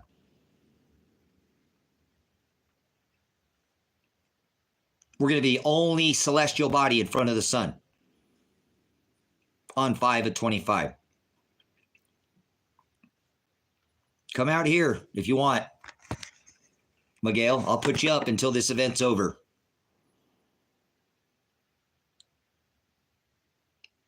I have room out here. I have 65 acres out here. So I hope that I'm wrong, guys. I hope that I'm wrong, but I don't think I'll be, because let me show you what we looked like when we were back there in 79 AD. I'll show you the exact alignment that we were in back in 79 AD. That's right. We're going to come out in front of the sun on May of 2025. We'll be the only one in front of the sun. The remaining 8 bodies will be behind the. So I don't know if this is going to happen in between that time, but I'm showing you this magnetic pinch. If there was anything that could pull this water up onto the land, it would be a magnetic pinch. That's the word theolobo, or theolobos, the Greek word, to be pinched down. So I hope I'm wrong. Time's ticking away. I know it's happening quick. So God, I hope I'm wrong. God, I hope I'm wrong. I don't want to be right about this. I don't want to be right about this. But let me show you what the alignment looked like back in history, so you can see I'm not guessing. This is the same celestial alignment that we were in back in 79 AD, minus 1 degree of arc. So in a 360-degree circle, we were just 1 degree off. Where'd it go? Oh, it's on this one here. My bad. Wrong. Sorry, I'm working from 3 different phones here, guys. Try to get all this information if I can. Well, where'd it go?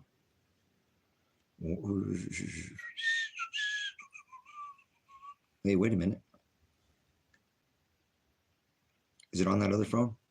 Screenshots. There we go.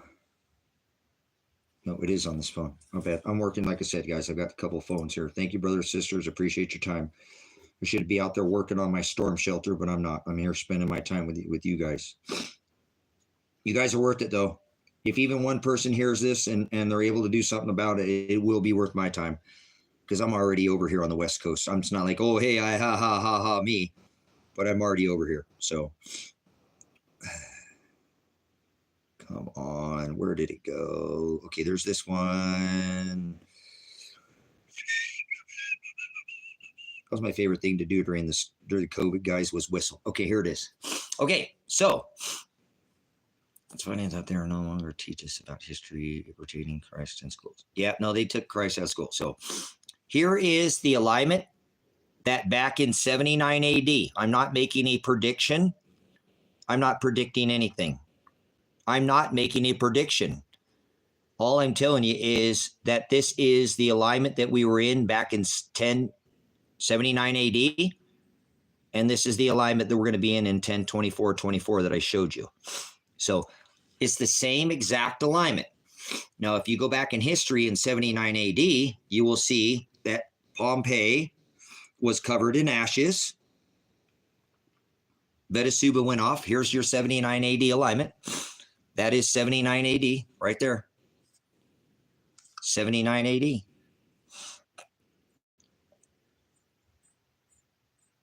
There's that square again. And here is us on 10/24/24. There we go again in that same square. These are the 4 large Jovian gas giants. That's Saturn, Jupiter, Uranus, and Neptune. These are the 4 large Jovian gas giants. They're called the Jovian giants. They're gas giants.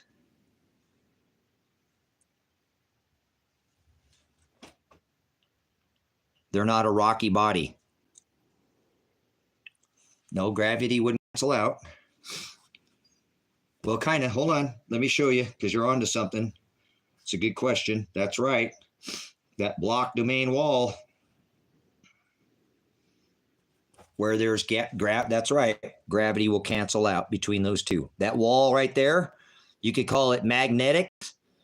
That line between those two is called the block domain wall. And it's between 2 opposing magnetic forces that line, the magnetics, or in this case, the gravity, would be canceled. The block domain wall. There's no magnetics in that line. They cancel each other. Exactly. So here's a look at some actual magnetic fields that you can see. This is actually documenting these magnetic field lines.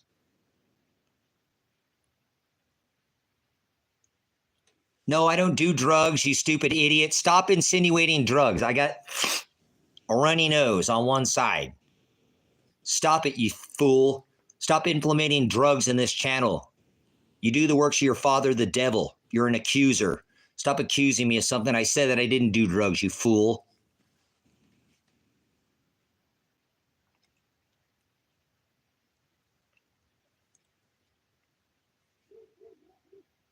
No magnetics right there. Canceled. Oh, all right, the cows are coming over here to the puppies are barking at the cows. That's pretty funny.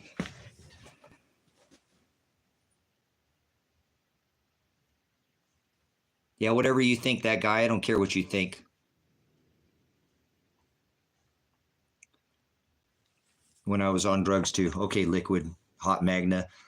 You do your works to the father of the devil too. You guys are filthy, disgusting, you trolls. You guys are an apostasy to God, and I'm in here trying to help people, give people information, and you're in here insinuating drug usage. You guys are terribly, just absolutely horrible. You could be doing something about this, adding to the chat, but instead you're sitting there insinuating drug usage. You guys are filthy, disgusting people. You know that? You do the works of your father, the devil. No magnetism right there, guys. So what I'm going to do is I'm going to take this graphic, guys. I'll rework this graphic for you guys. I'll rework this graphic and I'll show you, and I'll do an overlay. And I'll put the 4 gas giants. I'll do another video. I'll do graphic work for you. And what I'll do is I'll put those 4 large, I'll do an overlay. And I'll put the 4 large gas giants right here. Okay, and then we'll put Earth so we can see that that's where we're lined up. Right in this magnetism right here. That's where if we put the 4 large gas giants showing the magnetism, remember each one has its own magnetism. Here's a graphic that I made for you so you can see.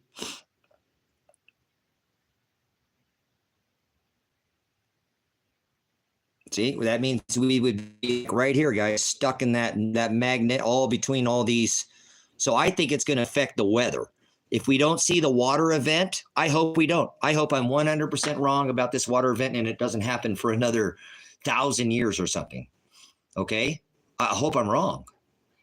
But I know that the weather is going to be, in 79 AD, this earth got rocked, guys. The earth got rocked in 79 AD. Does anybody know what happened in 79 AD? Does anybody know what happened in 79 AD? Have you studied the date of 79 AD?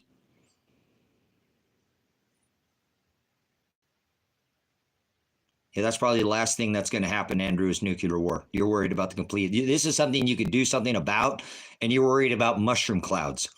Good for you. You can worry about whatever you want, but I think you're worried about the wrong thing.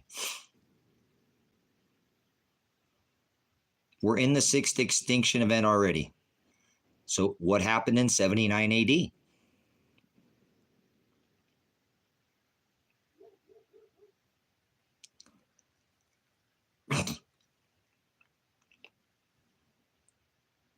No one knows what happened in 79 AD. The temple was destroyed in 70 AD, guys. No one knows what happened in 79 AD. Christ predicted the temple would be destroyed, and 3 years later in 70 AD, it was destroyed. Nobody knows. No, that ignorant fool doesn't know his ass from a hole in the ground. He seriously does not know, yes, I did it again. I'm not perfect. I'm getting quite frustrated because if I'm wrong, great. And if I'm right, this sucks. Hey, crypto, they called Noah conspiracy wacko for 126 years, and then he wasn't.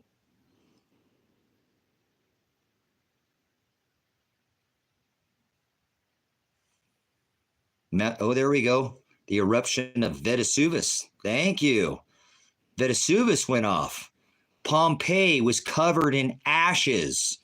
Volcanism was extremely at an all-time high. This earth was getting shredded, ripped apart by volcanism. I'm not wrong, Shane. You're wrong. You're 100% wrong because you don't know what you're talking about. Nope, you don't.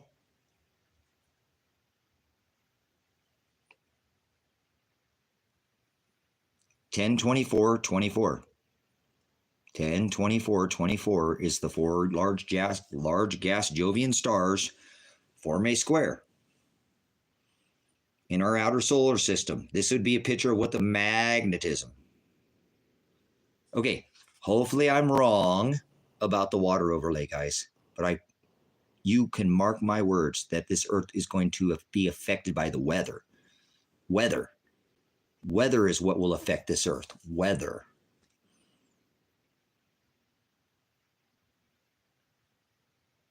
So I hope I'm wrong. You don't have to believe me.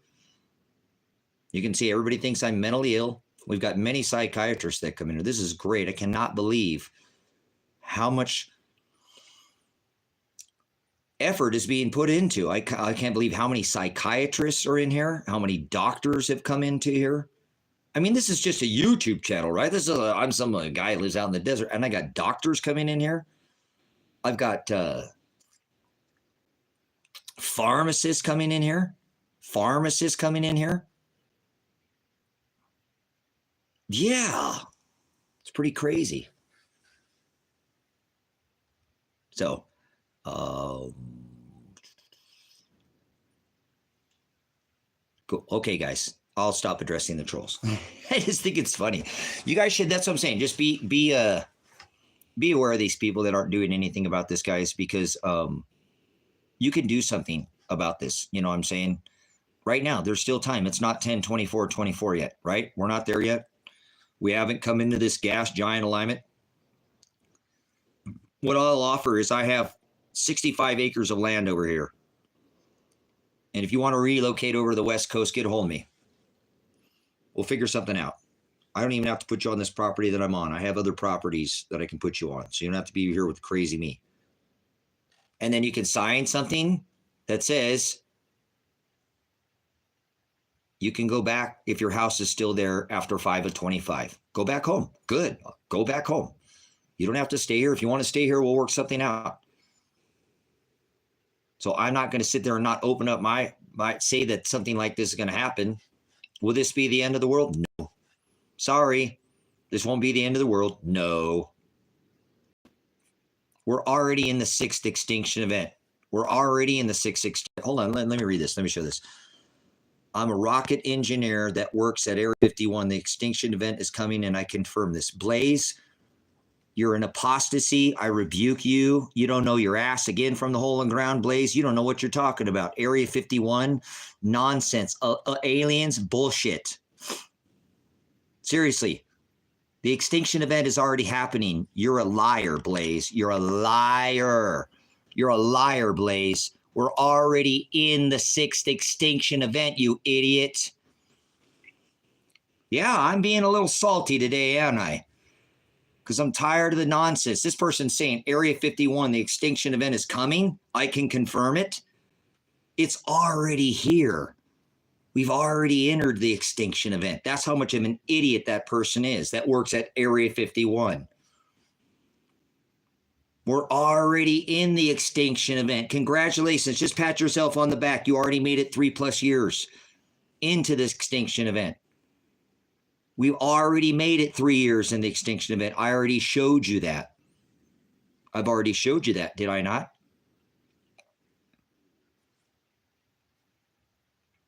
There's no dispute. I don't dispute anything. I'm not disputing. I'm showing you the facts. You don't want to believe it?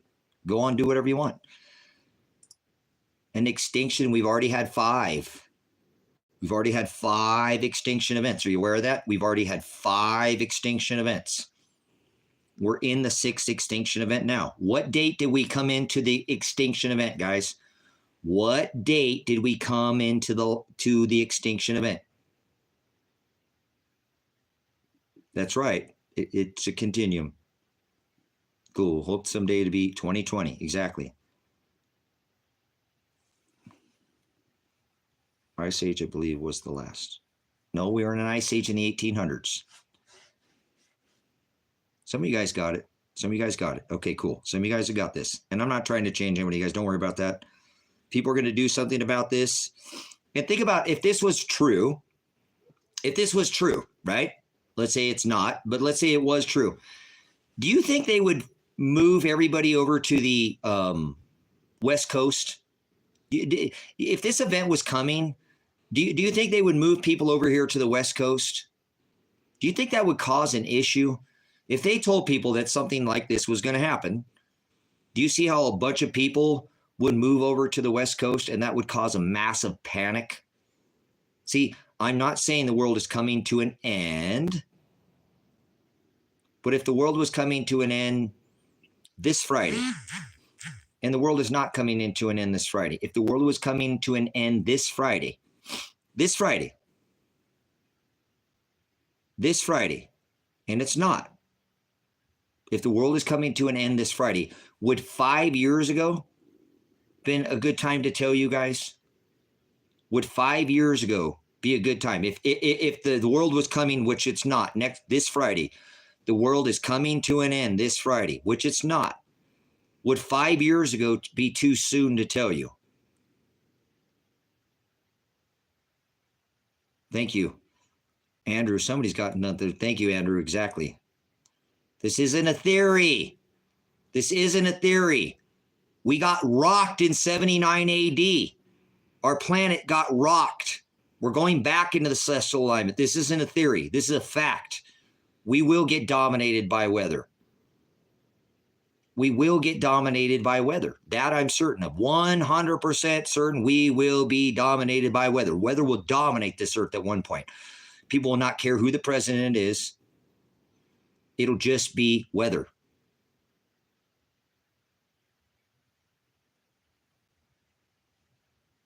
So if the earth was coming to an end this Friday,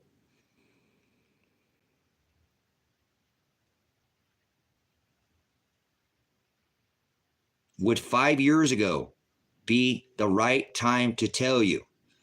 How about 3 years? None of you guys are answering me. I'm going to shut this down if I want to get any answers. I've been on here for 8 hours, 42 minutes. I'll start getting some participation. As a matter of fact, right now, I'm going to make you do something. If you don't like it, it doesn't matter. I've given you already 8 hours and 42 minutes of my time. If that doesn't go up to 100, I'm turning the stream down. I will not give you any more information. I've already given the information. So if that doesn't go up to 100, that means 47 of you, 53 of you are going to have to do something.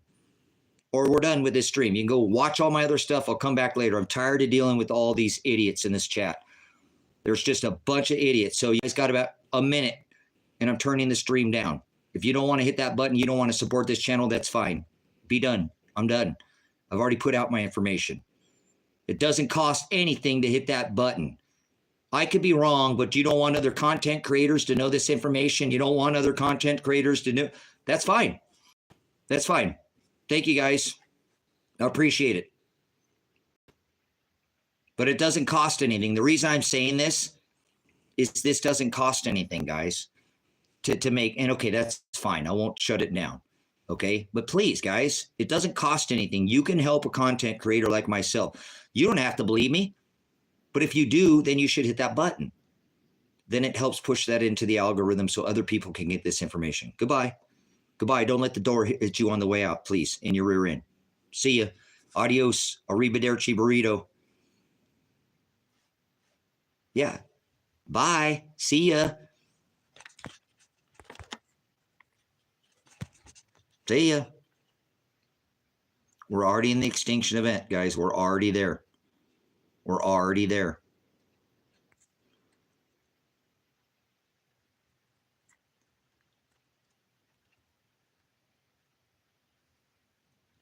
You're going to tell me, casual gamer, how gravity works? Well, guess what, casual gamer, okay?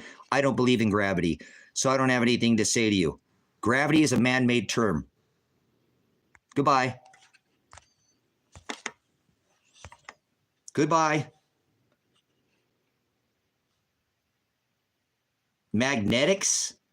Electricity? Anti-gravitics, you mean? Oh, that kind of magnetics and electricity, huh? So magnetics exist, electricity exists, but gravity is just a man-made term for those two forces. So ego check. What do you want me to do? Some DMT? I need an ego check. I better do some DMT, man. So I've already supported my evidence, guys. If you're over there on the East Coast and you're interested or locating over on the West Coast, none of you guys even answer my question. But if the world was coming to an end next Friday, if the world was coming to an end, and I appreciate the 6 people who did that. If the world is coming to an end next Friday, this Friday, would 3 years ago been a good time to tell you? The world is coming to an end next Friday. Did you guys hear that? Would 3 years ago be too early or too late to tell people? The world's coming into an end next Friday, and it's not. This is called game theory. Be never a good time. Thank you. It wouldn't matter. Thank you. There's never enough time. Okay. I'm so wrong. Cool. Fear-mongering. Cool. Don't call it weed. So about 10 years out, guys. 10 years out, would that be too soon or too late? Would that be too soon to tell anybody? Hey, I got a super chat. Hey, thank you, the Shrouded Gamer. Thank you for your... So, if the world was coming to an end next Friday, guys, let's say 10 years from now, the world's coming into an end. 10 years from now, would you still go to work? Would you still go to work? If the world was coming to an end 10 years from now, so we're done with it this Friday. 5 years out, would you go to work? 3 years out, that's what I'm saying. Would you still go to work if you knew the world was going to end in 2027? Would you still go to work? See, everybody would be a little bit different, guys. It's not ending. The world is not ending. It's not ending. I'm just saying that. We're just game theorying, okay? We're just using game theory. See why they wouldn't tell anybody, guys? It would cause panic. It would cause panic. It would cause panic. I don't know if some people at 5 years out would say, with this, man, 3 years out. You remember that son of a bitch in school that gave me a hard time? That's it. I got nothing to lose, man. I know the world's coming to an end. That's it. I'm going to go back and things would get really crazy, guys. If they knew of some kind of world-ending event, which it won't end. This is all game theory. I just want you to see how people would react different. Some people would wait till 5 years out and they'd be done. They would be done, man. They would not care about nothing. Nothing. Some people, it might take 3. Some people might go to work if they knew the year was coming, the world was coming to an end in a year. They might still go to work a year out. Does that make sense? They might go to work with a year out, where these people are out causing Cain and raising. These people are still going to go to work with a year out. So the world's not coming to an end. Okay? The world's not coming to an end. I'm trying to show you that if there was this event that was happening, they're not going to tell you. They're never going to tell you if something was going to happen, because it would incite panic, is all I'm telling you, guys. So I hope I'm wrong. I've given you plenty of evidence. I was a police officer. I was a traffic crash reconstructionist. I've given you an overlay of the maps, the programs, a mean map. It's not, that's come up higher and it's come up less. Right now, there are cities that you can go right now and take scuba diving trips and go off the coastlines, and you can see, you can go between 100 feet, and there are cities down to 400 feet. There are cities sitting off our continents right now. So in this next event, brothers and sisters, the water is not coming up. It already came up and covered the cities. In this next event, the water is going to go down 400, between 100 and 400 feet, and reveal all those buildings that are under the ocean right now. This is where this comes from, exactly. Tartare, exactly.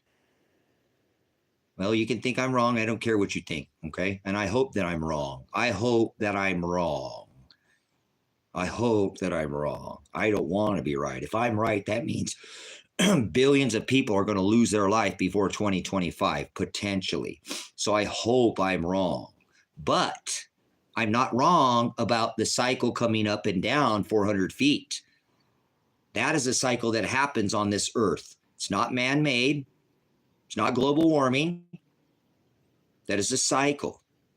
And in this cycle, the water has already come up on the last cycle, because there is cities sitting off the coastline right now between 100 and 400 feet.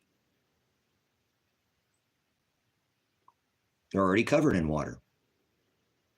So in this next overlay, when I show you this map, because they can go look through the land and go through all the paleoclimatology records, and that's the strata and all the layers, and see that this is a mean. What I've showed you is I've taken a program, and I suggest that you find this program and do this map yourself and do all the work yourself. I've done all the work for you. You can do it all yourself and confirm that if I'm correct or not. It's called discernment. They said when they asked Christ, what would be the second coming of Christ? What would be the sign? He said, be sure that no man deceives you. What does that have to do with the sign of his coming? Everything. This program that I've built here takes every time the water has come up 400 feet and down 400 feet on the cycle, it also comes up a lot higher and goes down. It comes up, goes down, comes up, goes down. But it comes up 400 feet when it comes up, rest at where it's at now, comes up and goes down 100 to 400 feet, comes up again, and then rest between 100 to 400 feet, comes down again, right? That's the cycle we're in. We're in the up cycle. So the water's not going to come up, and this is how the earth, this is how the U.S. is going to be. No. You got it all wrong. You got it all wrong. The water is going to go down in this cycle, but you can look at all the water maps and seen before that the water has come up onto the land in a cycle. That I can't figure out. Damn, I cannot get the exact date. Go find Adapt 2030. He has left America. He had a farm in Tennessee. He used to be a coffee farmer in Miramar. It's Adapt 2030. He has left America, trying to find in all the old military bases, all the museums, all the monasteries, all the churches. He's looking for this cycle before. And we can't find the exact date of what makes it raise and lower. I don't know. He hasn't been able to find it. I haven't been able to find it. A cycle, a regular saying, bam, bam, bam, like I showed you. This extinction event happens. They all happen on the line. Every one of those extinction events happen on the line. Yes, Younger Dryas, you're on. Good study there. This is part of the Beaufort Gyre, potentially. This is part of that Heinrich event. Some of you guys have studied. Good for you. It's just a cycle, guys. It's a cycle. Okay? It's a cycle. San Andreas, huh? Interesting. So this map, what this map is this takes every time that the water has come up onto the land, raised and lowered, because you can see it on the land, guys. They can test the soil samples and tell that this has happened before and see how much salinity is in it. They know this has happened on an average. So what I believe is going to happen is I don't think it's going to be one wall of water that comes from the East Coast across and comes up to the Rockies. Okay? I believe what's going to happen is it's going to come up into like New York and the Carolinas and Georgia, maybe reach Alabama, take out Maine, all that part. And then it says, because it says in the scripture, it's going to birthing pains, sorrows. Remember, it said there'd be wars and rumors of wars. There'd be famine, pestilence, earthquakes in diverse places. Then he tells us that the end is not. That's not the end. That is not the end. That's not the end. Then it says that the nations will be in perplexity and the seas and the waves will be roaring. It talks about birthing pages in the future, though. So, Hunter, get out of here. You're an apostasy. I rebuke you. 2 times, you're out of here. You do the works of your father, the devil. Bye. So this cycle, guys, they can see this on the land. They know that this is waters come up and down. That's not a theory. That's not a guess. You can go look through the strata. It's called paleoclimatology. That's the layers of the earth. They can look through the layers and figure out what's happened on this earth before. And they know that the water has come up and down on the land. And every time it does this, it comes up either 400 feet on the average, from 150 to 400 feet. And then it lowers between 150 and 400 feet. But every time it does that, it comes up onto the land. See, this time it's going to wash into the valleys. It's going to soak into the land. It's going to feel all that, and then it's going to subside back, guys. This is not the way the U.S. looks permanently. This is not at all. It actually is going to wash completely back off of the land. Yeah, that's not a land of the United States of America. Is that person? That's not a U.S. map. No, that's not a U.S. map. So I believe it'll be like birthing pain. It's going to come up here, and then they're going to lock you down. That's it. You ain't going nowhere. You are not going anywhere.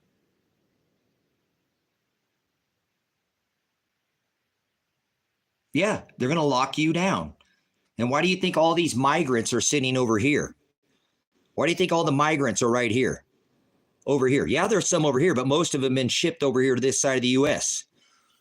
But again, the problem that most people don't know, they don't care that you know this, guys. They don't have any problems that you know this. They don't have any issues with you knowing what I just showed you. Like I said, you can go get on these mean maps yourself. You can look at all this stuff and find all this information yourself. But what they don't want you seeing is what I'm about to show you. This is what they don't want you to see, is this right here. Of the maps of the government land. This is the water overlay of the cycle where the water goes up 400 feet and down 400 feet on a regular cycle. So this is the land that is going to be left. You see the water. Now, this isn't a problem. They don't care that you know this. What I'm about to expose, and I'm the only channel. So come on, I should get a $500 Cash App. Some of you guys that can save your life. You might be able to move your whole house out here. See this land that they bought up? Boom! There you go. That's what they don't want you to see. That they own all this land over here and they don't own anything on the East Coast. They don't want any part of that. Look at California. Look at these lines. Look at this line. Tell me they don't know this. Why does that match? This is what they know. See all that red land? That's government land. Look at where my white is. You can see.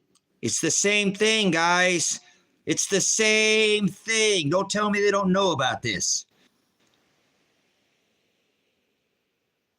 It's the same thing, guys.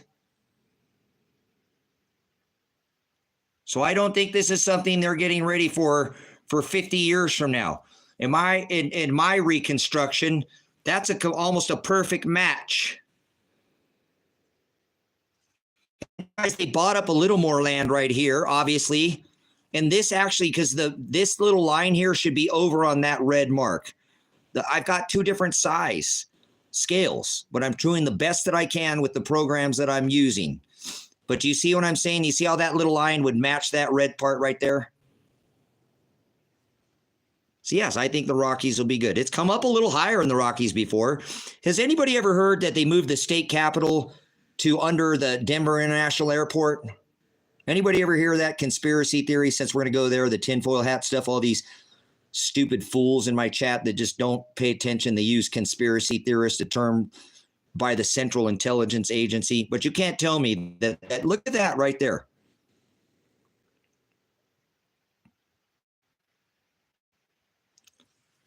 Yeah, no, I'm just saying it there, Corbin. You know what? You're an idiot too, Corbin. You're an idiot. You don't have to send me money. I'm just saying, how valuable is that to you, Corbin? You want to help out at all, or you want to cash shade, Corbin? Why don't you put your money where your mouth is? Send me some money there. Only you. I'm only talking to you. Everybody else, don't worry about it. I'm only talking to this clown. Here, I'll give to you. You want to move over to the West Coast? I bet you they don't tell anybody. And if this event happens, great, right? No, that sucks. How come they don't want any of this land? You notice this land over here is in the East Coast. See that?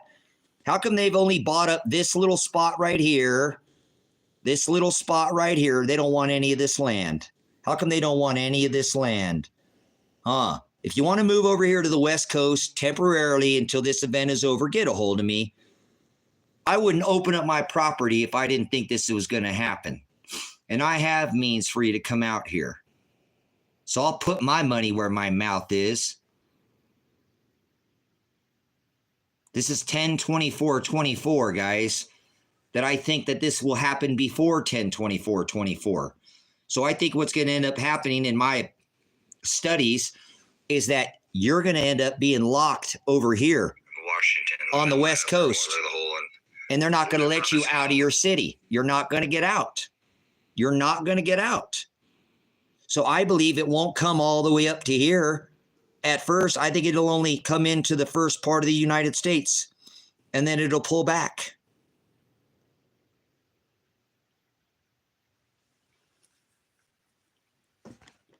Sure, I bet.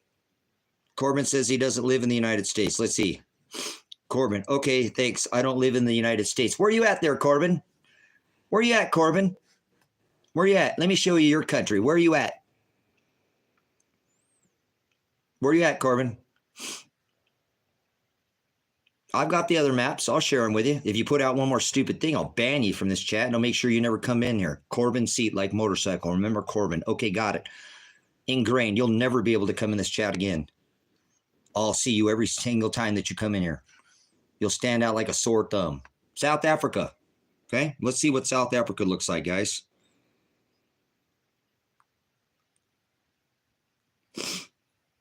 I ain't got to worry about it. I'm not in the USA. It's only going to affect the USA, huh? Really? Let's see what South Africa looks like. I hope you're in one of these spots. There you go, Corbin. Freebie for you. There you go, Corbin. Are you in one of those areas? Because Africa does about the same as the U.S. In my opinion. You know what I'm saying? They're about the same. They have about the same amount underwater. So I think Africa will fend about the same. Are you in that area there, Corbin? Are you in one of those areas? You might take a screenshot of that or find this computer program. You can look up this record. They're not hiding this information, guys. This is not a problem. Anybody else outside the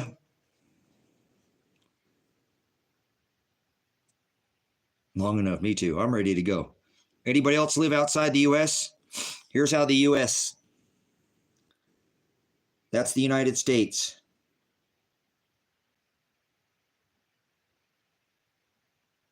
Yeah, I love it. I love all these people. Not going to happen in my lifetime.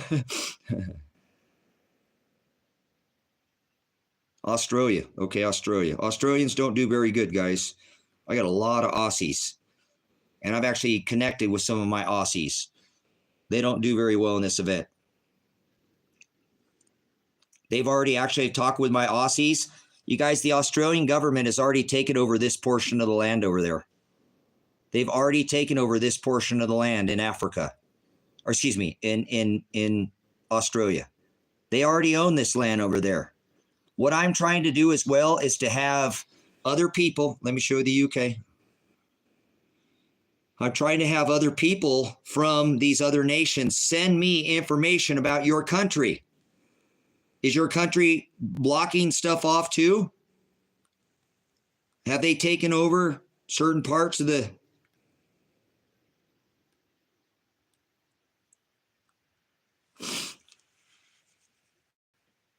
This is your European nations.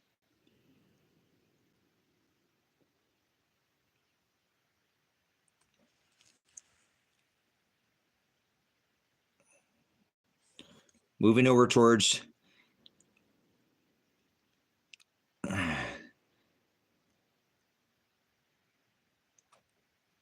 Okay. Look at China does pretty well. China does okay. Obviously, some of the southern portions of China don't fend very well, but China, I think China does better than almost every country. Look at that. China does pretty well. I'm sorry for the blurriness, guys. I have the full video on my channel if you want to watch the full video without all the...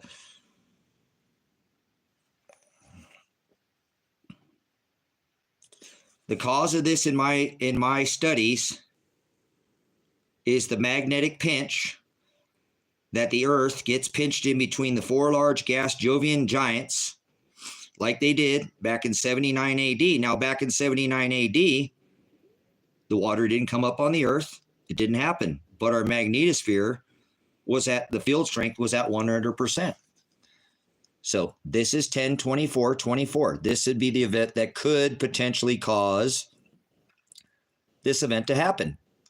Because I'm going to show you that if these are the four large gas Jovian stars, giants, the largest being Jupiter, Saturn, Uranus, and Neptune, we get pinned in between this magnetism right here.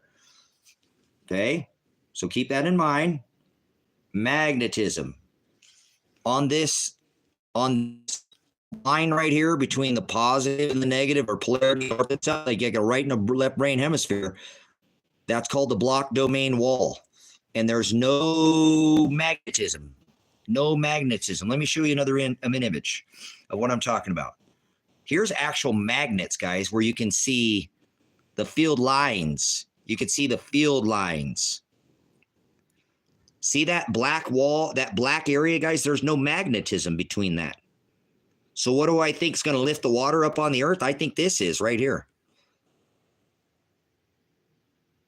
I think that might be what does it. That could, see those field lines? There's no magnetism right here, guys. No magnetism. So if anything, if that was to cause that water to come up, that would be us being pinned right there. That's us getting pinned right there. So we're going to be somewhere within that cancellation of the magnetism.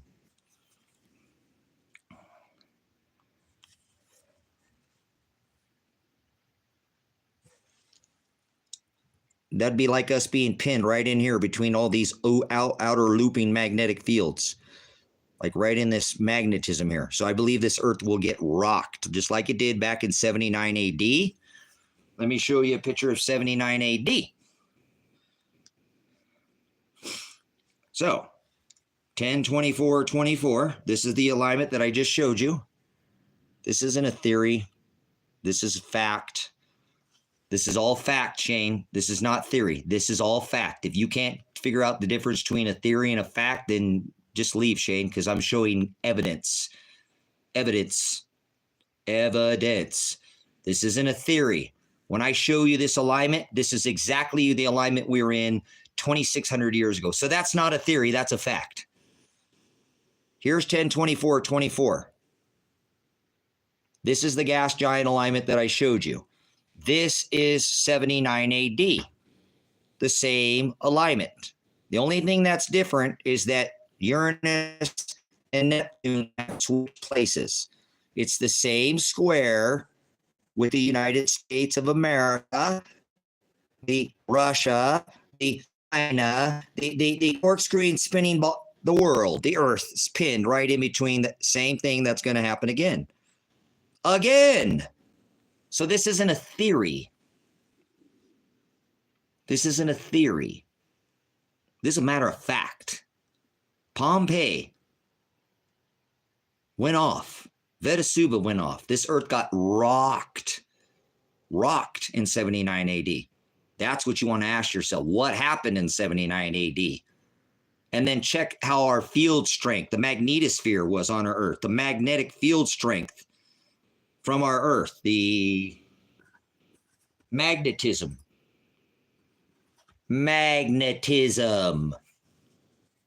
like our Earth has, magnetism that comes from both the southern and northern poles of our Earth.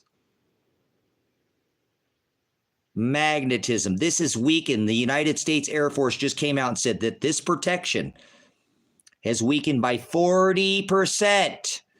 40% it's weakened by. The last time we went into this alignment, our field strength was at 100%. 100%. The last time we were in this alignment. Our field strength was at 100%. The United States Air Force just came out and said that the magnetosphere has weakened by 40%. That's why we had five low-latitude auroral events. We'd only ever had two in a one full solar cycle, 11.9 years. Two that took X-ray, heavy proton level, causing G6 and G7 geomagnetic storms. G6 and geomagnetic storms, and G7 and then level G8 storms. Meaning that would bring that aurora down into our low latitudes, like Ukraine and Texas, down in the subtropical zone. That's only ever happened two times in one solar cycle. 2 times. We shattered the record last year. It didn't happen 3 times. It didn't happen 4 times. It happened 5 times in 1 year. 1 year, not 12, not 11.9, 1. And we didn't even get any X flares. And we had G6 and G7 magnetic storms, geomagnetic storms. They saw pink and red auroras in Texas. Florida, yellow and red auroras. Ukraine, auroras. All this down at the low latitudes, which takes heavy X flare, proton events hitting our Earth. This happened in 79 AD. No, we got into this 4 large gas giants. We didn't even get a solar flare then. Just the magnetism pinching us in between the magnetism caused the volcanism to increase rapidly. Vesuvius went off. Pompeii was covered in ashes, and the field strength of our magnetosphere was at 100%. Now it's weakened and we only have 60% of our field strength. So I am pretty certain that when we go into this magnetic pinch, which should increase, you should see an increasing in weather intensity. They had tornadoes in California last year, twice tornadoes, dual tornadoes. I was born in California. They've never had tornadoes in California. They had them again this year, in February. Tornadoes again. No, Yellowstone is not going off. Yellowstone has detached itself from the magma chamber underneath. Yellowstone is not going off. We run a bigger chance of the Cascadia and the massive caldera that's over here on the West Coast. I encourage you to look underneath Yellowstone. It's disattached itself, the magma chamber, from underneath. It's already moved over and it's pushing its way over towards Idaho and back over here to the Cascade Range like it does, back and forth like a ping pong ball. That's called oscillation, like a fan. Multi-decadal oscillation, the way our Earth moves back and forth in a cycle. So this isn't weather modification. This is a cycle. So this is where the 4 large gas giants will be. You can go out and look in the sky. This is not in the firmament, and you'll see. You should be able to look with a telescope and see these stars in this exact alignment. If you have the right telescopes, you'd definitely be able to see this with your own eyes. So this isn't a guess. I'm not guessing anything. I wouldn't even put this out if I thought there was no chance at this happening at all. As a matter of fact, I think there's a pretty good chance at this happening, and that's why I'm putting the information out. And as a matter of fact, I think the information is so good that I'm putting out that I haven't sold anything since I put out this overlay. I got shadow banned on TikTok. My video or my channel's still up there, but I can't add anything to the channel. I can't bring the live stream has been taken down. Nope.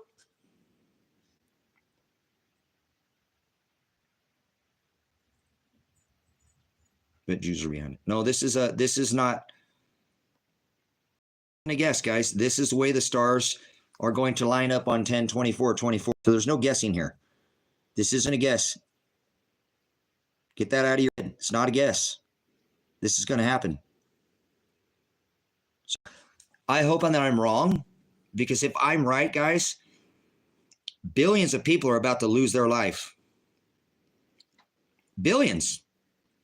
Not millions. I don't think millions. I think billions of people will lose their life. And this sucks. I don't want to be right. I don't want to be right. And guess what? It doesn't matter the shape of the earth at all. It doesn't matter the shape of the earth at all. This has nothing to do with the shape of the earth. So don't fear, guys. A lot of us, we are in the 6th extinction event right now. We've already been through 5 extinction events.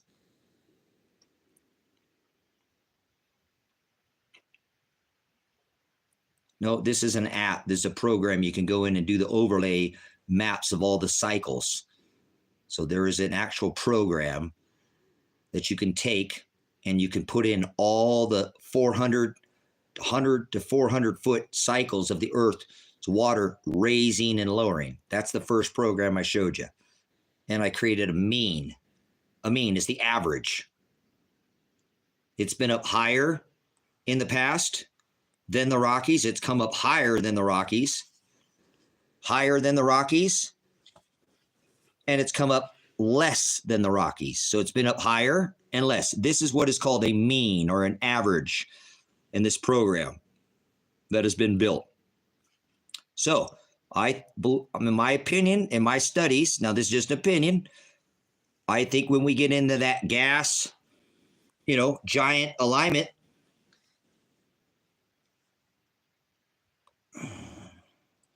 something's going to cause that water to lift up onto the land like it has before, over and over and over throughout history. This is a cycle. This isn't caused by global warming. This isn't caused by this. This would be very similar to an Adam and Eve event. But remember, Jack, the promise of the rainbow is that God would never flood this whole earth again. And as I've shown you, this is not a complete flooding of this earth. This is not a complete flood event. You want to see what would cause the water to lift up? Is this. this pinch in between these four large gas giants. These four large gas giants. And if we look right here, oh, sorry, I'm going through the phone here, trying to do three things at one time. Oh, here, I'm not even showing you guys. I'm over here somewhere else. Your head is somewhere else, Tracy. But if you look on this image that I'm about to show you, this is magnetism. So if these had a magnetic field line, okay, if all these had magnetic field lines, oh, that's on the other phone. Okay, but imagine Earth being in the middle. Earth is in the middle. Magnetism on both sides. Earth is in the middle. Earth is in the middle. Magnets. Obviously, you can see the polarity. Positive.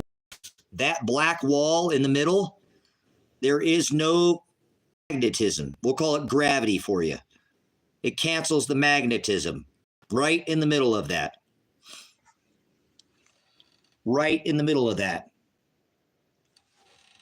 Right in the middle of that.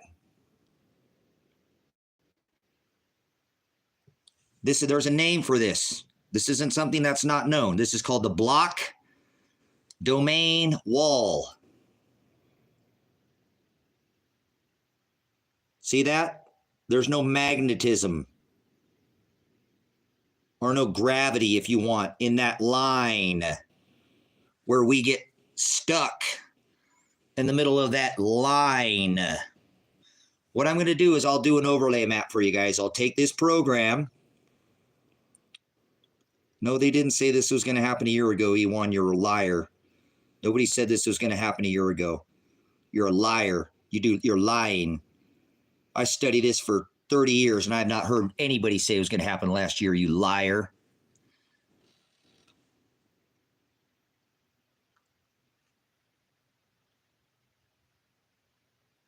Can't stand when people just outright lie. So if that's the same thing, what I'm going to do for you guys is I'll go and I'll be on before the end of the night, and I'll read to these overlays. I'll do a program, and I'll take this image here. I'll take this image here. I'll take this image that I showed you with this block domain wall, and I'll put this over the lay, and I'll overlay this over this, and I'll overlay this over this, and I'll do another overlay of the other map that I have that I showed you of the, darn it, and I'll do an overlay for you, okay? I'll do some more work on my end for you guys, so it'd be a little more easy to see visually what I'm speaking of. I'm going to put the Earth right in that magnetism. I'm going to put that Earth right there in the middle of that magnetism, because that would be magnetism on each side. I'll take that image and I'll overlay this. I'll use an opaque, the opaque, and I'll cause one to be a little brighter than the other, and you'll be able to see that the Earth will be pinned right in that block wall.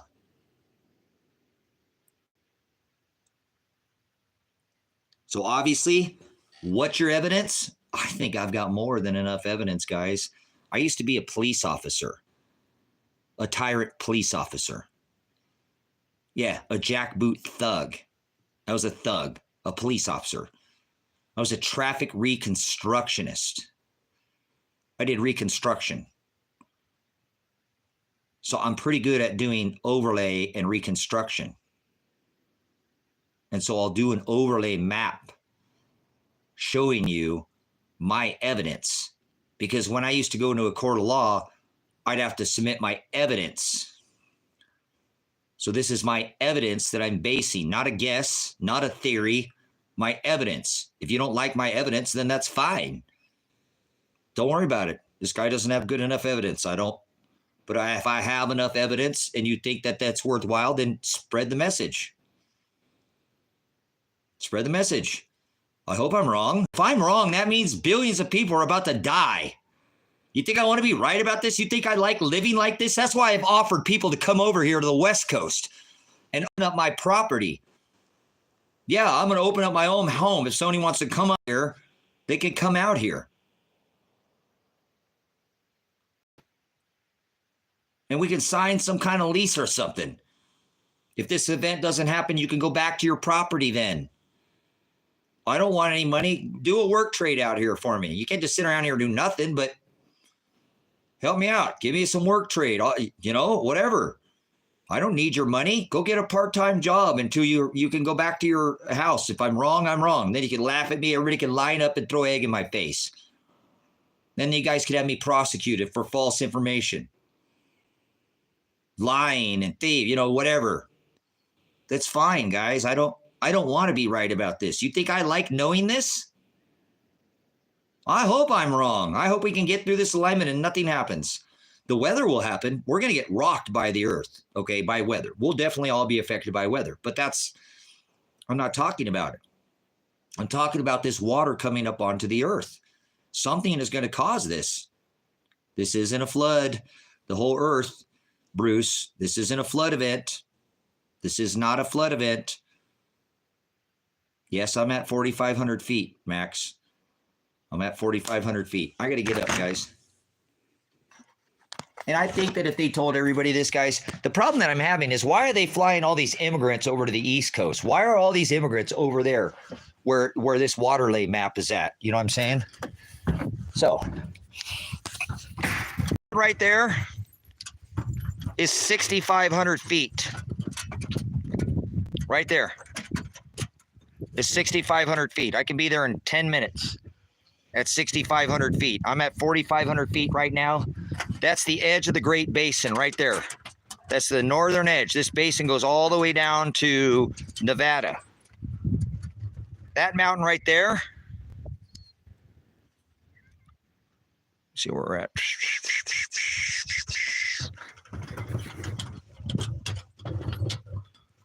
That's at 8,000 feet. Right there. That's at 8,000 feet right there on the top of that. I know how to get to the top of that mountain. I've been back there multiple times because I wanted to check how to get back there. I can get to 8,000 feet right there.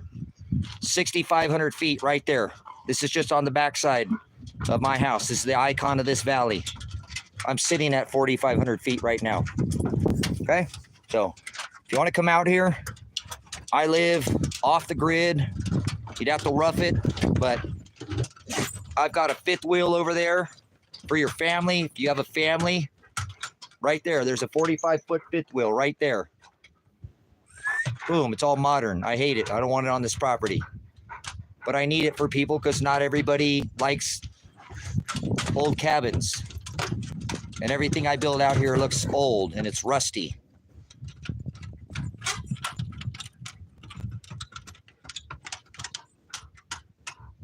Yeah, this isn't Arizona. This is Oregon in the high deserts, Oregon outback. The largest set of sand dunes in the northern hemisphere is right over there. The largest set of sand dunes is right over there. This area right here just made the largest dark sky sanctuary in the world. The whole world. There's 2.5 million acres, guys. If we stay out here long enough, I don't know how much battery I got. Oh, I got enough battery. This whole town, when this sunset lights up over here, this whole valley, all these skies, everything, this whole valley will be a sunset. The whole valley will be a sunset. The whole valley will light up. These are the puppets. Anyway, puppies playing with the dad. Oh my God, internet. No, there's no such thing as internet off the grid. No such thing. Can't have the internet. This guy can't be off the grid. The power poles are over there. I'm not hooked up to the power. So if you come out here, I'll probably open the farm back up, okay? We'll probably do the full homestead. I sold all the livestock out here, but I can't do it myself. So this is the Rancho Pollo. This is where I house all my chickens, all my rabbits, and this is the hen house. So we can eat fresh eggs every morning. Fresh chicken if we choose so. Okay. It's got its own swinging doors here. Look at this. Just kidding. It's just a single door. It's fakery. It's a front, but this is the entrance into all the rabbit cages up in here. All the ladies' hen house. There's plenty of room to farm out here. Okay.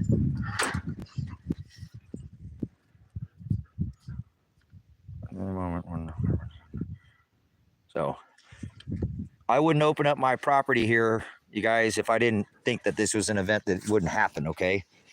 So I hope it doesn't. Ladies' hen house. That's where they roost all their nesting boxes. We got soil out here. Yeah, we can compost. We can get soil. All this is all composted with, I've had sheep and goats and chickens. I've had hogs in here. I've done all this. No, Michigan's not safe, guys. Anywhere on the East Coast is not going to be safe. You're going to have to get all over to the Rockies, this side of the Rockies. So this is where we keep all the cows. This is where I house all the cows. When I have cows on the property, a couple cows, we've had cows in here before. Okay. So I have a homestead. I have my own wind turbine. I make all my own power. Okay. This is built out of a tractor trailer, a semi trailer. Okay. I have a wood stove. I got a wood stove for you. I got a wood stove. Let's go see. Let me go show you a building, guys, that I'm building out right now. This building that I'm building, I'm going to rent these cabins out because when I came out here, I tried to, you guys stay in the yard. Actually, you guys can come. Hold on. These guys are going to get loud. Go. Hey, Pants, go. Pants, go. Go, Pants. Tango, wait. Tango, wait. Pants, go. Go. Go, Pants. Go, Pants. Go, Pants. Go, Pants. The rusty butterfly's back there, guys. There's another building that I built out here. That's called the Rusty Butterfly back here. This is another one of the buildings that I built out here. It looks like an old building that's been out here forever. Kind of looks like an old movie set out here. Wind turbine making power. Look at that, guys. Get off the grid. What are you doing, Panda Boy? Panda Boy. You guys get over here. Get over here, puppy dogs. You boys. You come. Lots of room to run out here, guys. This is a paradise.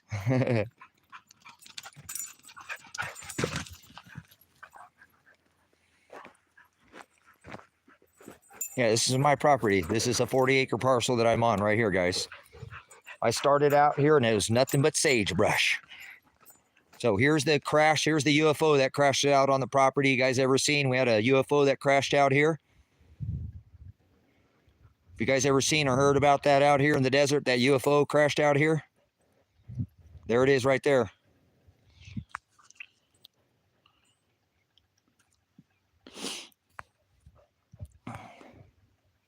Yep, right there. See it?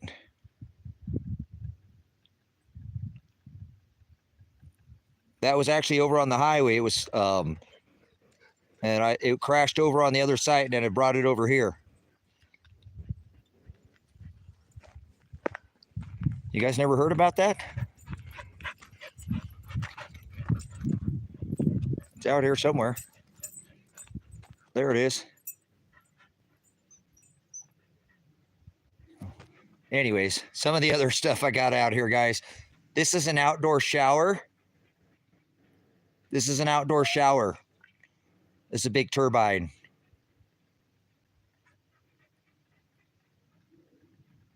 Whatever, it's sitting right there. What are you seeing stuff? Man's got to have some fun out here in the desert, guys. Come on, it can't be all business all the time. So, here's the entrance to the farm. Here's all the cows. You can see cows out in the field. It's art, you fools. Oh, now I've got Now I've got somebody telling me to take my meds. I love it. I love it. You guys are all, I got a room full of pharmacists and doctors. It actually lights up at night, guys.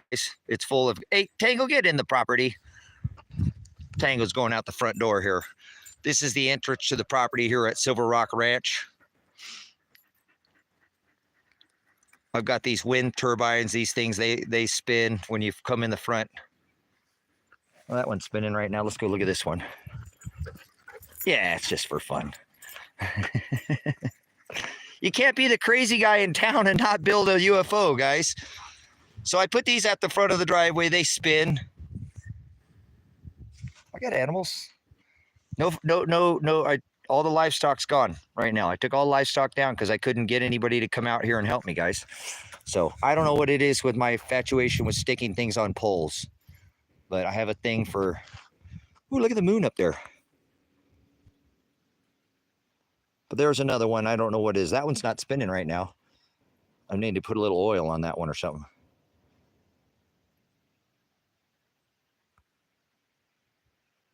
Sure, there you go. Art. There we go. It's art. Somebody finally figured it out. Old windmill blade. or old, yeah, the back of a windmill. Here are the animals out here coming out following the dad. They got to be with the dad.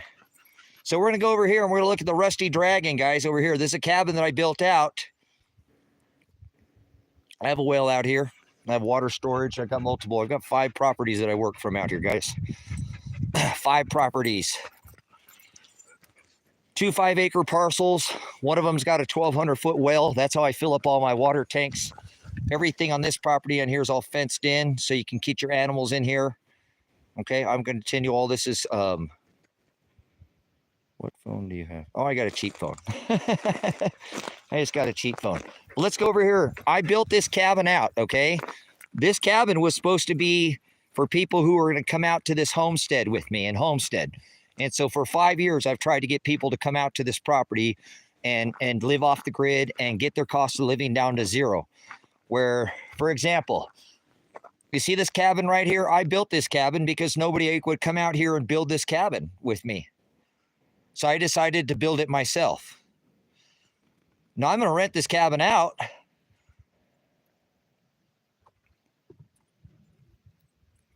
I'm going to rent this cabin out overnight. These are called this is a moonshine cabin. That's what I've called it. There's a name for them. I've called them moonshine cabins.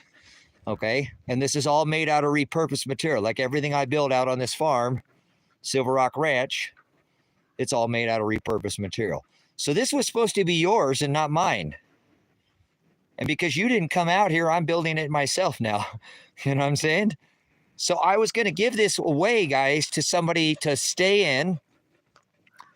And you can see back here, I'm not done with this side. Oh, this is the Rusty Dragon, by the way, guys. It gets its name right here from this. I do yard art or whatever, but as you can see. But there's the dragon, and I'll redo the dragon. This is where it gets his name, from the dragon up there. You guys can see the Rusty Dragon. Oh, that chem trailer. But I'll rebuild the dragon. Oh, look at that. That falcon's going after that hawk, guys. Look at that. That's a falcon. That falcon was going after that crow. So, anyways, what I was saying, guys, is I'm building this building out, and I'm not done with this side. This is what it looks like when it starts, okay? So I'm redoing it and making it look, obviously, I take new stuff and make it look like it's old, like it's been here forever, as you can see, okay? So I built this building out because nobody came out here. So by saying, when I tell everybody, I was like, look, you stay in this cabin, and I'll let you stay here. Okay? I have enough for you to build your own cabin of your own. I got enough material for you to build your own cabin. You stay in this cabin, and you would have been helping me build it, and we'd have built it together. And then I'll help you build your cabin. This one stays here. This one stays here. You get to stay in this. This one you build, And if you want to take it with you when you go, you take it with you when you go. We'll build it on a skid like this one here. See, it's on blocks. So we can lift the building up and you can take it with you when you go. You want to move up the road and you got a 5-acre parcel. I used to have somebody who lived right here. That fifth wheel used to be right here that I had. It was right here. Right here. They stayed here for 2.5 years. Well, 2.5 years. Well, about 2 years. And then they moved down the road. They're only 3 miles down the road. Because I helped them out and I only charged them a couple $100 a month. They're a family of 4. They had 2 kids. I just charged them a couple $100. It's like $250 or something. And then they moved down the road. They only lived 3 miles down the road. They were able to save enough money here by me helping them out. And then they went and bought their own 5-acre parcel now. And they've got their own. Now they bought a she shed from the local shed place. You know, it's a more modern shed. But I bought this building. I paid $800 for the building itself during the COVID because the plywood was very expensive at that time. So I went ahead and bought this building. I had to rebuild the front and the back of the building. There's plenty of work around here. Okay, there's work around here. This is a farming community. But this is what I'm talking about, guys. When I say you could come out here and build your own, I have product for you to build your own product out here. I have material here. You know what I'm saying? My taxes on this property are $93 for this 20 acres. That 20 acres over there, because they're side by side, was $103. So let's go inside. This is the front door. I'm seasoning my front door here. I'm trying to get all this stuff to come off of it. So it seasons like this. I like this look with this. This whole door was like this when I got it. The backside doesn't have any of this anymore. See this? And I like it's getting this weird fog. Like it's getting mold and stuff behind the glass. So you won't be able to see in there. See that? I love that.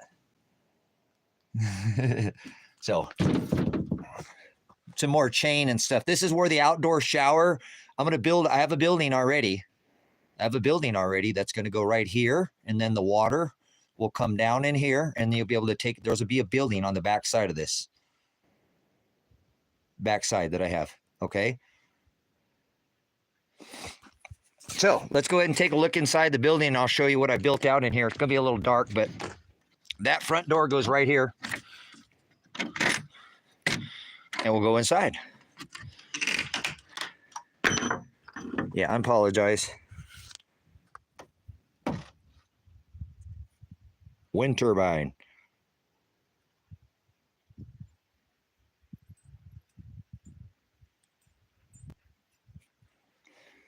Right here is all the hills.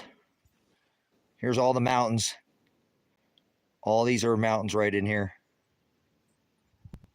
Goes all into the hills. All that's big, huge mountain range right here and right on the edge of the mountain. So, all right. So this is the front of the building here. Whoa. Whoa. Gosh, this phone sucks. Okay. Here's the entrance. The entrance is all slate tile that I've done in kind of a random pattern. There's some mustard color and some random here. But this is the entrance. We'll go inside here. The back wall was all done with rusty tin. And then I did this log up the front, and then I used these to go up to split each one of these panels. So all the floor is all wood and metal. There's pieces of metal that I strung in here. This is an old workbench that was split in 2 pieces that I've run stone.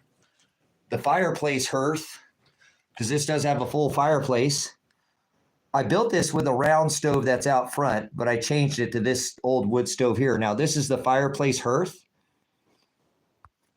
And it's all built out of rock. And actually, I took this from a build, and it was all going horizontal. No, I like it. I got to go in vertical. So I'm going to finish this up here. Obviously, I've done the mantles. It will be lofted. The bedroom goes up here. The kitchen, this is all full of all the stuff that's housing the overflow, but this is the kitchen area. So it'll have a beautiful kitchenette here. I've got an old, I don't think you can see that, but there's an old wood stove back right there. It's an old wood cook stove. But this is the, let's look back this way. It's all vaulted. Okay. So on this cell, I've used this green tin because I'm going to use the green tin back in here. I didn't want to do this, but I'm doing this because this wasn't for me.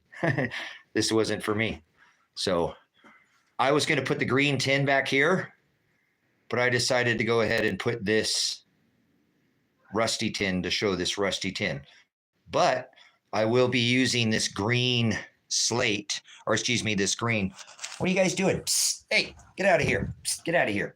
So I've left all this open cell. This is how this is be finished. Come on, light. So this is a finished product here. This is what it looks like when it's all done on this one, because it's an open cell. There's insulation behind it. Hey, psst, get out of here. Out. Get out, Donald. Go on. Sorry, get the kitties coming in here. I just don't want to shut the door up. But I'll be finishing these cells up. And I use this tin, and I didn't want to use it, but I'll put in this chain. I tried to string it up the other day, and it fell on top of me. And I gave up on a stream. I got a little upset, and I just stopped the stream. But I want to use this tin right here, guys, because I think other people will like this. I like this look. This is the look that I like. But I think that other people will come in here will definitely like this. And then the kitchen will be all this green color because I have all this out here, guys. See, these are all ends from a farm. So as you can see, guys, I take something and this is all repurposed out of, there's nothing new on this build. This is all repurposed.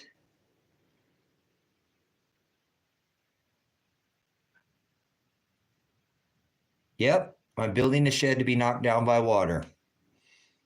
And I got a 150-foot storm shelter in the back of the property. God, man, people are so freaking ignorant. So again, guys, you can see that these beams, they go all the way up the top. That's what busted my hip. I broke my hip on this beam right here, guys. This is a 20-foot beam, and you can see it goes all the way across. I reconstructed this whole wall, and I dropped that beam right there, guys. I was holding it on the other end, and it slipped. See, I had to get it up into this rafter up here. I had to bring it past over here. Here's another beam that I've got up there. Look, there's another big beam that's sitting up there that I've already put up there.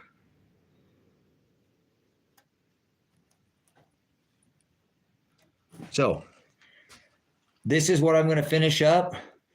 This is what I was hoping somebody be living in this building, and then I wouldn't have to build this building, but nobody came. So I'm building it myself, and I'm going to rent it out as an overnight cabin rental. I will be giving out free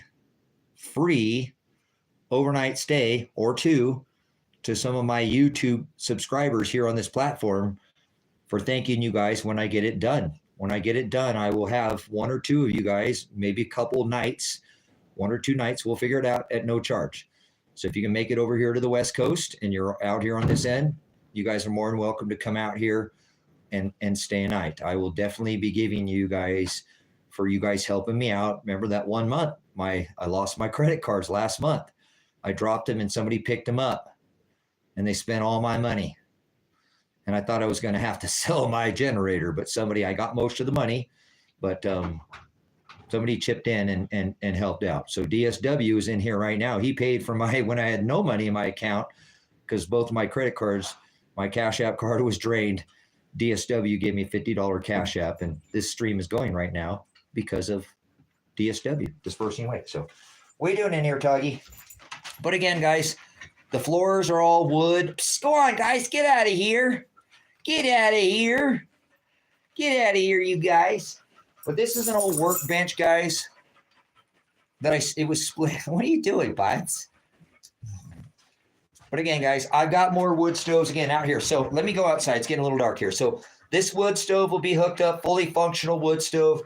I've got a wood cook stove right there. You can't see it because it's black. That'll go and that'll get hooked in. It'll all go together. This would be a really nice home for somebody. A single person or a couple could live very comfortably in here. You could always add on to what's here. You know what I'm saying? That's the nice thing about being in the country. Is you guys in town, you got big houses and stuff, but you live on a little tiny piece of land, right? Well, I live on a big piece of land in a little small house, but I could build 50 houses out here if I want to. You know what I'm saying? So I'd rather live on a small piece of land and have room to grow. So, and the HOA. So the bedroom will all be lofted. There'll be a loft up there. There's an old ladder. You'll see more. I'll update it for you guys. Okay. So, but this is what I'm talking about. Okay. This is what I thought I would already have 5 or 6 people out here with me by now. I don't know what I've done wrong, guys. I know it's God doing it. He just apparently doesn't want the wrong people out here. You know what I'm saying? So I'm kind of happy that God hasn't sent the wrong people out here. So the right people will come. I know it. I know it in time. Watch out, Tuggy. Yeah, there's a HOA out here. I run those people. Get out of there. See, that's why I didn't want you in there. You end up getting locked in here, guys. Oh, I got to find the nail here. Uh-oh, what did I do with that nail? What did I do with the nail? What did I do with the nail? So, but it'll all work out, guys. Brothers and sisters, I know, I kept telling myself, feel the dreams, feel the dreams. If you build it, they'll come. If you build it, they'll come. Just build it, Tracy. Just build it.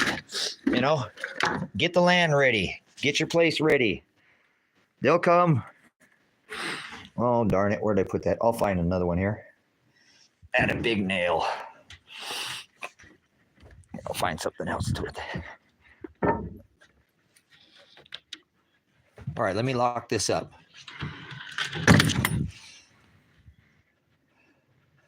You guys should be staying in this building, man. I don't know what it is that people want to live in the city, but that's fine. People can live in the city. That's cool.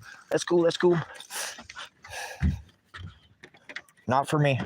I'm a country boy. You take a boy out of the country, but you can't take the country out of the boy. All right. So, again, I got plenty of material out here for you to build your own home. I got another wood stove for you. This was the wood stove that was supposed to go in here. But I changed this wood stove. This is an Orly wood stove. It's a really nice stove. I had it in there for a minute. We actually used it for a minute and had it hooked up. But when I was doing all the concrete work in there so that all the concrete would dry, because I worked on this all winter. So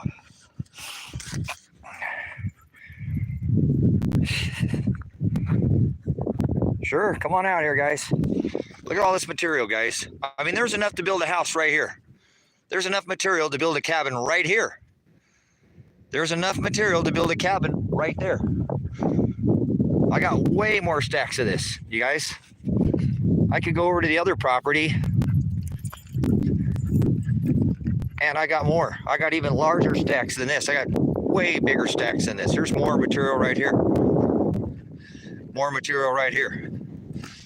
This is what the UFO will eventually go up on this pole. I had a 45-foot pole, but it didn't. The guide wires came down. It was 45 feet in the air, but but anyways, let's go back. We'll oh crap. Whatever. Is the turbine, the wind turbine that I built out here? Where's it at? There it is. That's making power for me right now.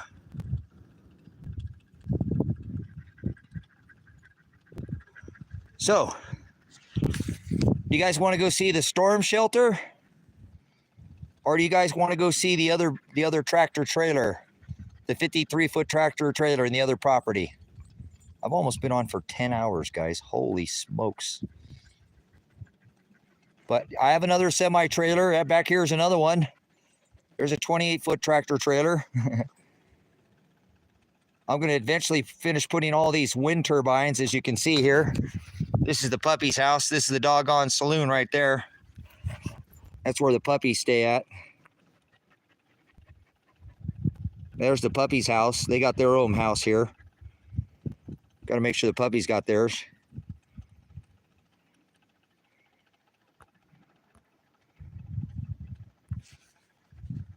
Come on, stupid phone.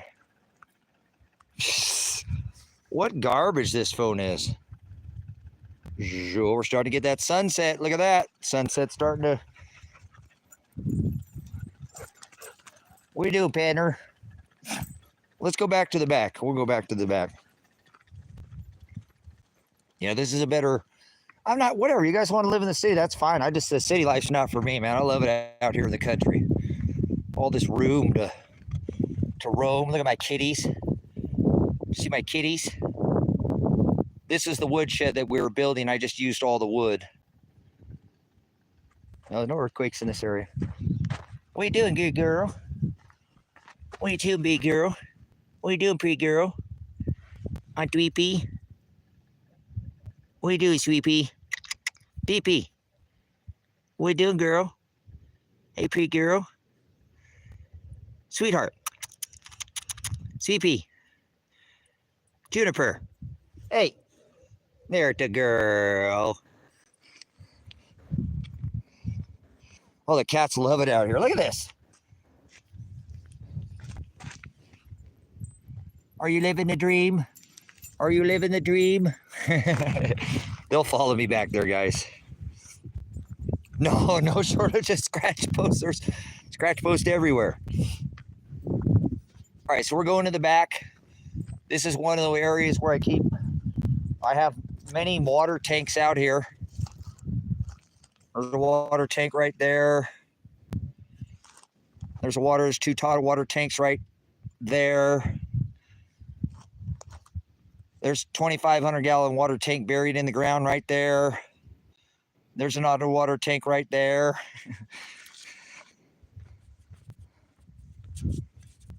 Look at that.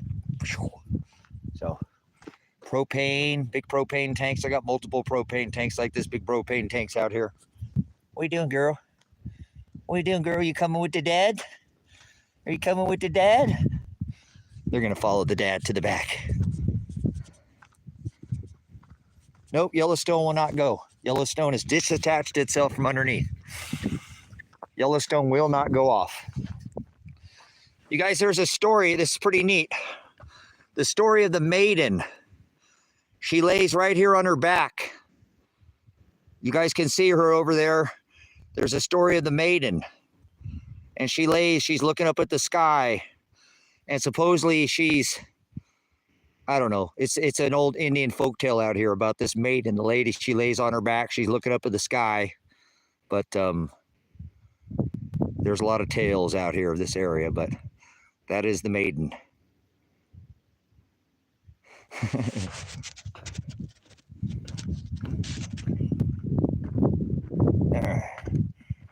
So, more piles of wood, guys. More piles of wood. Well, we're starting to get that sunshine coming in there.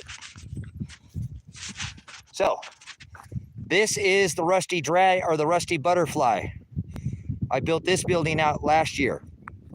And this is another one of the cabins that I built out. It looks like an older building, obviously. It's been here for about a year, 2, maybe. But it looks like it's been here for a long time. So this is actually kind of a disguise that I've got going here, and I will be renting this cabin out as well. Okay. And this one is, again, it gets its name. All the buildings have names out here. I don't know why I'm just silly about that, but this is the rusty butterfly. And it gets its name from this butterfly right here. That's it, rusty butterfly. So this is the building that I built out last year. And it's another cabin built that I built out here. And I know that you probably do not believe me, but I'm going to show you something that you probably don't even think.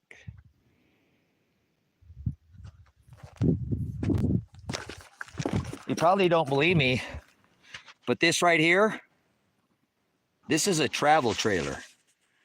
This is an old trailer, a very old trailer. You see that? It's still got the trailer hitch on it. I left the trailer hitch on it because I didn't think anybody would believe me. See that? It's a trailer hitch. The trailer hitch is still on the front of this building. So let's go take a look at the front of it. Because the front of it is done with the flat stock. So this is the front of the building here.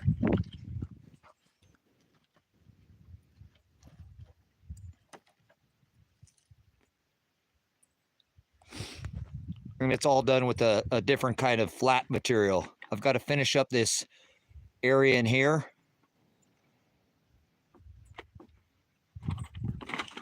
This is a storage area. I'm going to make that's where the composting toilet's going to go. I'm going to be able to pull the composting toilet out from under there. But look at the color of this old rusty tin here, guys.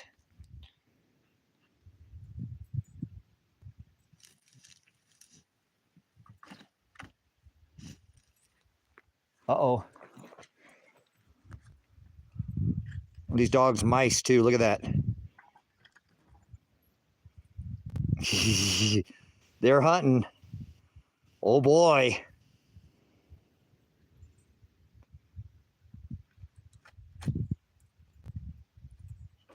Look at them. They're on it. They're on it. Get it, boys. Get it, boys.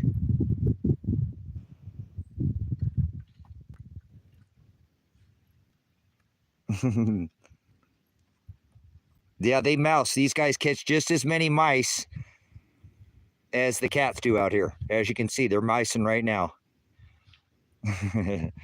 So they're good micers. So anyways, this is the Rusty Dragon, and it's another cabin build that I built out here last year. It's got some shelving in the wall, lots of shelves on the edge to set stuff on here like this.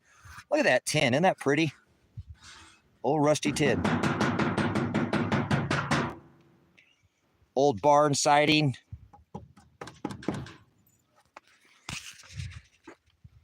Kind of a neat building, though. It does have lights on it up here. It has string lights up here. So at night it has solar lights. It's got a big light that lights up all the way down. Yep, build your own. I got plenty of material. Look at that. You guys, this is an old travel trailer. As I showed you, there's an old trailer underneath here. Uh-oh, look at that. One of my boards is coming down. See? Look at that. Uh-oh. Uh-oh. One of the boards is coming off. Look at this board. This board was used to paint something at one time. Look at this.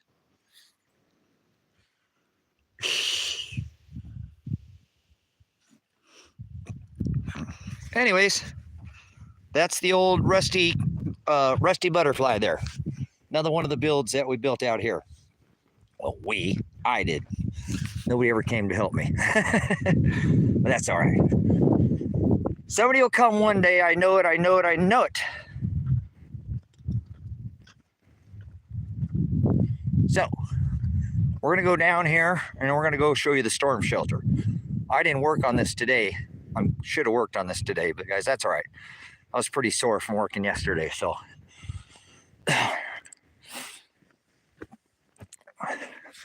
This is the material that's going to go inside of the storm shelter. This is what I'm going to line the storm shelter with. This is like a composite, like a decking. You can see it's got the wood grain on it. This is really nice material. So I'm going to use this for the inside of the storm shelter.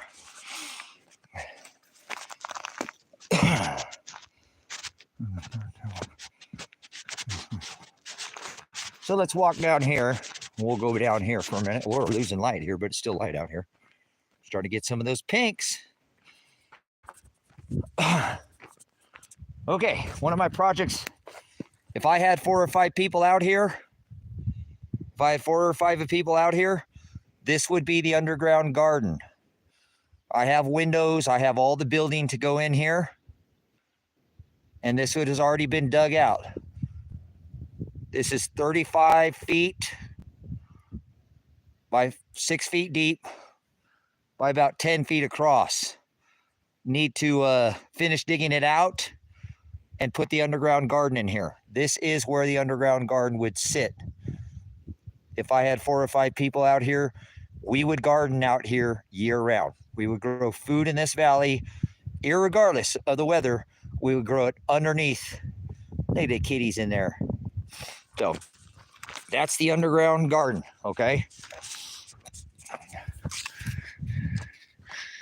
More material to build your house with. More material. More material. Lots of material out here to build. Not only do I have material, I'm only 12 miles from 2 grocery stores. Look at how big some of these ends are, guys. Some of this stuff would make beautiful building material. Okay? More material, guys. More material. I never stop collecting material, guys. I'm always working. I'm always busy. I'm always doing something. Well, how do you always on here live streaming? Well, when I'm not on here live streaming, I'm working my you-know-what off. Told you I'm 50 years old and I'm fit like a fiddle. Right? So let's go over here and we'll look at the shelter. This is my main workout here. Somebody said, what are you doing with all that stuff and you're in the short shelter? Well, yeah, it's all going to blow away. I just do that for entertainment. Until I can get this storm shelter finished, guys. I'm going to be a little bit weird, but so I was telling you yesterday, this is what I was doing all yesterday, was building this shelter. And as you can see from the thing, I got all the, oh, don't fall in there. That thing is way down in there. I'm going to be pouring all the floors in here tomorrow. I can't come on here tomorrow. You guys are going to have to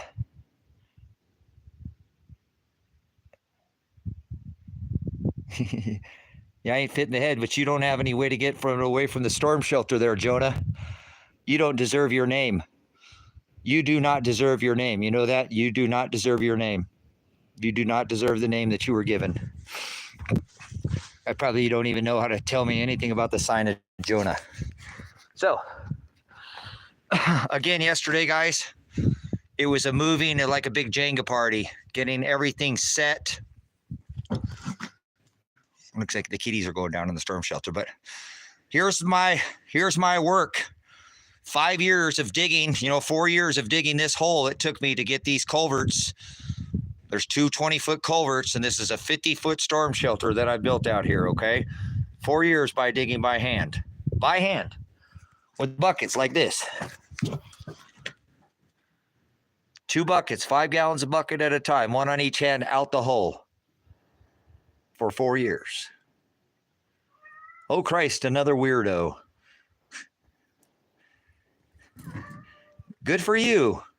You're not going to do anything about it. And you're going to be one of the 90%. Oh, Christ. You're going to be one of the people, the 90% who doesn't make it. Oh, Christ. So what I'm going to do here, guys, as you can see, is I have to build these walls back up to this base that I've already built. So that's what I'll be doing. I'm building the floor, and then I'm going to build the walls back up to this base all the way around. So there'll be this whole area down in here will be all concrete.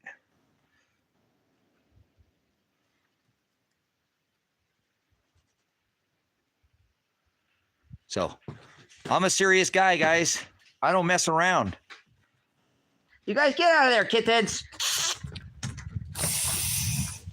The kittens are down in the shelter. Come on, kittens. So let's go take a walk, guys. This is 50 feet. 50 feet from this end from this end to the other end. This took me 4 years to dig because I don't have a tractor. I don't have a backhoe. I don't have any of that. I dug by hand. So don't tell me you can't do this. Okay? This can be done. If I did this with no money, look at the kitties going down there. They want to go down in the shelter. Kittens.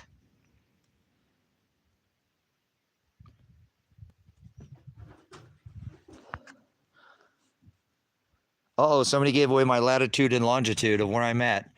The government already knows about me, so I'm not worried about the government, okay? That's the last thing I'm worried. So here we go, guys. This is what I work my tail off. When this gets done, I'll feel a lot better. I'll feel a lot better. So Trump can't do anything, but Trump is going to lock you down. Trump is going to lock you down. Yes, he is. Trump is going to lock you down again. When he comes back, you mark my words, Trump will lock you down. So 50 feet from one side. Let's go to the other side.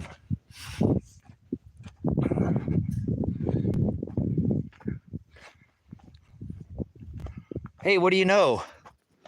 Another water tank. Hey, what do you know? Another water tank. Hey, what do you know? More water. More water. Water everywhere.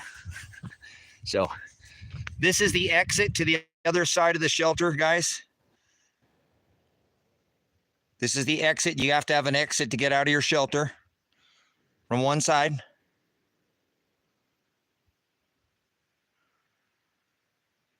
Okay. This water tank right here will sit on the other side of this shelter so you can come out into this side of the shelter. You'll be able to get up and out of there. So all this backfill and all this land all right here gets pushed back up, and this will be, 10 feet. This whole thing at least be 10, 15 feet by the time with dirt up above it. So I think I should be able to ride out 150-pound hailstones. I think if they bring those directed energy weapons and try to hit me with those directed energy weapons, if I'm down in that spun culvert, there's no way that EMP will be able to push through that culvert. That's why I used a steel culvert, because it's spun and it's like a big Faraday cage. So I don't think that would be able to electrically, magnetically pulse through that. So, and then it'll be about 10 feet of dirt that will backfill this whole area, and it'll come right back up into this hill right here. So from this area right here, from here back over to there, took me 50 feet, took me 4 years to dig by hand. By hand. I had to dig it because I don't have the means. But I did it, guys, by hand. And if I can do it, you guys can do it too, okay?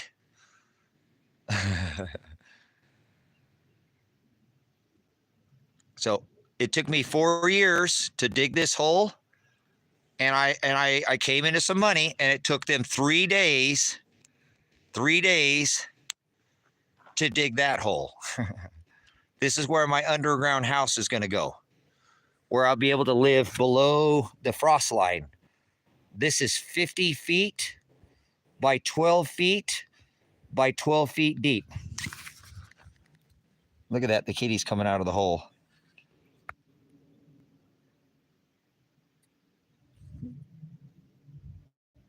What do it, Tintin girl? What do it, CP? The cat just ran up the wall. That was awesome. The world has already ended as we know it. We're already 6 or 3 years into the extinction event. So hard work pays off, guys. So 4 years or 3 days with a backhoe. Some people are healthy. I don't have the means. Well, I got this done, but this took me 4 years to dig this hole. From here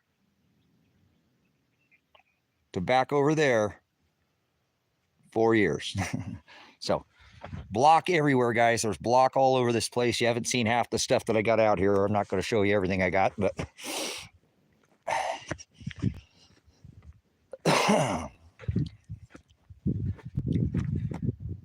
More block.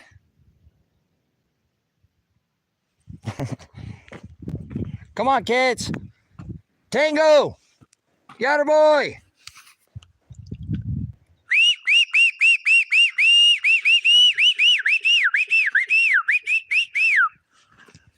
Apologize. Some more block. More block. You know, I could have a really nice car and a truck and a nice little fancy crib out here, a whole spread, but how am I going to be able to share with other people? Right? How am I going to share with other people?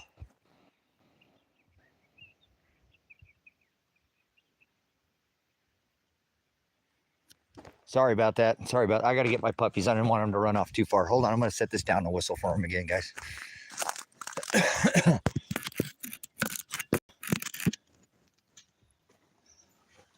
Come on, pets. Come on, doggy. Good boys. Come on, kitties. There they go.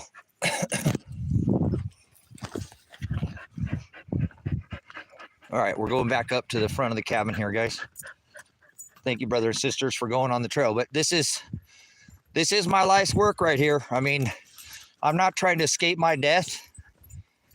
Not even. I don't want to even be here anymore. I really don't.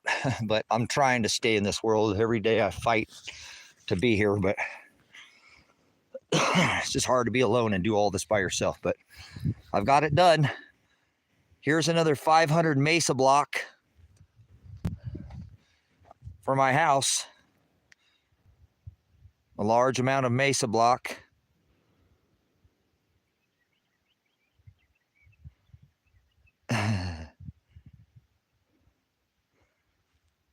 These are really nice. Look at the color of these. They're like a sand color, guys. Really pretty. I cannot wait to I don't know if I'll be able to get to that this spring or not. So, storm shelter. It's got to be done. Rusty butterfly. I need to do the inside of the remodel on that. Rusty dragon. That's got to be finished here too today, or this. Got to be done. Maybe the underground house. I don't know if I'll get to that, guys, or not. We'll see. I'm hoping so.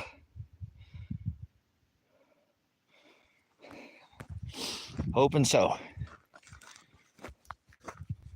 I got more work than I know what to do with. These things are the coolest burn barrels ever, guys. I burn all my paper trash and stuff in here. And this is a big culvert. I can burn like 6 months of trash in like an hour in that.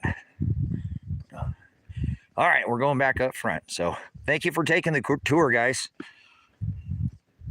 Appreciate it. Again, Rusty Dragon or Rusty Butterfly.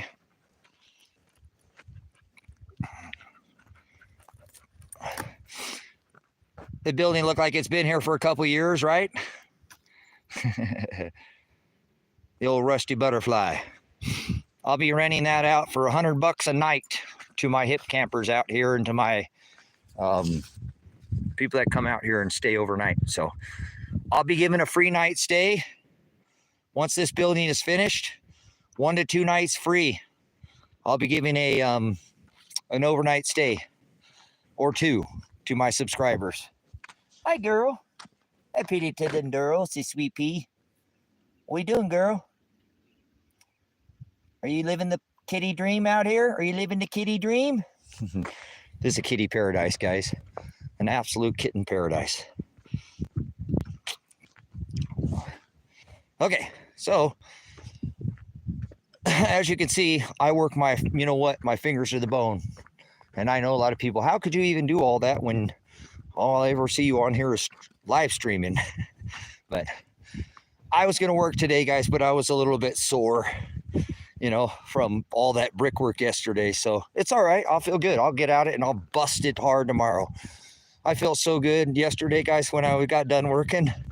I was so happy to finally be working on the shelter, guys, because again, somebody said it earlier, all this stuff could blow away, you know, this stuff could just blow around to the next town. So the shelter is probably a little bit more important than, but it's okay, guys. It's all right. A man's got to keep himself busy out here somewhere. So I hope you're off the grid. Look at that wind turbine right there. Making me money. Well, not literally. I'm not spending any money. I built this wind turbine myself as well.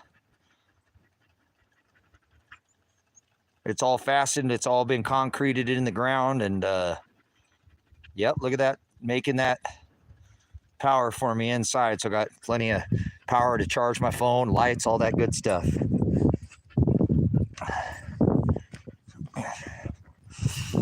All right, we're going back inside. All right, we're going back in. Looks like we're getting some pink over there, huh? Come inside, guys. All right, we're going back inside the... Let me go back inside the cabin. I'm gonna actually have to start a fire. Starting to get a little chilly out here. I wonder if I got enough firewood for this evening. I might have to go get some more.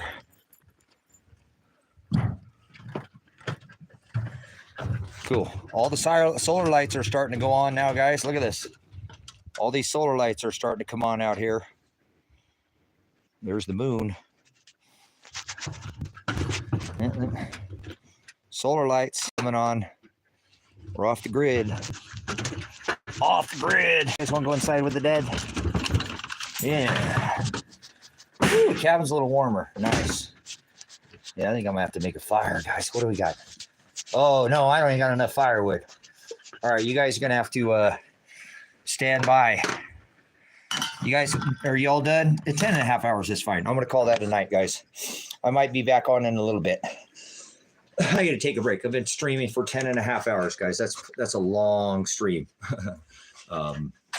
Whatever, I stream longer than that. But much love. Thanks for taking the tour. I've got to go out and get some more firewood, guys. I want to warm the cabin up. It's going to get down into probably the 30s or the 40s this evening. So definitely want to get this wood stove going. What time is it? I might come back on for the end of the night, 7:40. I don't know. We'll see. Okay, guys, much love. If this information was good and you gleaned anything, and it was worth anything to you, and you want to return that by monetarily to me, you can do that through my Predestination Cash App.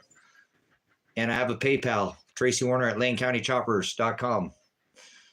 I didn't see anybody hit the super chat. No, I got one super chat, so I appreciate that, guys. Not required, okay? Not required. But hey, if one of you guys are doing good, and maybe you hit, I had somebody give me a Bitcoin on my Cash App the other day, which is pretty cool because I've never owned a Bitcoin before. I didn't want any, but those links are in the description. Again, on this 10-24-24 celestial alignment, I hope that I'm not going to be wrong about the alignment, guys. That's going to happen. But I hope I'm more wrong about the water event. I really do, guys. I hope I'm wrong. If you're interested about coming out here to the West Coast, I have room. I've got room, guys. I don't want to use this event to get people to come out here, okay? I feel like it'll be organic. Whoever's supposed to come out here will come out here, and whoever's not won't, okay? So I feel like God did me a big favor. About 2 weeks ago, it hit me really hard that he's blessed me. Because what if I had people come out here and they caused me a problem or caused somebody else a problem out here? And then this event happens and then I got nobody out here, right? Because they all left or something. You know, somebody got mad. And so I don't know. Who knows? People are snowflakes. If you're watching any of these, I was just talking to my son about that and said, how come we don't see any of these survival shows anymore? Like they're in the city and all that. Remember those were a thing for a while. Remember? Those were a thing. All the survival shows in the city, and you know what I'm saying? And then they just disappeared, you know? And if you watched all those guys, those are extremely valuable to watch because it seems like there was always somebody that was a crybaby or whiny or something. I didn't get as much as him, or there was always an issue. So I gleaned a ton of information from those shows, and I don't know why they don't have those on anymore. You know what I'm talking? You guys remember those shows? Like all those people were stuck in the city and they were stuck in the just different scenarios. It's like those were a thing, and then they're all gone now. They don't have come on. But I watched every single one that came out, and I know that there's always somebody that seems to be a problem. You know what I'm saying? But that's what I'm saying. Maybe something like that would have happened out here, and then I wouldn't have the opportunity to have anybody out here. So, nope, I don't think so. But I do believe that if you look around, you should see that the elites and the wealthy people are obviously preparing for this event. That should be very obvious to you right now, that all these elites are starting to dig in. You know what I'm saying? They're starting to dig in. You see it. Does anybody disagree? The elites are already starting to prepare for this?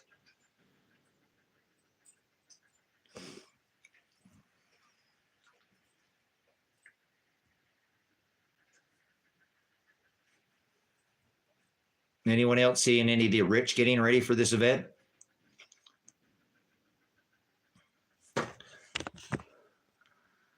You are fake. Don't bring God into something you have no clue what you're talking about. There's no apocalypse or a World War III. Well, guess what, Wilbur? We're already 3 years into the apocalypse. You don't know what the apocalypse means. You're an apostasy to God because you don't even know what the word apocalypse means. That's pretty sad there.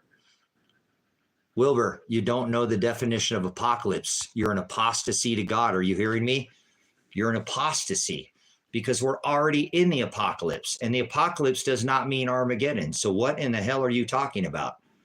You don't know what you're talking about.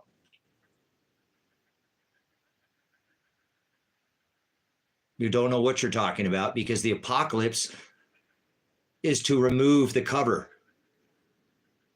To remove the cover. To lift the veil. So you don't know the definition of apocalypse. Isn't that pretty sad that you're going to speak your vomit tsunami in here and spew your vomit everywhere, your venom, and you don't even know the definition of apocalypse?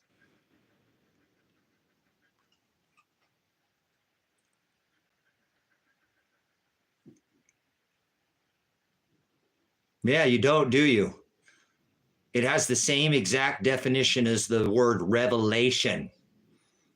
Revelation and apocalypse have the same meaning.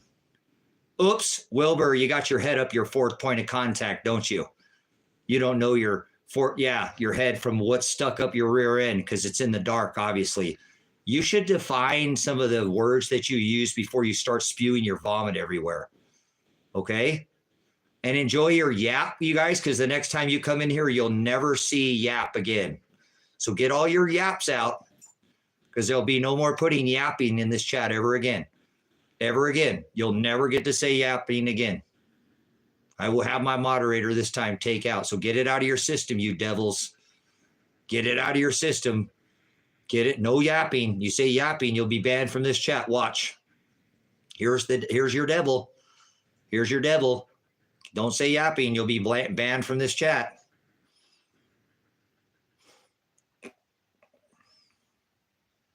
Cool. Wow, that's pretty good. Normally people are like very triggered and quick to say it. So I'm sure we'll get a couple. So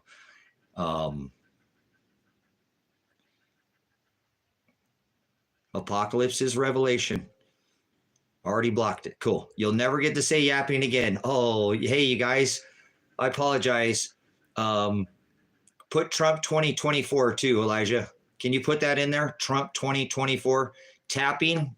Yeah, you're gone. You're gone, Jam. I'll remember your name. You'll never be here again. Don't you worry about it. Yapster, you're gone. Yapping, you're gone. See, guys? You see how they have to do it? They have to be the opposition. They have to be the Antichrist. They have to be the dark. So I hope you're ready for these people who are not prepared and all they can do is be the opposition. We've covered it for hours on this channel now.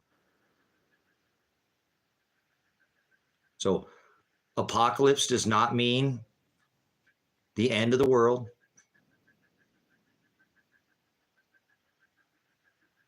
Okay, well, hey, Jack, did you know Jack Patterson, he has his house decorated with Satan?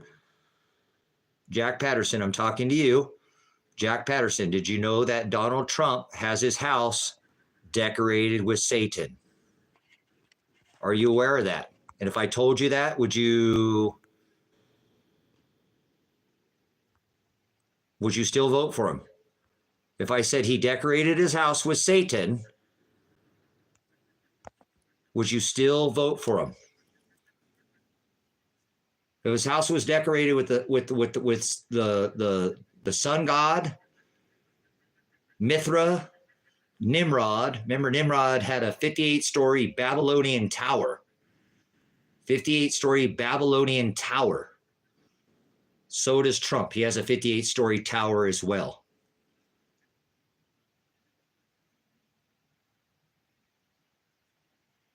Well, I don't know what happened. Maybe he changed his mind. Maybe he's not going to vote for Trump.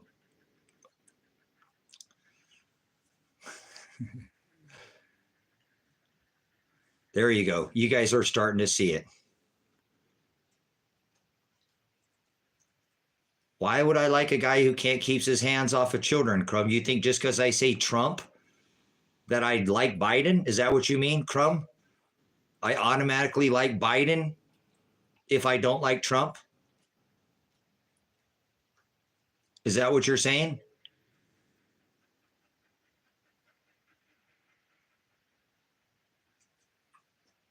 Time to go to Looney Bin. Cool.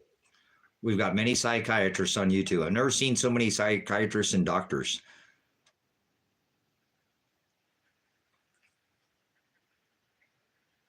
Outstanding. Cool. Trump, thump, thump, thump, thump, thump, thump, thump, thump.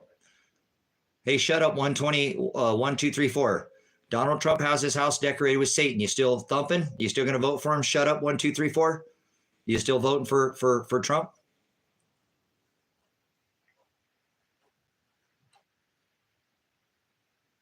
No, just any of the app. I'm good with the app for now. I'd like to take out Trump 24, but I don't want to lose the word Trump because I like bouncing off the thumpers.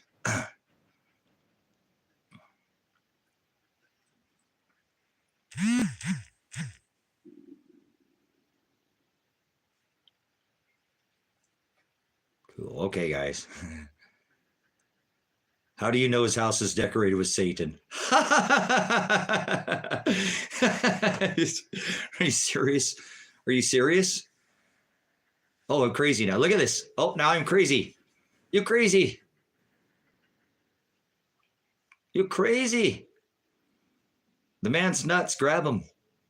No, I'm not a president. I don't date men. Nope, sorry.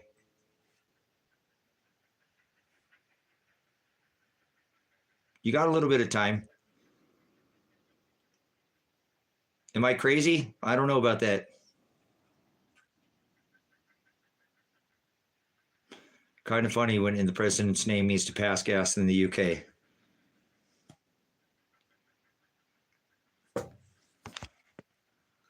How does the domination of men by women align with this extinction event? Well, the shrouded gamer, that's because you sat there and you played games all day and you didn't stand up. Now, maybe not you did, but all you did was play Call of Duty and World of Warcraft.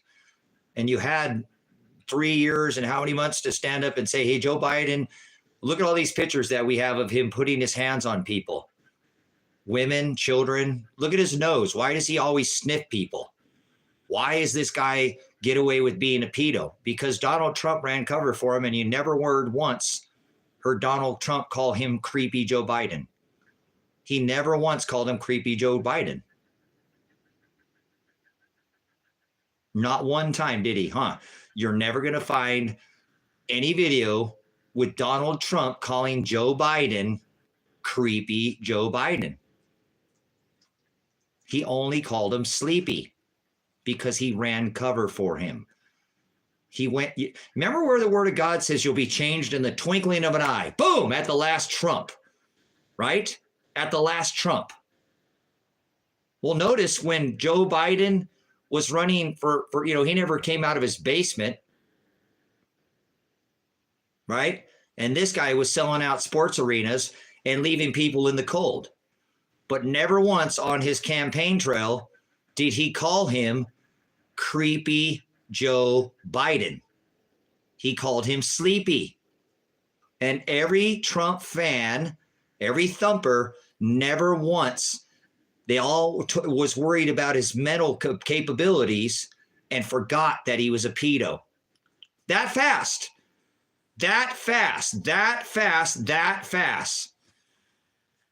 Didn't you just see me out at my wind turbine? Didn't you see me out there showing you my wind turbine? I make my own power.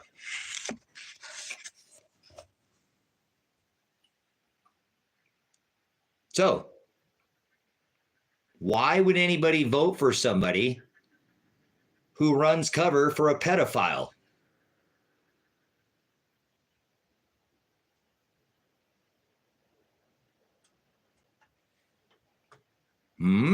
Anyone? Doom, doom, doom, doom, doom, doom, doom. He ran cover for him. Joe Biden, Donald Trump is running cover and has been running cover for Joe Biden since that day, because he never one single time called him out for all his sniffing. If Joe Biden gets elected president, our children's not going to have spelling bees, are going to have smelling bees. So he never one single time called Joe Biden a pedophile. He said he was going to put Hillary Clinton in jail. He said he was going to lock her up. He said he was going to audit the Fed. He said he was going to build the greatest wall. And then still, you got the greatest jab ever in warp speed. Less time than it takes for a woman to come to child. Yes. So, I want you to know who the biggest problem in this country is your 47th president of the United States, Donald John Trump, the 47th president of the United States, your last and final president of the United States of America. And wouldn't you know, I put that out before Donald Trump even asked and said he was going to run for office this time. Yes, I did, on this platform. On this platform. It's on this platform that I said that Trump will be the final president of the United States of America before he ever ran for office. Well, fill me the Joe. Why would I vote for a guy who's a pedophile? Why would I vote for a guy who's a pedophile? Oh, wait, hold on. He's not. He's sleepy. Maybe I should vote for the other guy, right? No, his wife has an apple and a banana. Yeah, Mr. Trump's wife, Ivan the Terror, or is it male? Lena. I forget which one it is. Is it male Lena or is it Ivan? Ivan. Hey, you know what? Why don't you size Ivan up? Size Ivan up. Size Ivan up. Do you want to know how to identify a man and a woman? Can you testify in a court of law as a credible witness and identify if somebody is running away from you, walking away from you, on whether they're a man or a woman? Can you identify how many head heights does a man have, and how many women? How many heights does a man have from the top of his head to the bottom of his feet? I don't care if you're a giant or you got dwarfism. God created and portioned us completely different.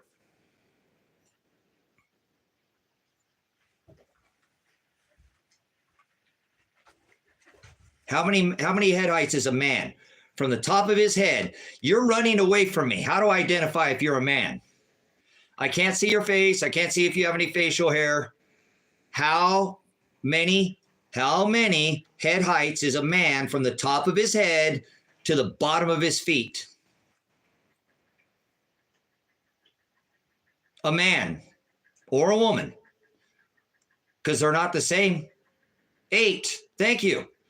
And how many is a woman? Thank you, Wannabe. A man is 8. Well, how many head heights is Ivanka Trump? How many head heights is Ivanka Trump?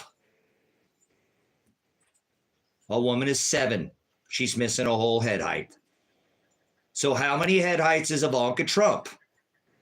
7 or 8?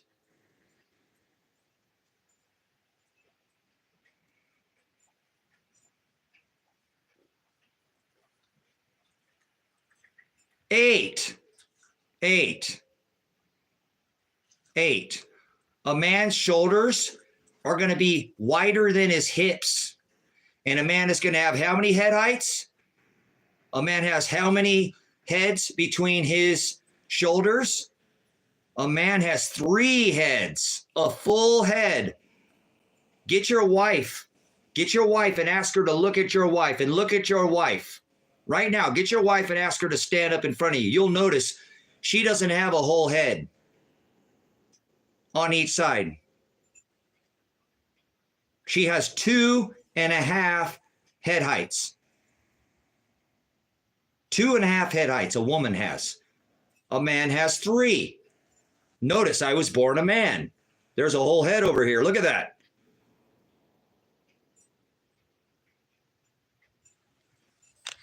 You're still in here? Goodbye. I can't believe you're still in here. How did I let that person slide here all this far? So, how many head heights is Ivanka Trump? 2.5 or 3? A man has 3, a woman has 2.5.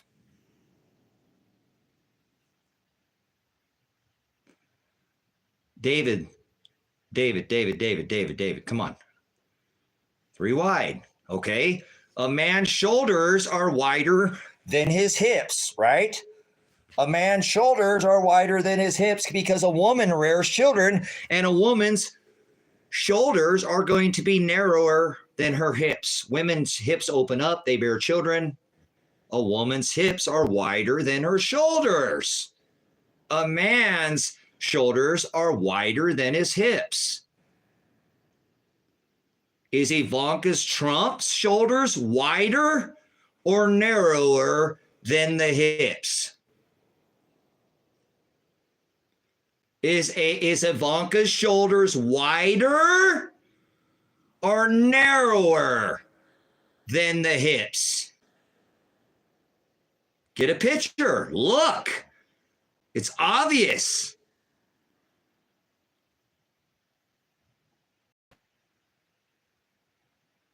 David, stop talking about Michelle Obama, okay? We know that Reggie, it's not Michelle. His name is Reggie. His name is not Michelle. His name is Reggie. Stop calling him Michael. That's not his name. His name is Reggie. He played for the Oregon State Beavers. He played for the Oregon State Beavers. So I suggest that you go look at every first lady. I suggest that you look at every first lady. And you'll see, as a matter of fact, I'll take a screen capture, and when I come back on, I'll take the screen capture and we'll have that conversation. Because, again, I used to be a police officer. I was a police officer in the 90s when I could not touch a woman. I had to call for a female officer if I was going to do a search or a pat down. I couldn't touch a woman. I had to call a female officer. So I had to be able to identify a man and a woman before I arrested them or searched them. So I have certification and I'm a credible witness in a court of law to testify as a credible witness on how to identify a man, because I served in the 90s when I couldn't touch a woman. I had to call in a female officer to do a pat down, a frisk, or a search before I could even ever put her in handcuffs.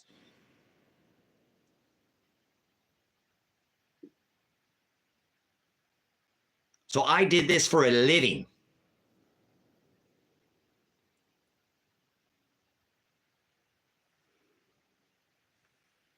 When a man couldn't touch a police officer, yeah, those were the good old days, huh? When a police officer could not put his hands on a female. And now they just go hands-on. Hands-on with a female every stinking time. That's filthy disgusting. No police officer or male officer should be able to frisk a female officer.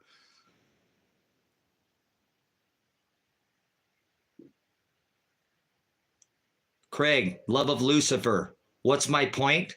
3 head heights.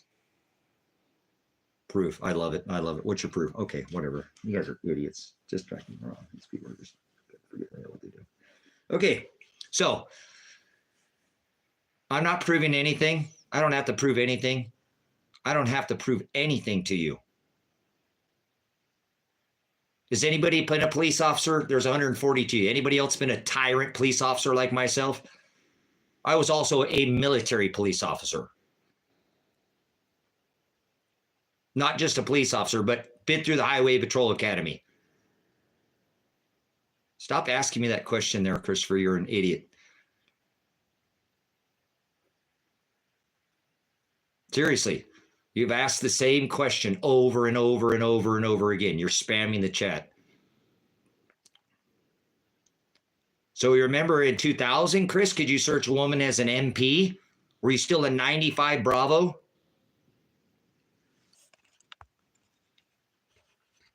Were you a 95 Bravo, or did they change it? Because they've changed the MP and given it a different name.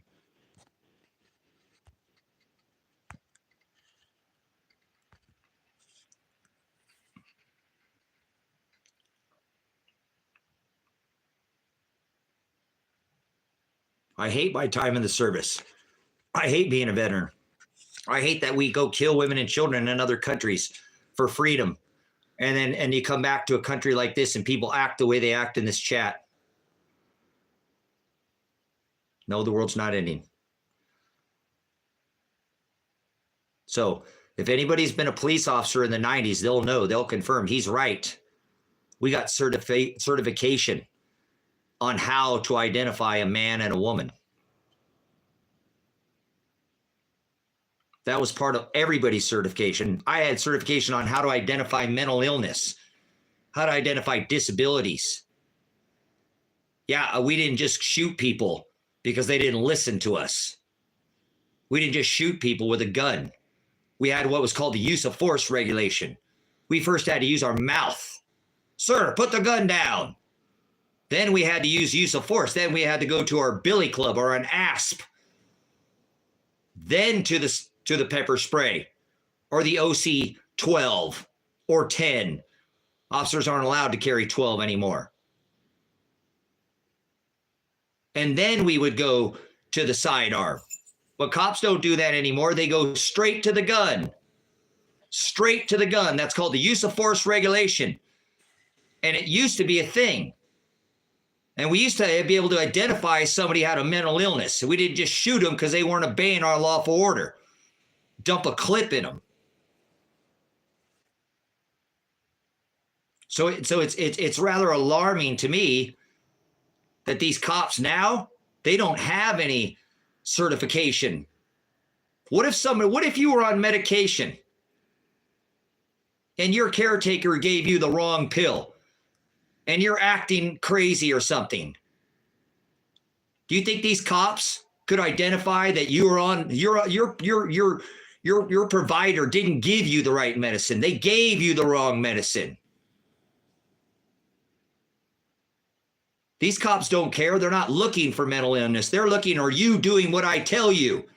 They're not even trying to identify mental illnesses. You know, people have hearing disabilities. Do you know how many Americans get shot and die in America because they have a hearing disability and they don't listen to a cop and a cop will dump them and the cop will put on his police report? Well, he reached for something and I was scared.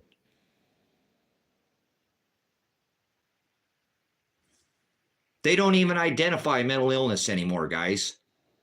Do you know how much certification, how many hours and different training that I've had on identifying disabilities, identifying mental illness, how to deal with people with mental illness, how to all the different kinds of caretakers that are for different types of people with all the different kinds of disabilities.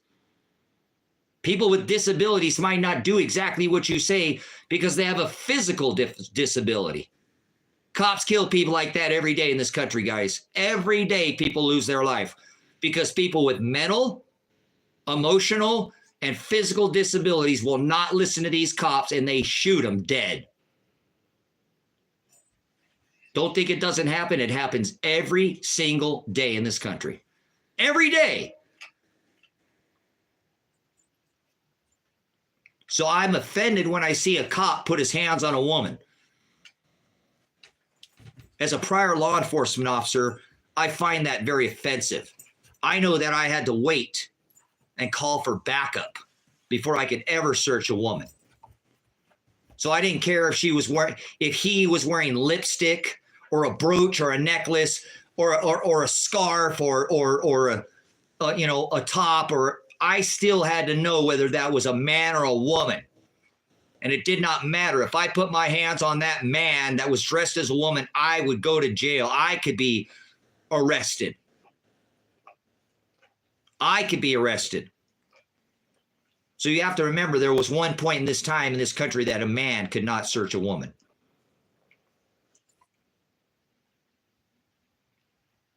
So I don't agree with these law enforcement officers, and I don't agree with people who can't even look at somebody and even tell the difference anymore. That's how far it's gone.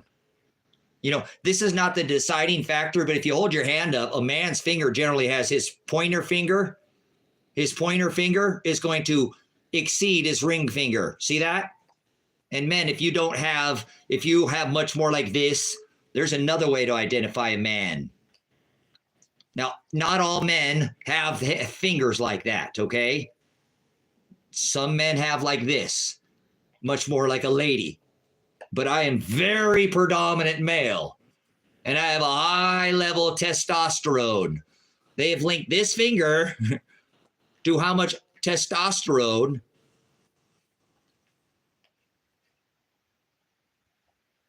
you can't put two together, can you, D the B? It's too bad.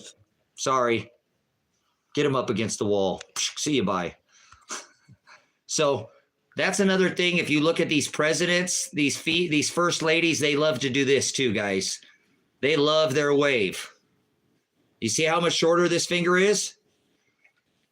Hey, ladies, are you really looking for a man that's got a high level of testosterone in his body? You're looking at one. You're looking at one.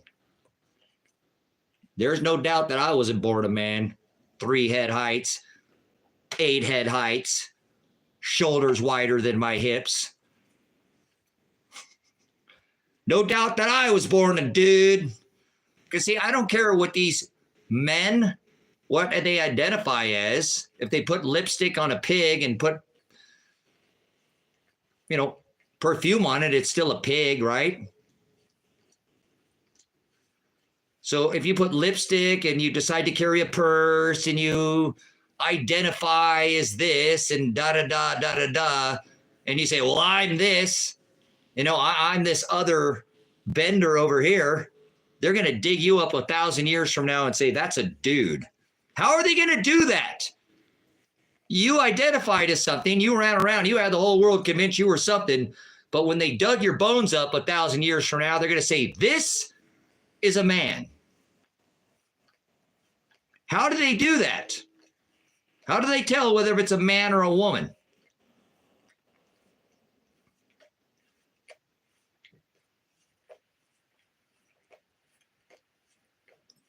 How do they tell if your bones are a man or a woman? Oh, wait a minute. Oh, wait a minute. We are apportioned differently, aren't we? This guy's got a point, doesn't he?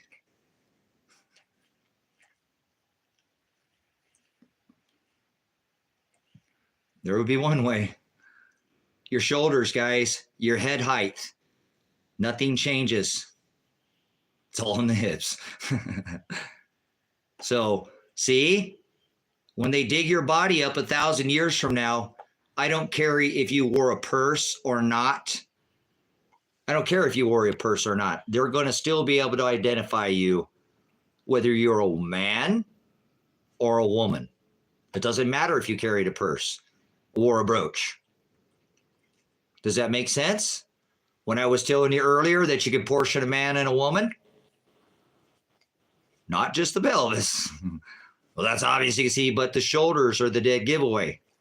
The head, the shoulders can portion to the head portion to the top to the bottom. So I recommend you go look at all these first ladies, and I'll come back up here in a little bit. I feed my dogs and take a little bit of time, and I'll take a picture of some of these first ladies, and then we'll see if we can identify. We'll just go and do a little bit of portioning. Because we might have 1,000. That's pretty funny, woohoo. Why in the would you say that? Because you're an idiot again. I've been calling out all idiots today, and you're an idiot. You're an idiot. We might not have 1,000 years. Why? Why would you even put that together? What does that even matter? You're an idiot. You are, and I'm tired of the stupidity of the world right now. What does your comment have to do with anything? Oh, we might not have there's not even the word 1,000 in scripture. How about that for your nonsense? You're sitting there speaking the word. There's no such thing as 1,000 in scripture. How about that? No, you're not producing any fruit. You're not. You're not producing any fruit. So that's why you got called an idiot. Yeah, I'm being a little salty in here. So what? People want to act like an idiot. They're going to get called out as an idiot. We don't live in the age of deception anymore. We all have the ability to research all these things ourselves. So don't come in here. I think there's 1,000 in scripture. Well, you think, but you don't know, do you? Ha ha! There is no 1,000 in scripture. Yup, no, there's no 0. There was only 1 through 9. Oops, wrong. Oops, might do some homework. So why would you even say something so stupid? Because you're acting like an idiot. Why don't you put something of some value in here and stop with the nonsense? Oh, well, might not even be here in 1,000 years. So what does it matter in 1,000 years if they look somebody up? Did you seriously, did you really seriously take the time to put all that together in your head? And then you typed it out. You could have thought about it for a second and went, wait a minute here. No, you're trying to cause division. You're trying to cause doubt. You're an idiot, and I cannot stand people like you. And that's why I have moderators to throw your idiocracy out of this chat. So don't like it. I don't like when people just take and just, oh, well, hey, you know, in 1,000 years from now, they can dig you up. Well, we might not even be here in 1,000 years. There's not even 1,000 years in scripture, guys. The word 1,000 is not even in scripture. So there you go. No, I'm not. I'm not looking in too deep. You could have not said that. It was in your head. Instead of adding to the chat, you casted doubt. You didn't want to add. You tried to take away. Woohoo. You're an idiot. Yes, you are. You didn't have to put that. You could have said, oh, yeah, in 1,000 years there might, but no, oh, well, there might not be. There might not be.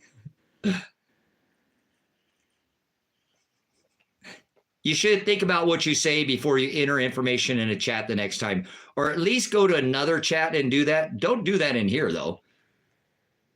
It was just hypothetical, and you want to take away what I said. So that's why I'm calling you out.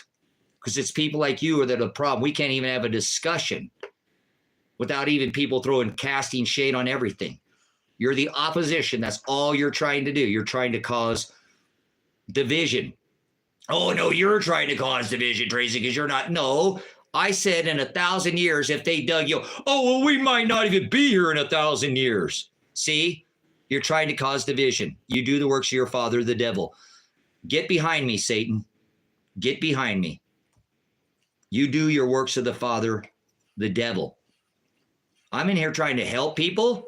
We're trying to maybe game theory, and you want to go ahead and just erase what I said. Right? Does anybody disagree with what I'm saying here? He didn't have to put, well, in 1,000 years, we probably won't even be here. It was just game theory. We were just, see, they're trying to cancel what I said. They don't want you to believe they don't want any theory. They want you to shut up and not say anything. Just be quiet, like all the thumpsters that hasn't said anything about Joe Biden being a pedophile. Not one Biden time has he been called out for being a pedo. I've never heard one thumpster sit there and say he's a pedo. Because that's what you're doing. You're trying to cast shade. You're trying to cast shade. You're trying to cast shade over what I said. And it normally works for a lot of people. They'll listen to what you said. And that's why I called you out as an idiot. Because you didn't need to say that at all. It was unnecessary.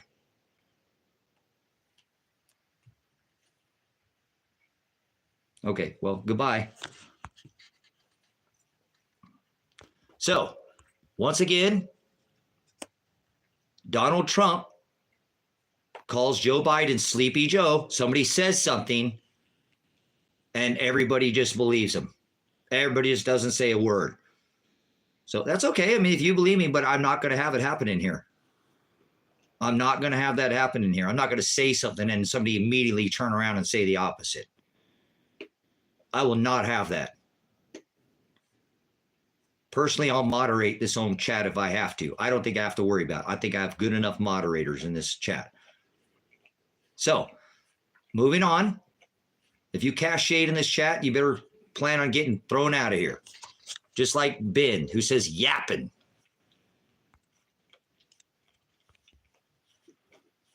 You actually like Joe Biden, see? You see how these are, guys? You see the same thing we've talked about for hours. I mentioned Trump, and they automatically think I like Joe Biden. You see how they do that? You see how they do that? You see how they do that? Do you see how they do that? I don't follow mandates. I don't go on dates with men. I don't follow codes or ordinances either, because they're not laws. Do you follow codes, ordinances, or mandates? Do you go on dates with men? I don't go on mandates.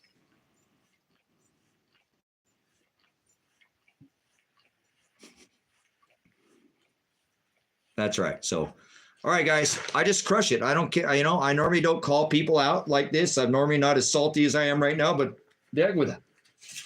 We're in the 6th Extinction event. We're already in the 6th Extinction event. I don't want to deal with vipers. I don't want to deal with people, so I'll get them out of here.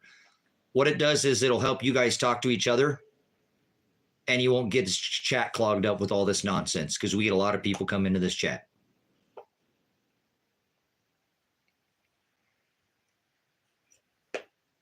You should go on a mandate. You might get a better hat.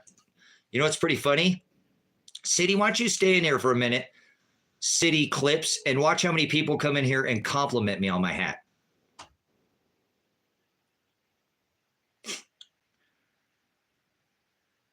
There's been 5 extinction events, Annan. We're in the 6th one right now. We're in the 6th extinction event. We are in the 6th extinction event. No, we can't. No, David, I'm not going by that. We're not all agreeing to disagree. Anybody says something foolish or nonsense in here, I don't want them in here. They're clogging the chat up. I don't want them in here.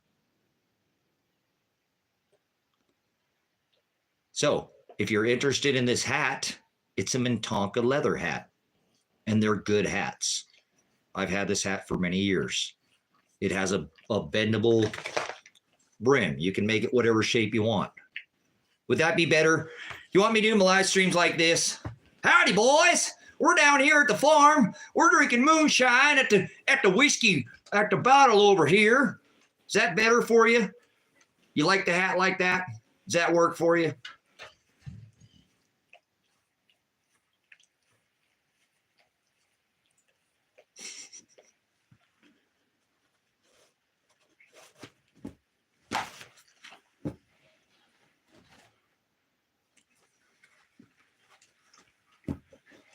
Is that better? Is that better for you? You like that? Hi, I'm Tracy from Predestined for Light. Welcome to the show. Don't worry about that. Do not be distracted by the hat. It's just a hat.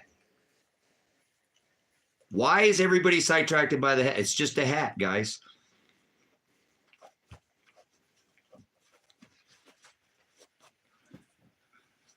There we go.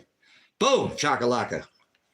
Back to the old hat. Boom, that's a hat. That's how I do it. That's how I roll. Whoop. Boom.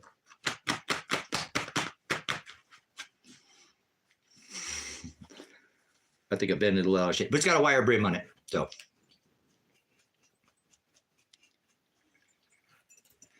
Let me show you a black one here. I would say if you're interested in this hat, these are like 60, 70 bucks.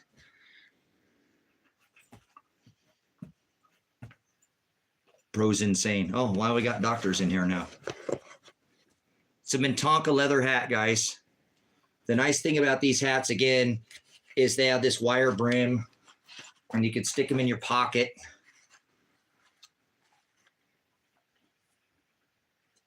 Okay. They come all rolled up. They just kind of take their own shape with me, whatever shape they take. But they are a wire brim.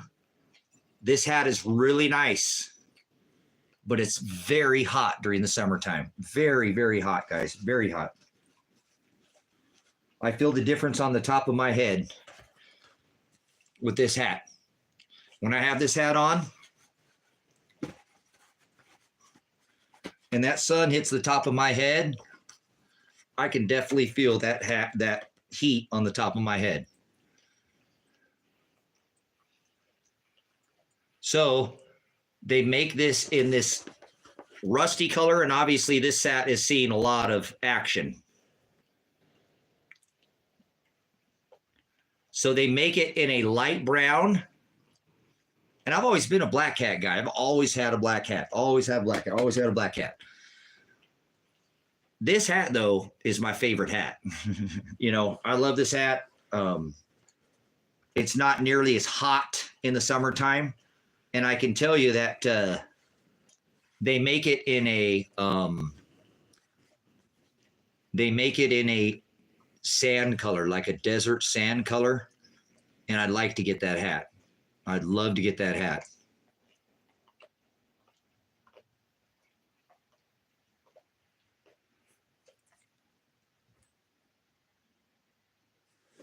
So they make it in a beige. They make it in a beige, like a sand color. I recommend this color. I like the color of this copper color. And as you can see, this hat has had, yeah, it's... Bro, I've been streaming all day. Do something productive. Hey, kiss my tail feather there, Tennis. Go visit somebody else's stream and harass them. You're not going to harass me. Every time I see you, Tennis, you remind me of Tananite. So I'll make sure we take you out of here every time we see you. Bam, you'll be out of here every time. So just want to let you know, guys, if you need a good hat, everybody, man, needs a good hat.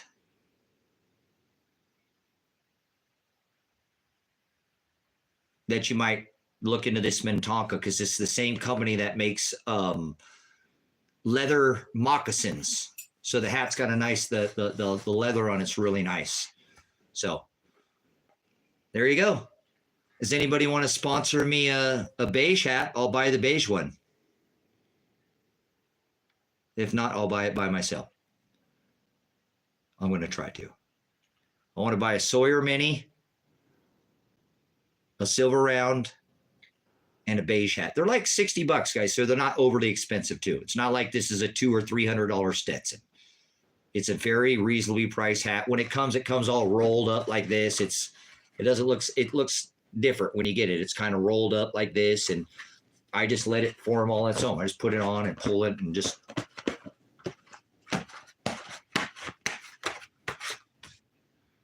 That's a hat. If you can't have a hat you can stick in your pocket that you can step on, that it can get run over, it's not a hat.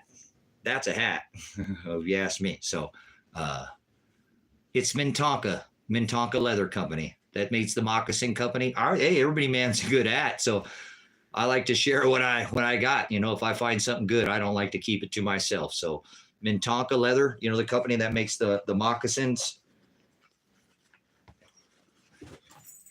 Mintonka. I don't know if you could see that. That's pretty. Yeah, that's not looking the good. So, but and it's the hat. Like I said, they're about $60 or something. Mintonka, M-I-N-T-O, Mintonka. Mintonka.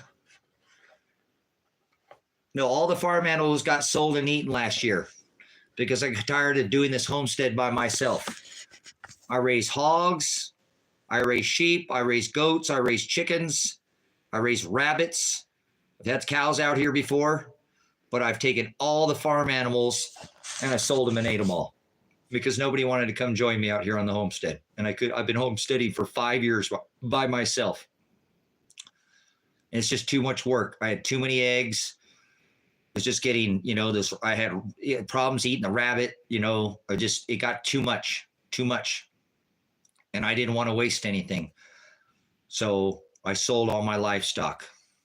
No, I didn't even keep the chickens, and it sucks because I miss eating brown and blue eggs. It's just a lot of work.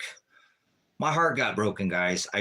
My heart was broken, and I wanted to try to leave the property and take a vacation and come back. And I wasn't even able to take a vacation.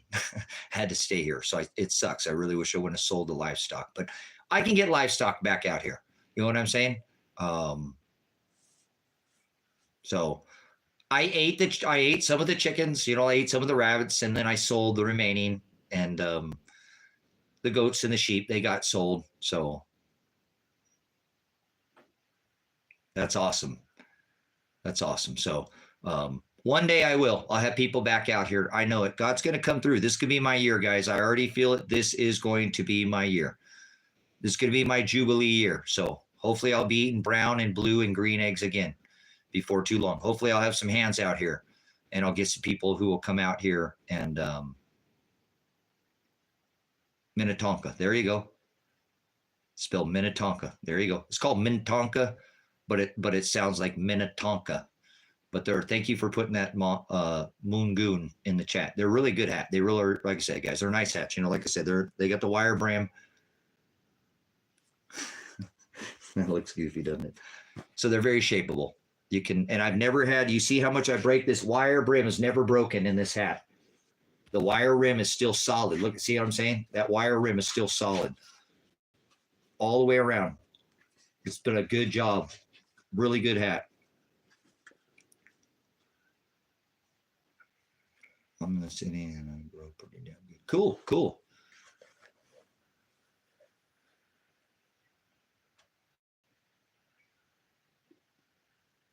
My favorite book,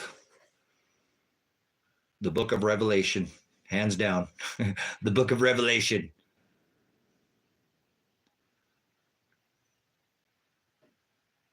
Cool. All right, guys, let's call that a stream. Thank you for your time. Stay in the Word of God. Anybody want to buy me a Mintonka leather hat? I'll buy it and I'll wear it. And you'll be the sponsor. I want to get a beige one someday. They're like $80 or $60. It's okay. I'll try to get one myself. I'm going to be working on trying to get a Sawyer Mini. water filter. I don't have one, and I want to try to get one of those Sawyer mini water filters. So I don't need a lot of things, but I'm trying to get, I do have CashApp. And it's not required, guys. Come on, I've been streaming for 11 hours and 14 minutes. I put in more than a full day's work in here. So if it's valuable to you or anything, you come out here. And remember, guys, because of this event that I have, I'm offering for people to come out here. I'm a little worried about what I'm doing, but I'm going to go with God, and God will send the right people out here. God will send the right people out here. Okay. I know he will. Okay. If you want to grow organic food and you want to get off the garden, you want to grow your own garden and have room, I have other property out here. You don't even have to come on this property that I live on. I know I'm a little crazy, but whatever. I have other properties that you can come out here. So you don't have to even stay on this property. I have another 20 up the road, and I have another 5. Okay. So I can put you on another property if need be. Okay. I'm in Silver Lake, Oregon. And if you've seen my overlay maps, I don't think it'd be very smart to stay around the East Coast. At least not until after this event happens. Hopefully I'll be wrong. Nothing will happen. You can hang out here, take a vacation, and go back to your property. Okay? So they're online. If you guys want to see what I'm talking about, go watch my video. That's 3 minutes and 33 seconds long. 3 minutes and 33 seconds long. The whole video's there. And watch that 58-second video. There's 2 videos. You guys got some homework. It's just the 2 videos on this channel. One of them's 3 minutes and 33 seconds. The other one's not even in a minute. Go watch those videos and you'll see what it is that I'm talking about. The overlay of the water overlay that's going to, I believe, push the water all the way up to the Rockies, like it has before in an event. Time and time again. Okay. So, hey, you want to rent an acre of property from me? I'll rent you an acre. The only thing I have is my stipulation is no methamphetamine usage, no drug usage on my property. I don't need drugs on this property. There is medical cannabis. You can use cannabis out here. I'll rent you an acre of land. If you don't want to earn your own, I'll rent you an acre of land for $300. How about that? Is that a good price? If somebody just wants to rent, I'm not saying that anybody, you come out here, I don't want to charge anybody. Or you one of those people that has to pay for your way? How about $300 a month? $300 a month for a full acre. Where can you find a full acre for $300? The only thing I don't want is trash. As long as I don't have to pick up your trash, I don't care. I'll tell you what, you want to work at a work trade for your $300? You can work it all off. You don't need to have any money out here. Okay. I'm just saying I'm giving you options. Okay. So it's a little scary, but I don't care. I just don't, whatever. No, that's going to be a blank piece of land for $300. Yes, you can. I'll help you build. I have material to help you build. I'll help you. I ain't going to come out here and just have you sit out here on your own. I'll help you. I will. I'm a hardworking guy. Haven't you seen my property out here? I work hard for what I have. So the only thing that I would ask that you build is something on a skid. Build it so you can take it to your property if you so choose. That's what I'm saying.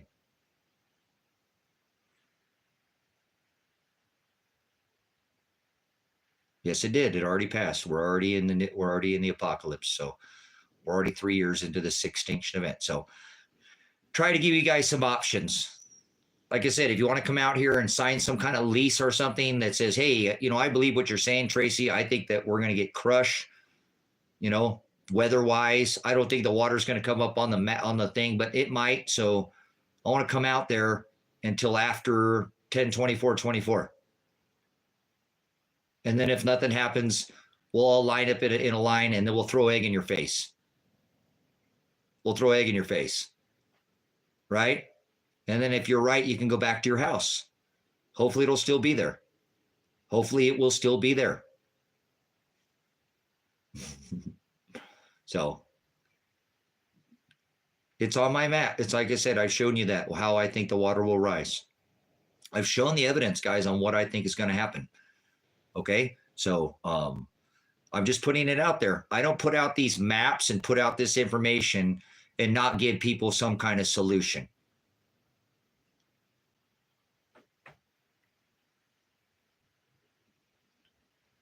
Oh, I should do something more productive, huh? Do you have a 150-foot storm shelter? Robert, do you have a storm shelter where you can provide? Can you provide for other people? I just offered for people to come out to my property, Robert. Can you provide for people to live, Robert Mendola? Can you provide for anybody else, Robert Mendola? Can you offer people to come to your property? Have you offered anybody anything? That's not productive to offer people to come out to my property, to come out here and to stay here. That's not productive. Offer to help them build their house. That's not productive. I think you got your head up your fork point of contact. I think you've been jabbed. I think you've taken too many boosters and it shows. I think your mental faculties are degrading. Not like Joe Biden. There's nothing wrong with Joe Biden. I'm trying to help and you say I could be more productive. This is the problem, guys. This is why I'm so salty right now.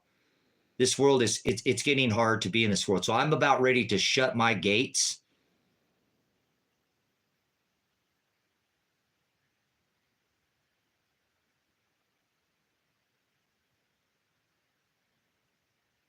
But I've been offering solutions, guys.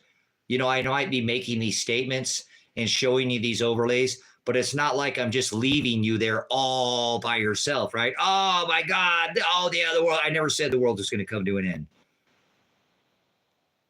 I said that there's going to be an event that affects our weather. It could take your home out and all your family. That could happen.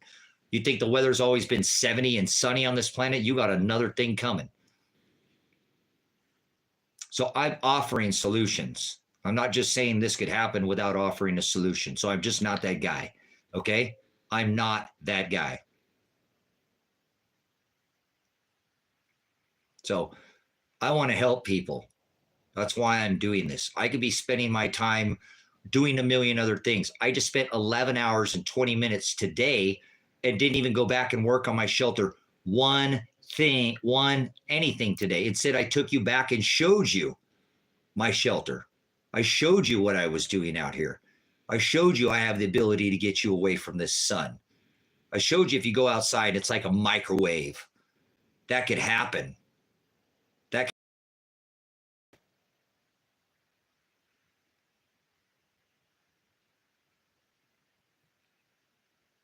But I've got solutions. Unlike James, who says, I'm not helping people right now. You're not helping people right now. Nope, I'm not helping nobody. So I would never let anybody like James on my property. And if he came out here, he'd probably have a pretty big issue with me out here. So I won't deal with knuckleheads, ignorance, or stupidity. I only want to deal with people who are doing something and want to help themselves at this point. Okay, so the next time I come on and I stream, I will not talk to the I won't talk to the trolls at all. You have my word. I will not dress, not even one time.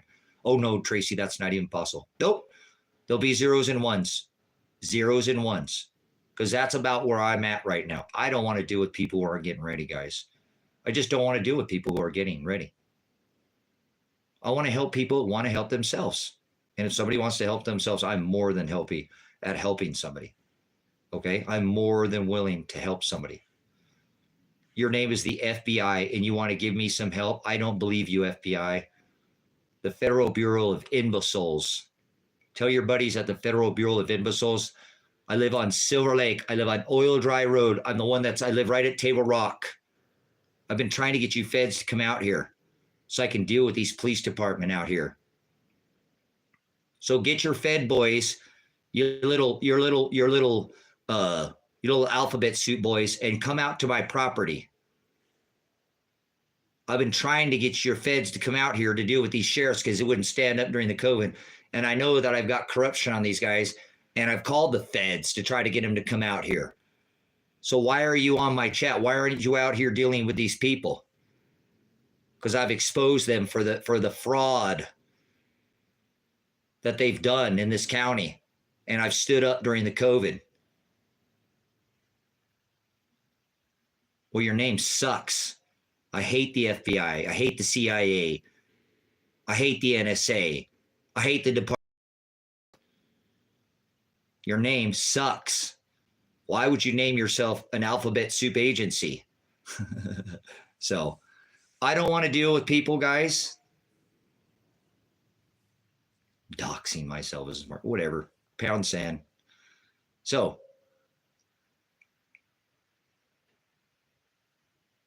if you want to do something, no, I don't care, Voodoo. I don't care. I don't care. I don't sleep with my doors unlocked. I don't run from anybody. I put a marker out on my pole when these local people and the sheriffs and all these people were going to come shoot me because I was causing problems in their town. I was raising problems in their town, calling them out. Yeah, I was calling them out. So I don't have any issues with calling out a spade or the tea kettle black. So I have an issue with these sheriffs out here because they didn't stand with the businesses during the COVID. They didn't stand with the businesses. I tried to get the elected sheriff to stand with the business, with the small businesses out here, and they didn't. So I have a reputation in this town, and I was told they were going to come unalive me. They were going to come unalive me. I've had threats to my life. 10 years ago, 7 years ago, when I sat on the Chamber of Commerce and called them all out for the millionaires that they were, told them that they were selling all their hay to China. And I called them out as tyrants.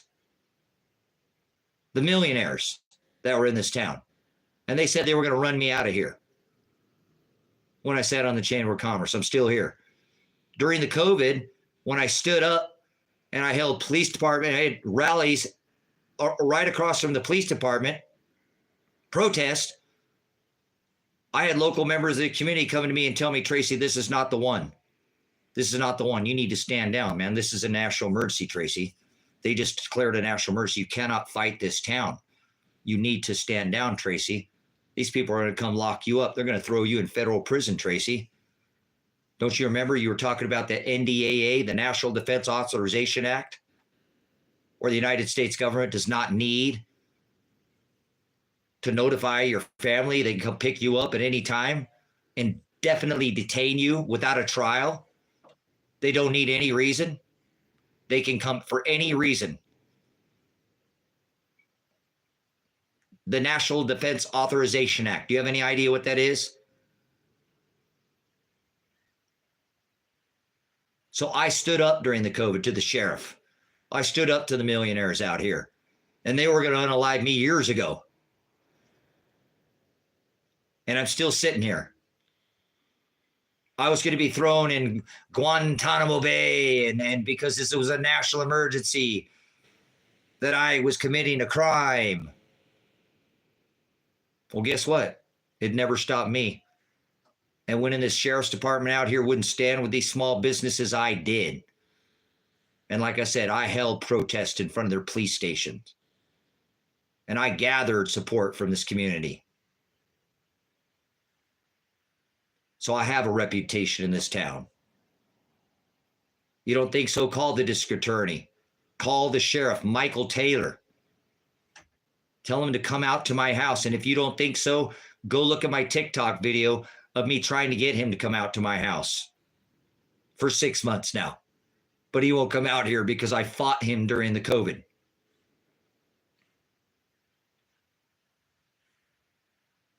So I have a reputation in this town. So threats with the FBI doesn't scare me. Threats with the CIA doesn't scare me. Threats with the NSA doesn't scare me.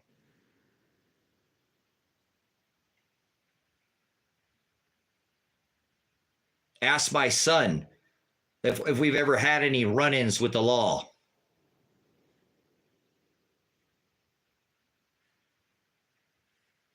Ask him if we've ever had any visits to our house, to our property, from one of these offices, one of these alphabet soup agencies. My son, he'll be in this chat. Ask him, is Civic. His name is Civic. Ask him if he's ever been apprehended. Ask him if he's ever seen his dad be apprehended by any of these alphabet soup agencies. Tell him if we've ever had any visits.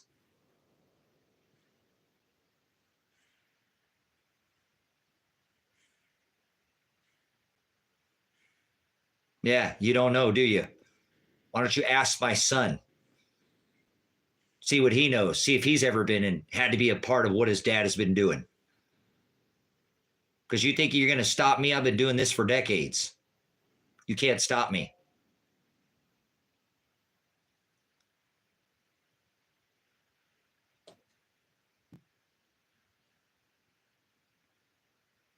So you're an apostasy.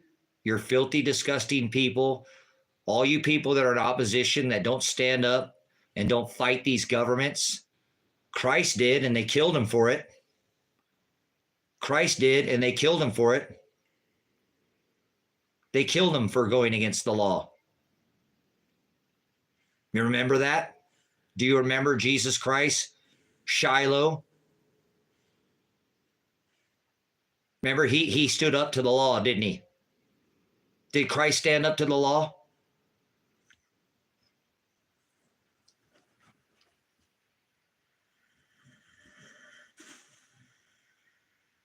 Did Christ stand up to the law?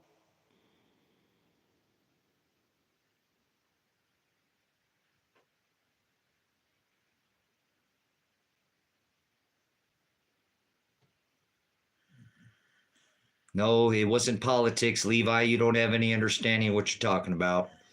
Christ stood up to the law. The law was the Agape, 613 statutes, commandments, the Jewish law. Know your history. Christ stood up to the law. He stood up to the Pharisees.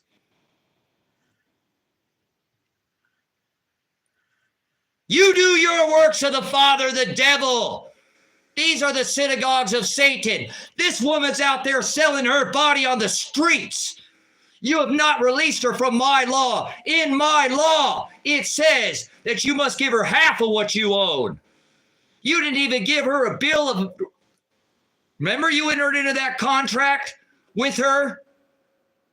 That bill of marriage where you had to go to a town square and post it in a public place, nail it on the top and the bottom, and have two witnesses? Does this sound like you don't think he went against the law? This is exactly what Christ said. This is exactly how he talked to the apostles. You do your work. You are, right? Remember, you do your works of your father, the devil. He called them out as the synagogues of Satan. He said these women are out there selling their bodies on the streets. You have perverted my law. You have forwarded my law. You have not even gone back to the town square and released her from that bill of marriage. Does this sound like he didn't stand up to the law? He fought the law. He said, you're perverting my law. You're forwarding is what he said. That means to pervert or to twist his law. And these women have not been given that bill of divorce, and they cannot even be legally remarried. Yeah. Does that sound? And if you covet another man's wife, that is adultery. He didn't go against the law. You don't know what Christ did when he was here. You don't have any idea what he did when he was here. He stood against the law. He didn't go by their laws. He hung out with a mass murderer and a Pharisee that killed him. Was the Pharisees that killed him. A prostitute. Yeah, a mass murderer and a Pharisee. A tax collector. Remember when he went into the church? You've turned my father's house into a den of thieves. Went over there and whipped the people who were selling the doves. Turned over the money changers' tables. Does this sound like easy peasy cotton candy Christmas? No, he went against the law and they killed him for it. They killed him for not going by the law that his law. So Christ came back and fought the law. And they killed him for it. So you can't stop me. I'm doing exactly what my Messiah did. Who shall ever come after me? Let them deny themselves, take up their cross, and follow after me. Yeah, huh? It's not your easy peasy cotton candy Christmas Jeezy. They killed him because he wouldn't go by the law. He ate wheat on the Sabbath. That was against the law. He healed. That was against the law. Yeah. Who was the idiot that said that he didn't go against the law? Because people don't even know what the law is. What are you doing, buddy? See, if I was upset, my dogs would know it. My dogs know that I'm passionate. Does that dog, he would take off. He knows, he's a happy boy, huh? Him was a dad. Him was his dad. It's a good boy. It's a good boy. So, he came back and he fought the law. And they killed him for it. So all you lollipop, gummy bear, sweet easy peasy that we were warned, many will come in my name saying they are Christ and they'll be deceived. You've been deceived. You've been deceived. Christ is not some lollipop only Sunday. He fought the law and they killed him for it. So you can't stop me from fighting the law because he said, who shall ever be my disciple? You can't be his disciple if you're not willing to walk and follow in his commandments. 2 John and 6. Love. I'm not asking you if you phileo me, Peter. Do you agape me, Peter? Do you love me? Are you walking and following in my commandments, Peter? Are you following in my commandments? Simplicity. Tell me about a stoning. Jesus didn't cast stones. Tell me what a stoning is, Simplicity. How did they stone a man? You're going to speak up and think you know history. What was a stoning? What was the first thing they did when they stoned a man?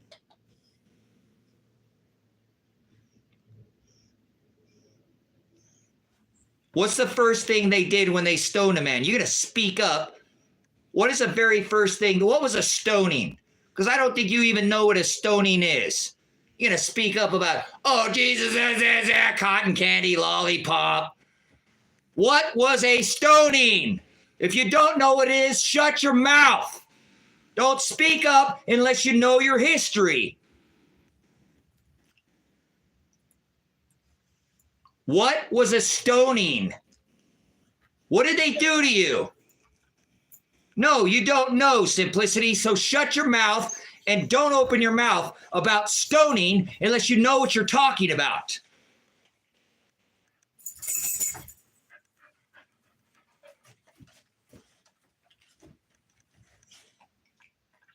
Study stoning and then open up your mouth.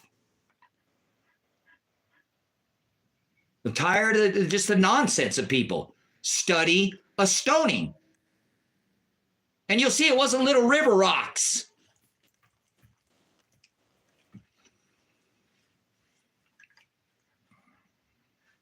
They throw you off a precipice, the highest point in the county, in the land, a building, a cliff.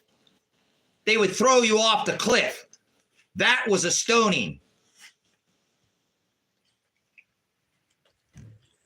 If that didn't break your neck and kill you and break your back, then they throw boulders at you. If that didn't work, they break 20-kilogram rocks, boulders.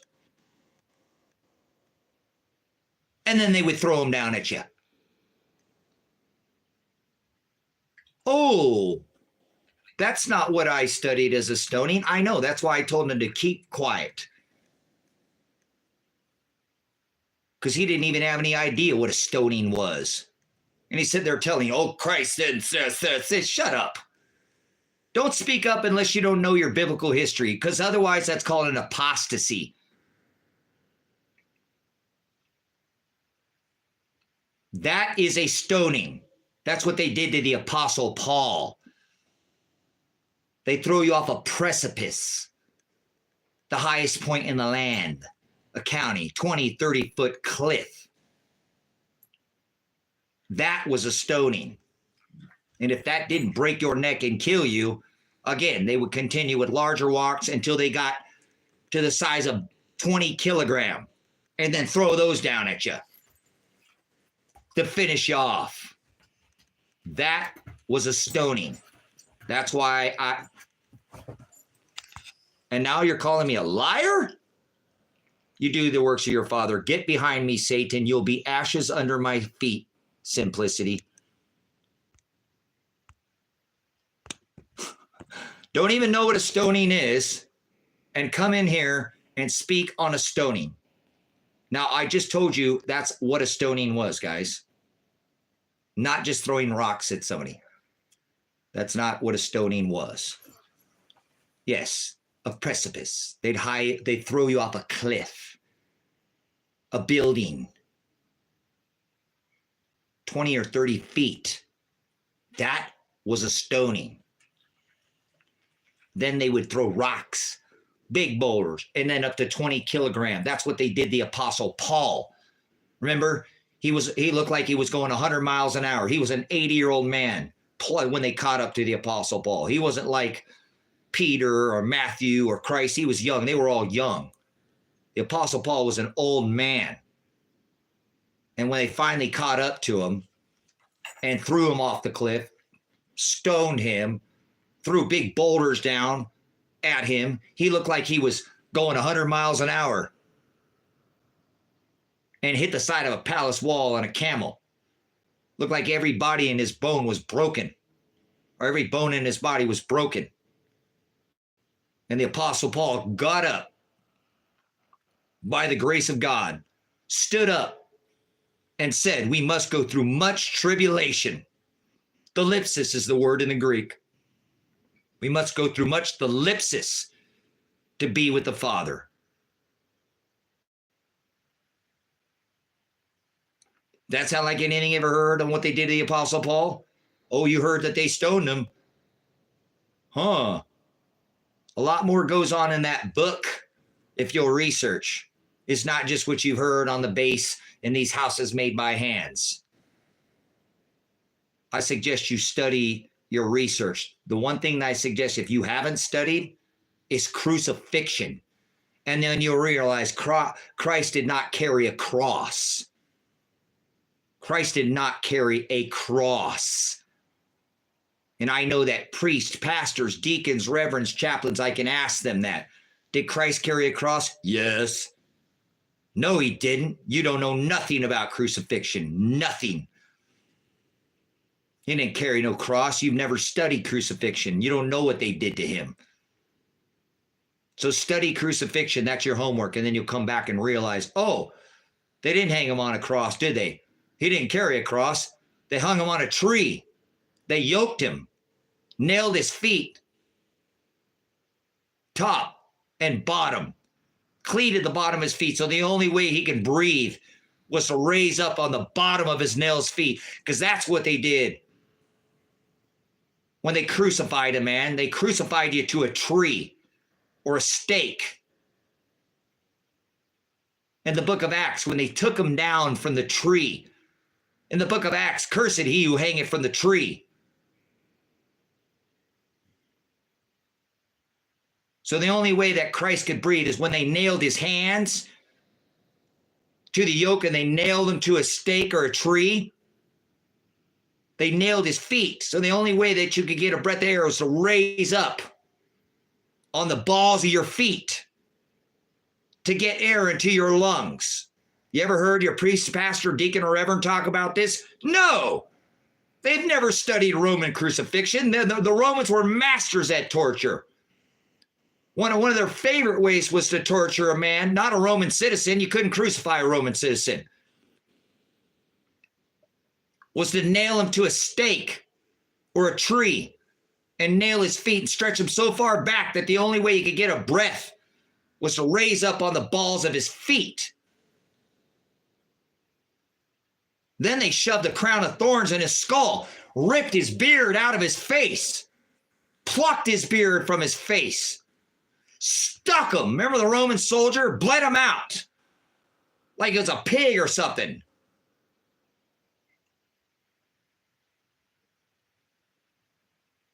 This isn't anger, Max. This is passion. You have no idea what they did. And I want you to come out here and try, little man. Why don't you come out here and dig some holes and put your money where your mouth is? How about you and I dig some holes? We'll see who can dig the most holes, but you ain't digging nothing. This is how they crucified Jesus Christ, brothers and sisters. And I don't know any deacon, any pastor, any priest, or any reverend that knows this. Chaplain that knows that. I don't know any chaplain that studied Roman crucifixion.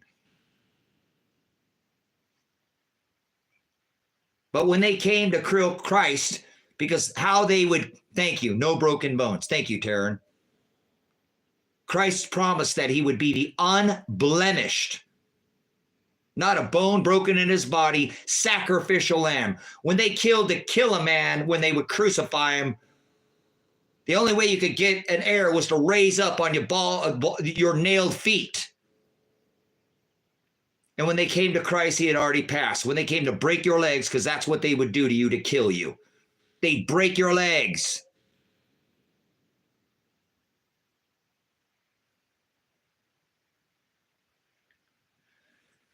We're already in the extinction event there, Fader. You don't know your ass from a hole in the ground. You just don't. We're already 3 years into the extinction event. It's already been announced. You're an apostasy. You do the works of your father, the devil.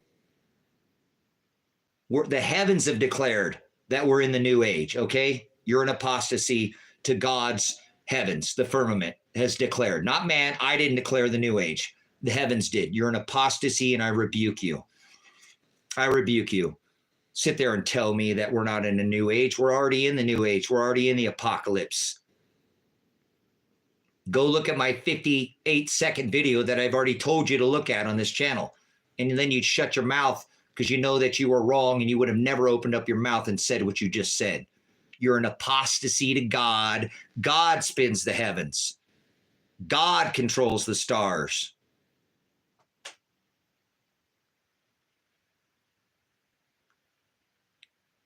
So we have already entered the 6th extinction event. Look around. There's tons of information on that.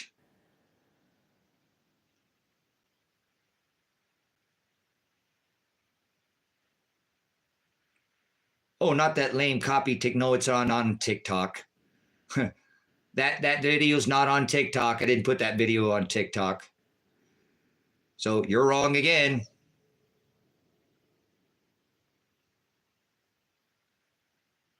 So if you don't know what they did to Christ, you might want to study crucifixion, because I don't know any other person on this earth other than they may have come in here and may have been in or maybe studied crucifixion. I don't know any religious people. I don't know one priest, pastor, deacon, or reverend that knows how they crucified Christ, that even knows what a crucifixion is. No, I haven't been sitting here since 2 p.m. I've been on here for 11 hours and 48 minutes. You're dead wrong. I've been on here a lot longer than that. More pig. Look at this. So When did we enter into the age of Aquarius? When did we enter the 6th extinction event? When did we enter the 12,000 year cycle? Does anybody know that day? When did we enter the 6th extinction event? It was the day that we entered Aquarius. I can tell you that. The Great Conjunction.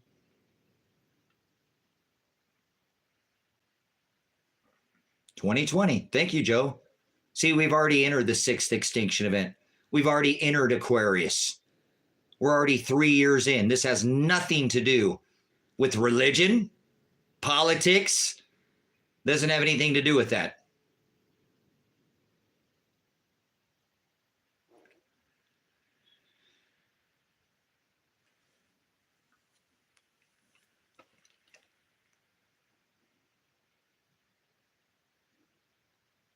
Thanks for coming in, Stephen. So I suggest that you study Roman crucifixion, because I don't think 120 of you, I don't even think 100 of you know what they did to Christ Jesus. I don't think you understand what the price he paid. I don't think you've ever studied Roman crucifixion. And I'm pretty sure that at least 100 of you think that Christ carried a cross.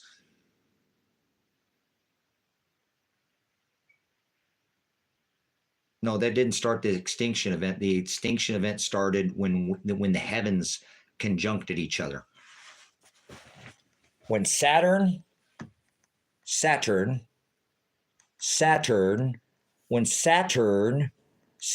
conjuncted Jupiter on 12/21 of 2020, this was what was known as the Great Conjunction, and we came out of the age of Aries into Pisces in 2 and 3 BC, when Jupiter conjuncted Venus, and when Jupiter conjuncted Saturn on 12/21/2020, we came out of that age of Pisces that we came into the conjunction in 2 and 3 BC with the Star of Bethlehem, a star upon a star, a star upon a star, 2 stars. This was the sign that the wise men were watching for.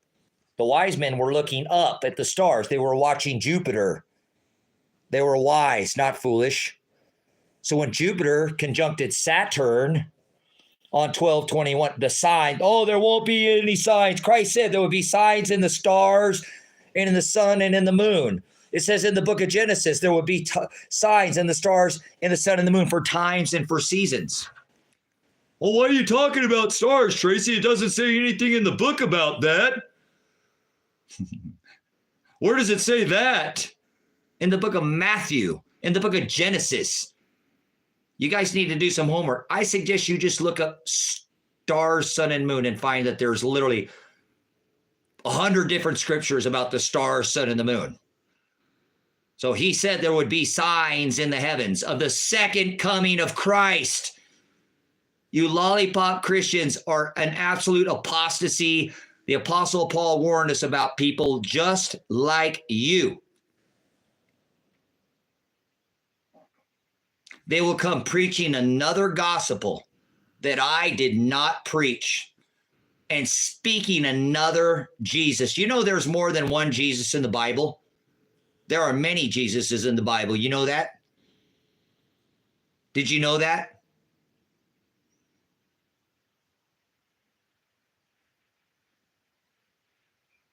That's fine. I like taking the break. I hear you.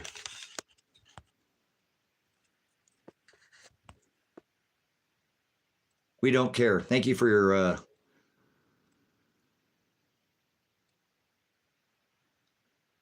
So I hope you don't fall for these traditions of men and all this nonsense, guys, because again, I don't know anybody I know that can tell me in any detail on how they crucified Christ, what they did to him. Talk about the entering into how did we leave the age of Aries? What was the celestial marker that the wise men saw? They didn't just see one sign. They saw 2 signs. Oh, no. What are we talking about? You know, most Christians will tell you, don't look at the Bible.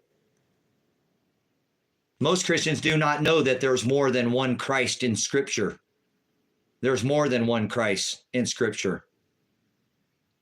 Many will come in my name. Many will come in my name, saying they are Jesus Christ, correct? And they will be deceived. So you heard that from his mouth himself. He said it himself. He said it himself. Those are his words.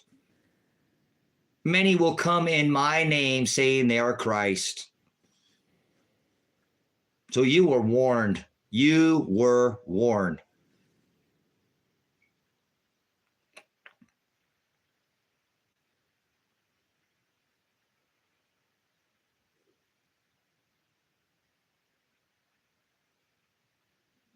So there's more than one Jesus in the Bible, and the Catholic Church worships his birthday on December 25th, the birth of their sun god, Mithra. Mithra, the sun god, was born on December 25th, not Jesus Christ. And he tells us to celebrate our death, and people mourn death, and they celebrate birth dates. And they didn't celebrate birth dates at the time of Christ. There's only 2 birth dates in all of Scripture. One was King Herod. One was King Herod, and he was trying to kill Jesus Christ.